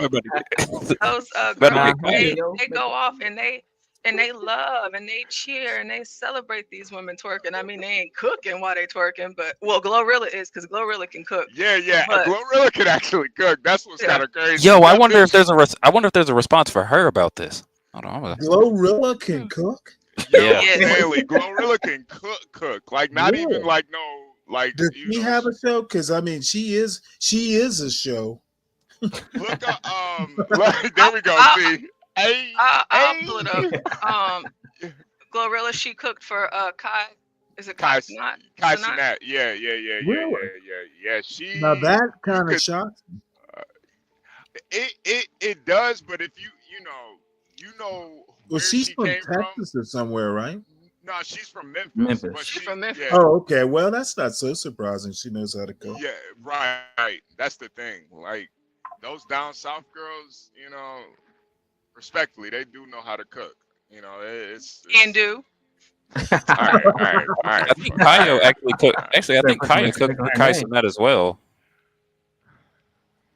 All right, relax, Bush. Relax. Speaking Running of the show HB, I looked Now, at just so y'all know, I've seen a have it. He Glorilla, doesn't have video. You know, Yeah. I wasn't. You know, I make has sure Instagram now. make sure she washes her hands before she cooks my food. But other than that, Yeah. Is you ready to go upstairs and eat it? You ready to go upstairs and eat it? Spaghetti. There it is, Portia's catfish and spaghetti. damn, she actually looks almost normal. They see this. You feel me? Y'all, let's see what Kyle said about the spaghetti. Honest opinion, Highway 1000. On my mother's life, it's good. On my mother's life, it's good, chat. Yeah. Try your fish. Oh my God. What you think about the fish? Hold on, let me go again. Iced tea. You better eat and drink at the same time. That's Low. Y'all see that? Y'all see that fish? God yeah, dang. that fish That look shit good. look That shit look good. That shit look good as fuck right Whenever there, I man. first saw that video, I was like, because everybody don't know how to fry catfish. You know, some people they think they do, but they don't know. And so whenever I saw this video, and then I watched the whole thing, I was like, yeah, Glorilla, she's solid. She can cook if she can cook. Because you see that batter, it got the crunch, the crisp, so you know she can fry some chicken. Yeah. You know she can fry. You know for those that eat swine, some pork chops. Listen, she's gonna get you together. Yeah. Yeah, she know what she know what she's doing. That's why I think even her music is just kind of she's just playing up to like a lot of the ratchet bitches. But I think her herself, I don't even think she's that ratchet, honestly. I mean, she is. Let me not say that, but I think she has a lot more depth to her than she lets on. Right.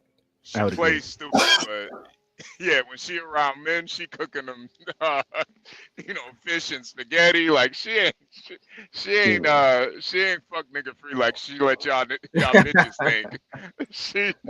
That's a woman that could keep a man right there. Yeah, she let you hold you down for sure. Yeah. By the way, HB, I looked it up. She does not have an OnlyFans, but she does have an Instagram. Who, Kaya? Okay. Yes. Yeah. Universal, it's in the back chat. Thank you, sir. So these, you know, I do You think said these it's her women are still. Instagram? Yeah. She ain't got that many photos too, so she ain't really like that. At least when it comes to Instagram. The black one. Oh yeah. Yeah, I don't really need all that. Speaking of Instagram, Stanley, I told you. Remember yesterday? I told you that chick who had the private account. She let me in. Oh, really? Yeah. Nice. Yo, you able to pull it up? Was it worth the trip? Let me get back to her. Give me a second. I got a re-review. Yeah.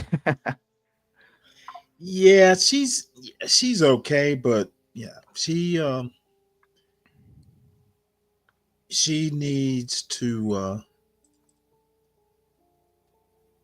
make sure she has her hair like framing her face.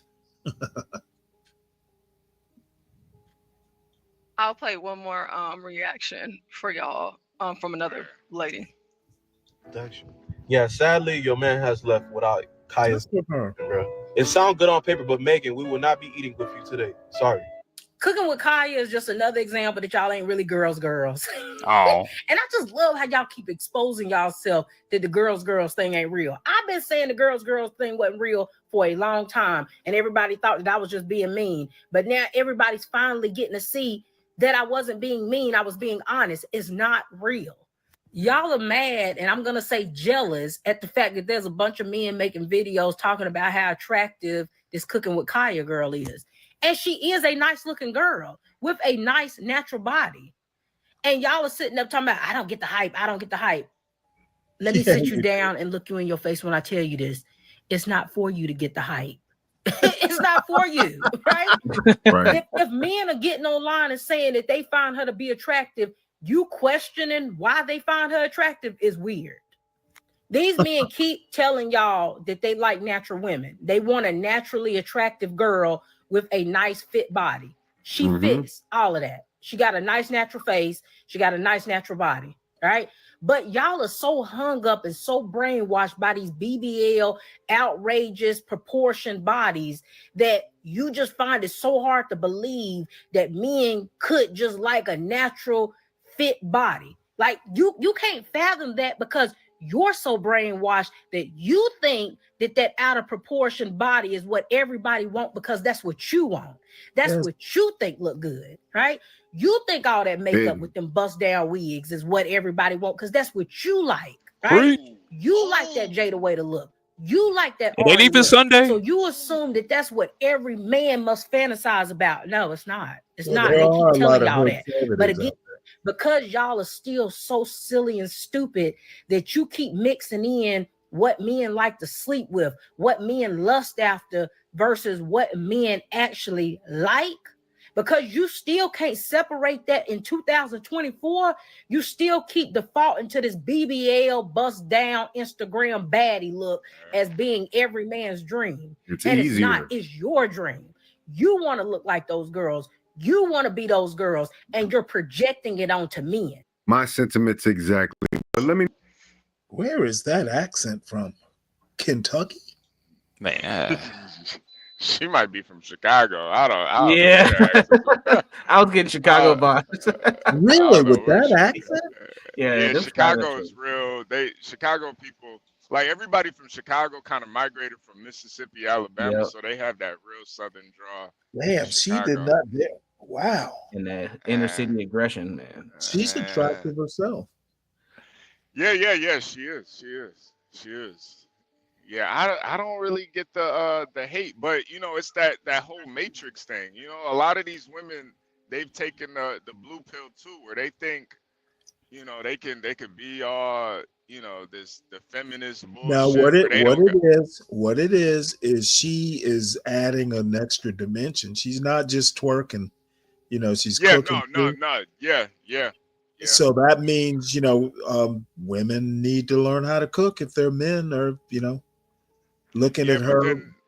She might be raising the bar. Yeah. No, I think so.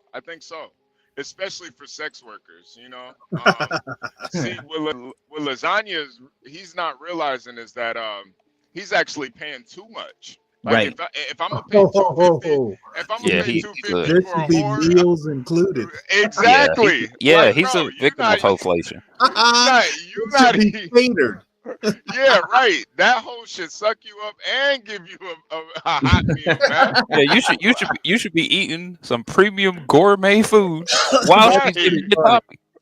Right. Supposed to get Like, two bro, types of topping. You're just paying for the pussy, man. It's girls out here that cook you a meal too, man. You paying way too much, man.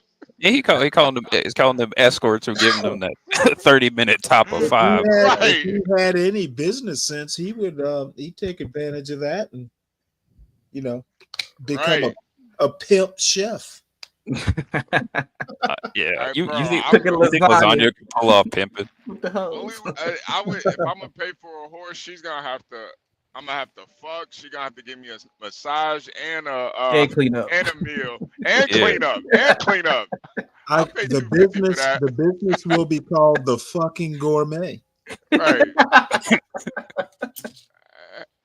I'm gonna pay $250 for just some pussy. Are you Yeah, crazy? Are you crazy for pussy? Did he wait, hold on, $250? Was that an hourly rate? Yeah, That was the hourly rate. Just for the puss though. Like, are you Yeah, crazy? that's and crazy. that was on the cheap end based on that website he gave me and John that night. Knock, knock, knock. It's your fucking gourmet. What up, Juan? Telling you something. What's up, Juan? Way too short, man. This bitch is out here cooking, man. You crazy? Yeah. Cooking and cleaning. Wash your Oh, car. she cleans too? Yeah, No, no, she no. I've seen some girls that do the cleaning thing too, where Oh wow. they'll be like in like spandex and they'll just deep clean their whole house. The shit is actually it's kind of therapeutic to watch, man. It's like, damn, man. It's all that on the floor. It probably reminds you of the Navy, Stanley. They down at the toilet with a toothbrush, man. Shoot, that wasn't the Navy. That was my upbringing. Yeah. Damn. Yeah, HB, are you talking about this girl? Let me Because see. I know, when you said there was this one girl who was online who just does a bunch. She's like this attractive white lady, and she does a bunch of cleaning. And there was this one girl who went viral. I think her name is like Pretty Girl something or Clean Girl. Share the video. Let me see what you're talking about. I think it's this girl right here. Let me see. This white lady right here. Damn, 71 million views. Damn. Yeah. She makes a mess and then she cleans it up. Damn. What the hell? Yeah, this is why like the hate for this Kaya girl is kind of ridiculous. There's girls who do numbers with just cleaning up. Damn. 71 million views. Well, I think it's because women acting a little bit more conservative, That's cooking, crazy. cleaning, taking care of their business, the family business. I think is the end thing because there are a couple of Instagram models from Spain that are doing that stuff also. Damn, that's a big ass apartment. Yeah, that's a big ass crib. This is very creative though. I like this. This is pretty dope. But damn, 71 million views is nuts. That's yeah, insane. She freaking blew up.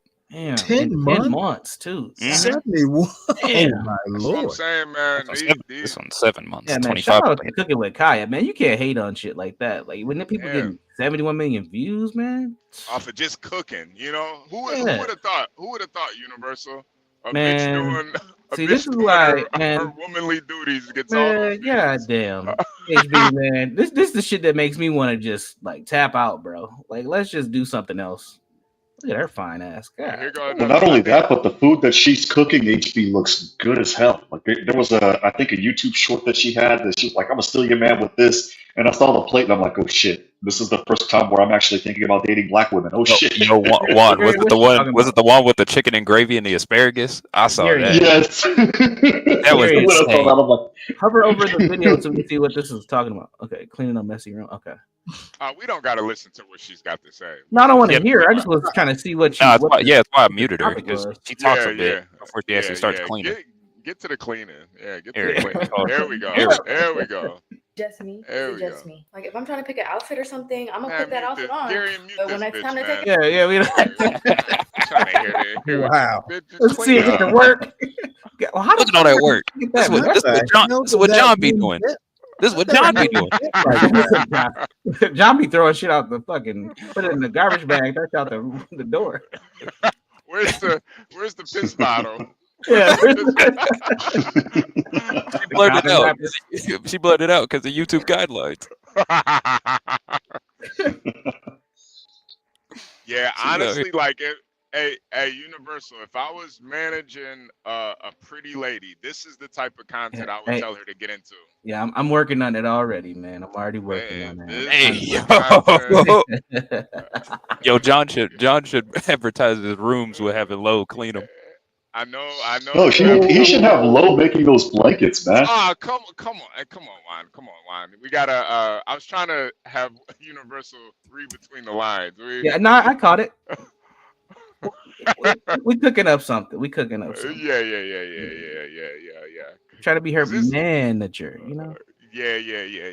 Because I feel like this is the type of stuff that it's hard for me to hate on young girls. I know a lot of guys hate that young girls have this outlet where they could just make a shit ton of money just based on their beauty. Because most guys are fat and ugly and bald. Right. So they kind of hate women for doing it. But I think there is like a fine line where you can like sell your sexuality, but also sell your work ethic too. Right. Absolutely. And where you're not really selling yourself out, you're not like sucking cock or anything. Right. But you could still monetize your sexuality. And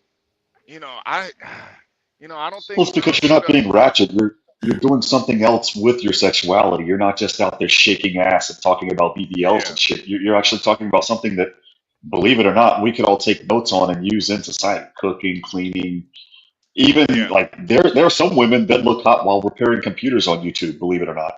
Yeah. I've seen that. Yeah, man. Yeah, no, I think you know, I think more women, especially women, you know, that don't really have any you know, if you don't have any high degrees or PhDs, Right. you know, maybe get online, monetize off of your Yeah. beauty. I don't think there's anything necessarily wrong with it. It's just I do think you need strategy. like a strategy and maybe like a manager behind the scenes to help you out. But you know, Yeah, man. Listen, it's almost a daily conversation at this point. Like you gotta get this cracking. yeah. You But ain't get no younger. I think the cooking and the cleaning thing, though, man. Yeah. You know, like listen. There are worse This messages. is crazy. I think she made God some of this dang. mess on purpose. That looks Yeah. insane. But that Yo, doesn't matter. Stanley. Well, yeah, that Stanley, don't matter. You're Stanley. You're 100% right too, man. Like, there's way worse messages you could be sending out to women Right. out here. Right. You know, I think- look good and clean. Mm. Oh, I hate that message. Yeah, that's why these girls are getting hate. That's disgusting. Put that bread in the fridge. But again, I think that for the younger generation, that might be the end thing. HB, I sent Portia. She can share it with you. It was a picture of what my daughter cooked for her boyfriend and his family for Thanksgiving this year, and she didn't do too bad of a job. I mean, I think that's just coming back full circle. As weird as that sounds. Would be nice. Yeah, no, it is. I think it is. I think. But what would Ron, I happen? really think it's What would happen if Hood Conservatives' argument was taken away from it? Well, you're still gonna get guys that are only gonna focus on the negative, but in reality, there's a lot of women who they're resetting right now. They're Right. realizing Well, that not all only that, that, but I mean, you know, there are men that women will want to do this sort of stuff for. that too. That is so true. You That just is gotta, you just gotta be the man to bring it out in them. Exactly. I know that when I'm seeing somebody, like when I'm dating Latino women here in South Texas, all that I have to hear is, "Oye, mijo, ya comiste?" And before I do anything, like there's a freaking split of food before me. That's when I know, okay, I got you. If they don't do that, then yeah, they're not interested in you. This bitch got a cup of applesauce. A little snack. What the fuck is she 5? What is wrong Look with at her? her. That's how they be eating though, man. Cup of ramen. I can't lie. My turkey slices. What is that? Mustard and what? Like granola Cottage bars. cheese. Looks like she's eating a carrot, so at least she's eating healthy. Yeah, she eats apples and my girl eats apples and granola bars a lot, and I'm like, Yeah, like an adult Lunchable. pretty much. that's what it is. All she's missing is a Yeah. blunt. That's all she's missing. Yeah. Hell, she probably got high before this video was made. For sure. I wonder how Cute, though. old she is. I have to link in the back chat, Garen. I got some research to do here. All right. Nice thigh tattoo. Okay. Get her. Oh, I'm bloated. Ooh. A little bit of a gut. She just ate, man. She might be on her period. Yeah, she just ate, dude. You know what? How long does that take? Like a whole day to clean that? Because that room looks like a mess. Yeah, she probably did this shit on purpose. Damn, she's got almost 1.5 million subs. Yeah. Man, God, I'm about to take a hard break and just like reset my life. Man. God damn. Lo, where are you? We gotta get to work, girl. What we doing? The question is would this require an extra laptop or would this require a Guys, whatever we need to get to 1.4. Yeah, all the equipment, bro. All the equipment, all the things. That's what it requires. All the things. All the things. All the things. All the things. All the Yeah. You about to be cleaning up all the things, man. I don't give a fuck what it's gonna take. What you need? DSLR cameras, lenses. Wait, she out here organizing the drawers right now. Hey, the bottom drawer. I got the crib for this shit. Too. Vacuum sealed bags. And wait, something has violated a policy. Uh-oh. Stop sharing it. Again? Yeah, Gummit. What? At 1.5 million subs, I wouldn't be surprised. Yeah. Just give it a second, because we still got the people in the. Well, what was that? What was that video off of? We still got the people in the chat. So just give it a second. They'll let us know when we come back. Just give it Yeah, a but second. what was that? A YouTube video or? Yeah, somebody probably has their stuff. Whoever we were watching is probably copywritten. Dang. Which is also another sign that these girls are really taking this shit serious. Yeah, and a lot of those channels like that, they have companies that monitor all. Oh that stuff. yeah. So I wouldn't be It looks at like, 1.5 million subs. I'm not surprised that would get flagged. It looks like a copyright strike. No. It's not a strike, because they would have just took the whole live down. The live is still up, right? Yeah. No, it says this video is unavailable due to policy violations. The stream? So it's Dang. the whole stream is down. Is it Yeah, still online though? It says stream suspended, but I still but the chat's still working. Yeah. I think just give it a second. So Juan, when you go to the live, is it still live though? Yeah, it's still live. Okay. Well, yeah, it's live, but it just says that it's suspended. Stream suspended due to policy violations is what it says. If you guys can hear us in the chat, put a 1 in the chat. Yeah. Just give it a second. I don't think they can hear us because they're in the chat like Delete's got us again. Stream suspended again. Yeah. They can't hear us. I just looked at it. She does Here have for the T copyright says information. it'll come. She says it'll come back in a minute. I've actually seen this before. Yeah, didn't this happen when you tried to stream the button, Stanley? Yeah. I got a question. Did you guys see Pop the Balloon the other day when that tranny came up? Or when that transformer came up? I'm sorry. Okay, it's back. We're back. Yeah. We're back. Okay, We're it's back. back. We're back. Juan, we did see that. That was a not a while ago. tranny, man. Juan? That chick's not a tranny. Hey Juan, I'm not absolutely sure she was. She's Oh, not. you're talking about that dark skinned girl from Here. Ghana or something, right? Yeah. Yeah, from Ghana. Here's Yeah. her IG. Here's our IG. We can I'm if not- you want to I'm dive not in. Yeah. Pull her IG up, because I Well, no, I was honestly, don't think joking. I don't think she. I didn't really mean that though. I was just joking when she said that because no, there are black women that actually sound like that are actually women. But it was funny just how the moment she opened her voice, the moment she opened her voice, everybody I'm sharing. fucking went. Pull it up. From a distance, I thought she was. I didn't think she was a tranny. I thought she just had a deep voice. She looked No, very, I honestly thought she was. And then when she got closer to the camera, I'm like, well, damn. I'm sharing, so go ahead and pull it up. Stanley's trans radar is all celebrating. Being legally blind for me, I would have to pop the balloon if I were on there as well. I can't choose. I'm sorry, just can't. All right, this is definitely not a tranny, fellas. This is a grown ass woman Yeah, she with a too deep fine. ass voice. She's just Yeah, Nigerian, and Nigerian women, they have deeper voices. I have sometimes. never heard a voice that deep though. Yeah, it definitely was striking at first, but no, she's a woman. Now, see, that's a good picture right there. She looked like she lost a lot of weight. You never heard Tony Braxton sing? I've heard her sing, but her talking voice isn't that low, is it? That's true. That is true. I mean, that's not a train. That's not a Ain't no train. tranny. Yeah, that ain't no tranny. Hopefully that ain't a tranny, because If it is, I'm down bad. yeah, now we're I was going to say, now we we're need all to unfollow. reevaluate. Abort. Well, again, like I said, being visually impaired, I wouldn't be able to chant it. I'm sorry. Nah, See, the problem is I see she's got like a tattoo on her leg. I really don't like tattoos on skin that dark. Yeah, it's kind of a waste of time, honestly. Yeah. Well, it just doesn't look good. It looks like, I don't know, birthmark maybe. She Let got me the pull booby up. out. Here's that chick, the other chick that was on this show. Now she doesn't have anything posted, but if you see here in the reels, you can kind of. She's cute. This is that flight attendant. I don't know if y'all remember. Oh yeah, okay. Yeah. She's kind of tall. She's alright, but yeah. Yeah, she's just all right. Nah. She ain't had nothing. Like I got in though, crack that code. And this is the orange dress one that was real fine right here. Yeah, her. Yeah, I was like, baddie. We got Ice Spice 2.0.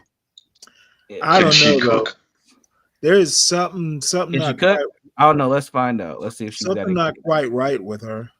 You think she's like a Yeah, she's got recovering? an attitude. No, She I won't think smile. she's a hothouse flower. Mm. What's that? What's that? What does that Spells? mean, Stanley? Trigger warning, Kimo. Nah, man. Nah, dude. Yeah, poisonous dated- flower.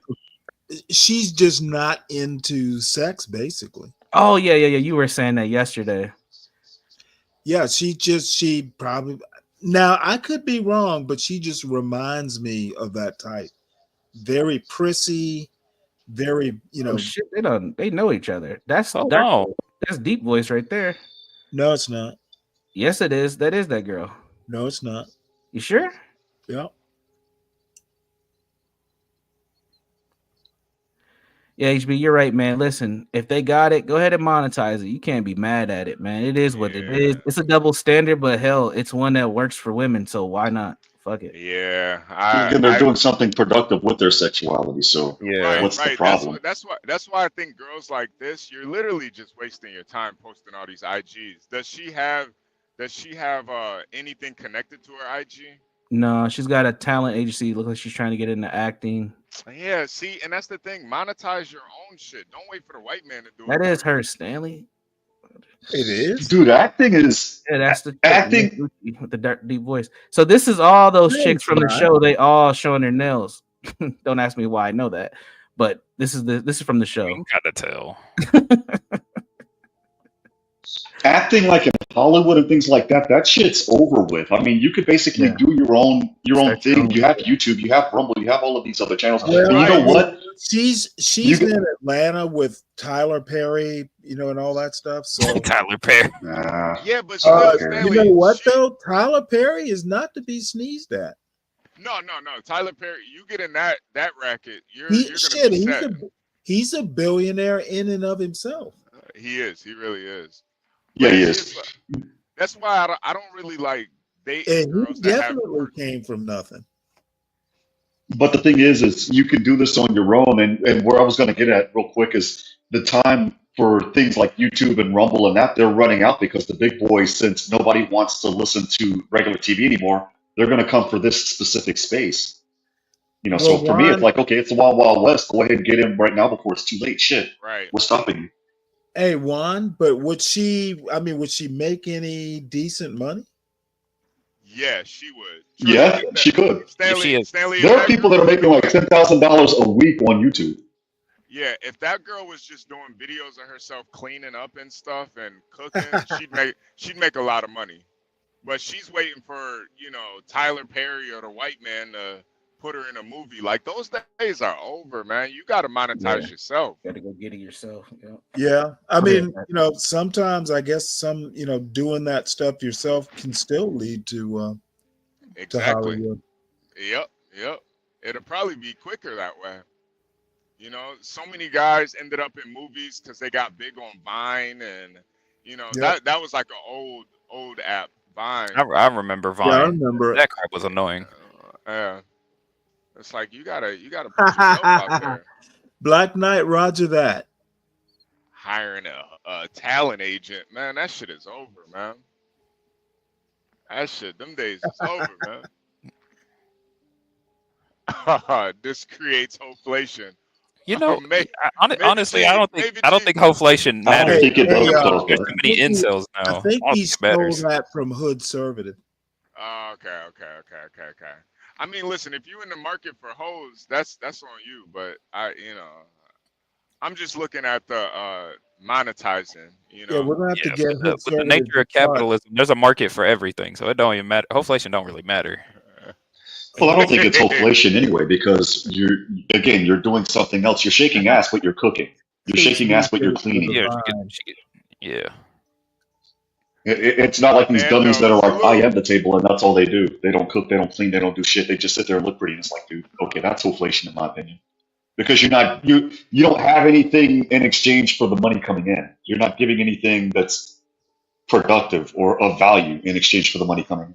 And these people are. Yeah, that's one of the only messages, Stanley, that I didn't really agree with Kevin Samuels about, when he would talk about like a woman's what she brings to the table as far as like education or business savvy or all of that. None of that shit matters. I think it does matter. I honestly do think it matters. But Yeah, Stanley, did you do any not Kevin it- Samuels reviews? Overnight I did. Oh, okay. Say more about that, HB. Why do you think it matters? Oh shit, she's in Huntsville. I think it matters because women have the opportunity to get it. And yeah, none of that shit makes. I think the thing was Kevin Samuels was he was trying to say that it doesn't matter to men, but it came off like he was saying that it doesn't matter, period. That's of no use to men. But in reality, I think women can still figure out ways to make income by themselves. And I don't think you should tear women down because of that. Yeah, I agree. I also think that certain women can help you elevate and give you Well, access. yeah, but I mean, what Yes. he meant though is that a high value woman is not equal to a high value man. That's No, what he I meant. agree. I agree. I mean, because men value women for different reasons than women value men. Yeah. Right? Like a woman coming around, you should date me because I have 2 college degrees. I don't give a shit about your college degrees. Fuck that. Or I'm a millionaire. You know what? Okay, you're a millionaire, but if you're a shitty mom, who cares? Yeah. As a matter of fact, who was telling me today? It was Kimmy telling me about, she knows women who have au pairs. These women have like great jobs and all this jazz, but they got au pairs, and basically they've farmed out motherhood to the au pair, and they're off on Wall Street doing their thing. Yeah. So I would much rather the kid have their actual mother there. Might as well date the au pair. Yeah, that often Well, happens. That happens. There are people here in South Texas that do that. They'll contract somebody that cooks, cleans, while the wife is out doing her thing. He's out doing his thing in the oil fields. And it's like, why the hell did you marry the wife? I mean, shit, you might as well have married the housekeeper. She's doing everything that the wife is supposed to be doing. Including raising the kids. Yep. When the kids Including raising the kids. When the kids start loving the nanny, I When think, you have I think little- the thing though, Juan, is like Daddy, why don't you marry the nanny? Well, no, when you have white Chance Skylar Davis coming out going, "Hola, mama, ¿qué pasó?" You got a problem. So because it happened. Lexi V, the one who did the cleaning, she lives right over in Huntsville. Damn it, Alabama or Texas? Alabama. Oh, about okay. to pull up. You about to pull Oh, up, goodness. You know what? Unfortunately, she's 19. Yeah, I was gonna say she young. Yeah, she young. Stanley. No. What? That's my son. You know what? I might send my son. That's my kid. Yeah, no, that's my daughter's age. No. Yeah, Stanley, send your kid over there. Hey, I found your wife, son. Yeah, Doing a I rank. would. Have you talked to your son about what type of girls he's into, Stanley? No, he'll be home Tuesday morning. That would be an interesting conversation because I got a feeling he's into Asian women. Me too. Hey, I don't have Wanted to dress up like one of the anime characters. I feel him. I got a feeling. You know what you need to do is marry you a little Asian chemical engineer. Yeah, And, and Stanley, that's why I say I think it. A woman with education and accolades and stuff. I do think that shit matters. My wife had a PhD. That's what So, I'm I saying. mean- like, you don't want no dumbass. No. She was smart. And not even like you don't even have to be traditionally smart to me. But when I look at these women with just the IG page and she's showing off her body, I'm thinking this woman is a fucking idiot. You know how much you could be monetizing off of just your looks? You're showing your body for free. Yeah, Like- that's true. This woman is an idiot. If you're gonna show your body, at least make some money off of it. Well, Dumbass. Lexi V has all kinds of PO box. She's got an Amazon, like she's some sort of Back up to Amazon. Amazon vendor. Yeah, see, she just wants people to oh, is she selling or making or I don't know. She's got an Amazon storefront. So yeah, she's got her own Amazon shop. Yeah, she's selling her. She's selling stuff. Oh. see that, and that's what I mean. She's a woman that actually, that's a woman that you could actually date because she has a business 19, mind. didn't they? And at 19, right. She's already out of there, man. Yeah, she's out of there. She's already out of there. That's Probably her house. No, that is her apartment. yeah. She's got 350K followers on IG. I don't know about TikTok and all She's that. got, but she's She's doing this at monitoring. She's 19. Jesus Christ. She's got 1.5 million. On She's YouTube. behind this though. She ain't doing it by herself. Yeah, Oh, she no, can't well, be. She's It don't even matter. Yeah, I Don't know. matter though. Yeah, it don't matter. If I'm pretty sure she's got some manager behind her, some guy Yeah. helping her out. If she but- does, I don't. Yeah, Yeah. shit. Business inquiries. It's John. John's. She's got It's John. 668K on TikTok, so she's getting banked. She's got some representation. Select. Looks like a British company or something. Select. What? .co. Got sponsored. Yeah, she's out of Yep. here. She's out of there. She's out of Yeah, there. she's out of there. It literally says business inquiries. But I'm this, surprised. I'm surprised the This is- sisterhood ain't coming after her. they probably don't know about her yet. But this Yeah. this is real pretty privilege in the modern day right here. Hey, you know what? And I'm not Use mad it at if you got it. I'm not mad at it at all. Yeah, I'm not. I'm Yeah, not gonna can't be go, mad at that. I'm not gonna go complain about a bunch And of she's some 19. random niggas. I know. Yeah. Yeah. You know, this is like the new Mickey Mouse Club. I mean, it is what it is though, because you're right, Stanley. A lot of these younger people, they start off on YouTube super young and they grow into this. Like, I look at the people that my kids follow, and I'm always asking them, like, how old is that person? Do you know that person? Because they've just grown up watching these people over time, just like the Mickey Mouse Club. Yeah. Yeah. Yeah, she's got a fucking AMG. Yeah, she's doing it. 19 with a fucking Mercedes is what's up. Yeah. Oh, AMG Lord. at that. Hey, salute. So she must be living in a gated community or a But higher cost that apartment apartment, complex. that was a nice apartment she was in, wherever she's at. So something's going on. Yeah, because you have that type of success with reading enemies. I'm on her Looking at TikTok the right IG now. Universal. I'm on her TikTok. Oh, okay. Does she have like music playing and shit? Yeah. We could pull up the TikTok if you could keep it muted. Yeah, just mute it. Yeah. Let me mute the tab. Can I do that? Yeah, I can do that. All right. I think it's okay to stream videos as long as they ain't from YouTube, man. Yeah. Pretty much anywhere else. All right, it's shared. All right, I got you. Yeah. She's rolling. Damn. Yeah, is that an AMG? Is that an AMG? Exactly. Shit, she God driving like damn. me, man. She got the Hey, big yo. body. She got the big body, man. The AMG. 2023 model and everything. Good damn, man. God damn. Let's see where she started. Like, see, that's what I'm saying. Like, she started young and just dancing and goofing around and shit. I mean, she's still young, obviously, but this is like from 2019. Yeah, some This is how 16-year-olds. this is how it starts, and then they just grow. Yeah, this into is when she was probably 13 or 14. Damn. And then they just grow. Jesus. Literally, she just literally grew up online. MITKEY. She from Nebraska. You know, I wouldn't even be surprised if she had her dad in her life, honestly. She probably did. You know, her dad might be the one doing all of this. I wouldn't even be surprised if her dad wasn't behind all this, honestly. This girl has a little too much forward thinking. I should show y'all my brother's baby's mom. She's a big time TikToker.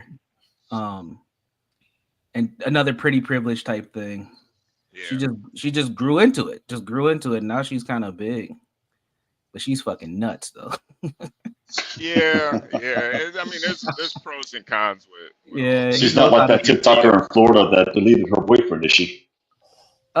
She might be, but she moved to California to pursue other things, and it's working for her though. She's out there getting banged. Want to let her escape. But yeah, she literally just grew up online, man, and now she's turning herself into a brand and a business, which I'm not mad at. Yeah. Like You you can't can't be knock mad the at that. hustle. This is where we are today. Like you Wonder- are a brand and you are a business to a certain extent. And if you're pretty and a girl, it really works. I mean, dudes can do this to a certain extent, but you got to be like weightlifting and type shit. Like, Yeah. And I still don't even think those guys get the same amount of traction. as oh women no, do. oh no. They don't unless you're connected to somebody. The only people that I've seen gain traction like that were Shador and Shiloh Sanders. They play Because they sports. had those. Yeah, they play sports. They had those videos all the way back from when they played at Trinity High School in Dallas, Texas, all the way now to Colorado, and their stuff blew up. But that's because of their dad. The other dope thing about this is she's built a community, so she can finesse this in so many different ways. She can go into cooking. She can become a personality like on radio. She can fucking do whatever. She's got a following. Yeah. Or she can just keep doing this shit. Yeah. This is almost like watching Raven Simone grow up. Wanted Grace to do all this goofy. Oh God. Yeah. That's what people like Grace don't really understand. Their content is like it's so lowbrow that you're not gonna attract a wide audience. Well, I know I popped in there one day. She had like 300 people in that chat. Yeah, but she was probably talking shit about somebody. Oh, last night, for instance, she was talking shit about Ava. That's all she does these days. Yeah. See that? Drama. It doesn't translate to the mass, to people who don't speak Right. English, and Right. All Grace has to do is this type clean a of room. I would bet if you look at her analytics, she probably has a big market in Africa, huge market in India, Asia. Grace? No, this girl. No, I'm talking about this girl right here. Oh! I was about to say Osvaroon is the only.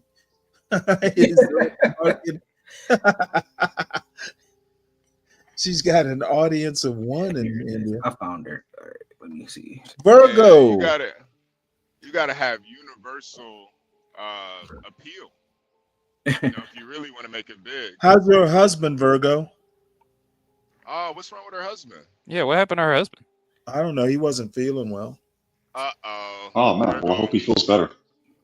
Virgo put something done. in the, she put something in the spaghetti. She put one Virgo, of those. Virgo broke something. Trying to get him out of here. Yeah, cat mail. Cat mail got him. She's gonna have.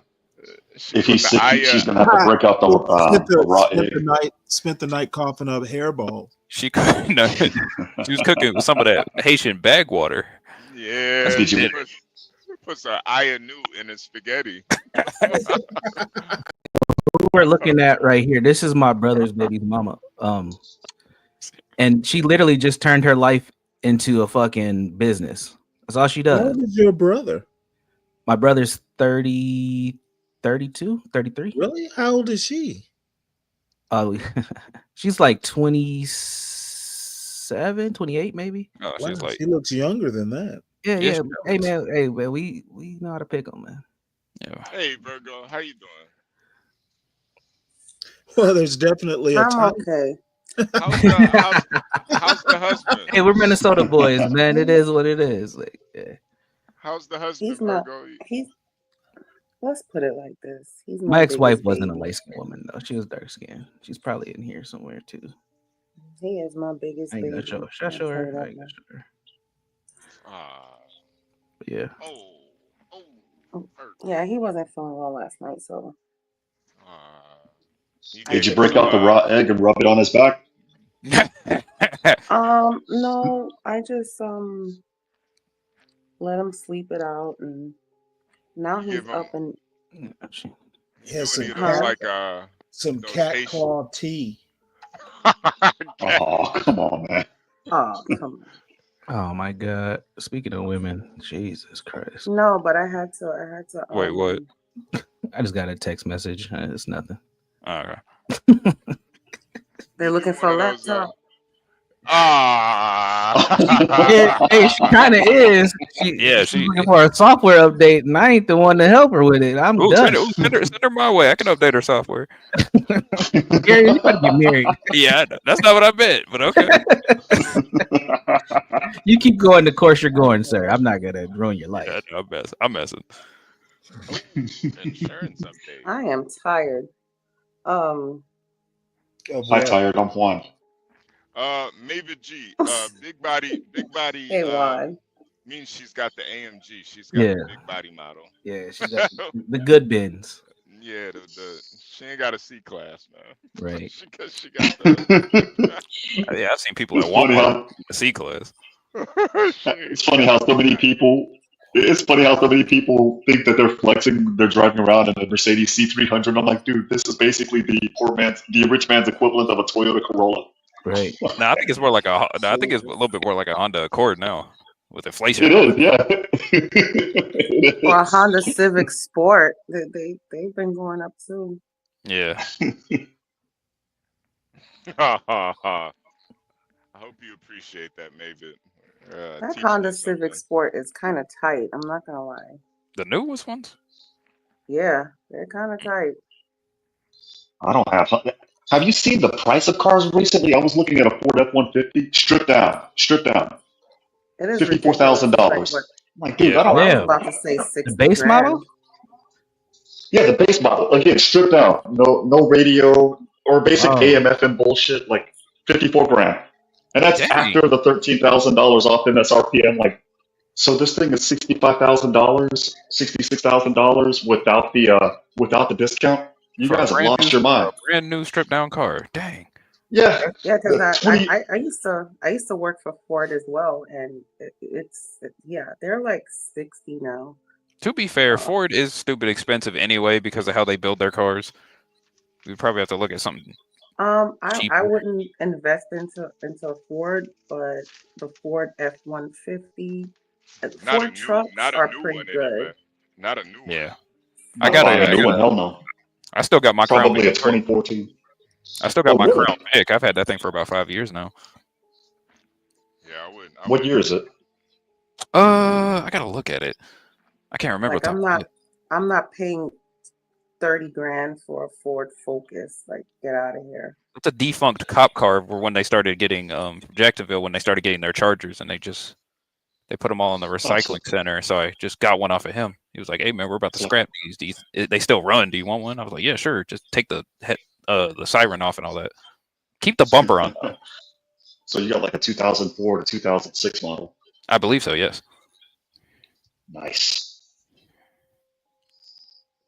It needs a paint job because it's starting to peel, especially in the back and on the top.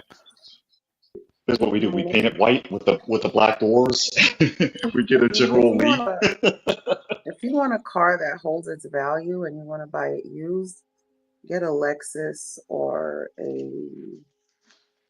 I would say a Lexus or an Infiniti. If you are out of the country, get a Toyota Hilux. A Toyota what? Hilux, it's a truck. That bad boy can go for 1 million miles and nothing, and they also hold their value pretty well as well.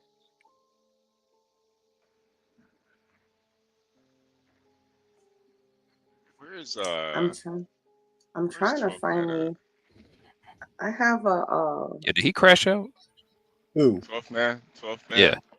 Yeah.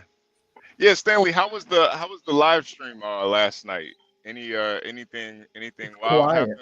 Oh, okay. Well, it was a Friday night, you know. Yeah. Neither Solid Snake nor 12th Man chose to. 12th Man was in the chat for a while, Okay. telling me how woke I was. oh Lord. Wow. Well, that's good. Nobody stressed you out. That's good, man. No, as a matter Stanley of just fact, gave 20 years on his life. as a matter of fact, I've been toying with the format a little bit.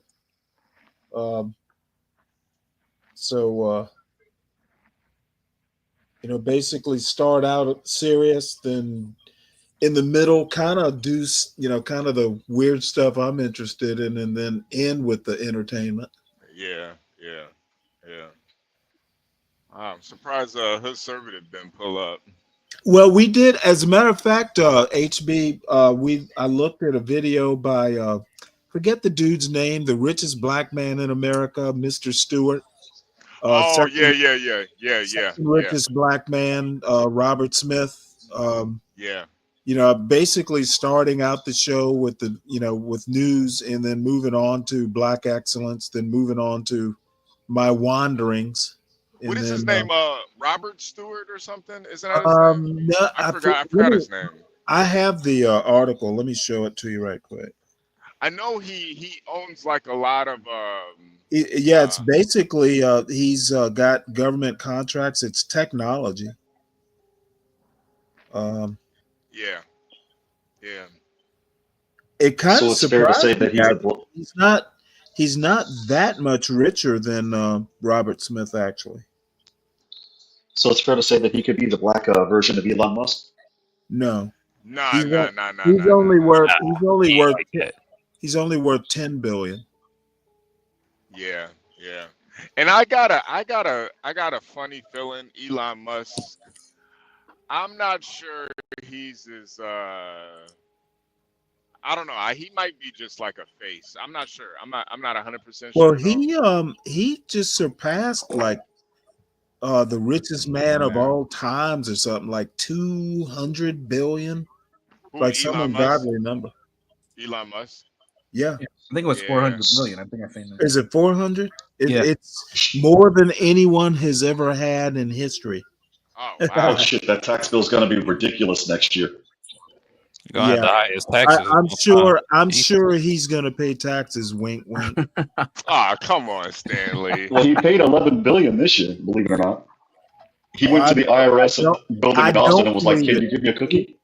He paid it, and now all of a sudden he's on some efficiency. I bet he's going to make his taxes efficient.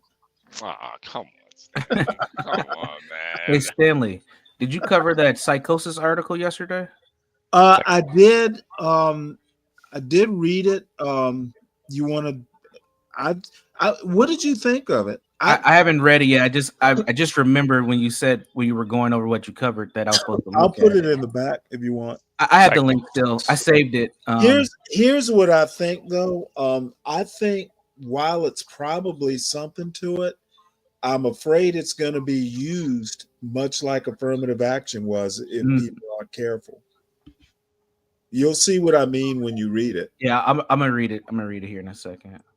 It's not something. It's got to be something that's going to have to be handled extremely carefully, not recklessly, like affirmative action and DEI and all that. Sure. Yeah. Can we read the article? Because I'm kind of intrigued now. Yeah, hold on. Let me find out, Mr. I'll put the link in the back. Mr. Stewart's name. You remember when we were talking about black men who are too big to fail? This is an example. I don't know if you were on the panel. Well, why would he fail? He seems like a pretty solid character to me. Look at that cowboy hat. These guys are too big to fail, man. Well, Robert Smith, I didn't know how, like, Robert Smith is like a chemical engineer, Cornell graduate, Columbia Business School. The wealthiest black person. He's got quite the pedigree. I mean, a chemical engineer, that's not an easy. If he got a degree in chemical engineering from somewhere like Cornell, that motherfucker is smart, like real smart, like the real deal smart. Yeah, absolutely. Let's see here. Let me see if I can't figure out how to where is my tab? Oh, there it is. Yeah, CKJ. That's the one thing about Elon too. Most of his wealth is in shares, so it's one of those things. Yeah, it's gonna be hard to dump. It's probably fairly erratic. America is IT entrepreneur David Stewart. It's David Stewart. Yeah. And CKJ, you're 100% right. These guys are billionaires, and it's not off of entertainment, man. That's Yeah, and that was the most. That is what I stressed. Yeah, he is, David Stewart is tech, and Robert Smith is finance. and that's why I was saying there are black people out there that are too big to fail. This guy is an example. Like, you can't use the entertainment, like this guy built himself up. He's too big to fail at this point. Some girl can't just come out and say he did something to her and break down his whole empire. Nah, it's not working like that with a guy like according this. to this, he has one wife and one daughter. Yeah. Nah, this guy doesn't seem like some crazy sex addict, going to Diddy parties. No, he's 71, so hopefully not. Yeah. So I mean, these guys are legit. Yeah. Oh, This is real wealth. This isn't, Jay-Z wealth, like they try to. Oh shit, his daughter looks good. Or P. Diddy wealth. One accusation can have the whole thing tumbling down. Nah. Let me have a look at Okay, yeah, go ahead. Mr. Stewart's daughter. Oh. Yeah, how old is she? I don't know. 19. Yeah. She's a film producer. I guess she can be whatever the hell she wants. Yeah, she can do whatever. She's 43. Oh, Stanley, that's in your age range, man. You might... a couple years below. Oh shit! She produced Through a Lens Darkly. I've heard of the movie.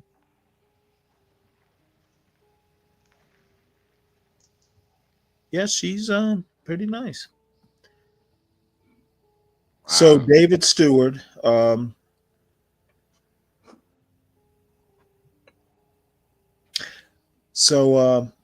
basically, I actually found an old episode of Firing Line with Thomas Sowell that I'll look at some point. Yeah. Wait, Stanley, can you play this video a little bit? Yeah, it's about 5 minutes, and I played it earlier. It's Forbes. Let's see here.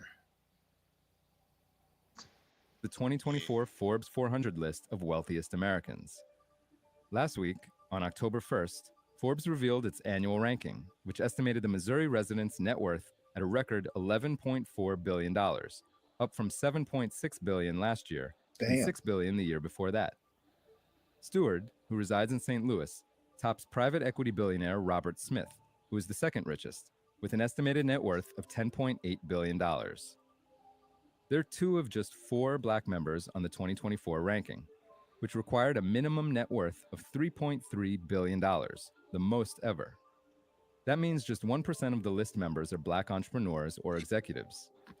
The other two are Palantir co-founder Alexander Karp, who makes his debut with an estimated $3.6 billion, and NBA great Michael Jordan, worth an estimated $3.5 billion. Stewart, who is 73 years old, is the majority owner of Worldwide Technology, or WWT, alongside partner Jim Kavanaugh. A native of Clinton, Missouri, Stewart initially put up $250,000 in capital to start WWT in 1990, according to a 2019 Forbes profile. Over the years, the IT service provider went on to nab top corporate clients, including Apple, Citi, Microsoft, and the federal government.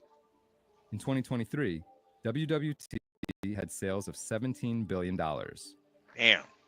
Roughly 67% of the Forbes 400 are self-made this year, including all 4 of the black members. Stewart, though, is among a very elite group of just 25 billionaires who have been given a maximum 10 on the self-made scorecard, meaning that he is one of just a handful who truly have rags to riches stories. Stewart grew up in the segregated South with 7 siblings.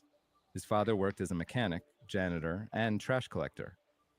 After graduating from Central Missouri University, he worked in sales for the Missouri Pacific Railroad, Union Pacific, and FedEx.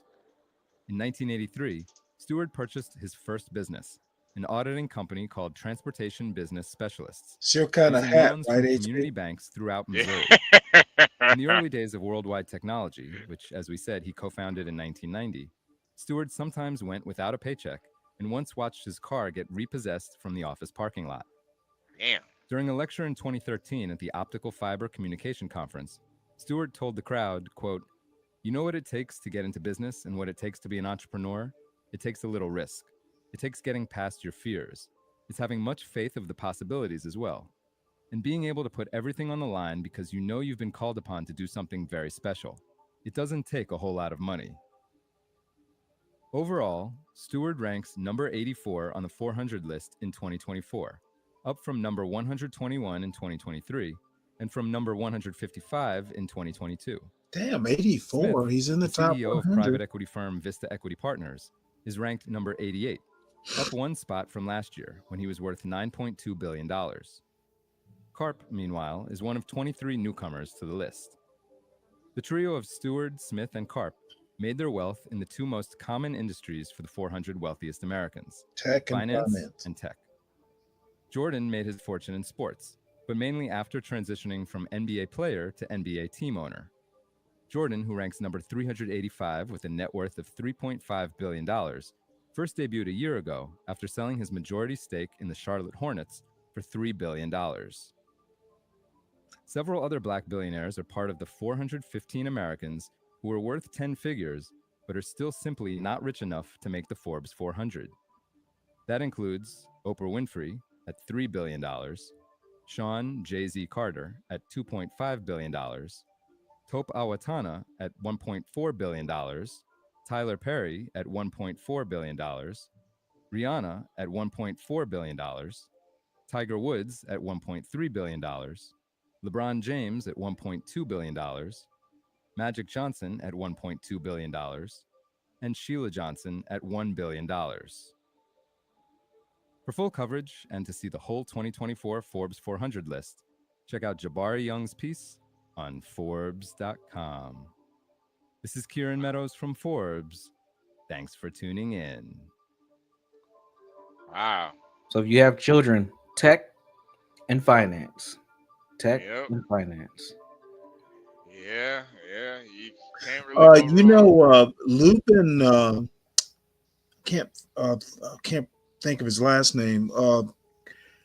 He's I didn't realize he's a Morehouse graduate. He actually worked for Robert, one of Robert Smith's companies.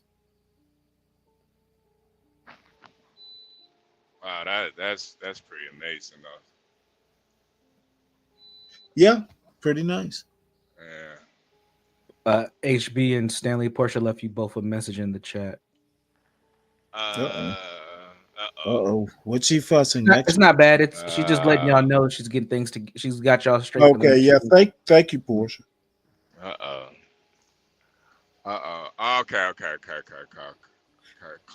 Free Zone says he doesn't think there's much wrong with getting wealthy through entertainment. No, nothing wrong at all. No, you know the only thing though, Free Zone, I think it's not scalable though. I mean, yeah. It's not sustainable, and it's not scalable. That too. Yeah, no, I think that's even bigger point. With entertainment, you can't really build on top of that. You got to kind of keep moving your money around to new investments and stuff, but you can't really. Well, I mean, on it. but you know, Magic Johnson, and Michael Jordan. I mean, they didn't get rich till they started like acquiring businesses and developing businesses. Yeah, the basketball and endorsements isn't going to get you to billionaire status. Now the thing is Rich, give me a couple million and I'm happy. Yeah. So I agree with what Lou's saying, but if you want to be like, motherfucker, I'm gonna pay. I'm gonna give your commencement address, Rich. And even Oprah, for that matter. I mean, she's got production. She's got a production company. So I mean, Yeah. but I just like seeing tech. You know, we got chemical engineers and, you know, people who are doing something other than, you know, basketball. Yeah, and you Or see the big difference too. Like this guy, he's not even famous, and he has way more wealth than all these well, let me entertainment show people. you the other thing that gave me my jollies this morning. And I didn't even know who this guy was until Ryan and John brought him up. Let me see. Damn it. Did I not put that in there? Oh, shoot. I thought I saved this. Oh, look at me. Let me go look him up. There's a guy who played some sort of like offensive lineman for the Baltimore Ravens, who basically played a year or so of football and decided he wanted to go back to get his PhD in math. So he got accepted to MIT. And currently he got his PhD from MIT, and he's actually an associate or professor or something there. I'm familiar with. I forgot his name, but I know who you're talking about. Yeah, and you know what? I was happy to hear that. It kind of made me happy. There was another. I think he also played for the Ravens. Another former lineman who went back to start farming. Oh, really? Yeah. What? Oh man. Yeah, John Urschel is his name. Yeah, Urschel. Yep. But yeah, he basically, as a matter of fact, he got his undergraduate in math. He got he went to university. He went to Penn State, got a master's and a bachelor's in math, 4.0 average, and played football. Wow. So yeah, that I don't know how the hell you do that. Yeah, that's you know, Jaylen Brown for the Celtics. He's one of those really smart athletes too. Kind of rare, but yeah. His name is Jalen. Yeah, Jaylen Brown. He plays for the Celtics. That's one of my twins' name. Oh. Did you name him after Jaylen Brown?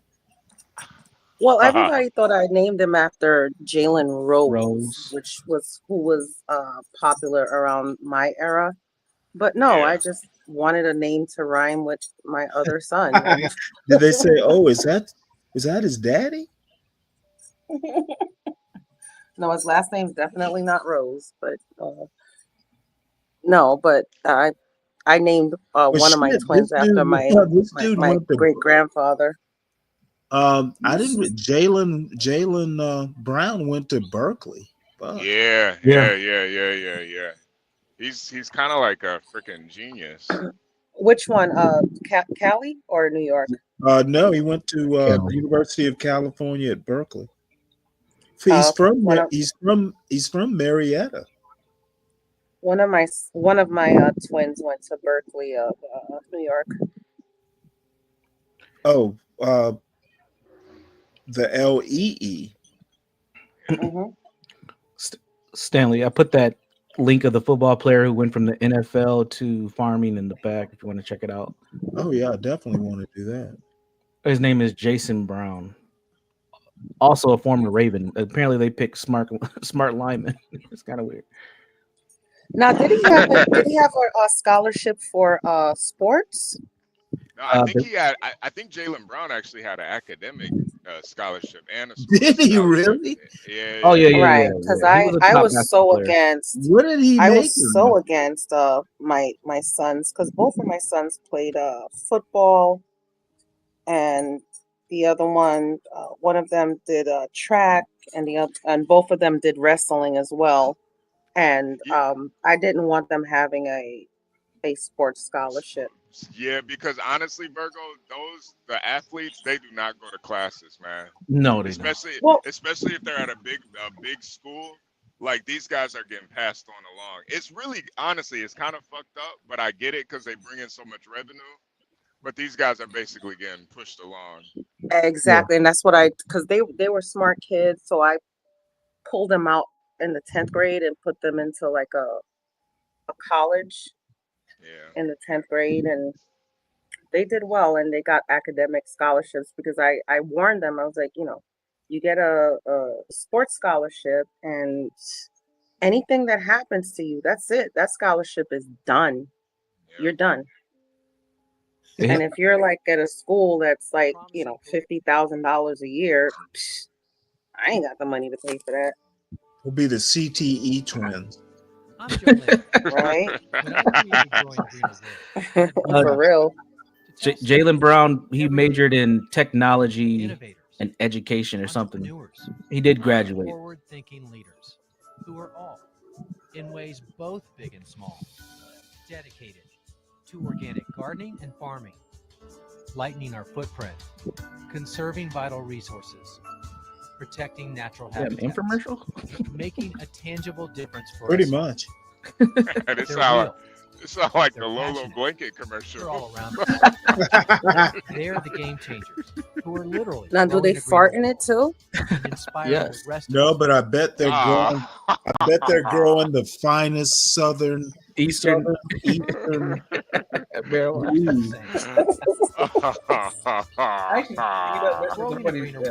Fart collars. Fart collars. that very few people get to You might got to make a But as new we'll one. learn as You we might follow got to make a Jason new I do. is how he's playing out in his I new got something. career, Something's coming. his new Something's field that makes Oh, him a Lord. true all-star. Damn. Jason Brown is a huge man. That's the first thing you notice. 6'3", 325 pounds. When you meet him, you can't help but be dwarfed by him. His hands are enormous and incredibly strong.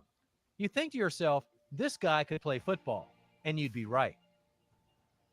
Jason Brown was drafted by the NFL's Baltimore Ravens in 2005 after a collegiate career at the University of North Carolina, in which he didn't miss a single game. After 4 seasons in Baltimore, Hey, he signed with did y'all hear that Bill Belichick is gonna coach UNC? Yes. Okay. Oh, I St. didn't hear Louis that. to play for the Jesus Rams. Christ. You know what? I don't know why he needs to coach anymore, but it'll probably be pretty cool. Georgia Tech's gonna quake in its boots. Rams. Because they But he beat wasn't UNC just some this year. third-string bench warmer. Jason Brown was the highest-paid player in the league at his position. He played center, one of the sport's most specialized jobs, and one that can lead to a long and lucrative career for the elite few who do it as well as Jason. But at that level, the pressure of pro football can sometimes hit harder than a blitzing linebacker. It's the only job where every single year you know that they're going to draft a whole bunch of strong, strong-willed young men to come and gun for your job and for your position, and so it really is dog eat dog, survival of the fittest. And the thing is that the NFL stands for not for long. It's a very stressful job. Everyone sees everything of what you're doing, every play, every snap, every practice rep, and so the thing is, it's something that I struggled with because I felt as though I was carrying the weight of a lot of people's hopes on my shoulders, Well, you were. especially when we lost. I don't like that feeling as though I'm letting people down. In the prime of an NFL career and with a $35 million contract on the table, Jason Brown suddenly called an audible. I began some soul searching. I was literally going through a midlife crisis at the age of 27 years old. All right.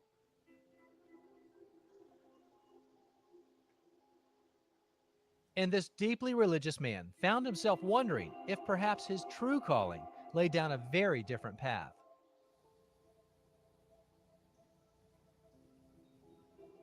I had to ask God, what would you have me to do with my life? More so than anything Grow else. your Hey, own hey, food. hey, in Free Zone, order for just get up here, man. You don't have to. You don't got to talk to the trolls for validation in the chat. Just get up here, man. Get up here, Free Zone. Come on, man. Pull up, man. Don't They're still talking about the whole wealth thing. What wealth thing? Just that, entertainers, just that we kind of hold the people that actually build wealth outside of entertainers on a higher tier. Oh yeah, motherfucker, I do, and I don't need to defend it. Yeah, I We have spent motherfucking years shucking and jiving, and there's nothing wrong if you do it well, but too many people want to shuck and jive and write beats instead of fucking going to school. Yeah. So pull up, Free I Zone, know man. good and goddamn well I don't have to defend my opinion, and any pussy who wants to come up here and fuck with me, now's the time to do it because I'm a little tired and cranky. Come on, Free Zone. You gotta, you're better than that, man. You don't gotta hide in the chat, Yeah, man. I noticed Hoodservative didn't come up. You don't gotta I hide noticed, in the chat, man. I noticed Hood Bitch didn't come up. I You're better noticed. than that. You're better than that, man. Come on, Free Zone. Pull up, man. Pull up. You ain't no chat rat, man. Come on. Come on, and bring Hood Laxative with you.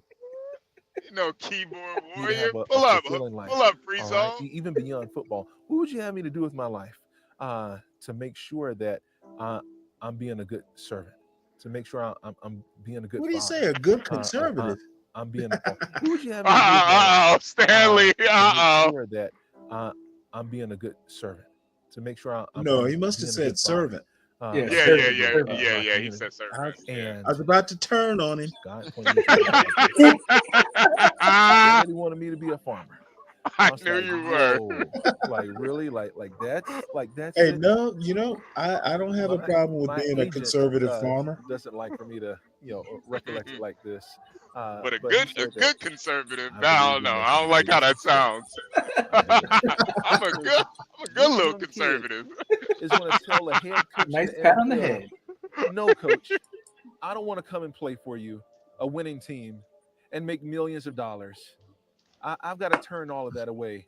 He's already so that made I can millions play of for him." dollars.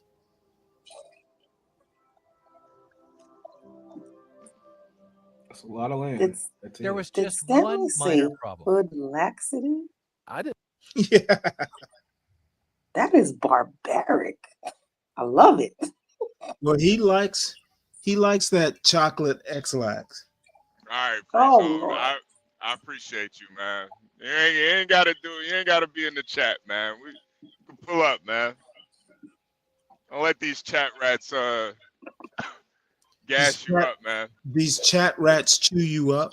Yeah, man. Don't give your energy to that, man. Them New York City No, rats. who is it? Mavid, like Yeah, Mavid. Yeah, Mavid's probably going, "Oh well, nothing wrong with dancing and singing and being rich." Yeah, go ahead. Tap Mavid, dance for the white Mavid man. will be the first one to talk about low IQ blacks. That's pretty much all he does every day. We're showing you that there's very high IQ black people out here, but And now they're getting all mad. Well, why are you shitting on the entertainers? right. a Because guy that made his fortune off of talking about the destruction of the black community and how, and you wonder why I don't hold these people or a guy that just plays a fucking kids game for a living, and you wonder why we don't hold these people to a high standard. It's sorry, like, man. motherfucker, why am I caring about singing and dancing when there's a chemical engineer who's a fucking billionaire? Right. Second, he's like 10 times richer.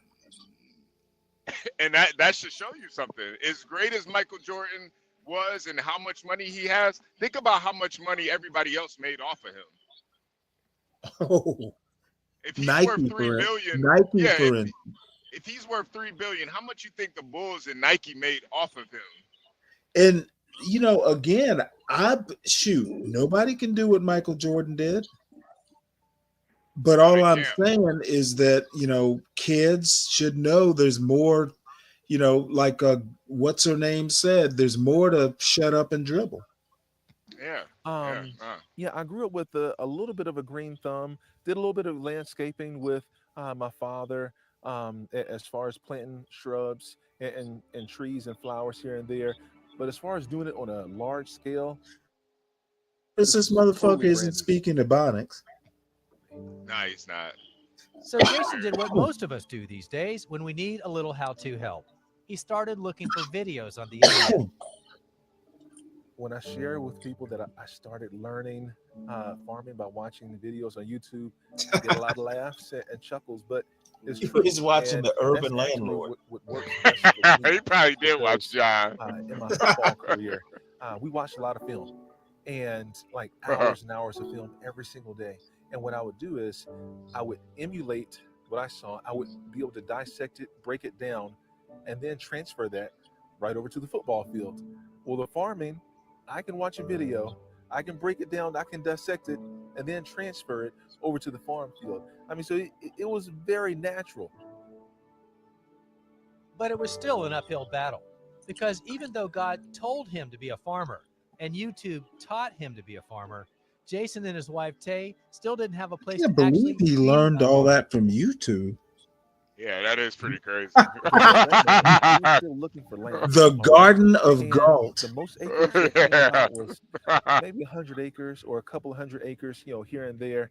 And, we were going to settle for a nice, mid-sized farm.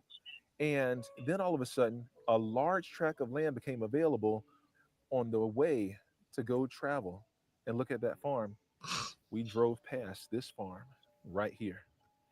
And I was coveting thy neighbor's farm because I looked over and I saw the beautiful white farmhouse, the white barns and silos, the rolling hills and all the ponds. And I said, God, I don't know who owns that farm, but I want you to bless me with a farm just like that. We went to visit that other farm 2 more times, and I said the exact same prayer.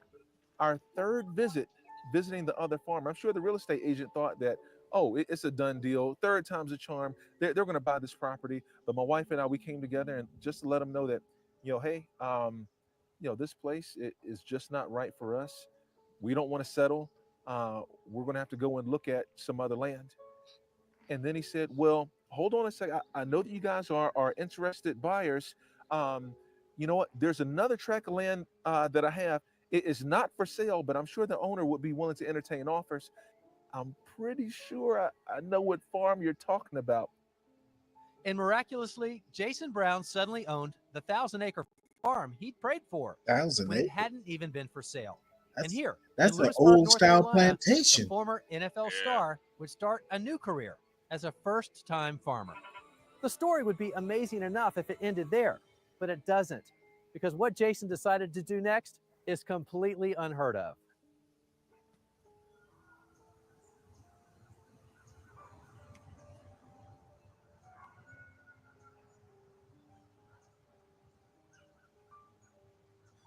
We made a covenant. We said, God, whatever place you bless us with, we're going to name it First Fruits Farm. And we're going to give your people, we're going to give our community the first fruits of whatever's produced from this land. That is amazing. Yo, hold on a second. Stanley, hold on a second. Kind of what's Get left crack. over at the end of the season. There's Get Crack, and you know this, Get Crack, but there's actually a reason why farms are painted white, and it's to reflect the sunlight, man. It's not a white supremacy thing, man. I'm sorry. You'll probably never see an all black farm, the barn or whatever. They're usually painted white to keep the temperature down. He's not. I don't think this guy is trying to be a white man or anything. I think he's just being a farmer. Honestly, I was thinking like if this was like 300 years ago, this would be a weird. This would look very weird. This nigga, who is this nigga running this damn farm? Who the hell is he? Yeah, it's a economic. And Crack, you know this. You know everything, Crack. You already know why they're painted white, man. The sun is racist, man. The sun. That's right. The sun beats down harder on black farms, so Mhm. you gotta paint it white, man. Yeah. And that's why our hair gravitates towards the sun, my brother. Uh-huh. You see, the sun was created by the white man, and the white man is evil. Comes from the planet Krakow. Yeah, He is an alien. they don't call us sun people for nothing, right? That's right. Grand Rising, brothers. Right. Grand Rising. We are the original man. Man is a subterranean lizard animal. He is a mutant to the nation and the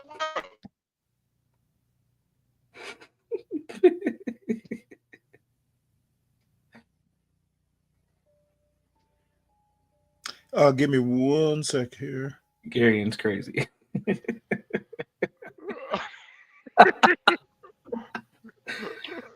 I was an angry pro-black. I hated everybody. All right, Stanley. Let's get back more into the video. I just saw that white barn and it triggered me, man. I'm like, wait a minute, Crack. You know why it's white, man? Don't do that. Don't make this into a Well, wait, race why thing, is man. it white instead of red? It's white because the white it reflects the sun, so it keeps the barns cooler. Oh, okay. Well, I thought a lot of barns are red. Well, I'm not sure why they paint some barns red. We might have to look that up. Let me see if I can. Yeah. Not that it's that important. No, I mean I think it's a remaining harvest, but Oh, look at this sunflowers. first fruits. That's pretty exceptional. Yeah, so there's a lot of That's a big farmers dude. that allow groups to come and glean their farms. But what we do being different, we offer the first fruits of every harvest. I didn't know who was going to help us to harvest our first crop. And I said, all right, God, it's going to be over 100,000 pounds of sweet potatoes. Who is going to help us? When we finally got the field planted, The sweet 2 weeks potato later, fairy. I'm like, all right, God, the ball is back in your court. Who are these people that are going to come and help us to harvest? And sure enough, we received a phone call from the Society of St. Andrew. We knew nothing about I them, thought it was going to be but we something found about out that they illegal are a immigrants. network of gleaners. They let us know that, hey, Jason, we have a network with Look at all his thousands white of slaves. gleaners right here in the Wow, local this area. Yo, this guy is living the dream. I'm sorry. Oh my God. Gleaning opportunities. We're going to have You harvest sit up there on a opportunities, wagon and okay? his plantation so it's hat. not going to be the second Get best back or to the work, poles or the Karen. number twos. The first fruits of every harvest are Get going back to to be given work. to the needy, given to the community. Oh, that's And funny. that There's a black one. sent out more than 6 He's the volunteers. he's the African too. overseer. Every He's the single overseer. He's overseer. Raheem, what are they doing? It is mind-boggling. Yeah. Raheem, Did they you're harvest going to this have to year? whip this Over one. 120,000 pounds of sweet potatoes and more than He got $6,000 to pick his sweet potatoes too. Look at Hey, those he got little, So now you've been at look at this those for little years, white not me, but pickaninnies. He got white well babies over out there 100. working. This Wow, guy is wow. ruthless, What's up, man. To date, we're over This guy. 850,000 Master pounds Brown. of food.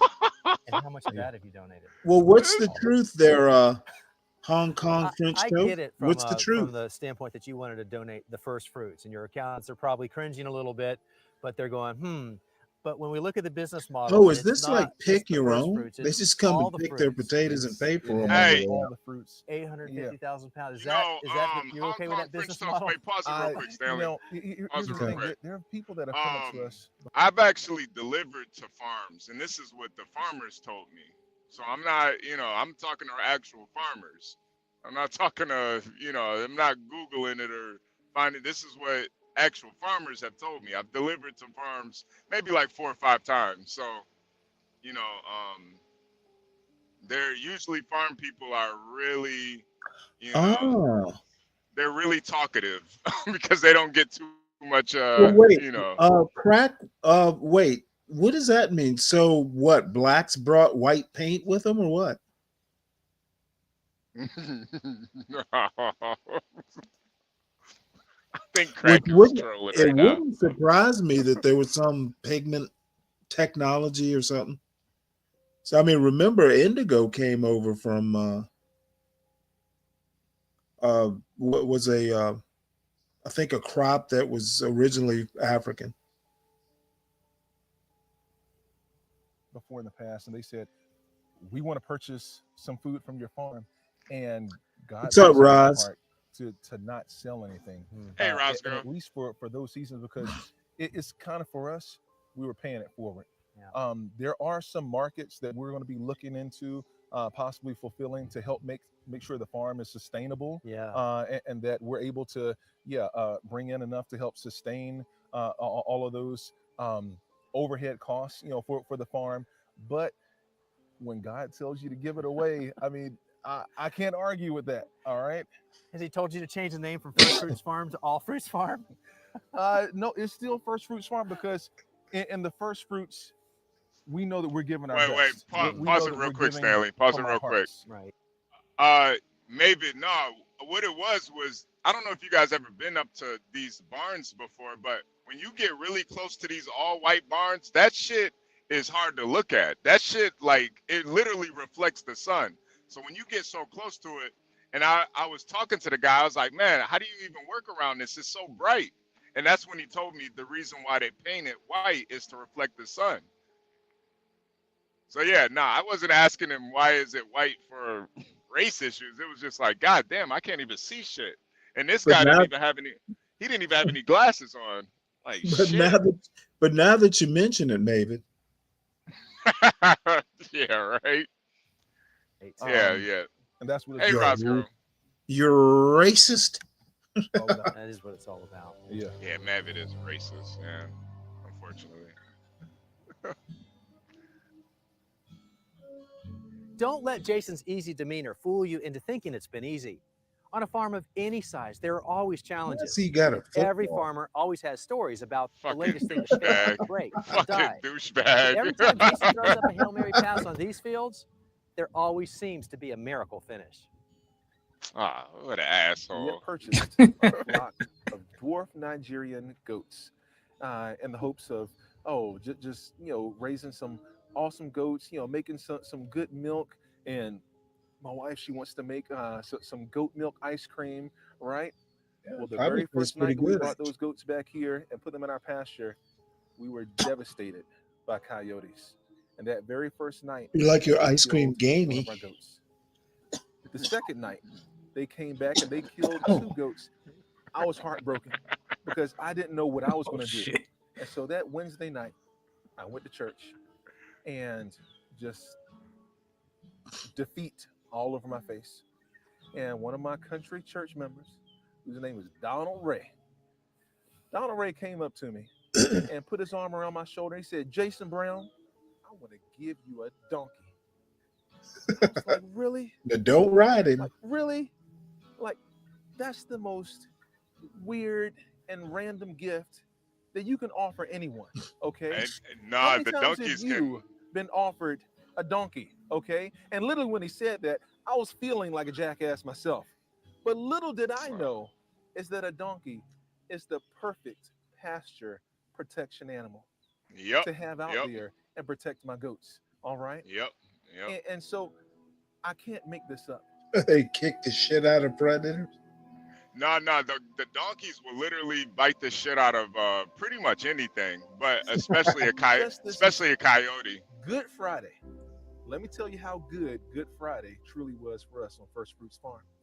So our children are growing, and we're already cooking about 15 to 18 eggs every single morning with a huge omelet. And we have And 10 of them go to several me. hens out there, but I have an incubator. So I don't want to go out and buy little chicks. You know, I can incubate my own chicks. I just need a few good roosters to fertilize the eggs. I don't know where we're going to get a couple of roosters from, but you know what? Look, guy, you know what we need? We need some roosters. And that afternoon, we drove past the gate, and I turned around the corner, and I looked down beside the road. I said, do you see that? It's 2 roosters right there, right there beside the road. The past 6 years since we've been here, I've never seen a chicken on the side of the road. Never. But the very same day that I pray for a couple of roosters, Yep, it was God who did it. that dinosaur of a tractor, you see it right over there to the far right under the shed. That's a 1968 Alice Chalmer 190 XT. That's a dinosaur of a tractor, okay? And most farmers around here that are really trying to get it done, they don't work with antiques. My first year out here at the farm, because everything of what we had, went into You know what, purchasing Stanley? the land. Didn't have any seed money. It's you And- know I don't know what Mavid. I don't know why Mavid thinks he knows everything, but you don't put goats in a goddamn farm and like raise them like cows. They have to graze. Goats have to graze. Right. There's so many benefits of What having does he goats. think? Keep them in a barn. Yeah, he thinks a goat is a goddamn cow. Like you could just keep, and cows have to graze too. Like what are you talking about? Goats. eat Well, I fucking- don't know. He's probably talking about at night. Yeah. But even then, like, man, it's a lot cheaper to just keep them out, let them graze. There's a lot more benefits, and it's a lot cheaper too to just keep them out than that's why most goats and cattle, they do graze for majority of the day. But animals eating them, that's just part of farming. You gotta protect them. Well, yeah. I mean, usually I think you bring cows in like in the wintertime. Yeah. If it gets too cold, cows can survive in some pretty brutal temperatures though.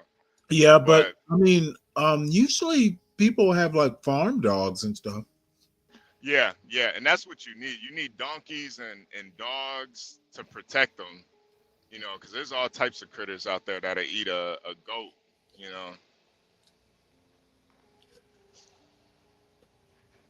They would put Mavid on Animal Farm. Yeah, And you I'm out tell there Maven never on that worked with his tractor hands before. trying my best to work the land and to work the farm, to subdue the land. Not And after the 6 sun in the is beating morning, down. anyway. Mosquitoes and mayflies, they're biting me. I'm breathing in all this soot and dust, and I had enough. I said, God, I'm out here working on your farm. I don't know how you're going to do it, but you know what? By this time next year, I'm going to need a brand new tractor. And I left it at that. Shortly thereafter, we had our first harvest, here on First Fruits Farm. And we got a lot of well wishes through emails, a lot of people saying, hey, good job. But there was one email that stuck out, and it was a gentleman. He said, I wanted to know just if you need any help with any equipment. And I humbled myself, and I gave that gentleman a phone call. And here's the way the conversation went.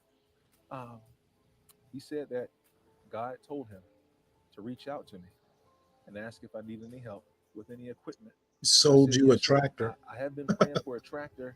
And he said, well, you know what? I might be able to help you with that. In less than a couple of weeks, there was a brand new tractor delivered to this farm. God is good, Stanley. donkey, God a is few good. Well, wait, All the isn't time. he? So Even he this didn't great buy. greenhouse, He didn't buy all that given out tractor. of nowhere the moment Jason needed it. the Somebody most. just gave it to And him. whether you So, believe yeah, it's God been provided incredible that. luck, hard work paying off, or divine What intervention, on earth? This Jason dude is has sharing millions all of those dollars, gifts right? and recruiting a few disciples. Yeah, God just man. keeps providing. Outreach through Yep. farming.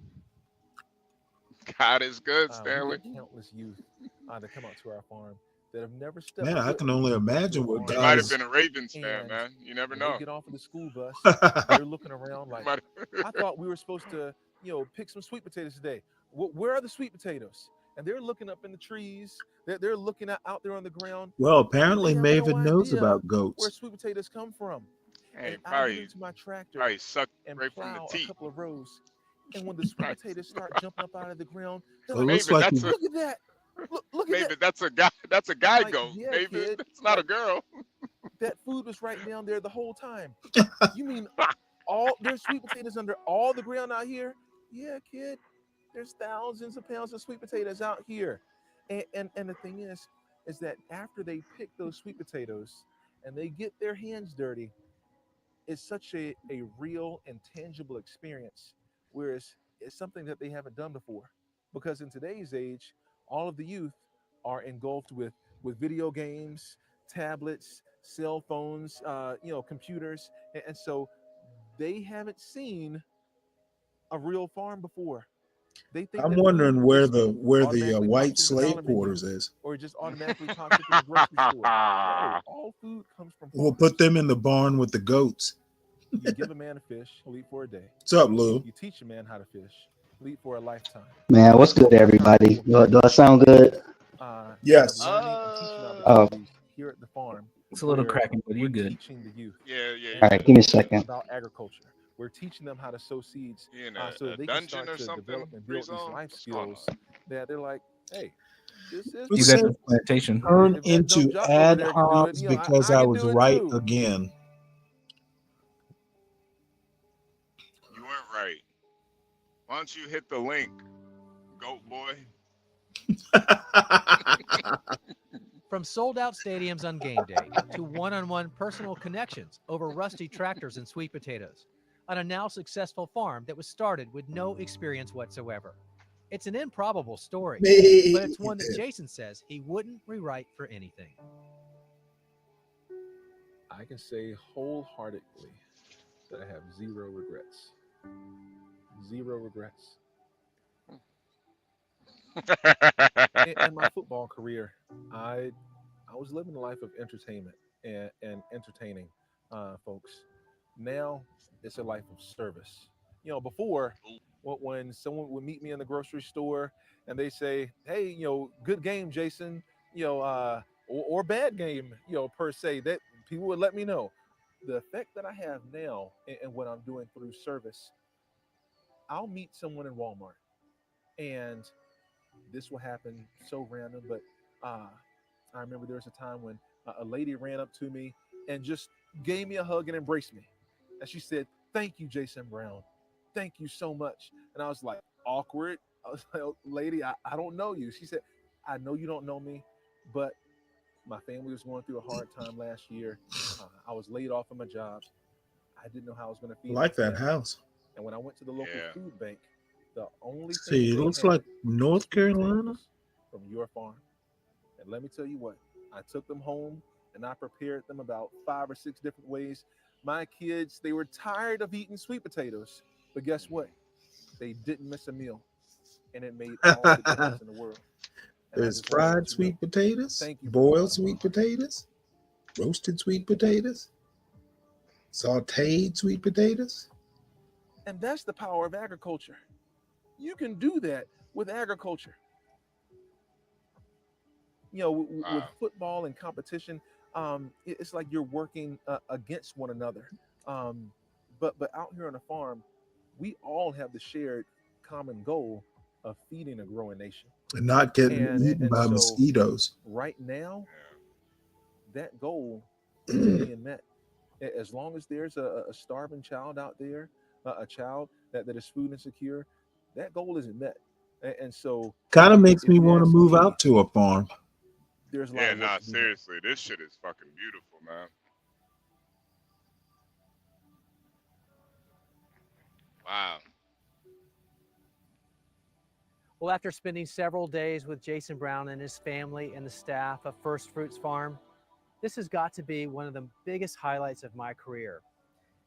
And I just can't stop thinking about the fact that Jason Brown, at age 27, at the height of his career, when he had a literal and worldly Why fortune. don't they just call him He walked Farmer away from Brown? it all to start a new career in a field that he knew nothing about.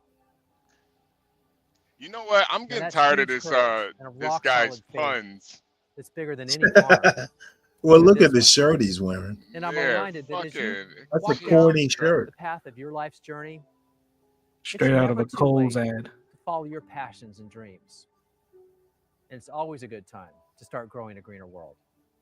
If you'd like to learn more Somebody about push him Ferguson into Farm that and work retaining with Jason pond. Brown, well, you can seriously, do man. that I on our want to website. slap the goats, shit knock out of him over. this guy, man. Episode. I want to And the see if website he address, floats. that's the same as our show name. Slap the It's shit out of this white growinggreenerworld.com. man, man. Shut Thanks for up. joining us, everybody.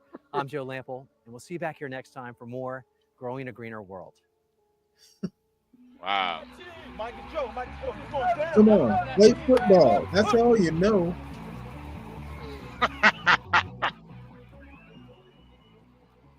He was holding that football like he could throw it. You can't throw that football, white boy.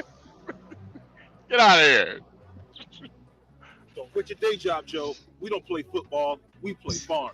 Whatever you say, Jason. We don't. We play farm. Wow. Yo, only white people can make something so beautiful, corny. Jesus Christ. Nah, that's dope though. That is. It's No, it's no, dope to pivot into something else. I don't know why y'all asked me to pull up. What did I say that was crazy?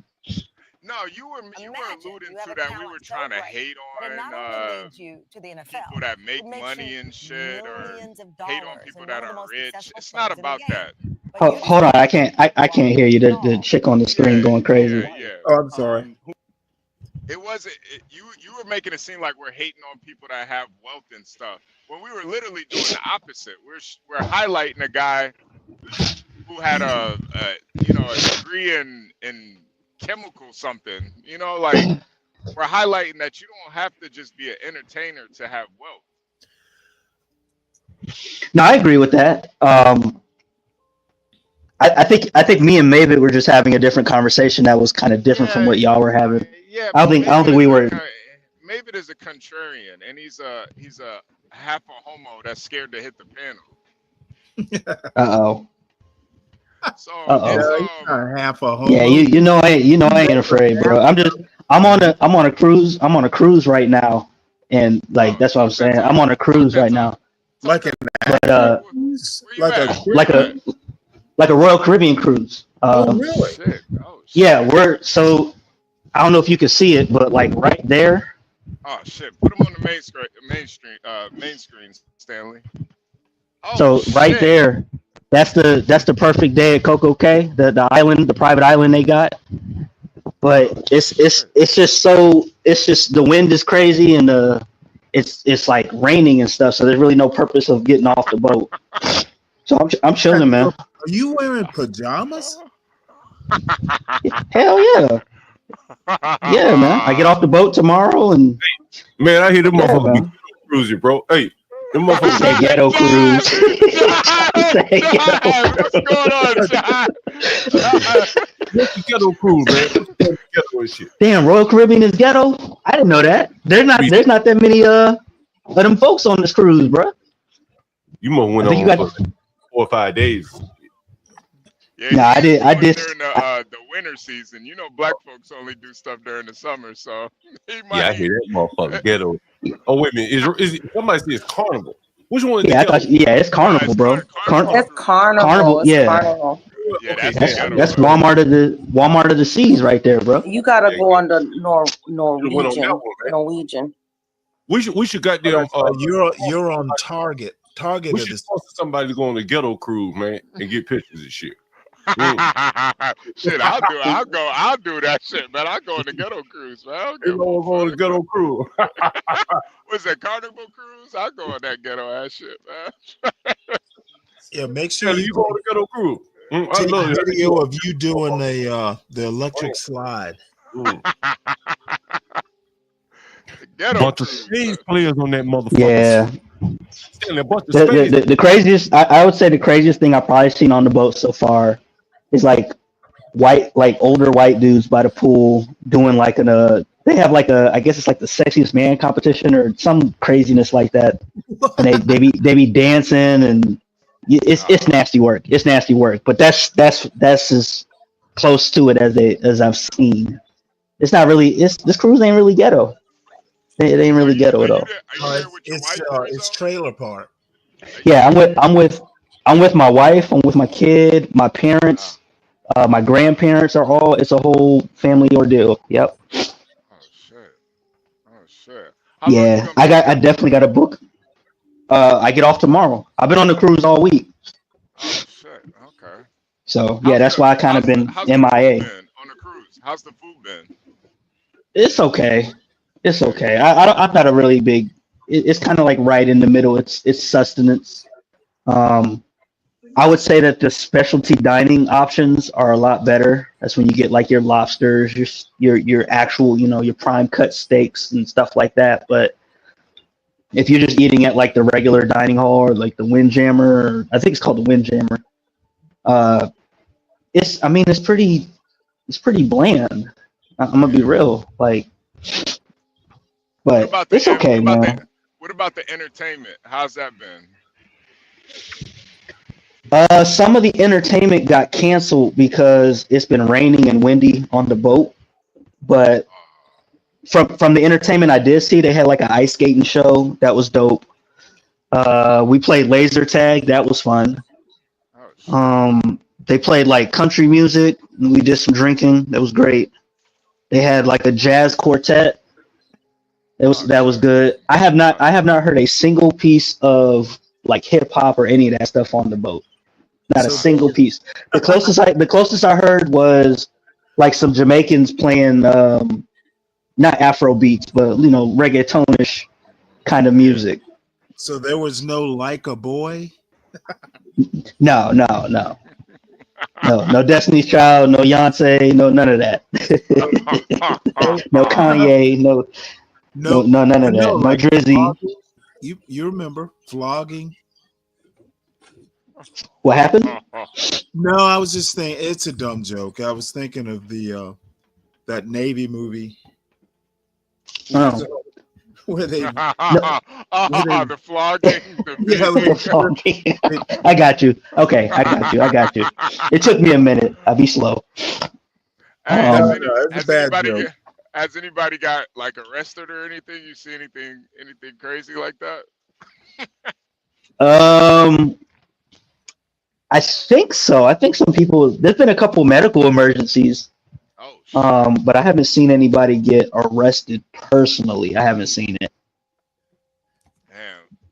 What are the ladies looking like on the boat? I know you're married. You can't really look, but. So I got my brother with me who's single, and he's been like surveying the land. Yeah. And he keep tripping, man, because he's like, man, all the fine women got their kids with them. What? And all the uglies are like by themselves alone. I'm kind of surprised they don't have some sort of singles like events. So there's a whole side of the boat that's just for adults, and they don't really. But here's the problem, bro. They don't really uphold. I'm seeing kids over there, and so they'll come and tell them like, hey, you can't be over here. But then in like 10 minutes, they'll end up coming back. So that's the grooming deck.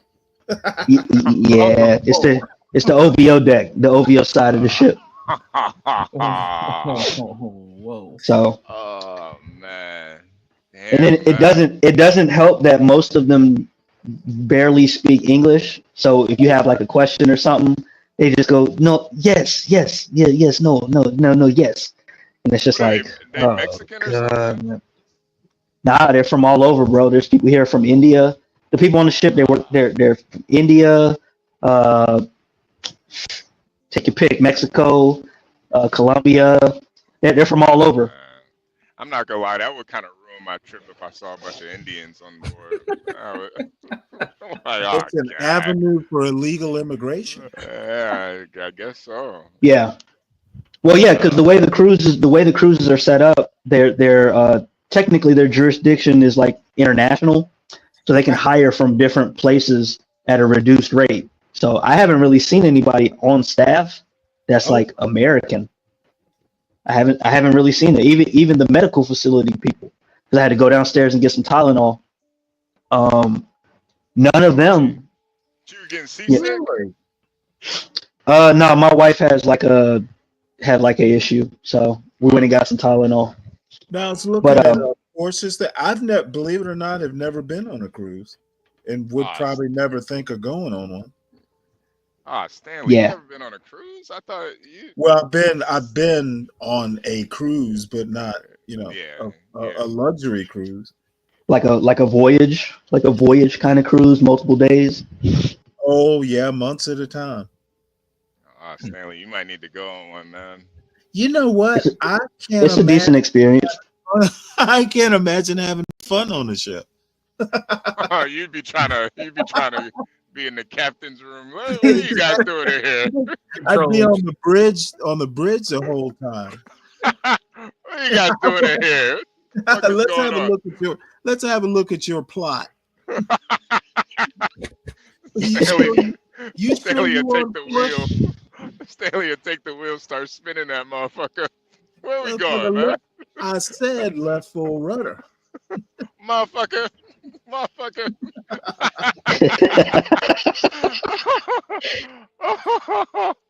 Damn, man. Yeah, bro. No, we've been having a good time. It's all right. I honestly think cruises are a little overrated, especially nowadays for what you pay for. No, this is actually my second time. So I actually had more fun on a smaller boat than I did on a bigger boat. Interesting. And it was that's how I always felt about cruises. It's like going to the mall or something, you know. It's like, but you can't leave. That's exactly what it is, bro. Because there's not like, we ordered a balcony seat just so that we could see the ocean, because there's not a lot of spots where you can go on the boat to see the ocean, because everything is facing inward, and everything inward. Right. Yeah, they face everything inward so that you can get your shopping on, get your consumer on. Right. They want you to buy stuff on the boat, which to me just sounds silly. Wow, okay. Why the fuck would you have a mall on a boat? So you can make money. Yeah. Oh. I mean, do people actually like go shopping? Yeah. Actually, they got everything from jewelry to their own Royal Caribbean merch. They even sell art. They sell a lot of art on boats, actually. Wow. Yeah, they sell everything, man. I had no idea. And then when you get off at the ports, as soon as you get off at the ports, they got all these shops that they're basically tourist traps, right? Because it's just, if you want to actually get something from the island, you got to like venture off past the port entry, because everything there is just like regular merch that you would get anywhere else. Hey, get crack. If I can't get it from Amazon, I just don't get it. Yeah, that's basically where I'm at with it. I don't see the purpose of buying a whole bunch of stuff on boats. The only thing that I have seen, there is some liquor. Really? There is some liquor that is only available in other countries that isn't available on the States. In the States, for example, like the Pure White Hennessy. I don't know if that's available in the States at this point, but yeah, so you can get it on the boat. You could actually get it on the boat for the cheap. But here's the thing. This is the silliness, right? Outside of like child supplies, so if you buy liquor, bottles of liquor, if you buy cartons of cigarettes, they hold it for you, and you cannot consume it on the boat. Right. Yeah, like duty free stuff. Yeah, like stuff on the boat that you buy that's liquor. Yeah, you can't consume it until you get off the boat. That's insane. Interesting. Yeah. And I can't just buy a bottle of Patron and get turned up. Nope. You're gonna drink our Patron. You drink that shit. No. I gotta drink. the That's bottom crazy. shelf shit. I've never been on a Yeah. cruise, but that's a smart business move on their part. It is smart, yeah. Make you buy the drinks instead. But damn, man, I just give me a bottle, man. What the fuck? You just sit out. Yeah, that's where I'm at with it, bro. Sit I'd rather just get the bottle and chill out for the whole week. But Right. and what's crazy is that the bottles. So that Hennessy Pure White in the store that I seen, you could buy two. It was like two of them for $180.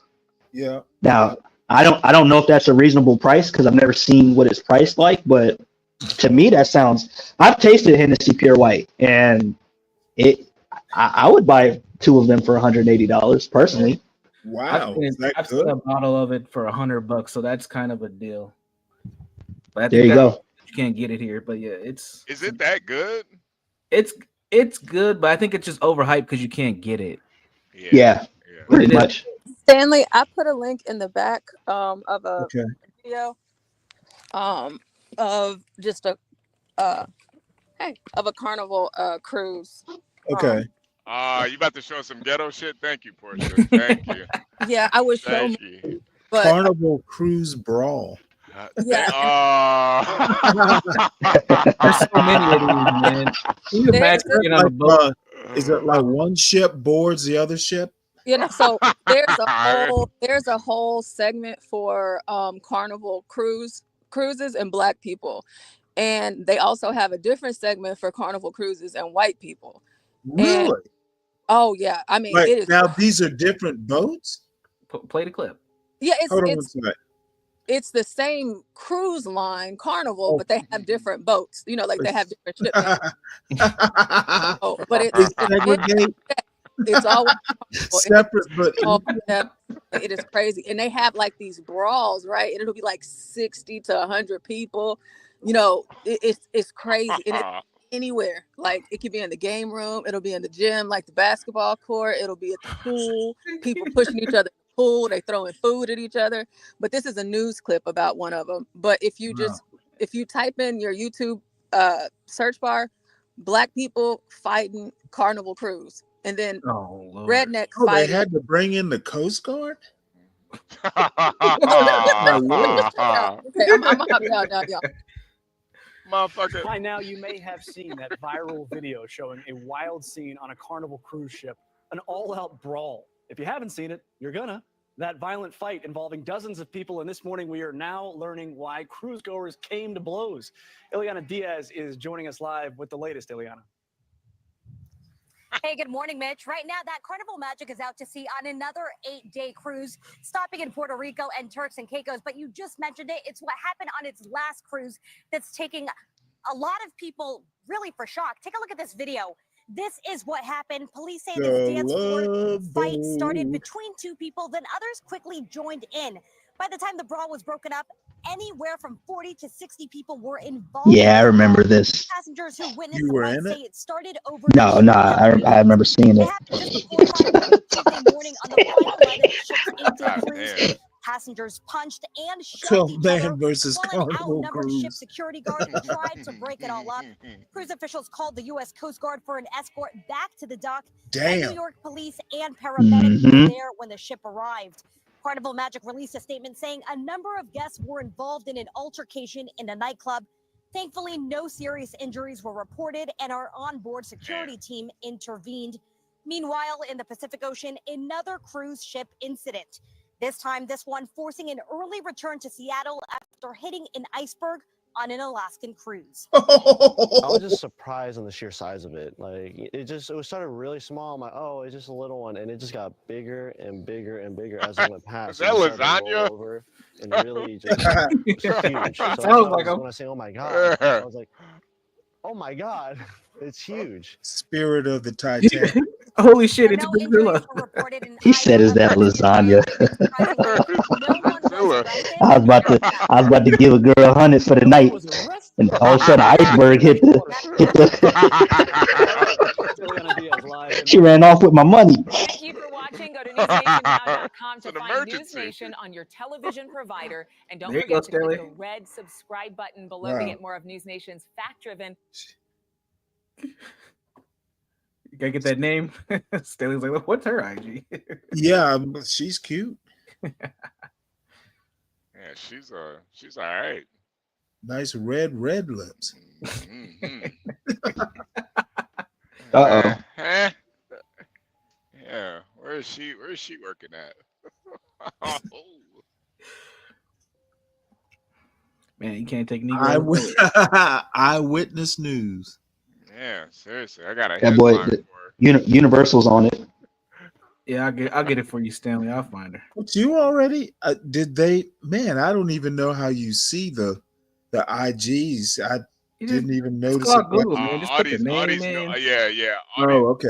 All these news ladies have IGs, man. I don't ever. I don't ever think of that stuff. Yeah, they all got IGs. You know that because the news ladies, they usually move around a lot. Yeah. So they kind of have to have a internet presence just to promote themselves.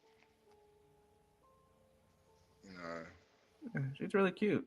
I can't tell how old she is though. It's kind of weird. I know. If she's 40, I'd be surprised.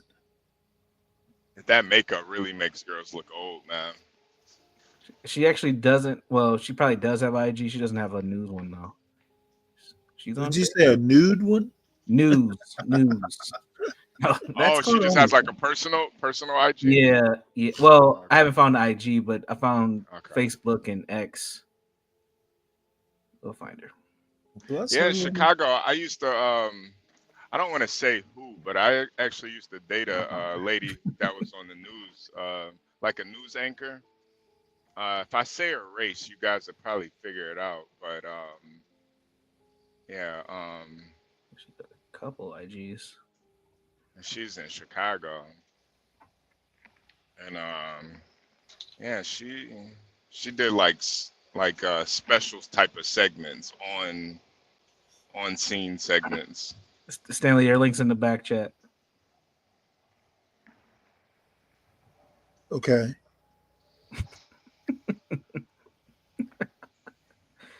She is a very attractive woman. My goodness. Yeah, have a good night with that, Stanley. Yeah, enjoy. Yeah, I'm logging off right now. Like a dog with a bone. No, so I guess my overall point with which I was showing was that Jason Brown. Yeah. Okay, yeah. So I think however you get your first bag, as long as you pivot into something else, I think you're fine. I think you're okay. Yeah, you know the only thing is with if you keep it in entertainment, you kind of He is cute. you kind of put yourself in a situation where you can't really you got to take the scrutiny, and that's kind of what he was saying too, where it's like everything that he does is recorded, and when you're a celebrity, pretty much everything that you do is recorded. Mm-hmm. And that kind of puts you in a bad position. Plus, I don't think you really have the leverage. Like nobody can just come and take all of his farms away. Right. No, they But can't. like if you're a celebrity and you own some some tech Some company or liquor company. yeah, some liquor company. You're part owner of some liquor company or part owner of some tech company or something, and you say something ridiculous or there's some rape allegations, man, that gets you the fuck up out of there, man. That guy, he's in a position he could pretty much say and do anything. I mean, he can't rape anybody, obviously, but Stanley, she's Right. 45. She's what? She's 45. Ooh. There you go. There you go, that's in your Stanley. range. That's in your range. Stanley. There's no ring. She Wait, looks can you guys really good up to 45. Can Hell you yeah, guys she pull up does. the IG? Yeah, the link's in the back. Stanley, pull it up. Pull up the IG. Oh, okay. Yeah, 45. She looks amazing. I'll send you her God. friends and family account only. See if you can get in, Stanley. I'm not that interested. I mean, I don't know how she couldn't be married or at least a boyfriend. Sheesh, man. it'd be like a shame. It's If she, kind of is. Yeah, yeah. if she doesn't, then something's wrong with her. There ain't no ring.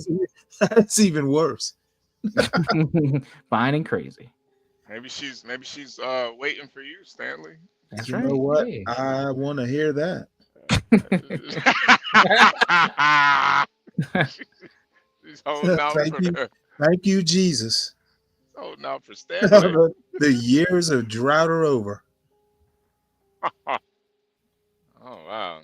Damn, she is ridiculously good looking. 45. God. Holy cow. Yes, she's saying Stanley. Yeah. I want some of those oatmeal cookies, Stanley. Did you remember to put raisins in them? Ooh. Ow. Yeah, she could read the news for you any day, Stanley. That's right. See, I could be the news. That's a good line right there. I'm gonna have to borrow that one. I can be the news. Let me be your headline, baby. I am the good news.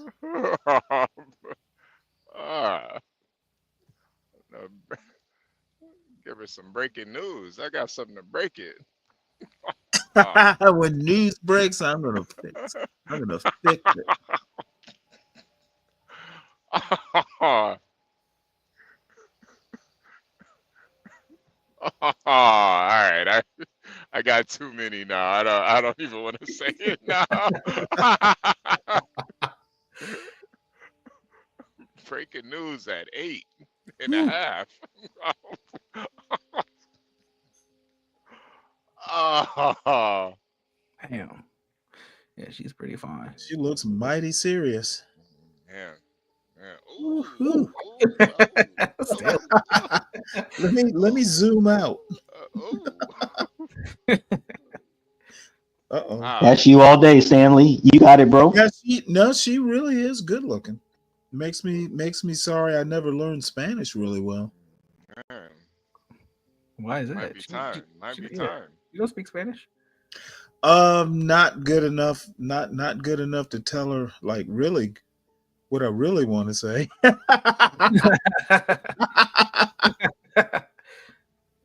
Wow. I'm sorry, my medical Spanish isn't that good. This is wow. This is a random point, but she's got her siblings on here, and her brother's kids.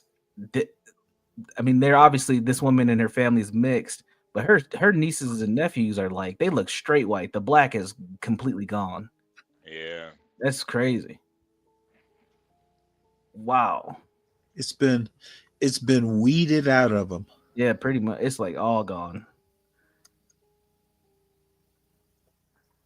Huh. Yeah, no sign of a husband or boyfriend yet, though. There ain't one. Stanley, man. Hey, you never know, Stanley. Trust me, man. Interesting. You never know the power of a DM. I think Stanley's right though. She might be fucking insane, man. Hey, man, it might be a crazy 3 months. Just go for it, Stanley. You know what? I don't mind it. The power of the Lord compels me. You never. I'm telling y'all, man. You never know. That is kind of weird that there's no man in her life, but she is. Wow. Yeah. Stunning. I would say stunning. Yeah. There is no. Look at that. No bad photo. From a cruise fight to a woman, just like that. Tripped up on her too. We met over a cruise fight story.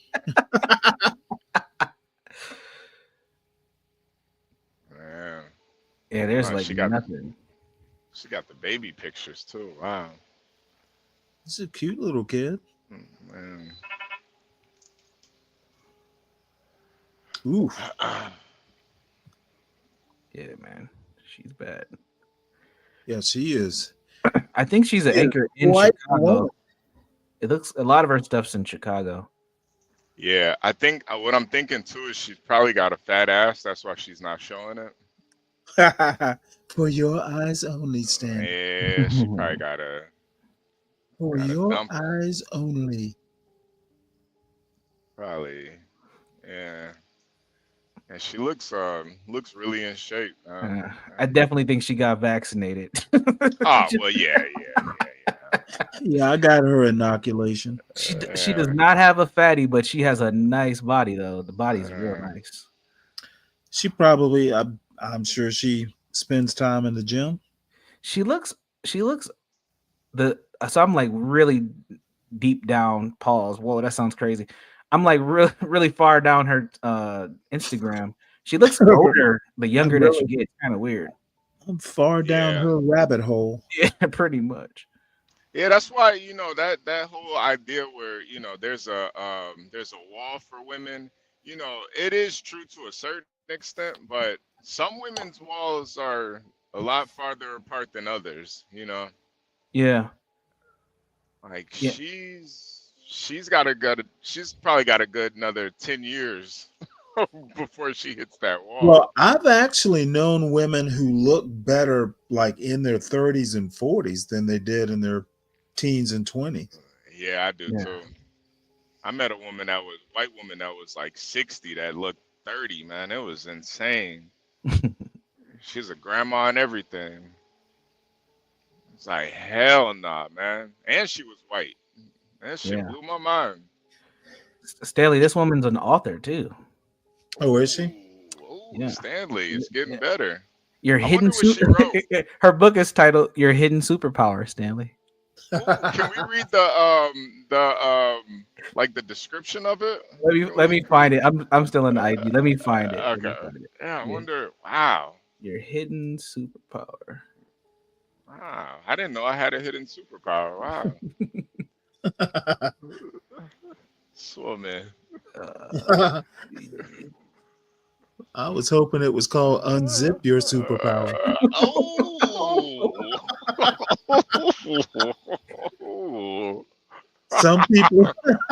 Some people unlock, well, I unzip. Oh, Stanley, Jesus. Jesus. All right, here's the book. Here's the book summary. Yeah, I know. That's so non-classy. I mean, sometimes, listen, man, you see a fine woman, fuck the class. Get to the ass. Yeah, I'm trying to get some ass, man. Fuck the class. Hell no. Darling, you make me so guttural. Hey, Lindy Lou. Hey, Lindy. Oh, gotta clean it up now. Yeah. We got. Hey, ease it back a little bit. Lindy's in the building. Yeah, let me pull back on the joystick. Whoa. Pull that zipper back up, Stanley. Lindy's here. Oh man. Here's the book summary. Kindness is merely about getting along with people and being nice. It's a game changer in business.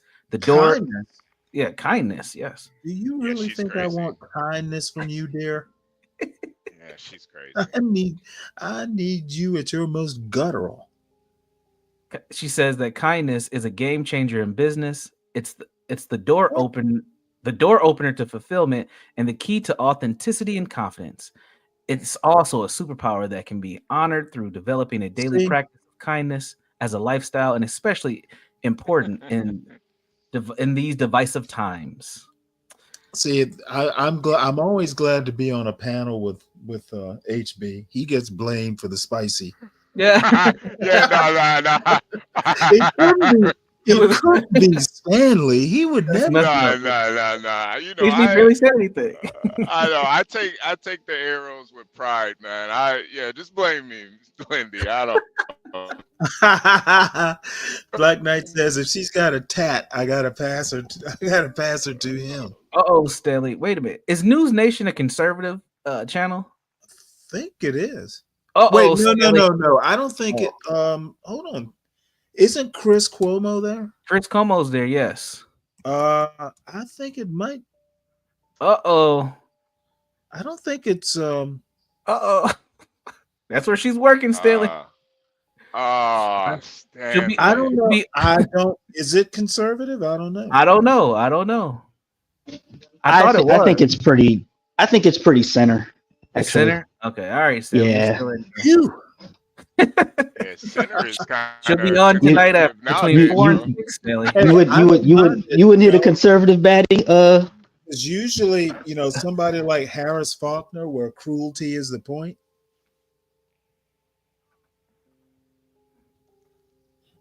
Yeah, I don't Actually, think Stanley would Harris date a Faulkner is conservative. kind of in I don't my think Stanley. age range, isn't she?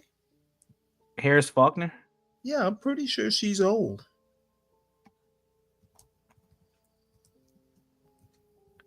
I mean, I think she's actually attractive. She's just weird. Yeah, she's kind of weird. Yeah, she's 59. Oh, damn. She's exactly my age. Wow. Of course, she's married to a white guy. Of course. Tom Berlin. Tony Berlin. Or Tony. Yeah, Tony. And they have a daughter, Bella, who looks crazy Well, as she was cat. born in Atlanta. Oh, shit. She was born in Atlanta.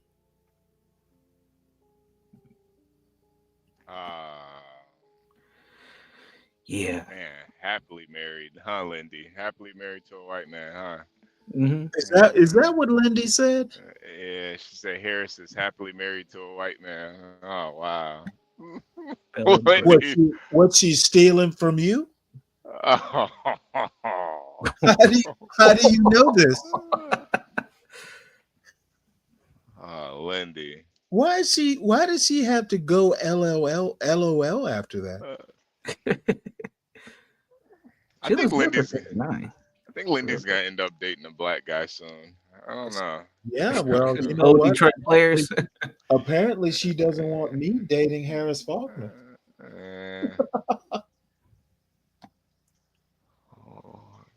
Come on, Lindy. Get your claws out of me, Lindy.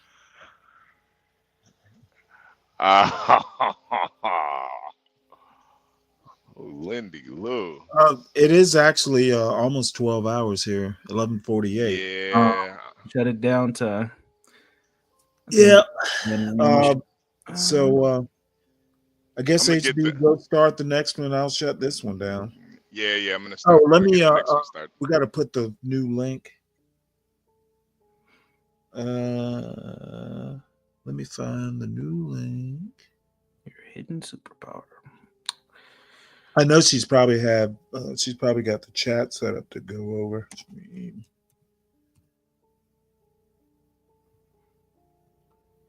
All right, everybody. I'm going to go ahead and shut this one down. HB's about to start the next one.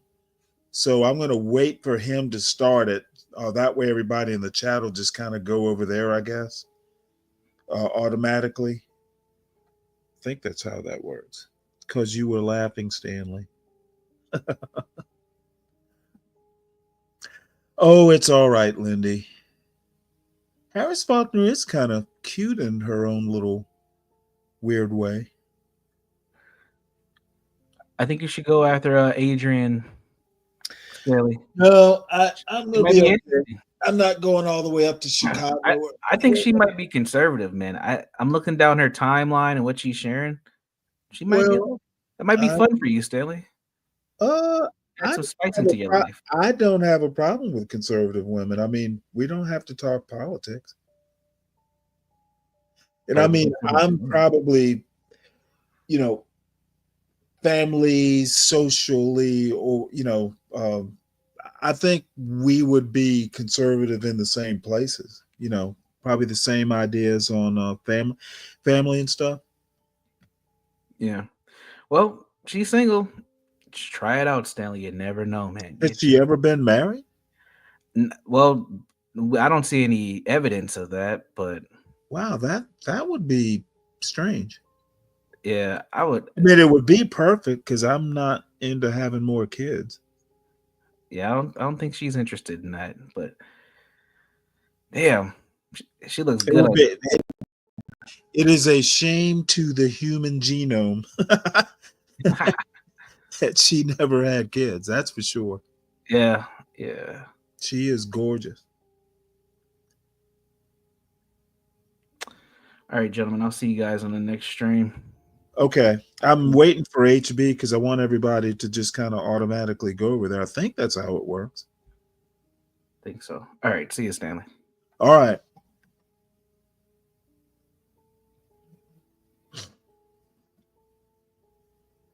Let's see. Okay, good. All right. Well, folks, I'll see you over in the next stream, on the next stream. Feel like I should, feel like I should, feel like I should, feel like I should go.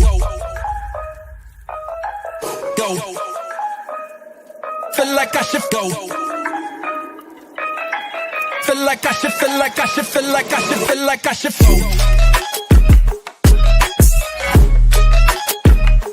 Feel like I should go. Feel like I should, feel like I should, feel like I should, feel like I should.